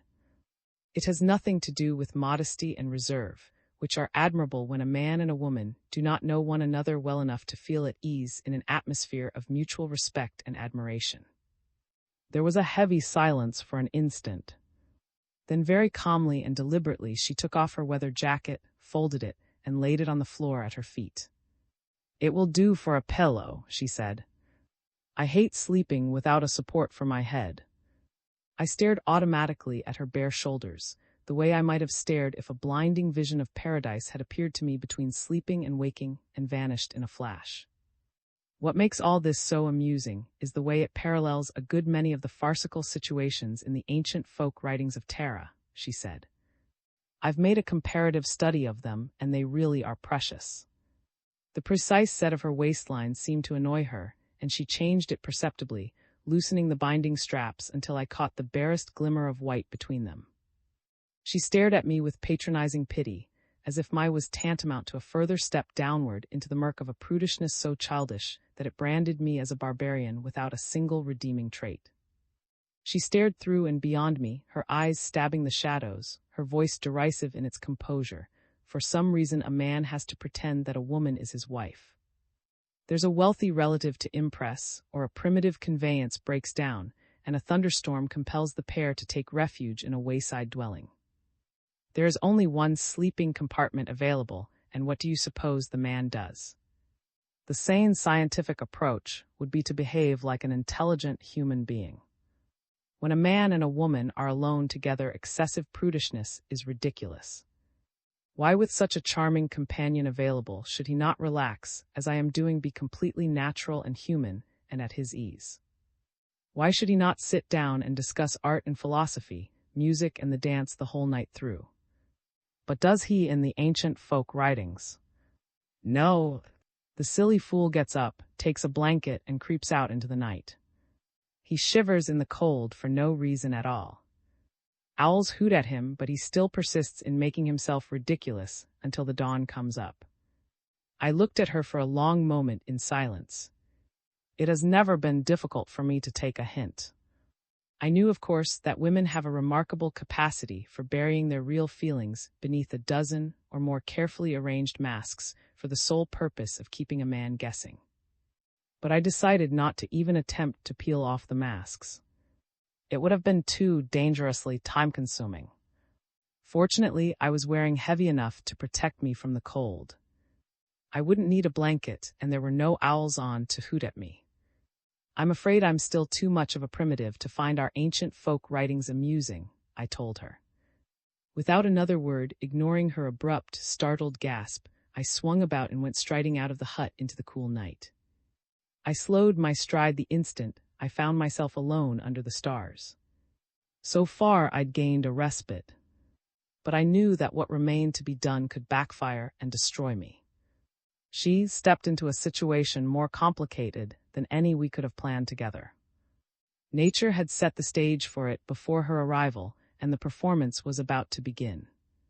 If the first act went wrong, the music might well become a dirge, and the final curtain descend on a funeral landscape as bleak as a fire-ravaged tinderbox.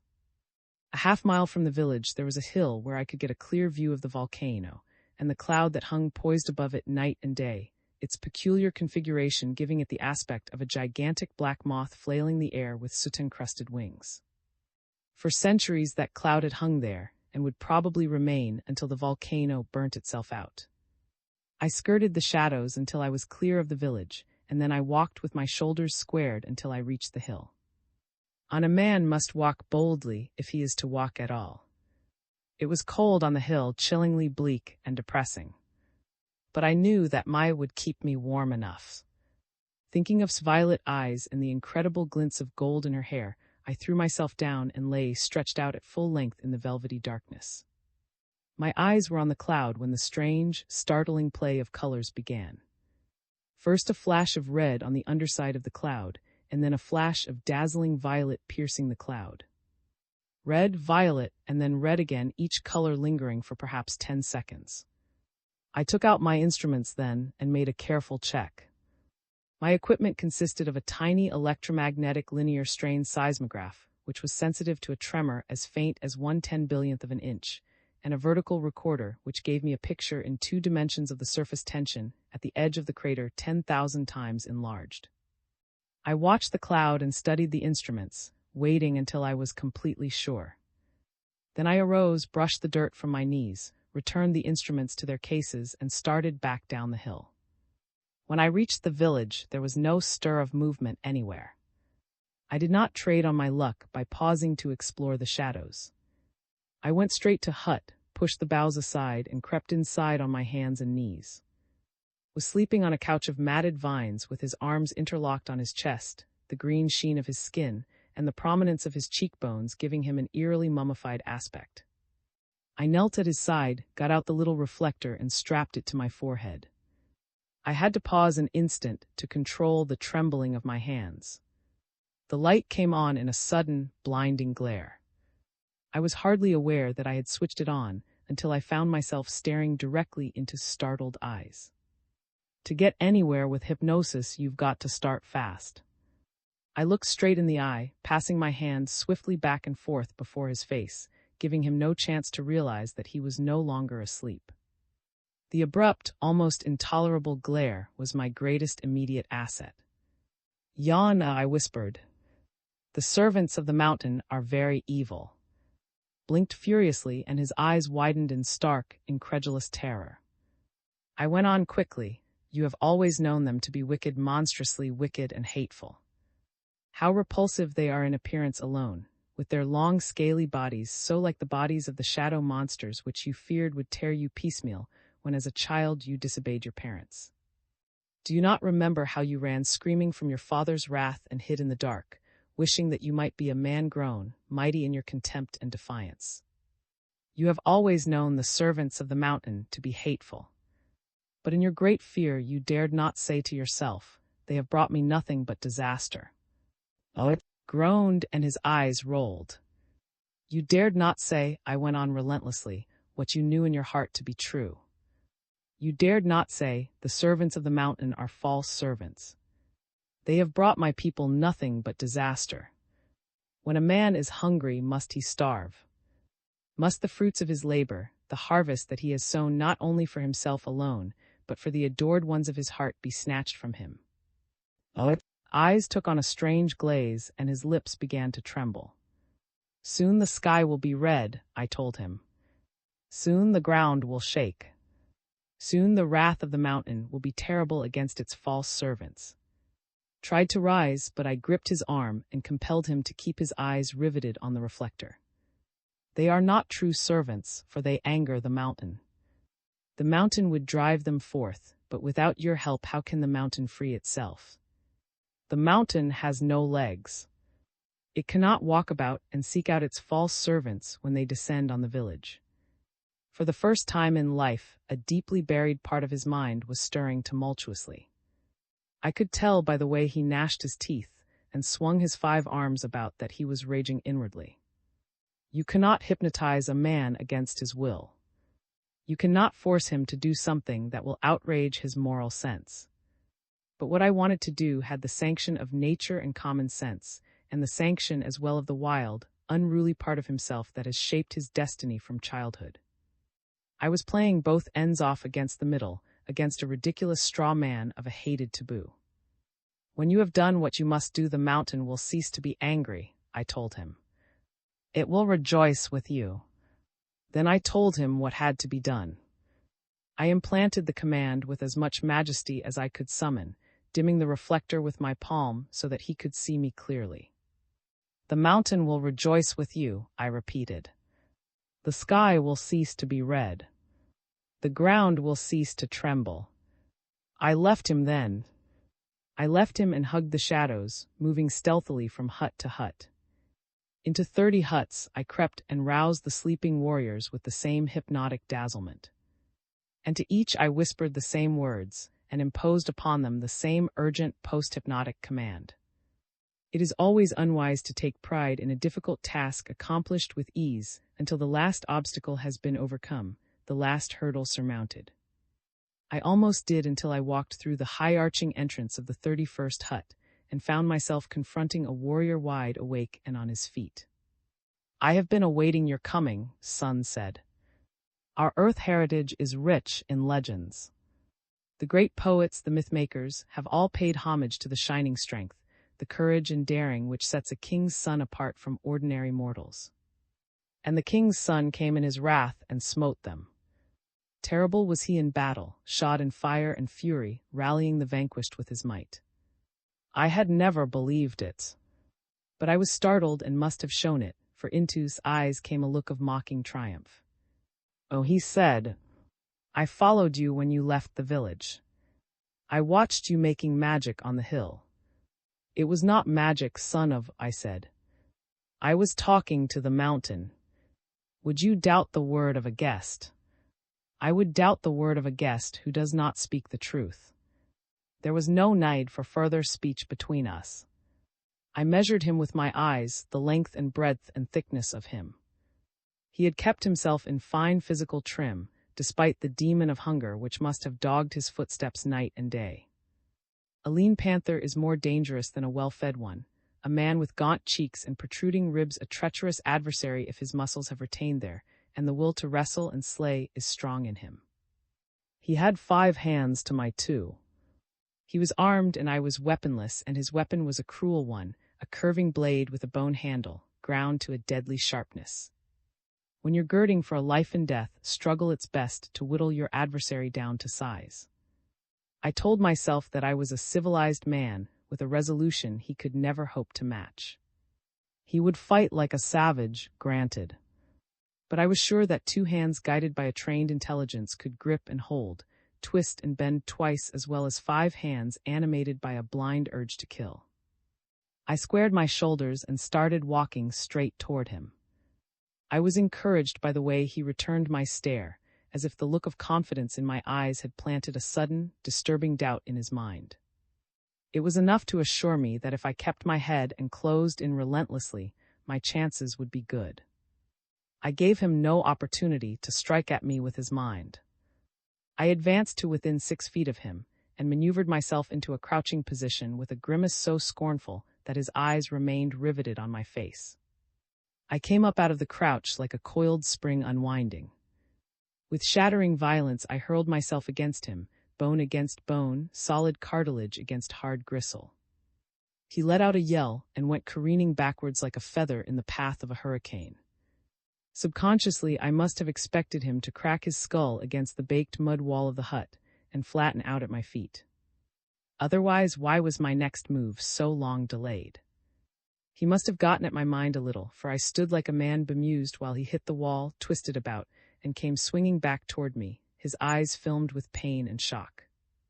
The lunge he made was so accurately gauged that the bone handle of the knife grazed my cheek. He was trading on his reflexes, the sure instinct of a primitive strong in battle, confident of his own strength. I leapt back and sent my right fist crashing into his stomach. The blow staggered him, but not enough. With a deliberation unbelievable in one so hurt, he slashed at me twice. Just in time I ducked out of range, bent low, and came up in a weaving crouch. I started hitting him, raining blows on his face and chest. I thought I heard his jaw crack, but as I whirled back to get a good look at him, he laughed like an insane monkey and transferred the knife to another hand. He lunged again and I ducked again, and it went on in the same nightmare fashion until the knife was gleaming at the tip of an attenuated arm that followed my movements like a zigzagging lightning bolt. He transferred the knife 8 times, his laughter an insane echo as he weaved about. Desperately I dove for him and tried to knock the weapon away, but each time he was too quick for me. His eyes burned with defiance and derision. But I suddenly saw that his mouth was beginning to sag, the lower lip trembling with unmistakable weakness. I don't quite know how I got the knife away from him. But get it, I did. I closed in suddenly, struck him a body blow that sent him reeling, followed him as he went backwards and wrested the weapon from him before he could recover his balance. I hit him again and he went down, and I stood wrathfully over him. He looked at me, his eyes filled with bewilderment and horror. Well, I said, I've beaten you man to man in honest combat. Suddenly his eyes widened, and all of the insane rage was gone from his face. It is true, he whispered. The mountain must have given you his strength. How else could you have conquered the son of a chief? In no other way, I assured him. Does the mountain now speak with your voice? The mountain is closer to me than it is to its false servants, I told him. I bent and gripped him by the shoulders. You are young and strong, I said. The son of a chief. Only such a one can truly lead his people. If when the mountain speaks and the sky becomes red you leap straightway into battle at your father's side, against the false servants I will spare your life. He sat up and rubbed his chin. His eyes were still awestruck, and I was confident that if the mountain itself had entered the hut and spoken to him, he would scarcely have been more eager to obey. I will do as the mountain desires, he promised. You will not have long to wait, I assured him. Soon the wrath of the mountain will be terrible against its false servants. Sit here quietly and be patient. You will say. It was almost dawn when I returned to the central hut. I walked in boldly like a man coming home a little later than usual, with some tremendous bright surprise for his wife that would take the curse off his lateness. Was asleep with her weather jacket rolled up under her head, a look of almost childlike innocence on her face. She looked so beautiful that I was afraid if I knelt and kissed her she'd shatter and fly apart like one of those ancient statues that have lain for centuries in the buried past of the earth. There was no night for me to wake her. The rumbling did it. It started far off and came slowly nearer, sweeping down upon the hut like the drums of primitive warfare, beating at first in ominous undertones, and then ever more loudly as they converged upon their mark. The drums were nature's own, and they were beating deep within the ground. With the beating came a heaving and a quaking, and right where I was standing a jagged rent appeared suddenly in the dried red clay, which had been baked by himself to line the floor of his hut. I had timed the eruption with the sure instinct of a trained scientist who knows just how to fill in the gaps left by the hair-trigger measurements of precision instruments with an intuitive sixth sense.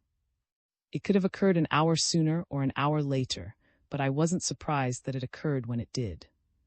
Only was surprised. She awoke with the first quake and looked up at me.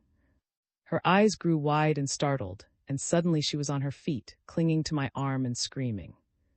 I shook her until she grew quiet, then drew her to the hut's swaying entrance and pointed out into the flame-streaked shadows. Flashes of light were converging on the village from all directions, cascading over the thatched roofs with their central supporting poles, sending women and children scrambling frenziedly into the open. The volcano's in full eruption. I whispered, "How can you stand there so calmly?" Her face was white. If a quake opens a fissure at our feet, we'll never know a moment's pain, I said. It's the one great danger. The lava flow won't reach the village. How do you know? I used some very sensitive instruments to measure the banked-up lava flow and the intensity of the central fires with a minimal margin of error, I said. I knew almost precisely to the hour when the eruption would occur. It's a fairly severe eruption, but not a major one. You knew. It's been building up for days. It should be over in an hour. She started to reply, then swayed toward me in blind panic. It wasn't a stampede exactly. The lizards didn't emerge from the shadows in a single onrushing column, but in threes and fours. Maddened with terror, they darted to and fro between the cowering, screaming women and children, their distended eyes and metallic body sheen mirroring the fiery sky glow. They lunged and, striking out with their claws as they circled about as any savage animal will when it feels itself to be hopelessly trapped. There was a blind purposelessness in their movements, a frantic swaying and thumping that churned up the ground beneath them and sent clumps of uprooted vegetation spinning in all directions. The sky glow became more fiery, spilling over in crimson splotches, turning the village thatch poles into redly glowing fingers pointing, as if in remorseless accusation. The rumblings grew louder, the quakes more frequent. A woman ran into the open with a child in her arms. She set the child down with a look of calm, tender solicitude on her face, picked up a rock and hurled it at a lizard. Other women joined her, clustering about her as if to draw strength from that straight, unbending figure. The lizards veered away from her, and she stood with the infant in her arms again, a picture of quiet heroism. His eyes were shining. She seemed to have lost her fear, and suddenly she too was joining in the attack on the lizards. She picked up a stone and hurled it, and her laughter rang out defiantly above the screams of the natives. More lizards appeared, creating such panic that a few of the women ran shrieking back into their huts again. The sky had become a solid sheet of flame, and every hut in the village was writhing in fiery radiance. There was a continuous loud scrambling and flapping noise as the lizards tried in vain to take flight. Something had crippled and imprisoned them in the flame-streaked region between the huts, and they were powerless to escape from it. I didn't know exactly what was going to happen. I wasn't sure just how the first destructive assault would be made on the lizards, whether the mental tensions would increase first, or the physical ones shatter the beasts with a sudden, explosive violence. With poltergeists, you can never be sure. The powerful waves of their thoughts and emotions sweep through their minds in erratic currents, and when a post-hypnotic command enters the picture, we didn't have long to wait. With a shrill scream, one of the lizards leapt high into the air and was slammed back against a tree, so violently that it sagged to the ground without a single convulsive quiver of expiring life. A fire broke out where it lay, danced, and flickered about it. Another lizard was lifted high into the air and sent spinning with a terrible spasmodic contraction of its entire bulk. The scramblings of the other lizards became more frantic, turned into a hideous twisting and squirming that sent chills coursing the length of my spine. Horribly, one of the beasts exploded. Its chest was blown away as it reared on its, and was carried backwards by a whirling spiral of flame. Others were ripped apart as if by invisible talons, flattened out, crushed, and shredded into fragments. We saw the warriors then. Straight into the village clearing they strode, at their head and his son walking proudly at his side. They were flourishing their spears and shouting, and the sky glow was bright on their green-bronze shoulders and was mirrored in their eyes. I had been right in my prediction. In less than an hour the rumblings ceased and the ground stopped trembling. The fieriness vanished from the sky. But for 3 days the warriors pursued the lizards across the crater's rim, descending into the smoke-filled clefts where for centuries they had nested, and routing and shattering them until was cleansed, and a brave new dawn broke over unbowed head. I stood with on a cloud-wreathed peak, staring down. When man is free to shape his own destiny, I said, civilization does not beat its shining wings in vain. They will go forward boldly now, with the yoke of superstition forever removed from their necks. Thanks to you, said. It was not too difficult to predict the exact moment of the volcano's eruption, I said. As for the post-hypnotic command, you could have done that too. Turned and looked at me, her eyes strangely luminous. Taro, she said, I am going to tell you something. From the first moment I saw you, I knew that you were a man.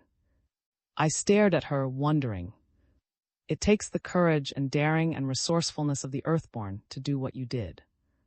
The guiding council realized that we had need of the Earthborn too. Our heritage had worn too thin. So they selected a man of Terra with truly great gifts of body and mind to guide us all. I grew alarmed, still wondering how insecure my secret had become. Oh, you returned for a lark. Took to wandering again as an Earthborn trader. For an hour and a day. She laughed, and her hands were suddenly busy at the flaps of my weather jacket, peeling them back to bring the shining insignia into view. Supreme and guide, she whispered. I knew it from the first. You knew? Oh, my darling, yes. I guessed I knew. In the hushed great halls, the footsteps of a man like you were sorely needed. The guiding council had vision and strength too, the courage to break through all taboos and seek the one right man for a task no other man could do. Naturally, you are human still. In my presence, you felt at first a certain shyness. I could see that you were searching inwardly for flaws that might have made you seem unworthy in my eyes. It was a boyish, foolish trait, and from that moment I loved you with all my heart. To be great and doubt one's greatness is the path to a woman's heart. I reached out and took her into my arms. No man is a safe guide when he walks alone, I said. It is time that the took a wife. Yes, she agreed. It is time. There was silence on the peak as we stared down together into the shining valley far below. May you do good and not evil. May you find forgiveness for yourself and forgive others. May you share freely, never taking more than you give. Copyright pages exist to tell you that you can't do something. Unlike them, this page exists to tell you that the writing and artwork in this are believed to be in the United States public domain. That is, they are believed to be free of copyright restrictions in the United States. The United States public domain represents our collective cultural heritage, and items in it are free for anyone in the United States to do almost anything at all with, without having to get permission. Copyright laws are different all over the world, and the source text or artwork in this may still be copyrighted in other countries. If you're not located in the United States, you must check your local laws before using this. Standard makes no representations regarding the copyright status of the source text or artwork in this in any country other than the United States. Non-authorship activities performed on items that are in the public domain's so-called sweat of the brow work don't create a new copyright. That means that nobody can claim a new copyright on an item that is in the public domain for, among other things, work like digitization, markup, or typography. Regardless, the contributors to this release their contributions under the terms in the CC01 Universal Public Domain Dedication, thus dedicating to the worldwide public domain all of the work they've done on this, including but not limited to metadata, the imprint, colophon, this, and any changes or enhancements to, or markup on the original text and artwork. This dedication doesn't change the copyright status of the source text or artwork. We make this dedication in the interest of enriching our global cultural heritage, to promote free and culture around the world, and to give back to the unrestricted culture that has given all of us so much. Young man with a trumpet. When man left Earth, forever the animals still carried on proudly. They knew, of course, that they could never hope to equal the great one's shining accomplishments. But even the warthog and the lowly cricket were determined to avoid his mistakes and the tragic impulsiveness which had led to his defeat of his own choosing. It may seem surprising to some, but what they missed most of all was music. It was more the pity because animals in general have an excellent idea of pitch and can swing and sway in quite miraculous fashion to nature's inimitable rhythms. They finally decided that something should be done about it. So they went into a huddle and came up with an astounding interrogative aphorism: why not try? The leading spirit in this conclave of daring was, of course, the ass. He stood up on his and gave vent to a tremendous bray. This was the more remarkable because, unlike his far less intelligent cousin, the horse the ass has little talent for vocal improvisation. It was a most commendable effort, but it failed dismally. A bray is not music. It may have some of the qualities of music, but a single chord, however magnificently sustained, does not make for rapture on a tonal plane. In fact, regrettable as it may seem, the fox and the warthog held their ears, the skunk exuded an unforgivably unpleasant effluvium, and the prairie dog darted like a streak of midsummer lightning into his burrow. The wolf tried next. His howl was distinctly on the ferocious side, and it contributed nothing to the pleasures of the moment, even though there was an undercurrent of primitive amorousness in it which should have delighted the females of his species. "You'll have to do better than that," the crocodile said, a comment which could have been put down to pure masculine pique, for the crocodile is notoriously sluggish in his mating habits. The bullfrog tried next, as if to prove that, while not exactly hairy-chested, he was in all respects the exact opposite of the crocodile. The cacophony of croakings which emanated from his throat was undeniably impressive, but with a buzzsaw accompaniment is, at best, a contradiction in terms. "Heard melodies are sweet, but those unheard are," quoted the warthog, his uncouth swiftness on the trigger debasing the lines with an ironic implication never intended by. "A legacy of song and story as impressive as man's should be the exclusive heritage of the elite," said the hornbill, with a patronizing, scholarly vanity. His own contribution was a tragic flop. It was artificial and stilted, and it provoked the hyena to gales of laughter. Almost instantly, the hyena realized that he had betrayed himself and could have bitten his tongue out. He had intended to improvise out of character, with a melodious persuasiveness, but the laughter was accepted by everyone as an ordeal that had to be endured and could now be dismissed as a "I'm glad that's over," breathed the spoonbill, and went into a solo that made even the hornbill shudder, despite their undoubted kinship as members of a team whose erudition and ball-domed superiority could not be challenged. It was now the turn of the big cats.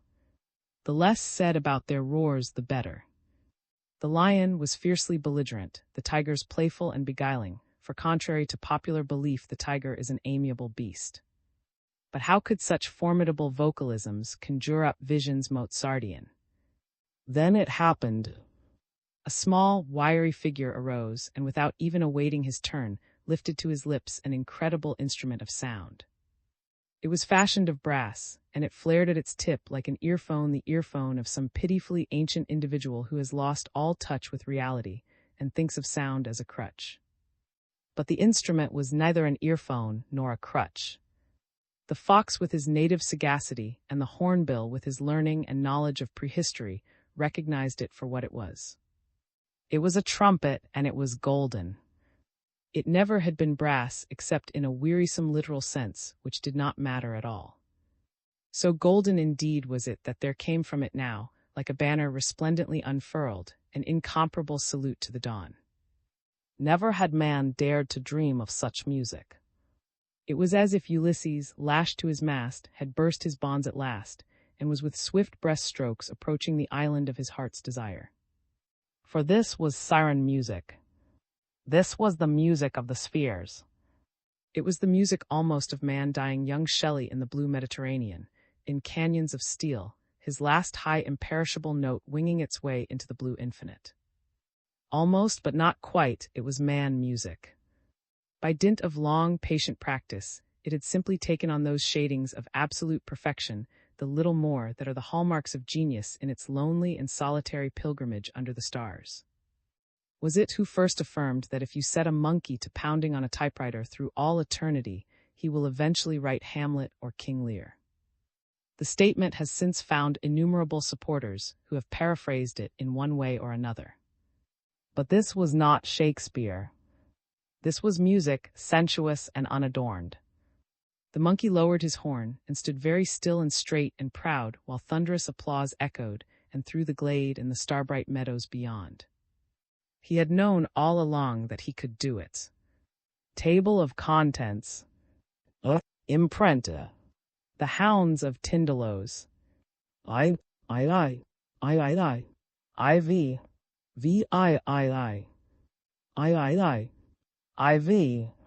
Vi the red fetish. The vibration wasps. I out in space. I through the cloud blanket. I what the camera showed. IV's oscillations. I out in space. I through the cloud blanket. I what the camera showed. IV's oscillations. The sky trap. The Mercurian. And we sailed the mighty dark. I graveyard of old ships. I planet shift. I the mirage pup. IV New York kid. I graveyard of old ships. I planet shift. I the mirage pup. IV New York kid. Time trap. The miniature menace. IV.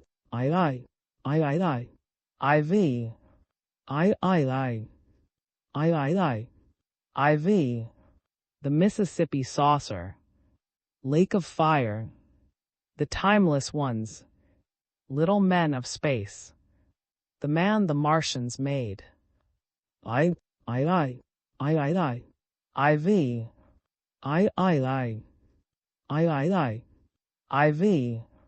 The man from time. The calm man. Mr. Draws a Martian bird. The cottage. Two-way destiny. Preview. Young man with a trumpet. Colophon. Landmarks. Short fiction. Colophon. Short fiction were published between 1922 and 1956 by Frank Belknap Long.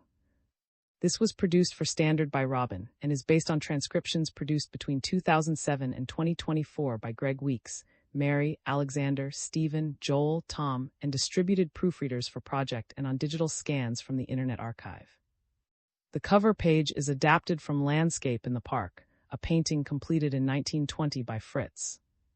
The cover and title pages feature the League Spartan and Sorts Mill typefaces created in 2014 and 2009 by the Leg of Type. This edition was released on March 2, 2026, 9:59 p.m. and is based on revision 26B145D. The first edition of this was released on October 29, 2024, 2:26 a.m. You can check for updates to this, view its revision history, or download it for different systems at org. Frank Belknap Long Short Fiction. The volunteer-driven standard project relies on readers like you to submit typos, corrections, and other improvements. Anyone can contribute at .org. Imprenta. This is the product of many hours of hard work by volunteers for Standard, and builds on the hard work of other literature lovers made possible by the public domain. This particular is based on transcriptions from Project and on digital scans from the Internet Archive. The source text and artwork in this are believed to be in the United States public domain. That is, they are believed to be free of copyright restrictions in the United States. They may still be copyrighted in other countries, so users located outside of the United States must check their local laws before using this. The creators of and contributors to this dedicate their contributions to the worldwide public domain via the terms in the CC01 Universal Public Domain Dedication. For full license information, see the at the end of this. Standard is a volunteer-driven project that produces editions of public domain literature using modern typography, technology, and editorial standards, and distributes them free of cost. You can download this and other carefully produced for true book lovers at .org. Lake of Fire. Steve found the mirror in the great desert. It was lying half buried in the sand, and the wind howled in fury over it, and when he bent to pick it up, the sun smote him like a shining blade, dividing his tall body into blinding light and wavering shadow. I knew it was a Martian mirror before he straightened. The craftsmanship was breathtaking and could not have been duplicated on Earth. It was shaped like an ordinary hand mirror, but its glass surface was like a lake of fire, with depth beyond depth to it, and the jewels sparkling at its rim were a deep aquamarine which seemed to transmute the sunglow into shimmering bands of starlight. I could have told Steve that such mirrors, by their very nature, were destructive. When a man carries a hopeless vision of loveliness about with him, when he lives with that vision night and day, he ceases to be the undisputed master of his own destiny. She's alive, Jim, Steve said. A woman dead 50,000 years. A woman from a civilization that flourished before the dawn of human history. Take it easy, Steve, I warned. The Martians simply knew how to preserve every aspect of a mirrored image. Say to her if you like. Press your lips to the glass and see what happens. But don't mistake an imitation of life for the real thing. An imitation of life. Steve flared. Man, she just smiled at me. She's aware of us, I tell you. Sure she is. Her brain was mirrored too, every aspect of its electrodynamic structure preserved forever by a science that's lost forever. Get a grip on yourself, Steve. I was hot and tired and dusty. My throat was parched, and I didn't feel much like arguing with him. But I had my reasons for being stubborn. Men have found Martian mirrors and gone mad, I said. Don't take any chances, Steve. We don't know yet what it's rigged with. Why not play it safe? 1,000 cycles of direct current should melt it down. Melt her down. Steve's eyes narrowed in sudden fury. Why, it would be murder. Steve got up and brushed sand from his knees. He held the mirror up so that the red Martian sunlight caught and aureoled the splendor of a face that offered a man no chance of help if he ever let go. A pale, beautiful face, the eyes fringed with long, dark lashes, the lips parted in a mocking smile. A living image capable of mercurial changes of mood, unnaturally still one moment, smiling and animated the next. One thing at a time, I thought. Don't drive him too hard. Some men have carried them about for years, I said. But just remember what falling in love with an image can mean. You'll never hold her in your arms, Steve. And compulsions can kill. She's alive as flesh and blood is alive, he said, glaring at me. Easy, Steve.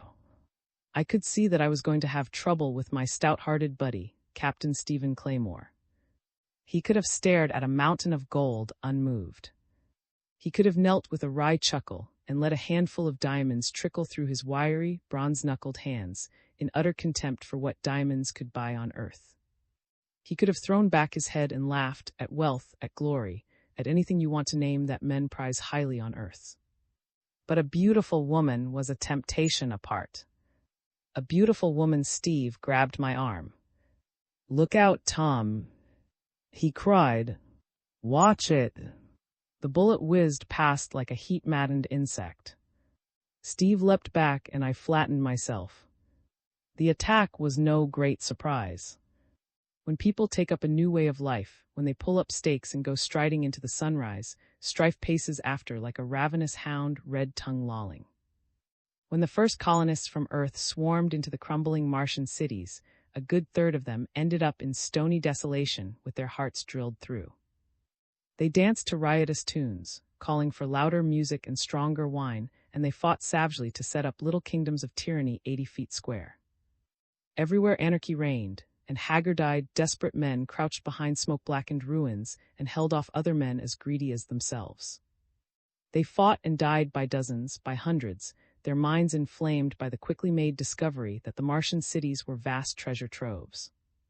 You had to go prospecting, you had to search, and when you found your own shining treasure, you didn't want to share it with any man alive. Steve had his gun trained on the wall ahead when he ducked down at my side. "Yes, sir," I whispered half to myself. "This is going to be rough. They asked for it," Steve said. His gun roared twice. From the wall ahead came a burst of gunfire in reply. "If they think they're going to get this mirror away from me." I looked at his grim, sweat-beaded face. "I'll help you fight for it," I said. "So nice of you," he grunted. "Then maybe you'll have sense enough to bury it face down in the sand."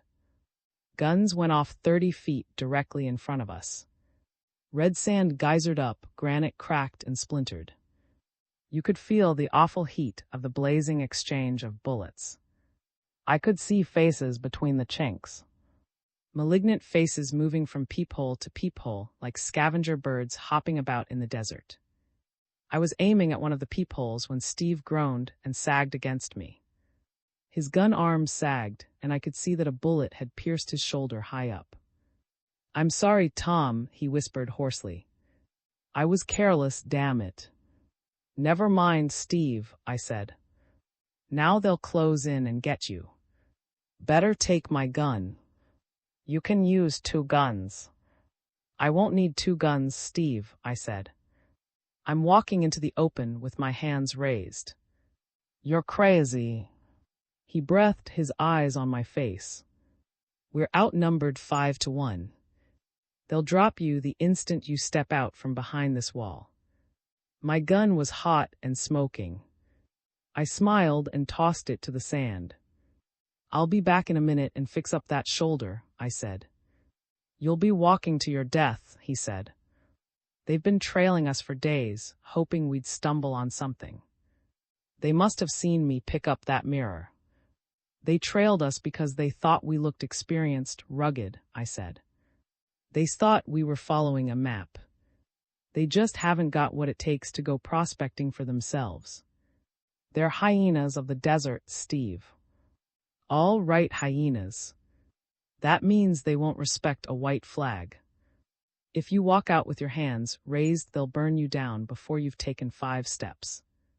I steadied my helmet and unloosed my collar so that I wouldn't feel cramped. "Don't worry, Steve," I said. I knew they saw me the instant I stepped out from behind the wall.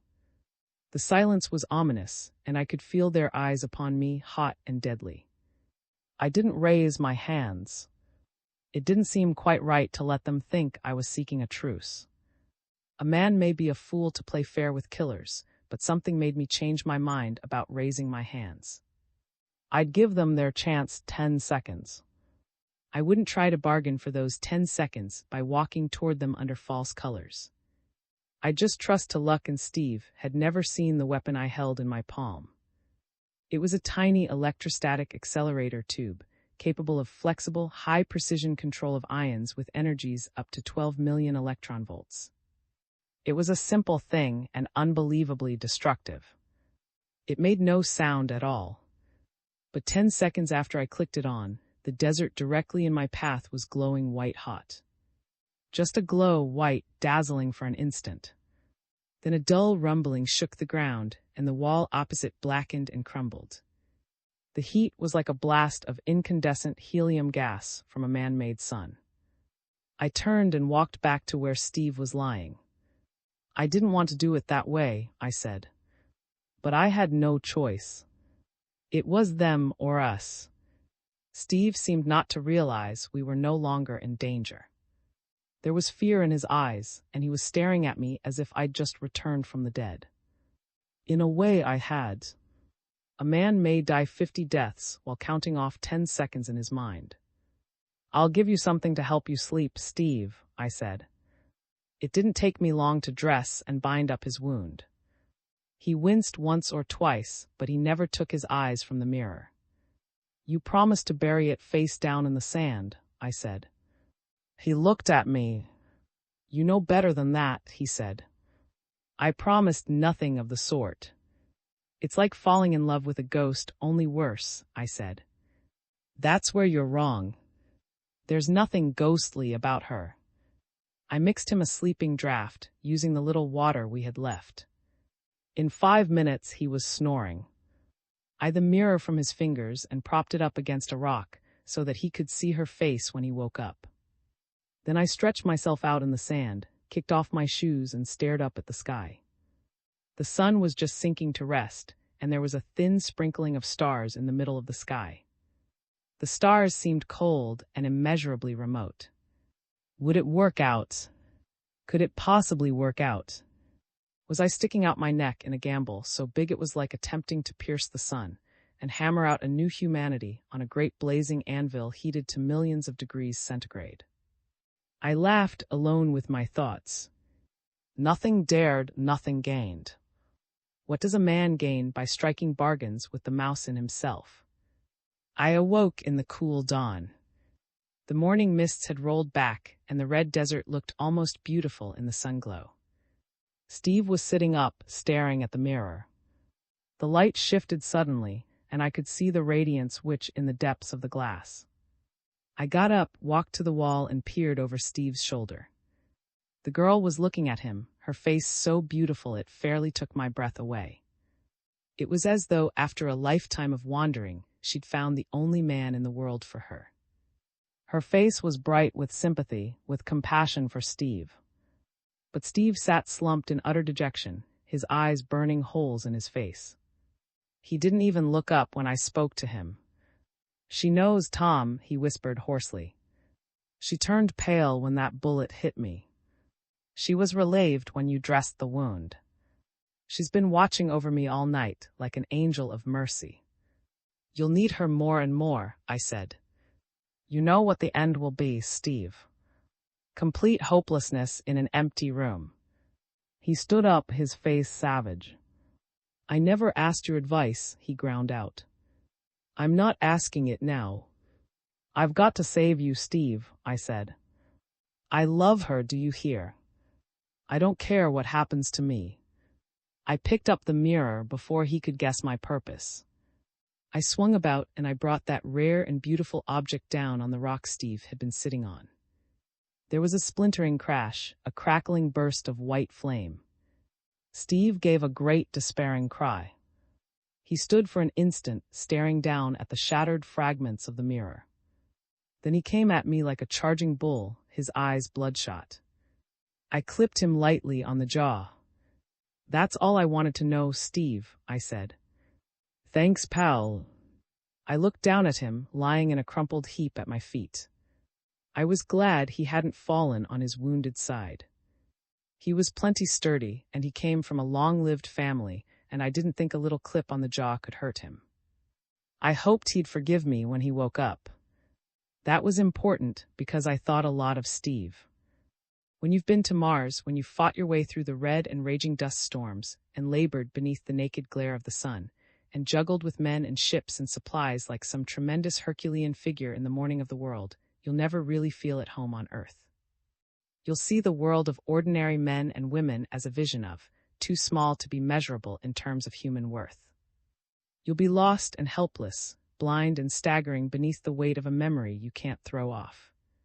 A memory of bigness, too much bigness, integrated into your every fiber, as much a part of you as the beating of your heart.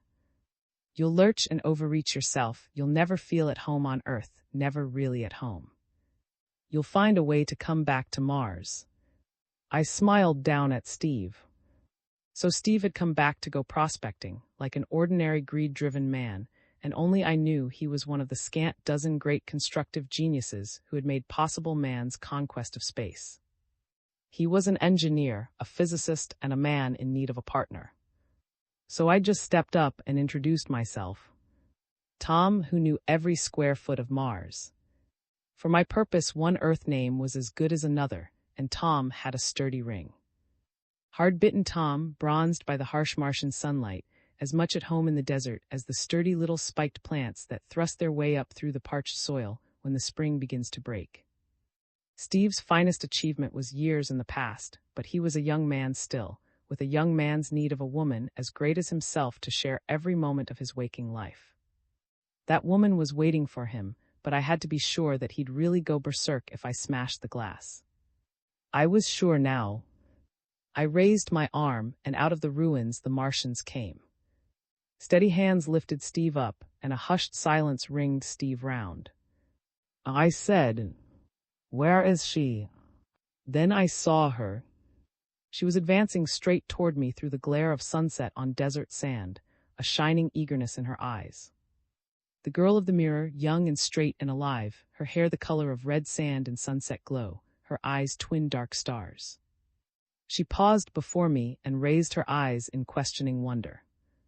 "Go to him," I said. "He will never love another woman. I can promise you that." She ran to Steve with a little glad cry and fell to her knees beside him. I wanted to break through the circle and slap Steve on the back and wish him all the happiness on Mars.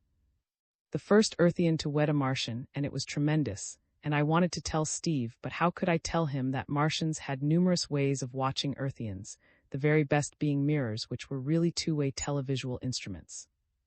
How could I tell him that the alert Martian women had all been trained to watch and observe Earthians day and night?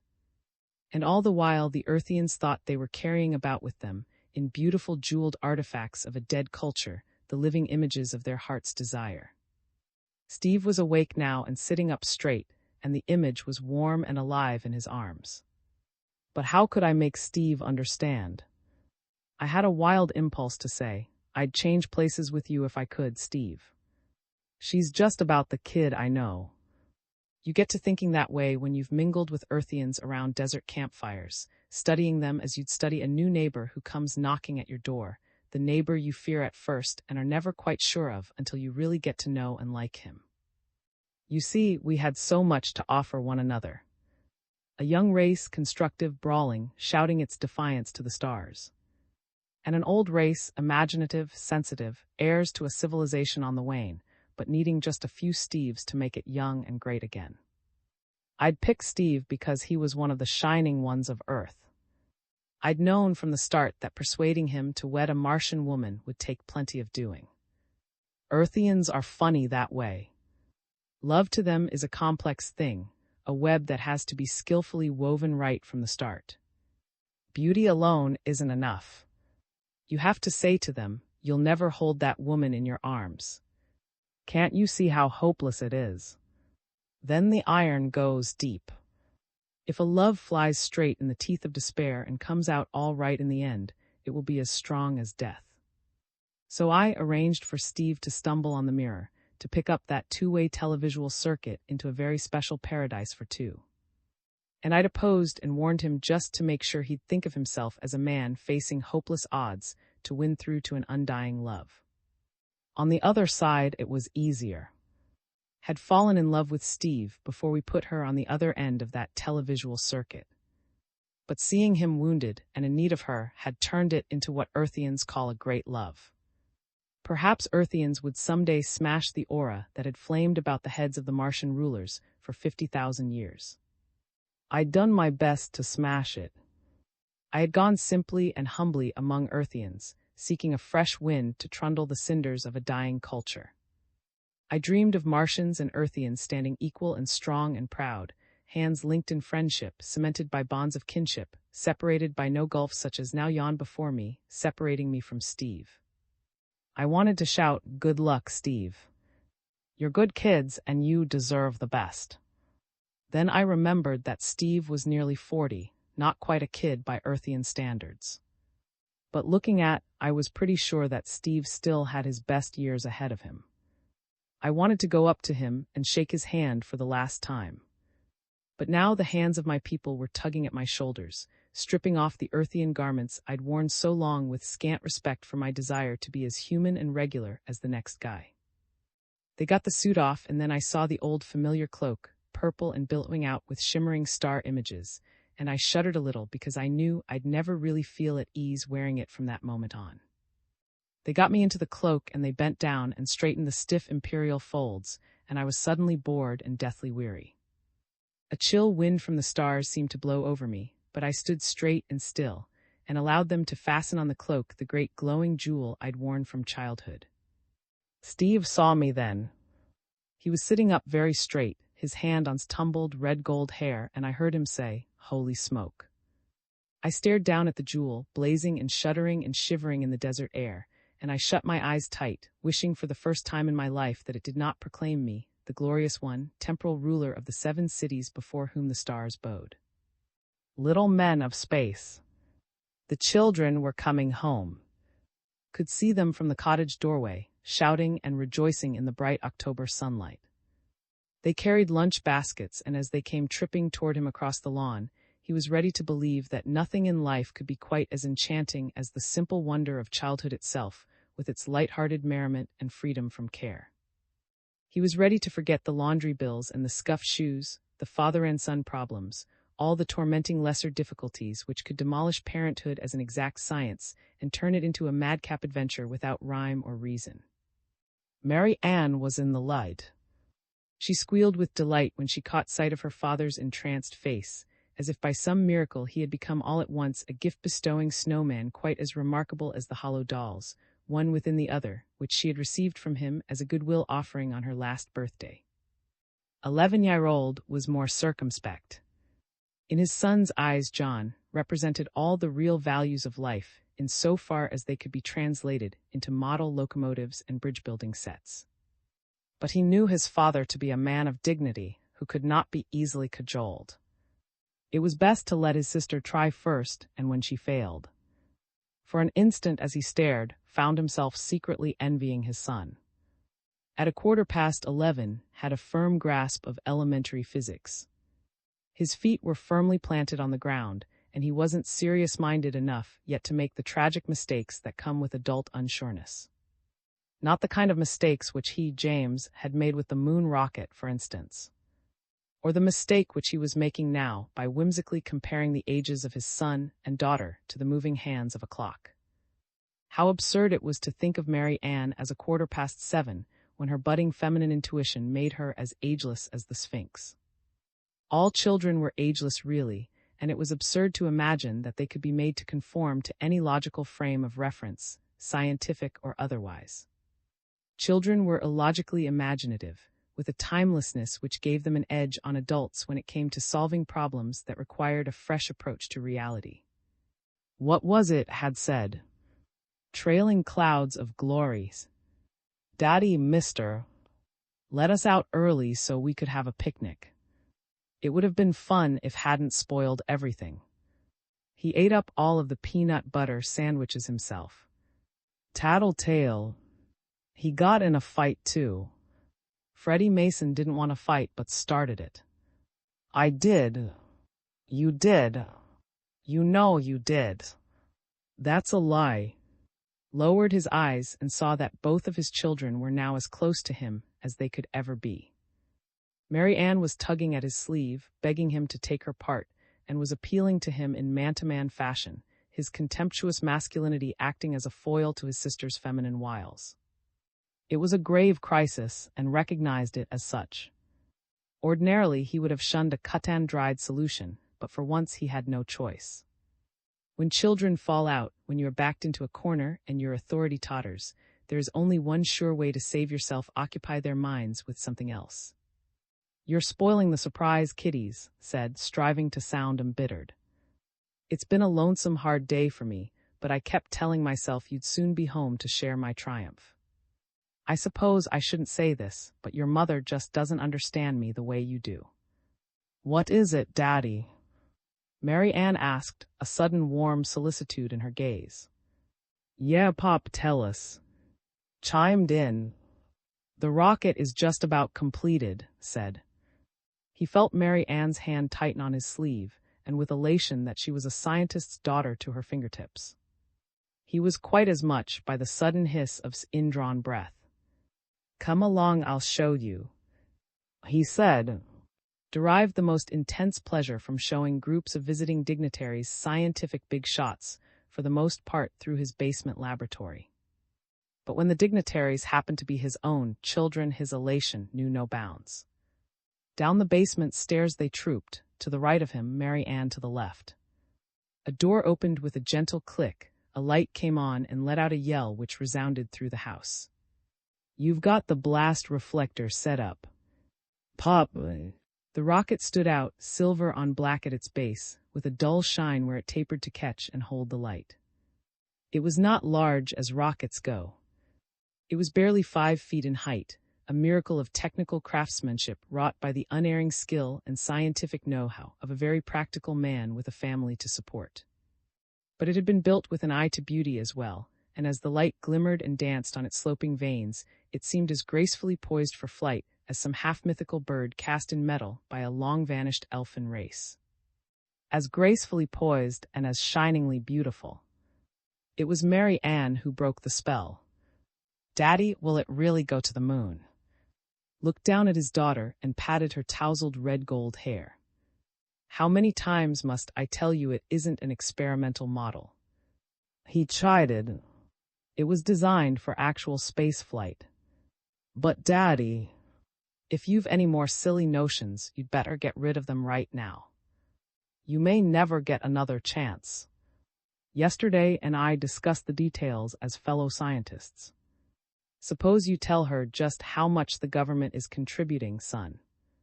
$40,000, said promptly, rolling the figure over his tongue as though it had some mysterious magic of its own which could elevate him to man, a state if he repeated it often enough.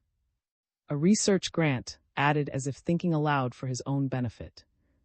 "I had a tough time persuading them to let me do all the construction work right here in my own laboratory. I've probably cut more yards of official red tape than any odd duck since Archimedes." He smiled a little ruefully. "In case you're interested, I've had to pay through the nose for the technical assistance I've been getting. Those owl-faced characters you've seen drifting in and out won't work for peanuts. But all of the rockets in the stereo are much bigger." Mary Ann protested. "Why is that, Daddy?" "We've just about seen the end of the huge outmoded stratosphere observation-type rockets," replied, including both children in his glance.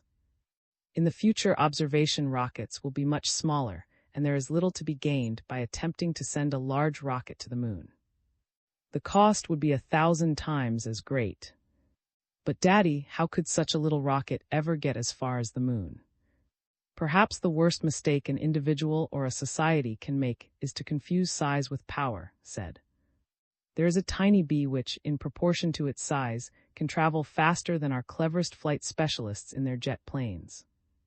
"But Daddy..." "Don't look so incredulous, honey bunch. You remind me of your mother.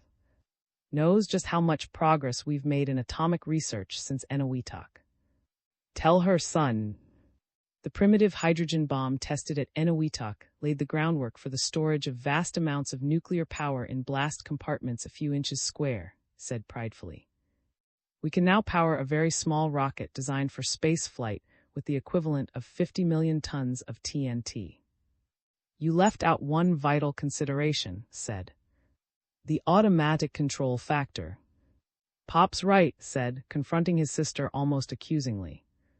The power won't be released all at once.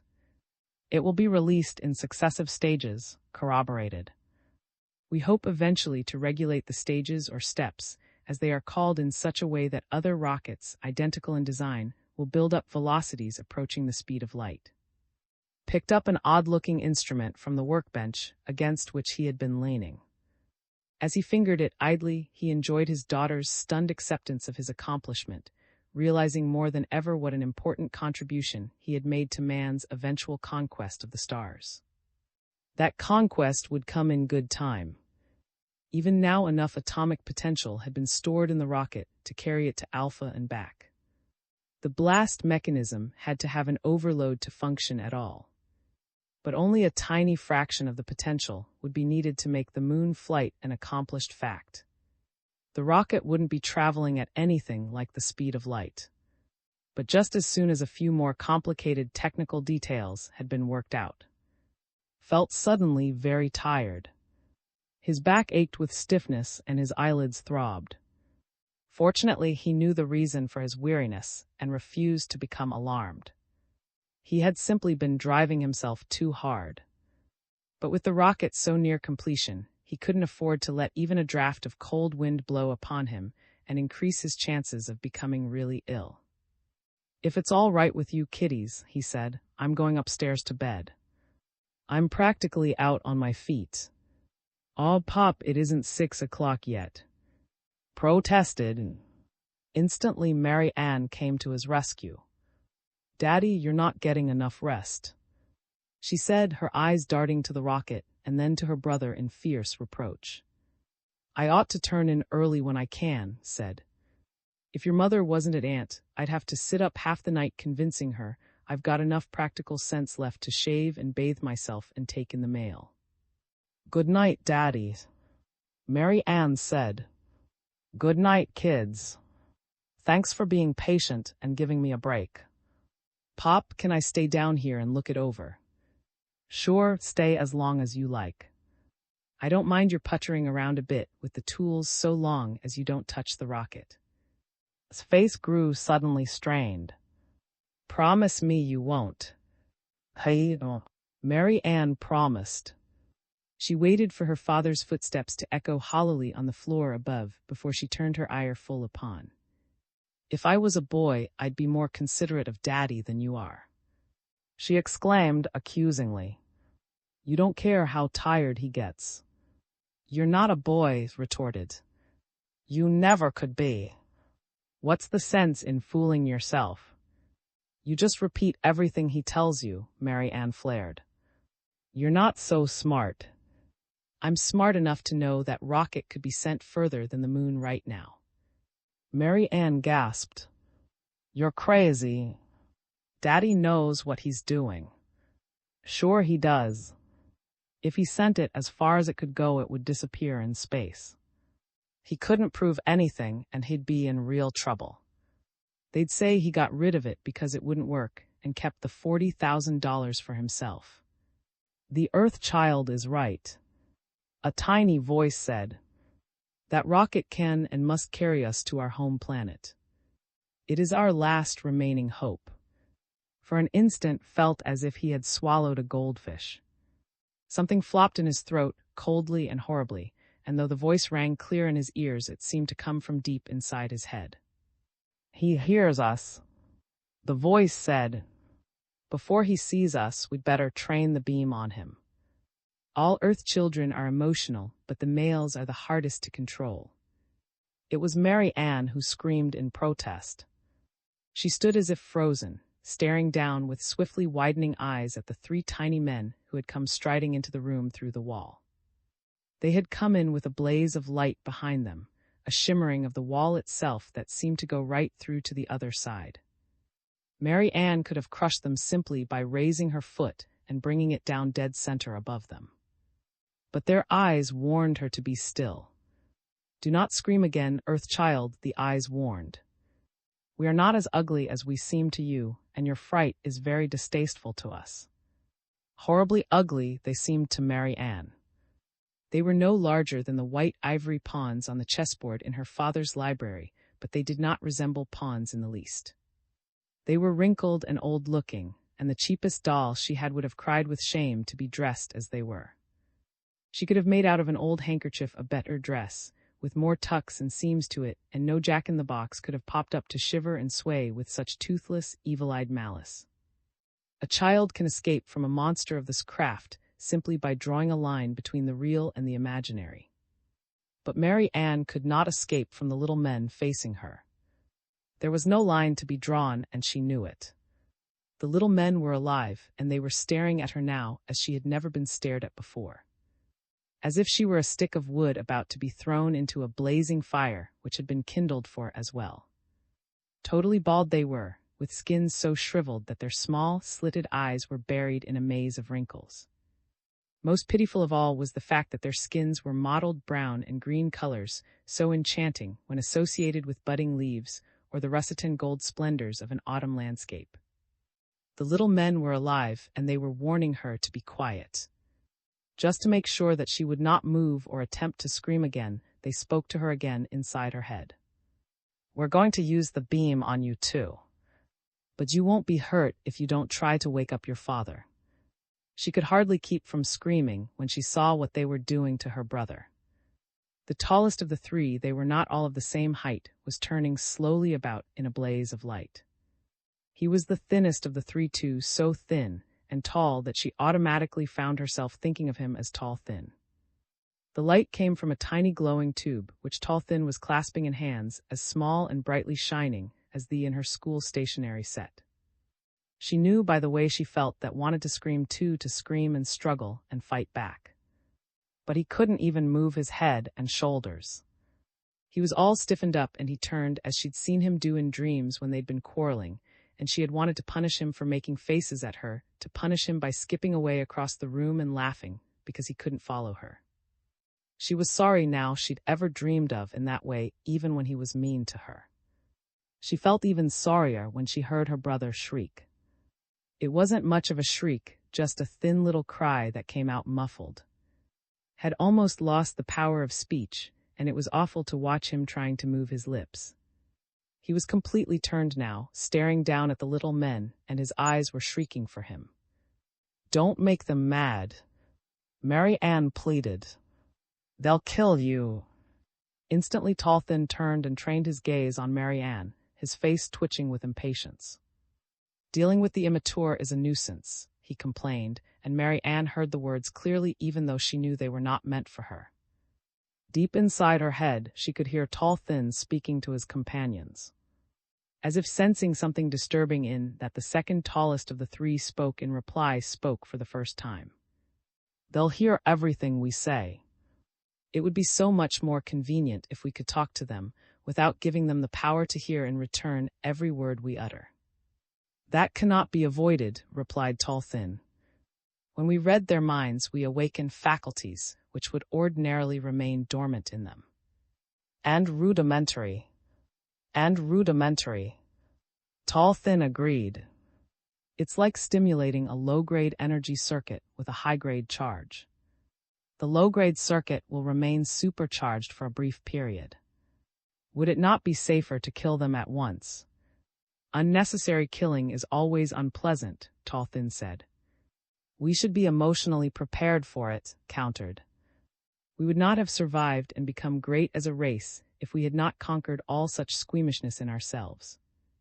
We must be prepared to nullify all opposition by instant drastic action, the most drastic action available to us at any given time." Paused for an instant to transfix Tall-Thin with an accusing stare. Then he went on quickly. "In an emergency, it is often very difficult to decide instantly how necessary an action may be.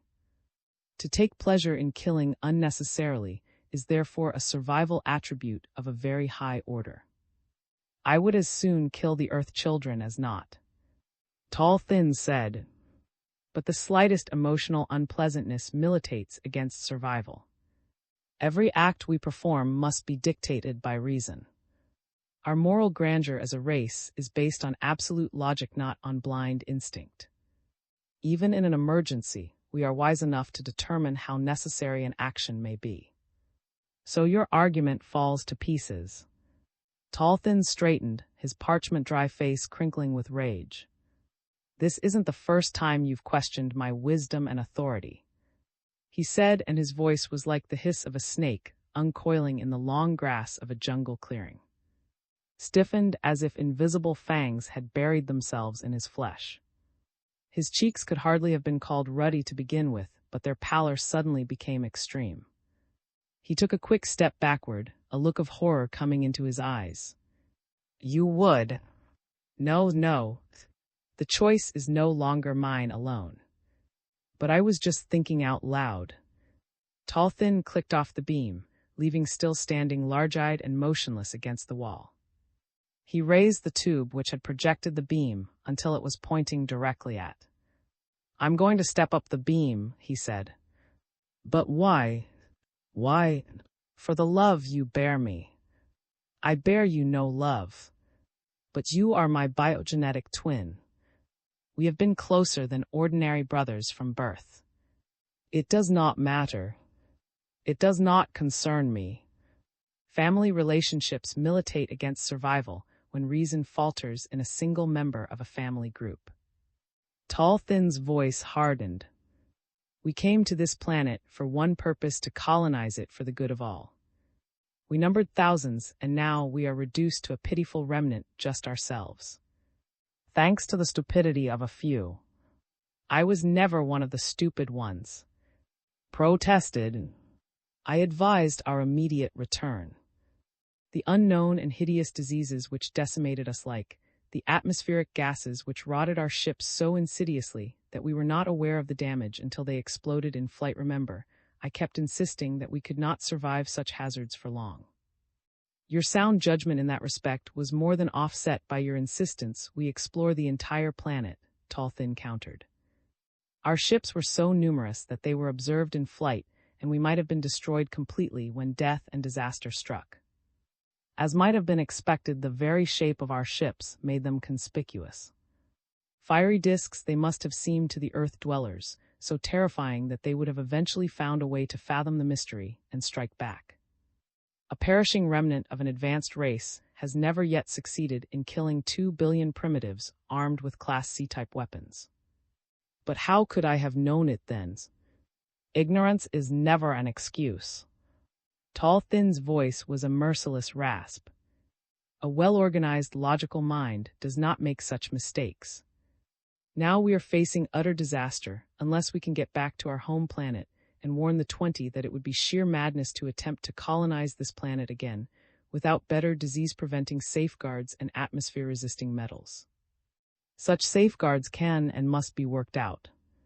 Tall Thin paused, watching as if apprehensive that the praise he was about to bestow would be held against him to the detriment of his vanity.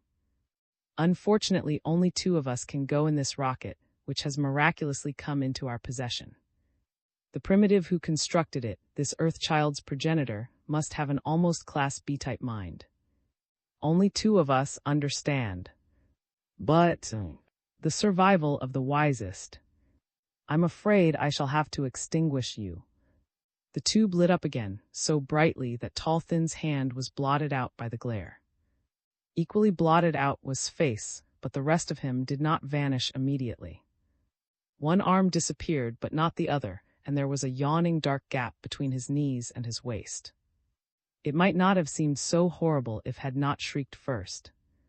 The shriek had an outward-inward quality, echoing both inside the heads of the children and in the room as actual sound.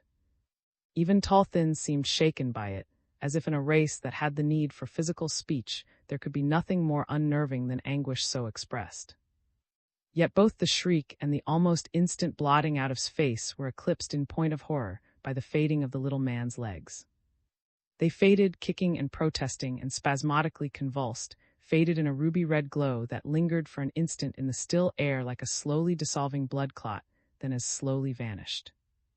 It was at that moment Mary Ann ceased to think as a child.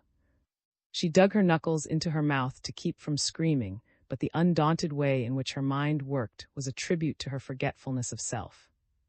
If he should do that too. Tall Thin must have sensed the loathing in her mind, for he turned with a grimace of rage and trained the beam full upon her, taking care, however, to alter the tube's destructive potential with a quick twist of his thumb. "A primitive would have been sorely tempted to kill you, Earth Child," he said. "Fortunately for you, we have a high and undeviating code of ethics." Back and forth over the children Tall Thin played the beam, as if to make sure there would be no further unpleasantness from that source. Then he clicked off the tube again, and turned to his remaining companion, a little man who apparently believed that silence and good order were the foundation of all things. In a more primitive society, he would have been considered a stooge, but there appeared to be no such cultural concept in Tall Thin's scale of values. He spoke with the utmost respect, as if anyone who agreed with him automatically became as exalted as himself. "The primitive who constructed this rocket had a remarkable mind," he said. "We could not have constructed it, for every culture, no matter how primitive, has resources peculiar to itself." "That is very true." Mary Ann tried to turn her head to look at, but her neck felt as stiff as when she'd had the mumps, and everyone had felt sorry for her. She was sure that the little men did not feel in the least sorry, and all she could do was stare in helpless anger as they turned and scrambled into the rocket. Finally, she did manage to turn her head, just far enough to see what was doing. Wasn't moving at all. His head was lowered, and he was thinking. She knew that he was thinking by the look in his eyes. Was silently thinking, and as she stared, she ceased to be afraid. She sat very still, waiting for it to speak to her. Suddenly he did, deep inside her head. The little men had come from far, far away.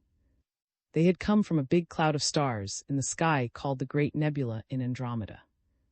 Nearly everything in the universe curved, and they had come spinning along the biggest curve of all in hundreds and hundreds of punched-out discs that glowed in the dark like Roman candles. The cow pasture and she played in was she knew what it was, but she waited for to say it rocket proving ground. It was their own secret playing place, but Daddy called it a rocket proving ground. Daddy wouldn't send the rocket to the moon from his laboratory in the cellar. He'd take it out to the proving ground and ask even the President of the United States to watch it start out for the moon. The President would come because her daddy was a very important and wonderful man. He didn't have much money, but he'd be rich and famous if the rocket reached the moon. Most men as wonderful as her daddy were poor until they did something to make people stand up and shout. The little men didn't want her daddy to become rich so that he could send through college and she could go to college too. The little men didn't want her to learn domestic housekeeping and make the handsomest man in all the world happy. The little men couldn't take the rocket out to the proving ground. It would start off blazing and go straight up through the roof into the sky. It would blow the cellar apart, and the cottage would come tumbling down in ruins. Would be killed, and her daddy. She had never been so terrified in all her life, and if hadn't started thinking, she would have burst out crying. Was thinking something now about the cottage. Water came in from the sea. It did too. She remembered Daddy complaining about it when he went down to stoke the furnace. Water in the cellar and the ground underneath all soft and soggy. Salt marsh seepage. Why, it was like quicksand down below the solid strata. The words came quick and clear from thinking. Solid strata. Even the solid strata wasn't all solid. There were porosities in it like a sponge. If something very heavy went down through the cellar floor, it would go right on sinking.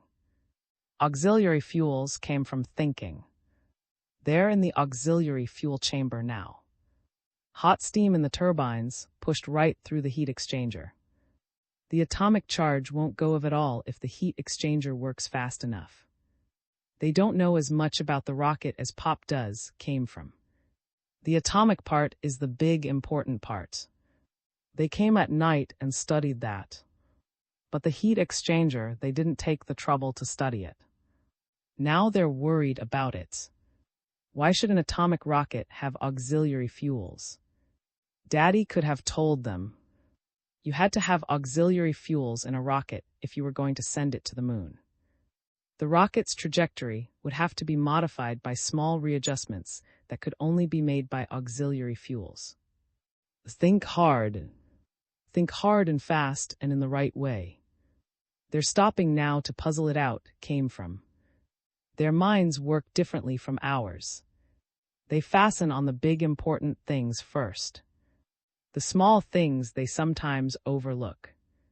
They can't help it. Their minds are constructed that way. Mustn't let trivialities distract us. That's what they were thinking. That's what they were thinking, and they were going to make a mistake. They're going to move the wrong dial. I'm going to help them move the wrong dial. I want them to move the wrong dial. They must move the wrong dial. It began with a faint humming sound, nothing more. But something that couldn't have come from at all showered Mary Ann's mind with thoughts and emotions that were like a screaming inside her head. A continuous, terrified screaming that made her want to slap her hands to her ears to shut out the sound. The screaming stopped the instant the rocket began to vibrate.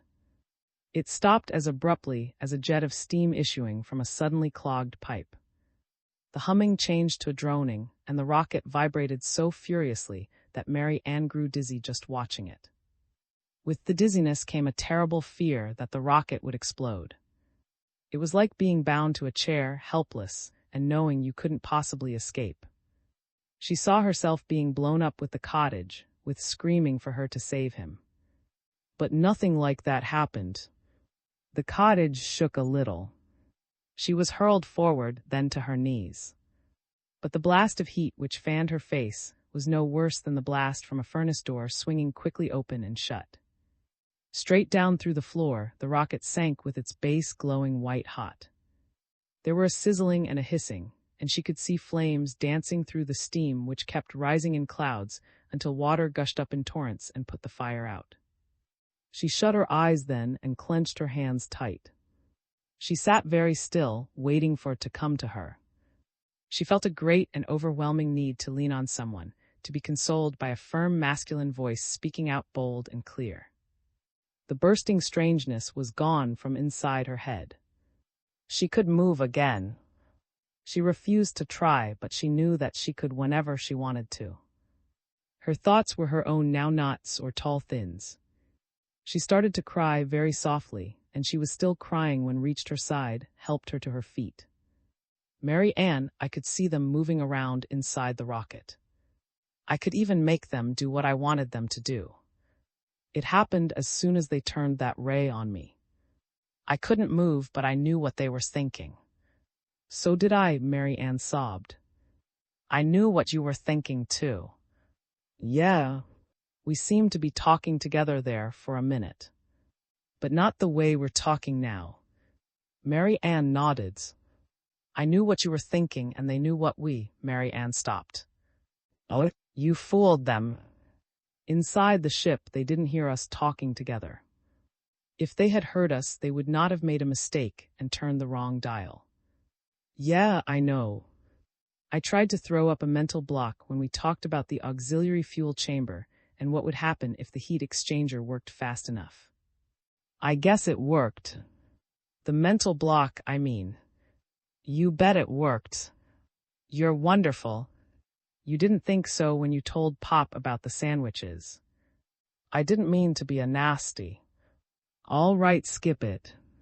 Funny thing, I could never read anybody's thoughts before. It only lasted for a few minutes. I couldn't do it now. They must have done something to us. I'll say they did. What's Pop going to think when he comes down here tomorrow and sees the rocket gone? I'm afraid he's going to be awfully mad. There is perhaps no more striking illustration of the prophetic faculty at work in the world than when it appears full-blown in the occasional understatements of children. The next morning didn't merely hurl the magazine at his son. He pointed first to the article, tapping furiously with his forefinger at its photograph while his breakfast grew cold at his elbow. I warned you to keep your hands off that rocket. I warned you not to touch it or jar it in any way. But you had to putter around until you did something to the heat exchanger dial. It's conduct like that which makes me realize how mistaken these journalist monkeys can be. A genius? You're no more of a genius.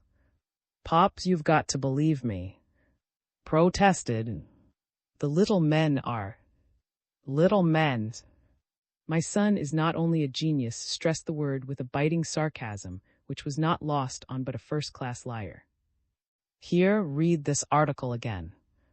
It was published 2 months ago, but I guess you didn't read it over often enough.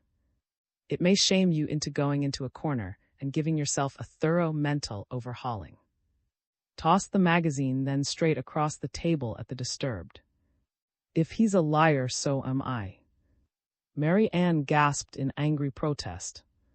For a dozen years now, flying saucer rumors have been all over the place, said, glaring at both of his children. I suppose it's only natural you should chatter occasionally about little men. All children do. But to use such imaginary companions as an excuse for an act of wanton destructiveness. Picked up the magazine almost automatically. Solely to bolster his sagging self-esteem, even the innocent and falsely accused can feel guilty at times. He stared at his own photograph and the somewhat baroque caption which surmounted it. Young Scientific America. Can genius be inherited? The distinguished accomplishments in nuclear physics and theory by the father of the boy, who has won the most coveted annual award available to American youth for all-around scientific achievement, strengthens the arguments of those who believe that the bright, mysterious torch of genius can be passed on from father to son. But when interviewed, the youthful winner of the medal modestly disclaimed, "If I saw a little man, do you know what I'd do?" Came in bitter reproach from the original holder of this inherited torch. And then, in rhetorical response, I'd make it my fight, a fight forced upon me against my will. I'd consult a good psychiatrist immediately. I throw myself on your mercy. A tiny voice said, I am unarmed, I am alone, and I am the last of my kind remaining alive on your planet. Stopped reading abruptly, flushing guiltily to the roots of his hair. He had been wishing that his father could see a little man, and now he was being punished for his thoughts in the possible way. The winner of the medal knew that insanity was rare in childhood, but to hear imaginary voices. Thought he had extinguished me, the voice went on, but by exerting my will to the utmost, I managed to waver back. I beg you to be merciful. The voice became almost pathetic in its tragic pleading. You need no longer fear me, for I will soon die. Injured and weakened, as I am, the disease organisms so fatal to my race are certain to kill me very quickly now.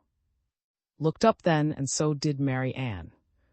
The little man stood on a bright mahogany sideboard, gleaming with all the primitive appurtenances of a Class C-type breakfast. A tray of buttered toast, crisply brown, rose like the great pyramid of Cheops at his back, and he was leaning for support against the coffee percolator that mirrored his wan and tormented face in wavy and distorted lines. It was easy to see that death was already beckoning to, with a solemn and bow. Pop, gasped, leaping to his feet. John did not answer his son.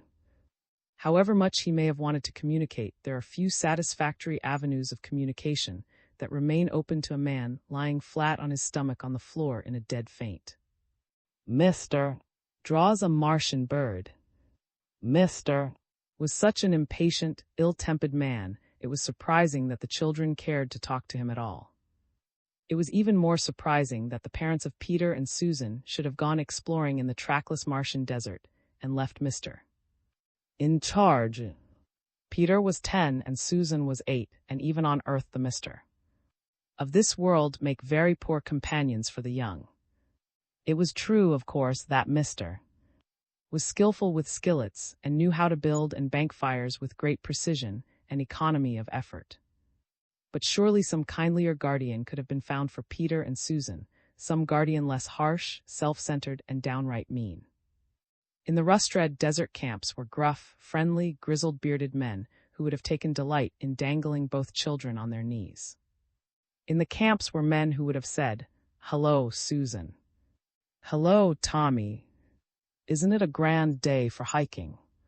What's that you saw in the sand? Four-toed. Well, now suppose we go and have a look." But we really saw it, mister.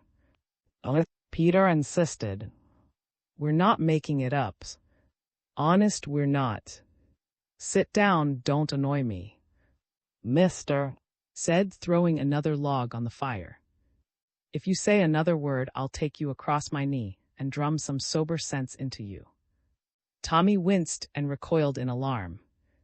But Susan could run, hop, or skip a rope and still know when an adult was bluffing. You wouldn't dare spank Peter, she said. Oh, would I? Mister arose from his crouching position by the fire and eyed Susan angrily.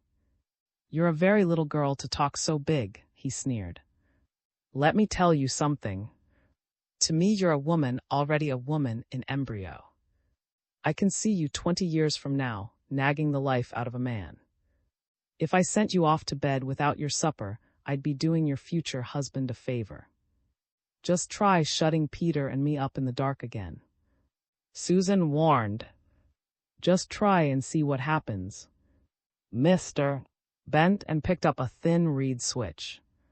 He flourished it threateningly. Go away, he growled.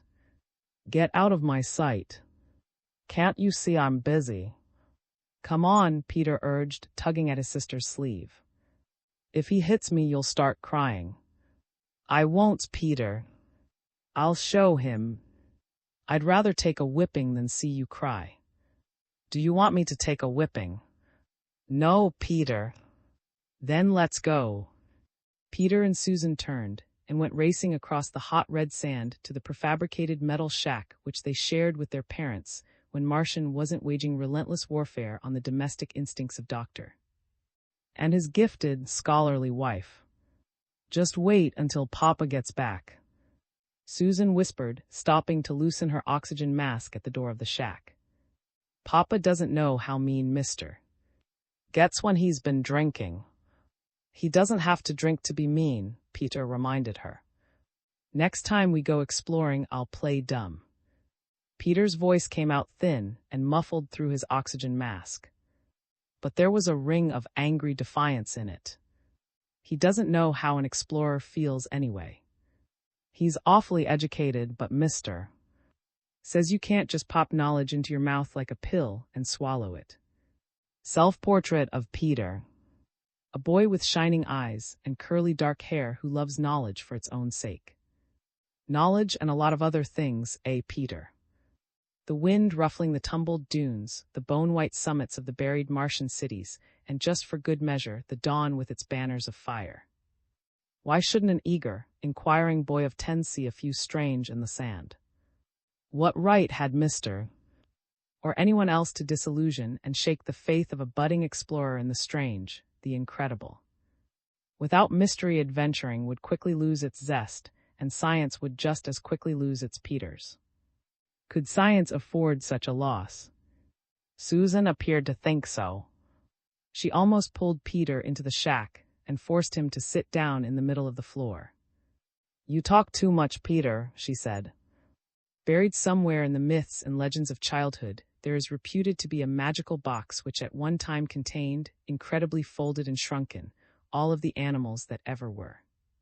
Small on the outside, large within. The shack wasn't magical, but it did seem to swallow up and shrink the children in much the same fashion. Little white ghosts they might have seemed to a not too observant eavesdropper, sitting side by side in the middle of the floor.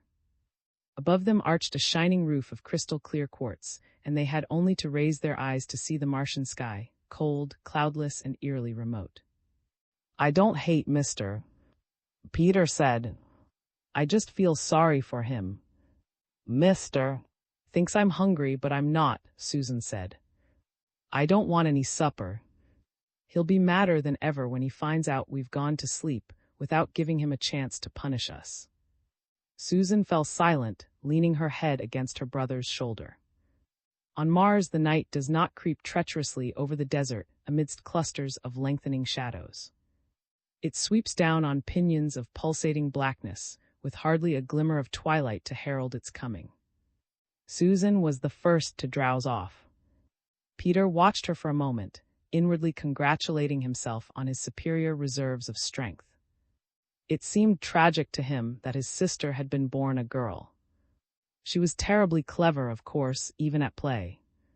But she never woke up planning a full day of exploring, never wanted to lie awake in the darkness dreaming of campfires in the desert, and the echoing tramp of strange beasts going on in the blackness like a peal of thunder, now loud and terrifying and now muffled but never quite dying out. She was content to play hopscotch with the other children, build doll houses out of the soft red mud that lined the canal beds, and get sticky smears of jam on her cheeks. It was perhaps fortunate for Peter that his sister could not tune in on his thoughts. Before falling asleep, he sometimes experienced moments of twilight meditation when his mind became crystal clear, its memory-conjured visions flooded with the nightmare brilliance of an actual dream. Now suddenly he saw the strange again, foretold and pointing in the direction of the camp. Why had Mr. believed him? He asked the question without realizing that sleep was already hovering over him, with a black curtain of oblivion to impose silence on his thoughts. Whether Peter slept 5 minutes or 5 hours would not have in any way altered the depth and completeness of that sudden falling away of consciousness. It was therefore of no importance. Only Peter's terror on awakening was important. It was a terror so cruelly sharp, sudden and overwhelming that it brought him to his knees with a scream. No sooner was he on his knees than he began to shake, to clutch at his sister's arm in a sort of boyish agony, as if the panic he felt was being made worse by her refusal to awake and share it with him. It was not a brave way to act at all. Despite his terrible fear of being alone, he should have controlled himself. He should have tried to protect and spare his sister. He realized that almost instantly, with the coldness still coursing up his spine. But he was afraid to keep silent, lest the thing he saw should come out of the night toward him. He could see it very clearly. It was framed in the doorway, and it was staring straight at him, its owlish face half in shadows. He could see its narrowly slitted eyes burning brightly, and the wicked gleam of its teeth as its feathered jaws opened and closed. It was watching him and listening, and he knew that at any moment it might decide to come into the shack and kill him. It hates me, he thought. Hates me. Yes, Peter, it's bad. When people you don't like come to visit you, you can lock the door and hide. But you can't hide from a shadow on the floor, the dreadful rustle and flutter of dark wings unfolding. Peter could have refused to believe that the thing was actually standing in the doorway, a tall, fearful, blood-taloned thing, as real as the pounding of his heart. He could have fled into a hidden corner of himself, shutting his eyes tight and knotting up his fists until the clutch of its cold talons brought a horribly agonizing awakening. But when Susan awoke and saw it too, every avenue of escape was blocked to him. Susan didn't scream. Her breath came in a sharp gasp, but her self-control was extraordinary. Peter, she whispered, turn on the lights. The light will scare it away. Peter's heart leapt with sudden hope. But when he tried to move, his knees came together, and his muscles tightened up. I'll do it, Peter, Susan said. He heard her getting to her feet, and panic struck at him again. The light switch was close to the door, and for one awful moment Peter had a sickening vision of Susan being snatched away into the darkness forever, her eyes turned upon him in agonized reproach. Peter half stumbled, half dragged himself to the light switch. He got ahead of Susan and pushed her back, becoming all at once the recognized leader of an indomitable band of desert-roaming men, scornful of ferocious beasts, and with little thought to spare for his own safety. The light came on in a sudden, blinding flare. I won't let it catch you, Susan. Peter cried. If it catches me, run for help. With that, Peter leapt back and stared wildly. The doorway was a square of inky blackness, and there was nothing to be seen beyond it. If lights could kill, lights had killed or convulsed the creature with such instant, overwhelming terror that it had vanished without a sound. It had vanished so completely that it was remarkably easy for Peter to persuade himself that he had acted bravely from the instant of his awakening.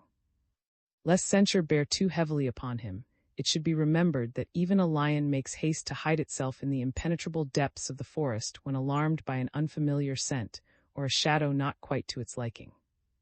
Now, mister, will have to believe me, Susan, Peter said. Did you see its claws? 2 in front and 2 in back. Susan said nothing. She stood staring into the darkness at Peter's side, and although there was nothing to be seen, there was a great deal to be heard. Somewhere in the darkness, Mr. was shouting. That did not surprise Susan. Mr. had no control at all over his anger. The instant he became annoyed, he raised his voice, and when he became really furious, his shouts could be deafening. There is a coarseness of speech which strains the credulity of children. Their innocence is spared because adult anger is quite unlike the brief, quickly aroused which results in blackened eyes and bruised knuckles. Listening, Peter and Susan both knew that Mr. His anger was a thing peculiar to himself. It could only have been brought forth piping hot from the kindling of great, smoldering fires deep inside him. He could be heard shouting and cursing in the darkness for a full minute before he came striding into the shack.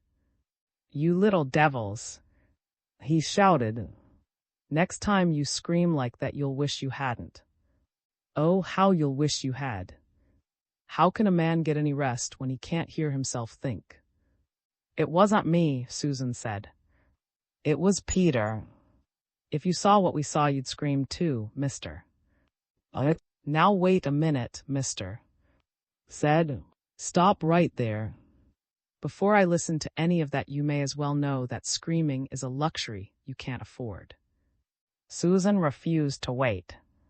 "Peter saw what it was made she said defiantly. "I saw it too." Mr. stood very still, looking at her. "Likely enough," he said with derisive malice. "The couldn't just stand alone. You have to work over a gnat to make it bring forth a mountain." "It's true, Mr. Peter corroborated. "We both saw it. It was all covered with feathers." "One moment, boys." Mr. rasped. "Exactly where was it standing when you saw it?" "In the doorway," Peter said. "In the doorway. How interesting. There's no animal life at all on Mars. But you saw a bird. How tall was it, boy?" "Much taller than you are, Mr. Susan said quickly. Mr. bent and gripped Peter's arm. "I asked Peter," he said, shaking him. "Speak up, boy. Is there something wrong with your tongue?" "It was big, Mr. Tommy managed. It had 4 toes, 2 in front and 2 in back. And a long, curving bill, I suppose." "I don't know, Mr. You've seen pictures of birds, earth birds. Did you ever see a bird without a bill?" "No, Mr. But it was dark. It just stood in the door and looked at me." In the human mind, deliberate, calculated cruelty can wear many masks. Its range is infinite, its devious twistings and turnings often subtle beyond belief. Mr. could have slapped Peter's face, or so terrified him by shaking him that he would have thrown himself down and given way to a wild, uncontrollable fit of sobbing. But Mr. had a better and far more sagacious idea. The boy fancies himself an explorer. Teach him a lesson he'll never forget. Prove to him that his knowledge of the natural sciences would disgrace a 4-year-old, no, an infant in swaddling clothes. "All right, Peter," Mr. said. "Suppose we take a look at the planet Mars. It's the planet of your birth, remember. A boy with real intelligence should know a great deal about the planet of his birth, shouldn't he?" Peter gulped and stared, knowing that Mr. did not really expect an answer. Peter, Mr. went on. "The first space rocket reached Mars in 1997. This is the year 2053. 50 years is a long time, Peter. In all those years, no man or boy has ever seen a Martian animal. Do you know why, Peter?" Mr. gave Peter's arm a slight wrench. "I'll tell you why. A man requires so much gaseous oxygen to support his life that he can't walk 20 yards on Mars without an oxygen mask. He'd drop dead if he tried to walk a mile. You can build fires if you bank them carefully, but a man needs more oxygen than a fire. Mister, His eyes narrowed in malicious triumph. No animal the size of man or larger could exist on Mars without some kind of natural oxygenating apparatus built into its body. a bird. Peter, I'm going to be completely honest with you. A certain kind of bird might just possibly be able to survive on Mars, but it would have to get along on very little oxygen. With an effort, Peter summoned the courage to interrupt Mister. With a quite unnecessary reminder. It was a bird, Mister. I told you it had feathers. Yes, indeed, Peter. It was a bird you saw. You say you saw a huge bird standing in the doorway. Do you realize what a perfect pit you have just dug for yourself? Do you know what a Martian bird would look like? Have you ever tried to imagine how a real scientist feels when he knows that he can't be wrong? Here, I'll show you. With his gaze fixed triumphantly on Tommy, Mister removed a small writing pad from his weather jacket and proceeded to draw upon it. Mister, Used an ordinary lead pencil, and that his skill as an artist was of no mean order could be seen almost instantly. with a few deft strokes, Mister Traced out on the smooth paper a shape of incredible lightness and grace, a shape so fragile, slender, and spiraling that only a miracle of the glassblower's art could have translated it into three-dimensional reality. A veritable wonder bird it seemed, a creature of light and fire with a bill 3 times the length of its body. With skill in the arts there goes usually a certain gentleness, a generosity of spirit which shrinks from inflicting pain on others. But so closely was Mr. Skill linked to the cruelty in his nature that he always saw to it that it aroused in the beholder bitterness and despair. Mister Did not ask Peter how he liked the drawing. Instead, he thrust it at him, twisting him about and forcing him to stare at it. A Martian bird would look like that, he said, with cold mockery in his stare. Did the bird you claim to have seen look like that? Did it? Answer me. No, Susan cried. You keep out of it. Mister warned. I'm waiting, Peter. No, it didn't, Peter said. Pop wouldn't want me to say it did. He told me an explorer has to observe closely everything he sees. I thought so, you little liar. Mister His features hardened and his voice rang out accusingly. You made the whole thing up.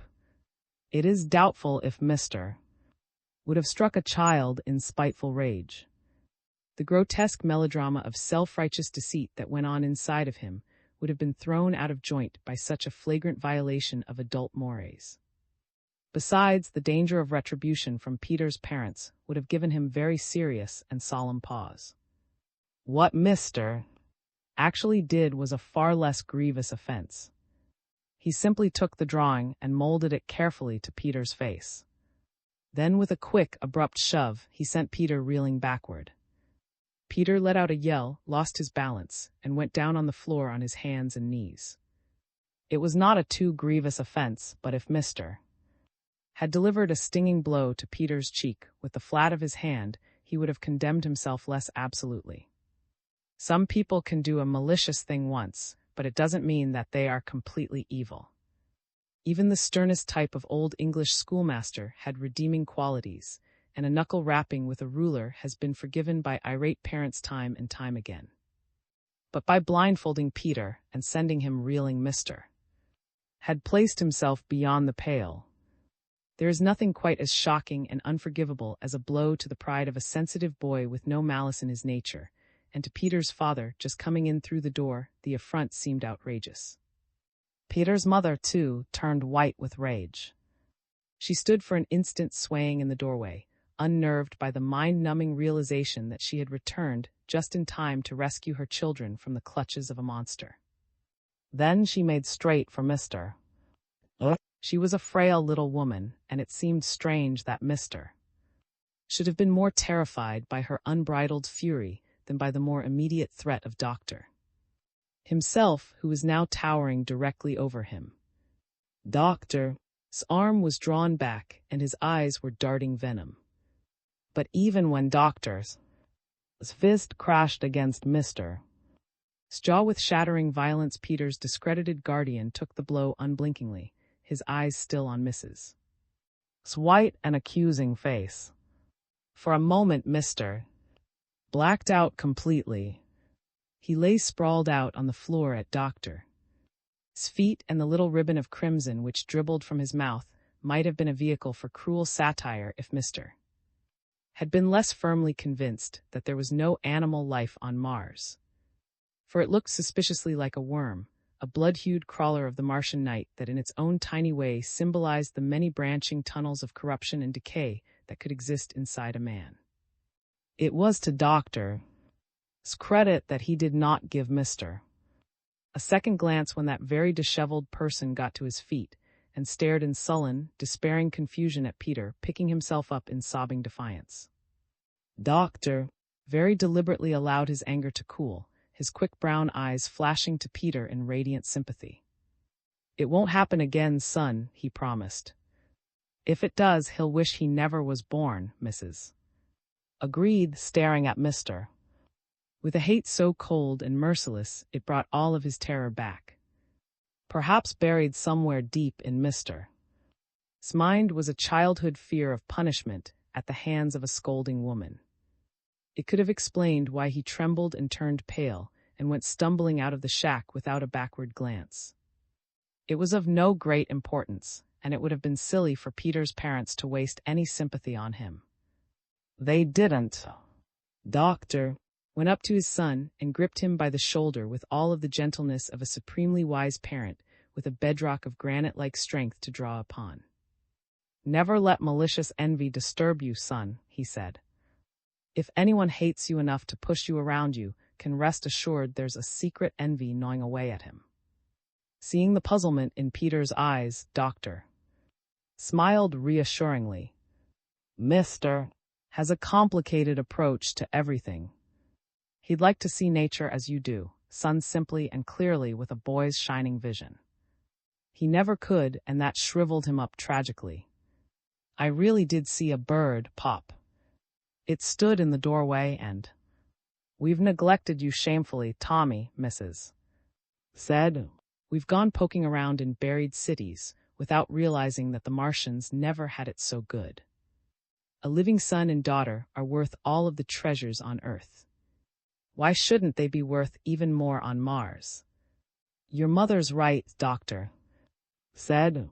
"It's a brave, new world, and there are so many shining roads ahead we'd be crazy not to go jogging along them together." Mr. stood for a moment just outside the shack, listening to the children's excited voices, rejoicing in a reunion he was powerless to spoil.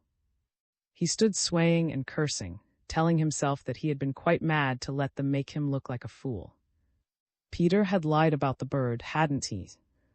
Deliberately made the whole thing up for the sole purpose of ruining his reputation as a kindly and tolerant man whose only fault was a certain severity of temper which he could not always control. For a moment Mr. fingered his bruised jaw and remembered with a shudder the look of quite unreasoning fury in Mrs. His eyes. Then he straightened his shoulders, shook his fist at the empty air, and started back toward his own shack. Mr. did not get far. At first all he saw was a weaving blur in the darkness a few yards ahead of him, and all he felt was a chill wind blowing up his spine. He thought for a moment that the blur was casting an actual shadow, and that terrifyingly in the darkness there had appeared for the barest instant the glitter and gleam of claws. But that, of course, was nonsense. Having quickly persuaded himself that he was in no danger, Mr. confidently increased his stride, and did not realize that he was in the presence of Peter's bird until it was breathing at his side. Peter's Martian bird. The instant Mr. felt its breath fanning his cheeks on both sides of his oxygen mask, he leapt back with a wild, despairing cry. In the darkness, the creature appeared much bigger than it actually was, and it was easy to see how two startled and imaginative children might have its outlines and misjudged its bulk. Mr. was deceived very much as Peter had been. Actually, it was an incredibly slender and graceful bird, a creature of air and fire with a razor-sharp bill 3 times the length of its long, tapering body. Unfortunately, Mr. could not see the bill straighten out in the darkness, and he had no way of knowing that a bill that could curve down to pick up lichenous food from the sparse Martian desert could straighten out in an instant to bayonet a man. If you saw what Peter saw, you'd scream too, Mr. Susan had said. Mr. saw what Peter saw, but when the bill pierced his chest and went plunging on through him, he made no sound at all. He did scream as he fell backwards shrilly and horribly for an instant. But there was no one to hear. Preview. What every discerning theatergoer is searching for, said Mr. is a kind of sixth sense heightening of perception. I choose to call it a superseding experience, a blotting out of the mundane and familiar, and the substitution of the totally unexpected. In short, a superior vision of reality. Stella, you see, is a stripped actress. Mr. looked about him and smiled. No, I'm not being Rabelaisian or thinking of the burlesque stage. She's a stripped actress in the sense that the kind of realism I've been talking about is her guiding star. Everything else, every shred of romantic or sentimental tinsel, has been stripped away. But Mr. Oh, surely. I think you'll agree that her first liaison with Hollywood has carried her to heights undreamed of in your philosophy, if drama critics can legitimately be said to possess a philosophy. But Mr. Be patient. Relax. You'll never see another preview like this, and you must enjoy it to the full. There go the lights. The lights dimmed and the long screen brimmed with a deep-toned miracle of radiance. Into the Black Hills on a white charger rode Robert. The epic which was to resound with his deeds of valor was not immediately determinable. But from the peaceful aspect of the landscape, everyone took it for granted that it was BC, before until the new techniques of sound dispersal, which convey an illusion of torment in depth, went into action. From every nook and cranny of the theater, rifles cracked in ear-splitting synchronization. It was no run-of-the-hill Western. Every part was played to perfection, against the kind of historically realistic background that had made, and a scant dozen lesser pictures classics of their kind. The critics flanking Mr. realized this, and unlimbering their fastidious brows, they started scribbling. There she is, said Mr. Oh, this should be your most rewarding moment. Into the center of that scenic magnificence stepped Stella. Her loveliness was peculiarly her very own, and it was easy to see that everything was just right for her. No powder, no cream, no lipstick, murmured Mr. But surely, Mr. She's made up for the screen.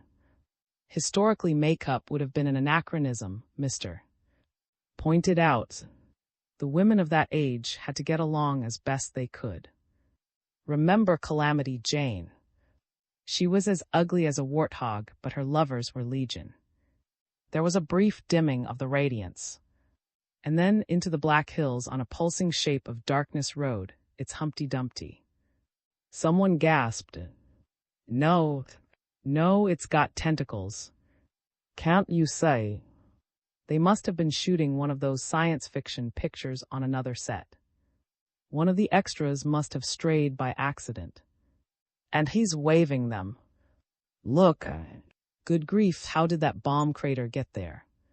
It's unbelievable. She's changing into a seal. The divine Stella was indeed changing. But no seal or mermaid had ever gone flapping over the western hills on 8 dangling appendages, blue-green in hue. Of course, the hills were no longer the Black Hills of the Dakotas. But no one could ask Mr. about that because he had disappeared. One moment he had been leaning forward in his seat, alert and smiling. Then he was gone. He had simply vanished, dwindled, and faded into nothingness like an unstable isotope assailed by some invisible energy source. No narrative is complete if it does not terminate with some sort of explanation. But how could there be one when no man or woman on earth would ever know where Mr. went or why he had insisted on a preview in the first place.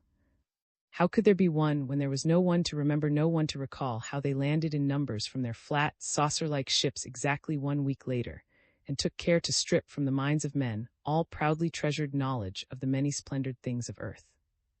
The calm man. Sally had never really thought of herself as a wallflower. A girl could be shy, couldn't she, and still be pretty enough to attract and hold men. Only this morning she had drawn an admiring look from the milkman and a wolf cry from Jimmy on the corner, with his newspapers and shiny new bike. What if the milkman was crowding 60 and wore thick-lensed glasses? What if Jimmy was only 17? A male was a male, and a glance was a glance. Why, if I just primp a little more, Sally told herself, I'll be irresistible. Hair ribbons and perfume, a mirror tilted at just the right angle, an invitation to a party on the dresser. What more did a girl need? Dinner, Sally, came echoing up from the kitchen. Do you want to be late, child? Sally had no intention of being late. Tonight she'd see him across a crowded room, and her heart would skip a beat. He'd look at her and smile, and come straight toward her with his shoulders squared. There was always one night in a girl's life that stands above all other nights. One night when the moon shone bright and clear and the clock on the wall went tick, tick, tick. One night when each tick said, "You're beautiful. Really beautiful." Giving her hair a final pat, Sally smiled at herself in the mirror. In the bathroom, the water was still running, and the perfumed bath soap still spread its aromatic sweet odor through the room. Sally went into the bathroom and turned off the tap before going downstairs to the kitchen. My girl looks radiant tonight, Uncle Ben said, smiling at her over his corned beef and cabbage. Sally blushed and lowered her eyes. Ben, you're making her nervous, Sally's mother said, laughing. Sally looked up and met her uncle's stare, her eyes defiant. I'm not bad-looking, whatever you may think, she said. Oh, now, Sally, Uncle Ben protested. No sense in getting on a high horse. Tonight you may find a man who just won't be able to resist you. Maybe I will and maybe I won't, Sally said. You'd be surprised if I did, wouldn't you? It was Uncle Ben's turn to lower his eyes. I'll tell the world you've inherited your mother's looks, Sally, he said. But a man has to pride himself on something. My defects of character are pretty bad. But no one has ever accused me of dishonesty. Sally folded her napkin and rose stiffly from the table. Good night, Uncle, she said. When Sally arrived at the party, every foot of floor space was taken up by dancing couples, and the reception room was so crowded that, as each new guest was announced, a little ripple of displeasure went through the men in midnight blue and the women in Nile green and lavender. For a moment Sally did not move, just stood staring at the dancing couples, half hidden by one of the potted palms that framed the sides of the long room. Moonlight silvered her hair and touched her white throat and arms with a caress so gentle that simply by closing her eyes, she could fancy herself already in his arms. Moonlight from tall windows flooding down, turning the dancing guests into pirouetting ghosts in diaphanous blue and green, scarlet and gold. Close your eyes, Sally, close them tight. Now open them. That's it, slowly, slowly. He came out of nothingness into the light and was right beside her suddenly. He was tall, but not too tall. His face was tanned mahogany brown, and his eyes were clear and very bright. And he stood there looking at her steadily until her mouth opened and a little gasp flew out. He took her into his arms without a word, and they started to dance. They were still dancing when he asked her to be his wife. You'll marry me, of course, he said. We haven't too much time. The years go by so swiftly, like great white birds at sea. They were very close when he asked her, but he made no attempt to kiss her. They went right on dancing, and while he waited for her answer, he talked about the moons. When the lights go out and the music stops, the moon will remain, he said. It raises tides on the earth, it inflames the minds and hearts of men. There are cyclic rhythms which would set a stone to dreaming and desiring on such a night as this. He stopped dancing abruptly and looked at her with calm assurance. You will marry me, won't you? He asked. Allowing for a reasonable margin of error, I seriously doubt if I could be happy with any of these other women. I was attracted to you the instant I saw you. A girl who has never been asked before, who has drawn only one lone wolf cry from a newsboy, could hardly be expected to resist such an offer. Don't resist, Sally. He's strong and tall and extremely good-looking. He knows what he wants and makes up his mind quickly. Surely a man so resolute must make enough money to support a wife. Yes, Sally breathed, snuggling close to him. Oh, yes. She paused a moment, then said, You may kiss me now if you wish, my darling. He straightened and frowned a little and looked away quickly. That can wait, he said. They were married a week later and went to live on an elm-shaded street just 5 blocks from where Sally was born. The cottage was small, white, and attractively decorated inside and out. But Sally changed the curtains, as all women must, and bought some new furniture on the installment plan. The neighbors were friendly folk who knew her husband as Mr. James Rand, an energetic young insurance broker who would certainly carve a wider swath for himself in his chosen profession now that he had so charming a wife. 10 months later, the first baby came. Lying beneath cool white sheets in the hospital, Sally looked at the other women and felt so deliriously happy she wanted to cry. It was a beautiful baby, and it cuddled close to her heart, its smallness a miracle in itself. The other husbands came in and sat beside their wives, holding on tight to their happiness. There were flowers and smiles, whispers that explored bright new worlds of tenderness and rejoicing. Out in the corridor, the husbands congratulated one another and came in smelling of cigar smoke. Have a cigar. That's right. 8 pounds at birth. That's unusual, isn't it? Kid you ever saw. Knew his old man right off. He was beside her suddenly, standing straight and still in shadows. Oh, darling, she whispered. Why did you wait? It's been 3 whole days. 3 days? He asked, leaning forward to stare down at his son. Really? It didn't seem that long. Where were you? You didn't even phone. Sometimes it's difficult to phone, he said slowly, as if measuring his words. You have given me a son. That pleases me very much. A coldness touched her heart, and a despair took hold of her. It pleases you. Is that all you can say? You stand there looking at me as if I were a patient. A patient? His expression grew quizzical. Just what do you mean, Sally? You said you were pleased. If a patient is ill, her doctor hopes that she will get well. He is pleased when she does. If a woman has a baby, a doctor will say, I'm so pleased. The baby is doing fine. You don't have to worry about him. I've put him on the scales, and he's a bouncing, healthy boy. Oh. Medicine is a sane and wise profession, Sally's husband said. When I look at my son, that is exactly what I would say to the mother of my son. He is healthy and strong. You have pleased me, Sally. He bent as he spoke and picked Sally's son up. He held the infant in the crook of his arm, smiling down at it. A healthy male child, he said. His hair will come in thick and black. Soon he will speak, will know that I am his father.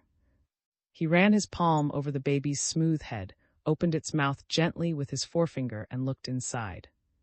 Sally rose on one elbow, her tormented eyes searching his face. He's your child, your son. She sobbed. A woman has a child, and her husband comes and puts his arms around her.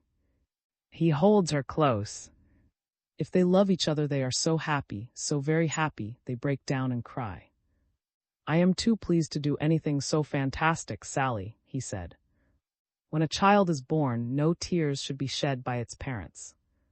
I have examined the child, and I am pleased with it. Does not that content you? No, it does. Sally almost shrieked.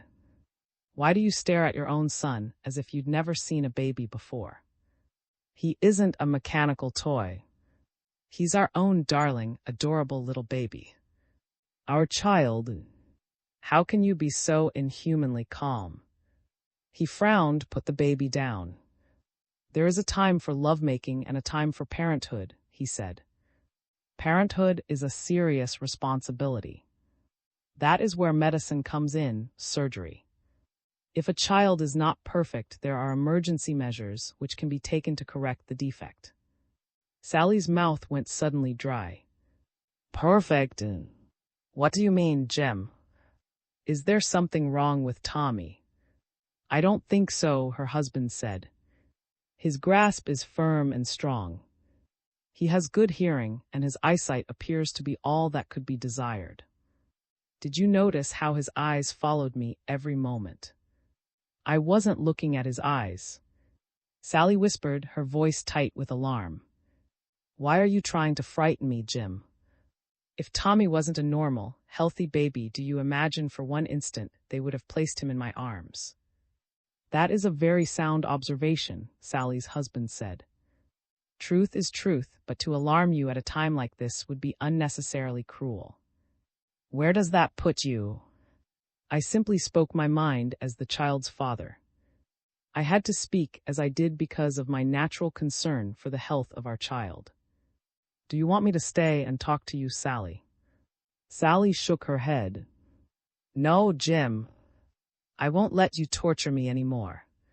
Sally drew the baby into her arms again and held it tightly. I'll scream if you stay. She warned. I'll become hysterical unless you leave. Very well, her husband said. I'll come back tomorrow. He bent as he spoke and kissed her on the forehead. His lips were ice cold. For 8 years Sally sat across the table from her husband at breakfast, her eyes fixed upon a nothingness on the green-blue wall at his back. Calm he remained even while eating. The eggs she placed before him he cracked methodically with a knife and consumed behind a tilted newspaper, taking now an assured sip of coffee, now a measured glance at the clock. The presence of his young son bothered him not at all. Tommy could be quiet or noisy, in trouble at school, or with an A for good conduct tucked with his report card in his soiled leather zipper jacket. It was always, eat slowly, my son. Never gulp your food. Be sure to take plenty of exercise today.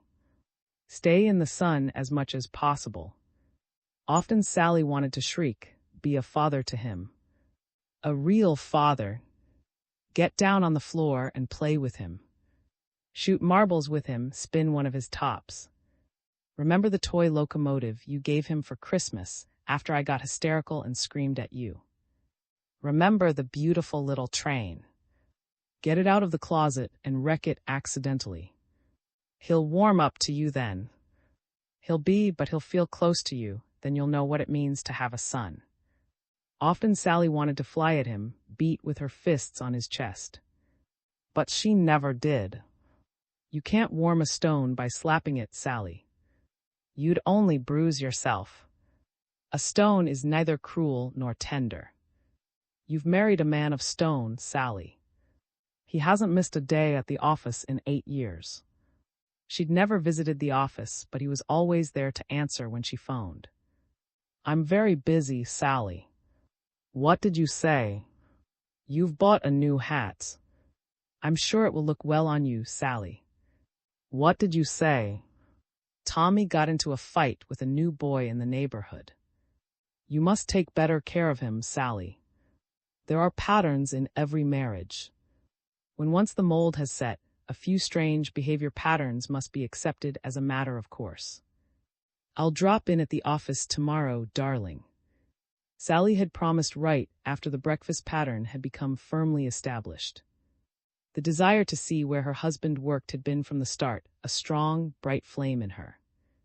But he asked her to wait a while before visiting his office. A strong will can dampen the flame, and when months passed and he kept saying no, Sally found herself agreeing with her husband's suggestion that the visit be put off indefinitely. Snuff a candle and it stays snuffed.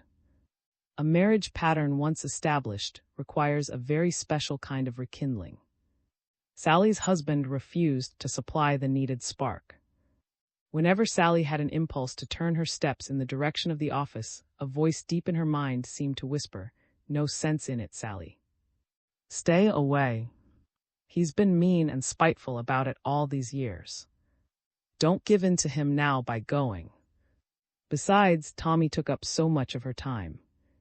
A growing boy was always a problem, and Tommy seemed to have a special gift for getting into things because he was so active.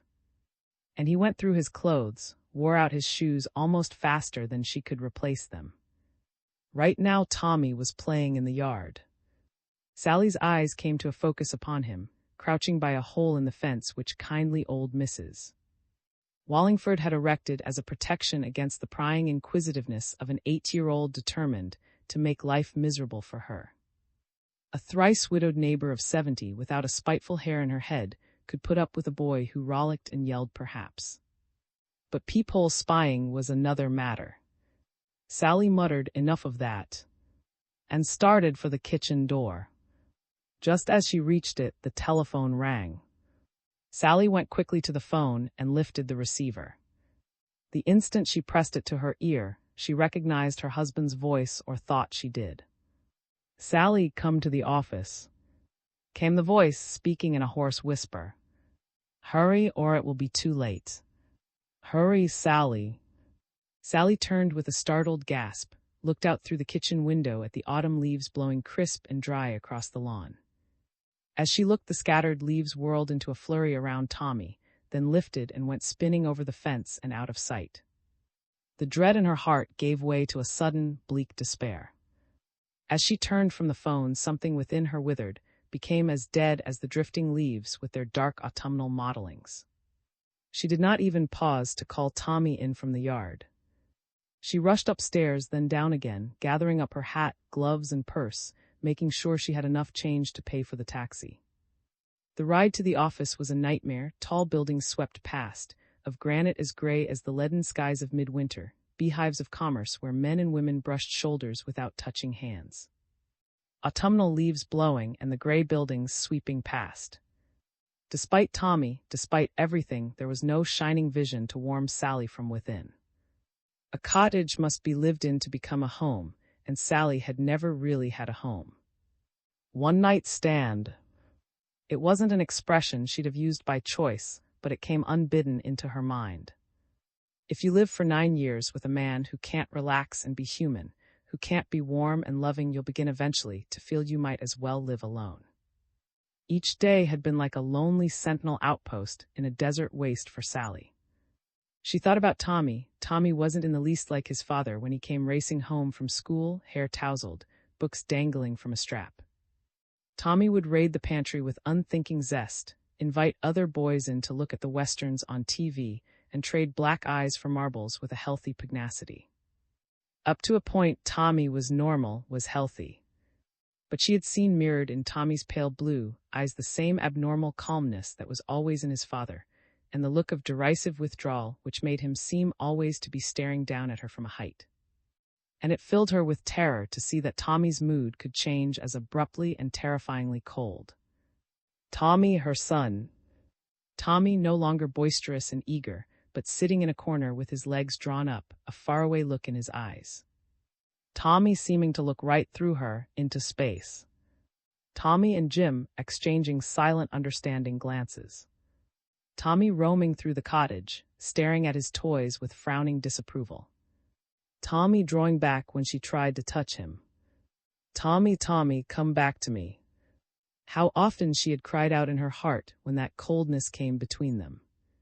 Tommy drawing strange figures on the floor with a piece of colored chalk, then erasing them quickly before she could see them, refusing to let her enter his secret child's world. Tommy picking up the cat and stroking its fur mechanically, while he stared out through the kitchen window at rusty blackbirds on the wing. "This is the address you gave me, lady." 67 Vine Street, the cab driver was saying. Sally shivered, remembering her husband's voice on the phone, remembering where she was. "Come to the office, Sally. Hurry, hurry, or it will be too late." Too late for what?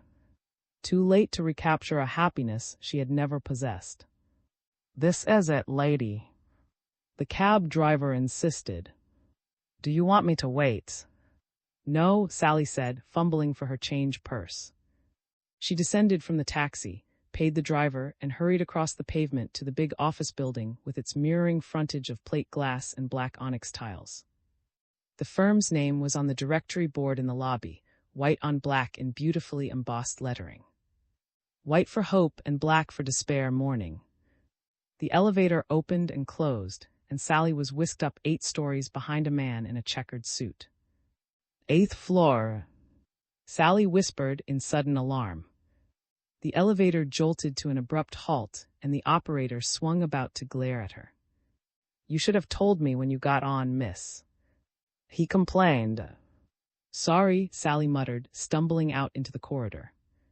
How horrible it must be to go to business every day, she thought wildly. To sit in an office, to thumb through papers, to bark orders, to be a machine. Sally stood very still for an instant, startled, feeling her sanity threatened by the very absurdity of the thought. People who worked in offices could turn for escape to a cottage in the sunset's glow, when they were set free by the moving hands of a clock. There could be a fierce joy at the thought of deliverance, at the prospect of going home at 5 o'clock. But for Sally was the brightness, the deliverance. The corridor was wide and deserted, and the black tiles with their gold borders seemed to converge upon her, hemming her into a cool magnificence as structurally somber as the architectural embellishments of a costly mausoleum. She found the office with her surface mind, working at cross purposes with the confusion and swiftly mounting dread which made her footsteps falter, her mouth go dry. "Steady, Sally. Here's the office, here's the door. Turn the knob and get it over with."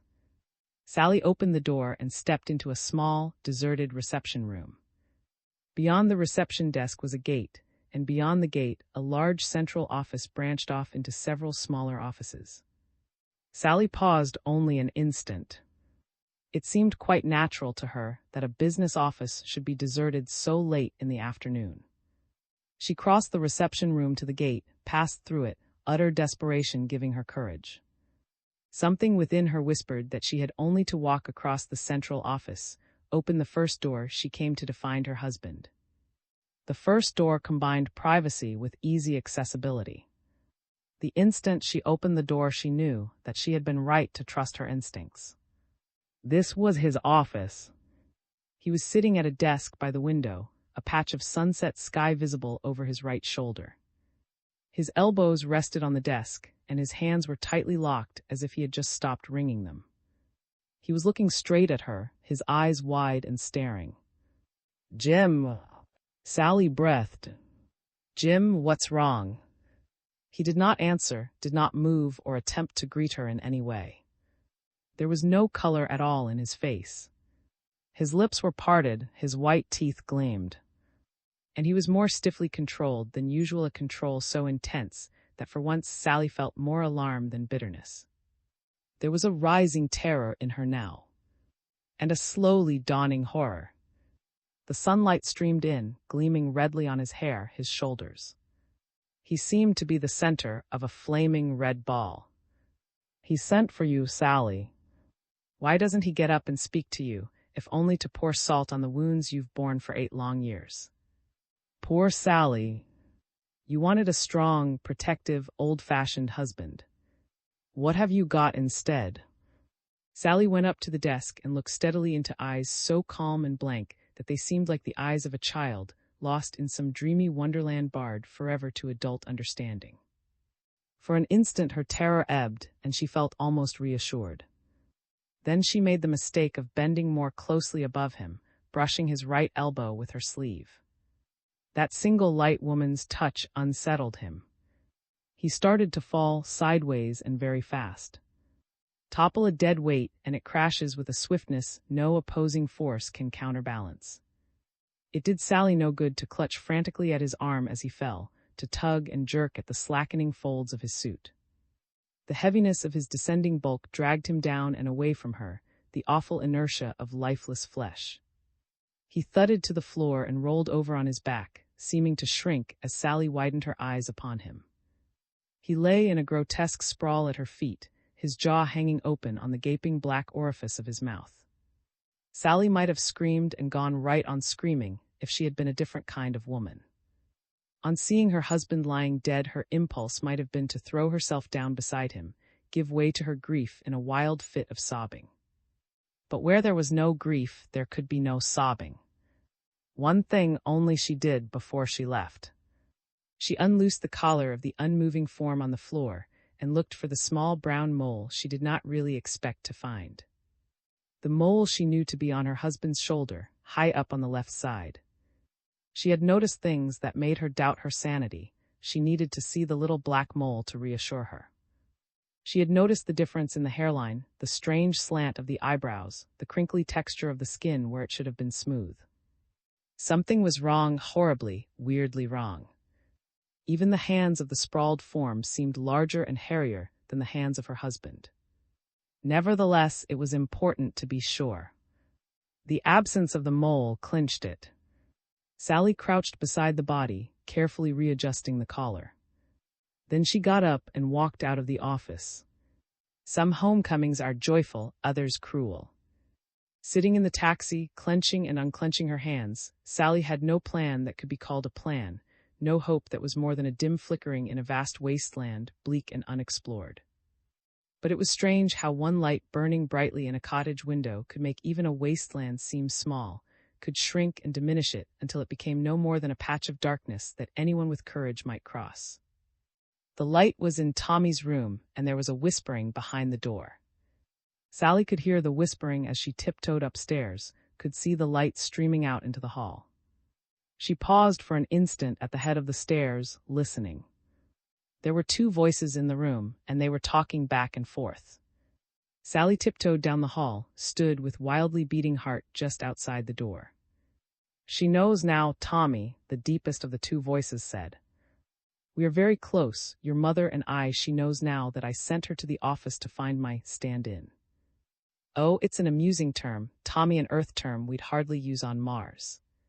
But it's a term your mother would understand. A pause, then the voice went on. You see, my son, it has taken me 8 years to repair the ship. And in 8 years, a man can wither up and die by inches if he does not have a growing son to go adventuring with him in the end. Adventuring, father. You have read a good many Earth books, my son, written especially for boys. Treasure Island, 20,000 Leagues Under the Sea. What paltry books they are. But in them there is a little of the fire, a little of the glow of our world. No, father. I started them, but I threw them away, for I did not like them. As you and I must throw away all earth things, my son. I tried to be kind to your mother, to be a good husband as husbands go on earth. But how could I feel proud and strong and reckless by her side? How could I share her paltry joys and sorrows, chirp with delight as a sparrow might chirp hopping about in the grass? Can an eagle pretend to be a sparrow? Can the thunder muffle its voice when two white-crested clouds collide in the shining depths of the night sky? You tried, father.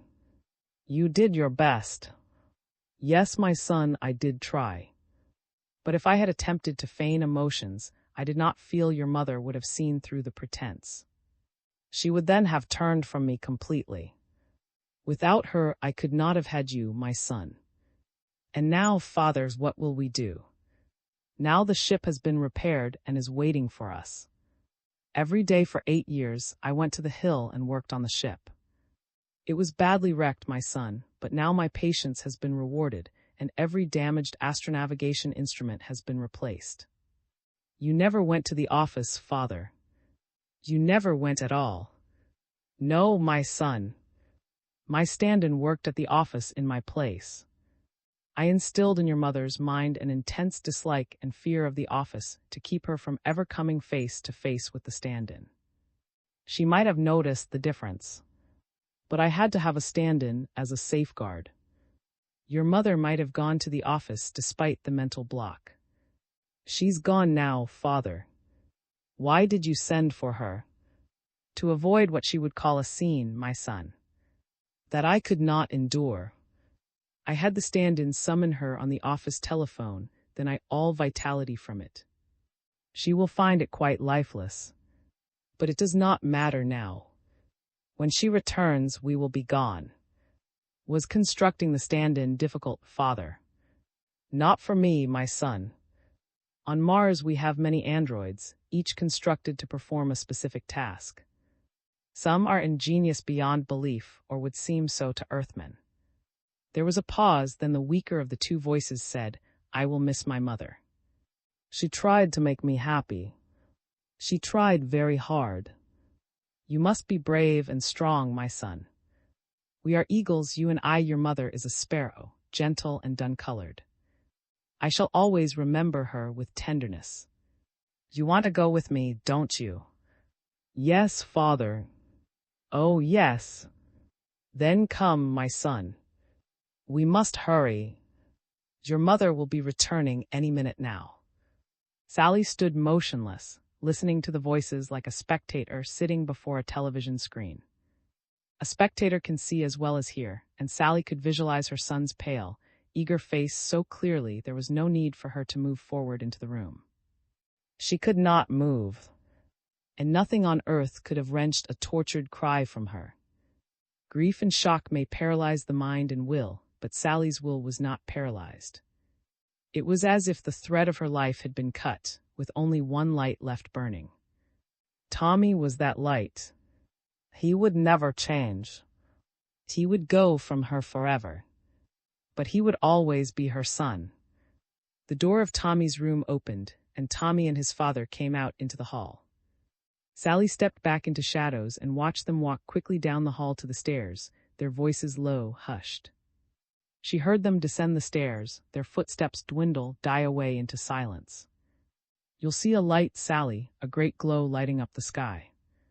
The ship must be very beautiful.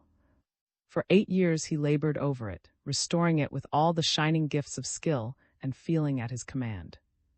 He was calm toward you, but not toward the ship, Sally, the ship which will take him back to Mars. How is it on Mars, she wondered. My son Tommy will become a strong, proud adventurer daring the farthest planet of the farthest star. You can't stop a boy from adventuring. Surprise him at his books and you'll see tropical seas in his eyes, a pearly nautilus and resplendent in the dawn. There is no strength quite like the strength of a mother, Sally. Endure it, be brave.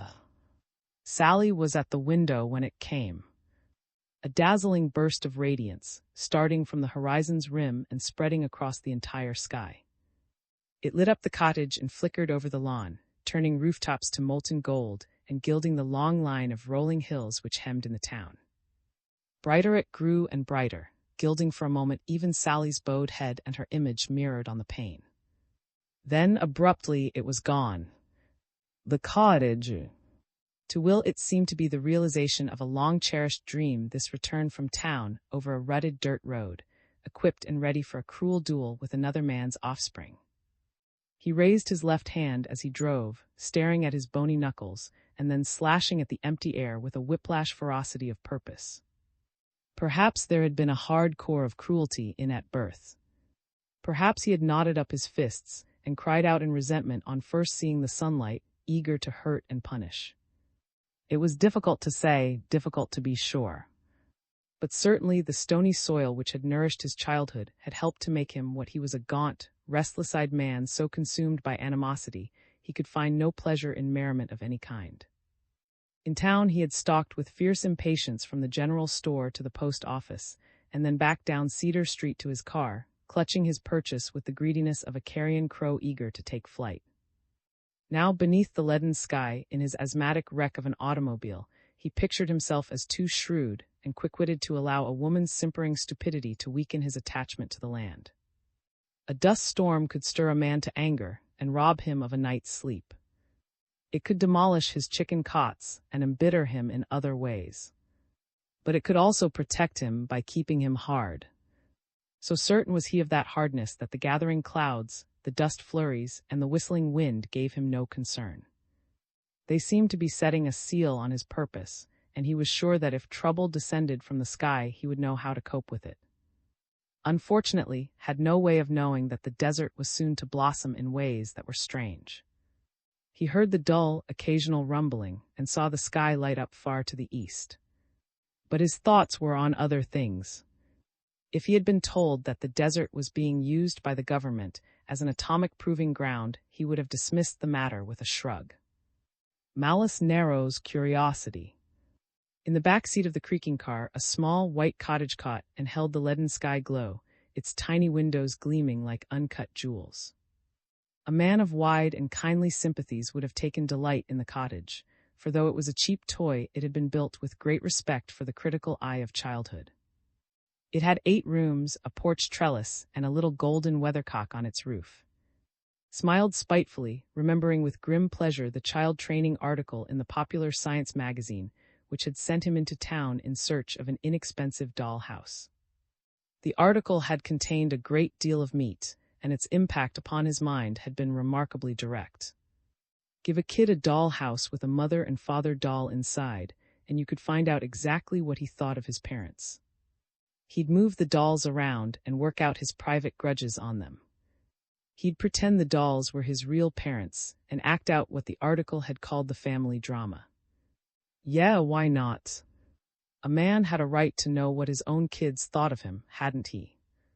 Especially if they were and owed everything to him. Apart from the fact that the article had been against punishing children the way he'd been punished as a kid, and what better way was there its ideas were good. The article had contained a lot of fancy phrases like harmful emotional repression and healthful release of guilt feelings. But giving a grudge a fancy name didn't change it one bit. If the kids he'd fed and clothed hated him, his hand would come down heavy on them. Yes, by heaven. Each whack would ring out like a pistol shot. It was high noon when came in sight of the farmhouse, and saw the children playing in the yard and his wife standing in the kitchen door.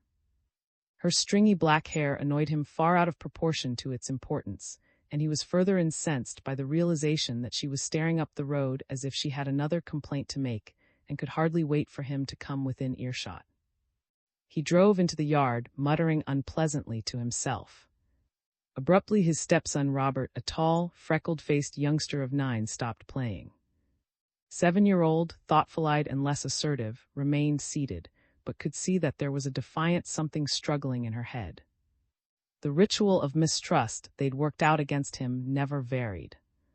As he descended from the car, he became aware of a hostile silence hemming him in, making him feel like a stranger. Even their expressions betrayed them. The instant fear came into Robert's eyes, too became fearful, clutching the doll she was holding more tightly to her breast. Flushed and resentful, stood waiting for his wife to advance toward him across the yard. She had been beautiful once, but she now only reminded him of a nag set out to pasture after years of usefulness about the farm. She was as handy about the farm as she was about a stove, but that didn't mean he had to be grateful to her. He'd taken her in and married her, hadn't he? A woman of 40 with 2 kids, a complaining woman who was always trying to meddle in his affairs. You're back early's Will, Helen said. Yes, he grunted, eyeing her bitterly. Did you buy the fertilizer and the barbed wire? He shook his head, his lips writhing back from his teeth in cruel derision. I bought something better, he said. His voice was harsh, edged with mockery. A present for the kids. Reached into the car as he spoke and hauled out the doll house.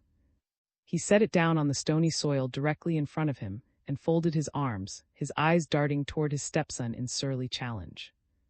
Come here, he called out. Look what I've got for you. Robert scrambled to his feet with a startled gasp and turned to look at her mother in bewilderment, glanced triumphantly at his wife, stepped back, and waited for the children to approach. Robert came forward slowly, stark incredulity in his stare. His sister followed at a less cautious pace, her fear swallowed up by the miracle that had taken place before her very eyes. Robert spoke first. Golly, it's a little house. A doll house. Elaborated, falling to her knees and staring in through the diamond-bright windows at a sight that made her catch her breath. In a room on the ground floor, 4 dolls sat at a circular table. Before each was a knife and fork, a tiny plate, and a double serving of wax vegetables. The husband doll wore a stiff, ill-fitting store suit, the wife a checkered gingham dress, and the two children blue denim overalls. The parents were wooden dolls, but had been forced to purchase the children separately and insert them in the house. The children were made of some newfangled plastic material, which intensely disliked. But very lifelike dolls they were, and just the right size to lend wings to the illusion of a happy family about to break bread together. "That's me," cried excitedly. She raised a window, reached inside, and lifted herself out. The doll had dark hair and brown eyes, and was an ash blonde. But childhood is not a time for carping, and it has been well established that a completely unspoiled imagination can be sent soaring by a resemblance in the twinkling of an eye. "That's me, isn't it, Mommy?" insisted. "Isn't it?" She displayed the doll proudly to her mother, her eyes shining with unshakable conviction. "Yes, dear, of course." Helen glanced sharply at her husband as she spoke. The look in his eyes frightened her. There was satisfaction in his stare, but it was a cold, derisive kind of satisfaction with no warmth or sympathy radiating out from it. He was watching as he might have watched a hummingbird hovering over a cannibal plant, one of those horrible things that grew in tropical jungles. What chance would the hummingbird have against the sudden, cruel closing of the plant's spiked petals, its animal-like ferocity of purpose? An overpowering surge of terror swept over his wife, tightening the muscles of her throat. "Will, don't," she wanted to scream. "Don't punish the children because you hate me. Or because you hate yourself." "Don't, Will, please." Robert failed to notice the trembling of his mother's hands, failed even to observe that his stepfather had not budged an inch from his attitude of sharp-eyed observation. For a moment the adult world was blotted out for Robert, blotted out completely. He knelt and stared through the cottage window as his sister had done, resting his hand on the arching trellis. It was not a doll house to Robert. He took far too much pride in his budding masculinity to admit for an instant that he could be interested in a doll house. No, it was a cottage, small, white, and very beautiful. He pictured himself as having a wife and children of his own, and coming home every night to just such a cottage. "You look tired," his wife would say. "You'd better rest a bit, then we'll have dinner." He could picture himself going into the bathroom and turning on the hot water. Later he'd open the windows wide to the night air. He'd hear crickets chirping as the children clustered about him. But so complex and subtle are childhood identifications that he could also think of himself as still a boy, living with his sister in a cottage just as small, white, and beautiful, but set adrift on a pirate perilous sea remote from his stepfather's mockery. With a swift, defiant gesture, Robert reached in through the window and grasped the crude doll replica of himself. He lifted it out, jarring the parent dolls slightly. "Excuse me, Mom," he said. To the replica of his stepfather, he offered no apology. His lips whitened, and for the barest instant, a defeated look touched his gaunt face. From thought to attitude, he had the whip hand over his. Yet even when his power could not be questioned, he found himself a shunned and forgotten man. Fury turned the living flesh and bone of his face into a stone mask, with features so sharp that his wife recoiled, as if feeling the cruel rasp and bite of them against her cheeks. Cursing softly, swung about and went striding toward the kitchen door without a backward glance. All through dinner he was silent, completely ignoring his wife, and raising his eyes only to stare out the kitchen window at the bare yellow earth he could at least bend to his will. Even when the children excused themselves and ran out into the yard again, he remained sullenly uncommunicative.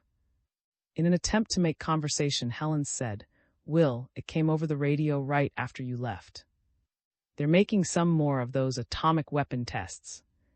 Remember the last time how the explosion shook the house? So that's where the flash came from." Muttered, "I saw it when I stopped at the gas station to get my battery checked. I figured it was just heat lightning." "Saw it too," Robert's mother said. "It means a lot to a boy to know he's living in an age like this. In some ways is a man already, Will. A boy born 100 years ago had to remain a child every waking hour. But not was born into a different kind of world." Her eyes flashed with stubborn pride. Has real strength inside of him, Will. He'll make a mark for himself in the world. He'll grow up knowing what atomic energy means. He won't age and dry up before his time. You ought to be proud of him, Will. Abruptly pushed back his chair and stood up, his eyes grown sharp again from watching the children playing in the yard. He had avoided looking at his wife, but now he permitted his gaze to linger for an instant on her pinched and sallow features, in a scrutiny so mocking it made her almost physically ill. Your brats hate me, his eyes mocked. One of these days I'll catch them off guard and give them a lesson in discipline they won't forget in a hurry. She knew what he was waiting for. He was hoping they'd stop playing just long enough to cast a look toward the kitchen door filled with unmistakable hate. He was hoping to emerge beneath the darkening sky and see turn away her head, remembering the loving father she had lost and the harsh, unbending man who had come to take his place. She knew that he was waiting only for that. He was the kind of man who had to have an excuse to justify his every act of cruelty. Some oddity in his makeup made self-justification as necessary to him as breathing. With a chill foreboding, she watched him turn and go striding out into the yard. The children had been kneeling on opposite sides of the doll house, but they got up the instant they saw their stepfather approaching. Robert looked guilty, and his sister's face mirrored his guilt. You ate your lunch mighty fast, said. What's going on here? Nothing, Robert said. What kind of answer is that? Demanded, his face turning ugly. We were just playing house, said quickly. Then why did you get up so fast when you saw me? Asked. Is there something in that house you don't want me to see? Robert shook his head, his eyes on the ground. Speak up. I asked you a question. We were just pretending, Robert said. For an instant, the man and the two children stood with the dollhouse between them. They were each aware that they had started a game that must be played out now to the bitter end, no matter how frightening it became. We'll soon know, said, bent swiftly and without glancing at the children, picked up the house, and raised it until the ground floor windows were on a level with his eyes. He stared in. Children do not self-consciously engage in gruesome pranks even when they hate. Emotional impulses which later in life are filtered through reason and become social attitudes remain in children appallingly direct. Children are thus exposed to adult censure for acts which they would never dream of performing in a frame of reference removed from the playground and tied in with their socially consolidated attitudes of respect toward home, school, and parents.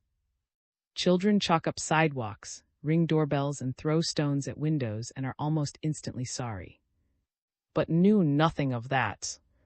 He only saw himself sitting on a red-hot stove, his long legs drawn up grasshopper fashion on both sides of his lank body. What was even more shocking, he saw himself as a fiend incarnate. The children had done an astonishingly ingenious job of making a devil out of him by painting him in the darkest colors imaginable. In fact, they had painted him black.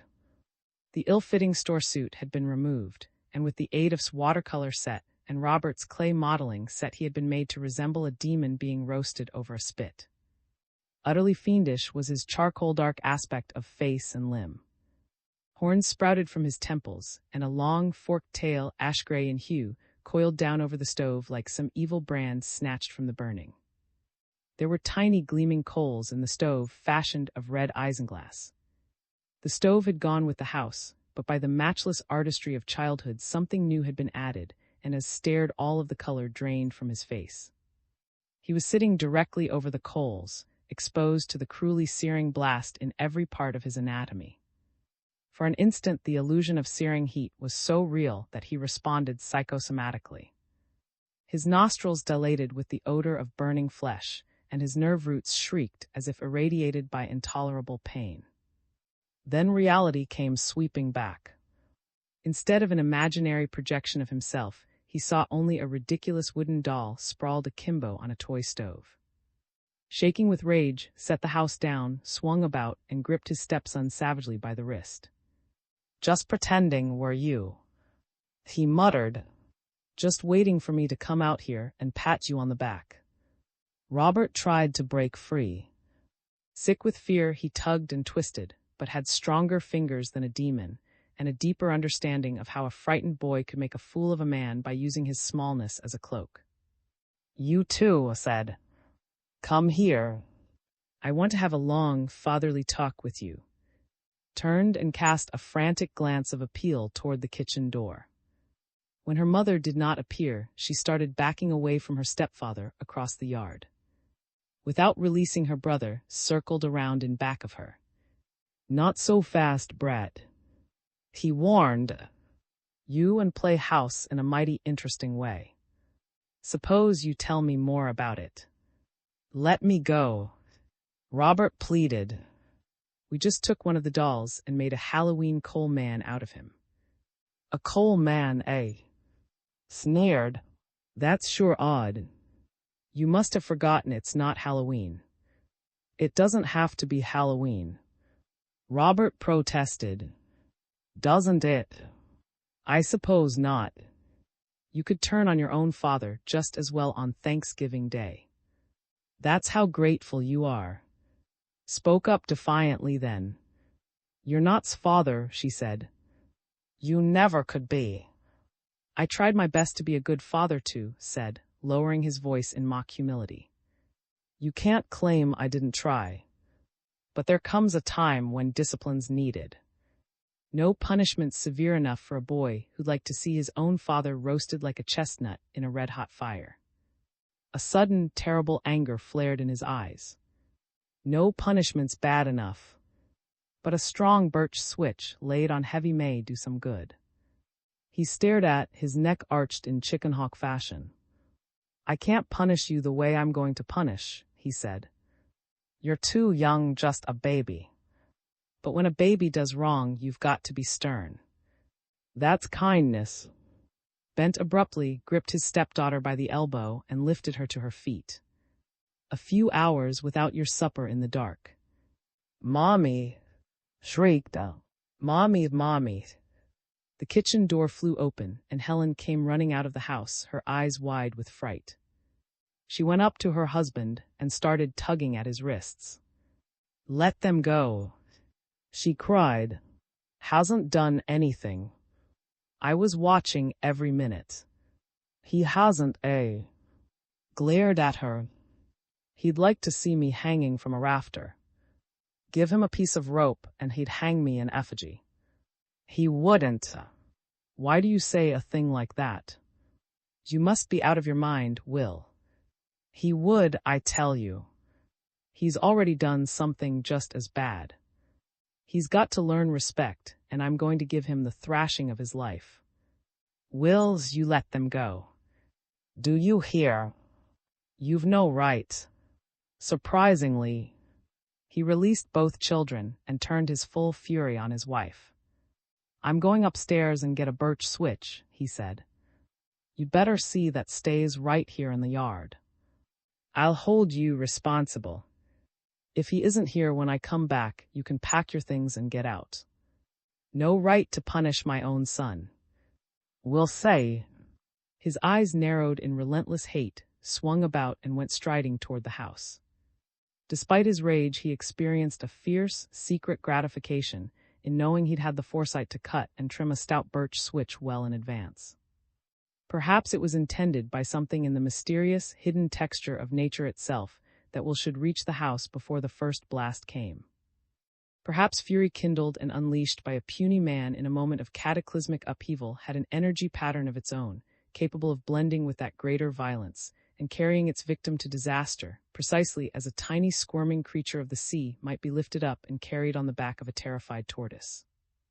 Be that as it may, was well inside the house, crossing the kitchen to the living room when light flashed all about him, and a chill wind brushed the nape of his neck. His lips tightened, but for an instant he continued on, as if refusing to believe that a mere rumbling and quaking could prevent him from climbing a narrow flight of stairs, and returning to the yard with a cruel instrument of retribution in his clasp. Then, abruptly, panic overcame him. Shock after shock shook the house, jarring up through him, threatening to pitch him off his feet. But even as he swung about in wild terror, he could not quite relinquish what he had set out to do. One part of his mind remained filled with choking rage, and his hands were busy at his waist, unbuckling his cowhide belt and ripping it free.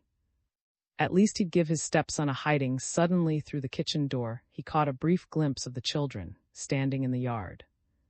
They were clinging to their mother, but they were as yet untouched by the violence which was raging all about them. His jaw fell open. The violence increased with appalling suddenness, breaking every window in the house, filling the kitchen with blowing dust. With a deafening roar, the house vanished, carrying with it. The children cried out in bewilderment and fright, and pressed closer to their mother. In every upheaval, no matter how violent, there may well be pockets of erratically channeled calm, regions of security which remain untouched by the turbulence surrounding them. Helen clung resolutely to an assurance which nothing could shake, and with her conviction that the children would not be harmed went a warm gratefulness that they had turned to her for comfort and protection. She stood staring straight ahead, refusing to be dismayed, hearing only a dreadful humming sound which gradually died away. Where the house had stood there spread only a smooth expanse of yellow sand. The whirling was like nothing had ever known before. It constricted his chest, blurred his vision, and drove the blood in torrents from his heart. There was no stopping it, and as it grew steadily more intolerable, he tore at his collar, swayed, and went down on his hands and knees. Around and around the cottage whirled, now rising and tilting, and then descending with a terrible, jerky abruptness.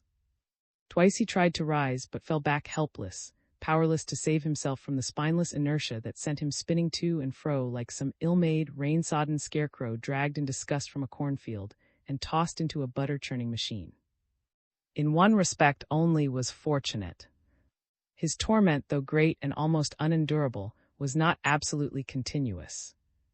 There were moments when the cottage seemed to hover motionless in midair, or to drift lazily in a single direction with a buoyancy as light as thistledown. Gradually, these moments became more frequent, calming like a soothing palm pressed with compassion to his brow.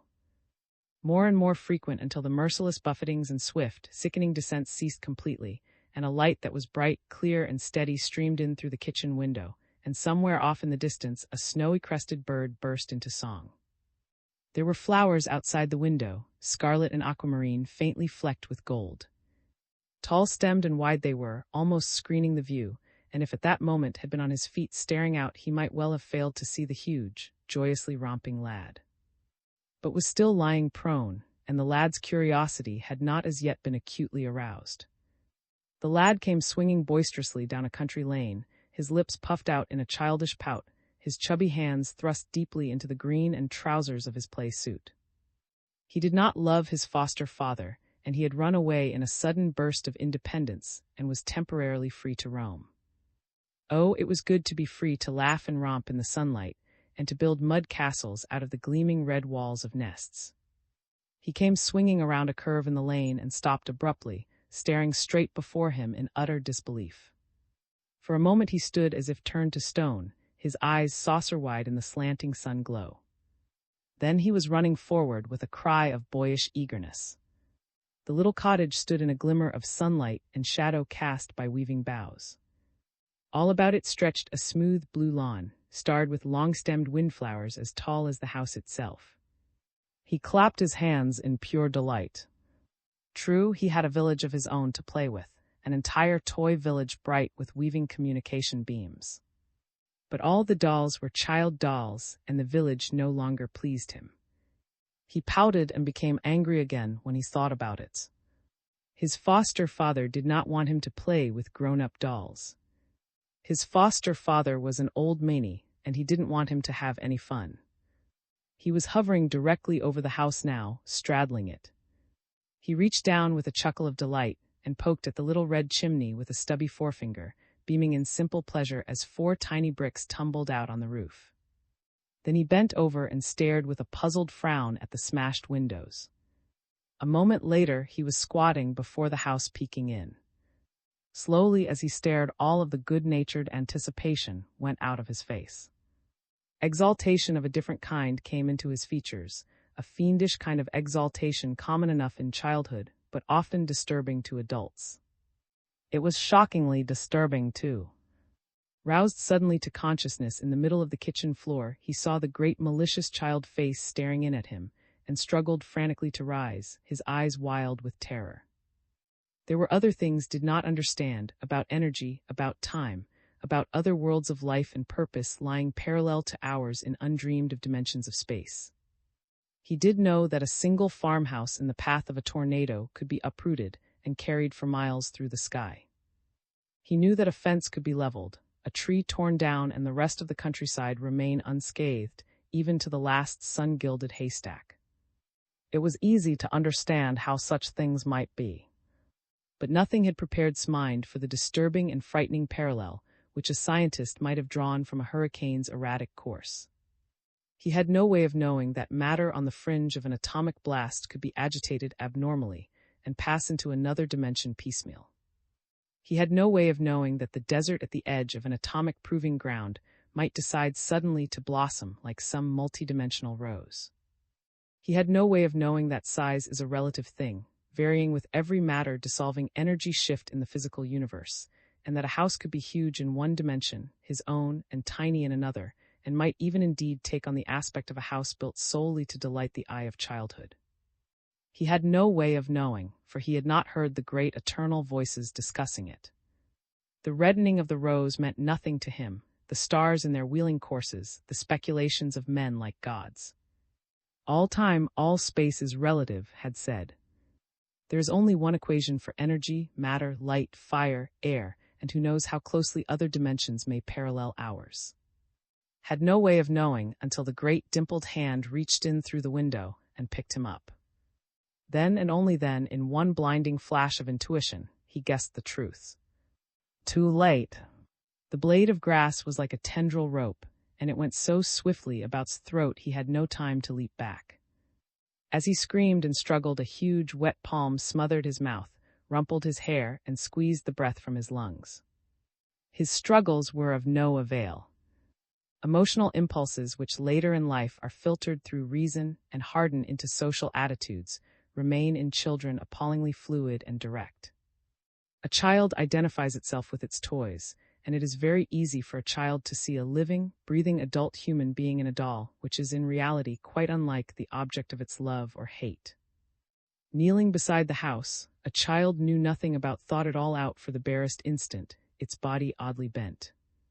Then it leaned forward and hung its hated foster father very carefully to a ceiling rafter in the precise middle of the house.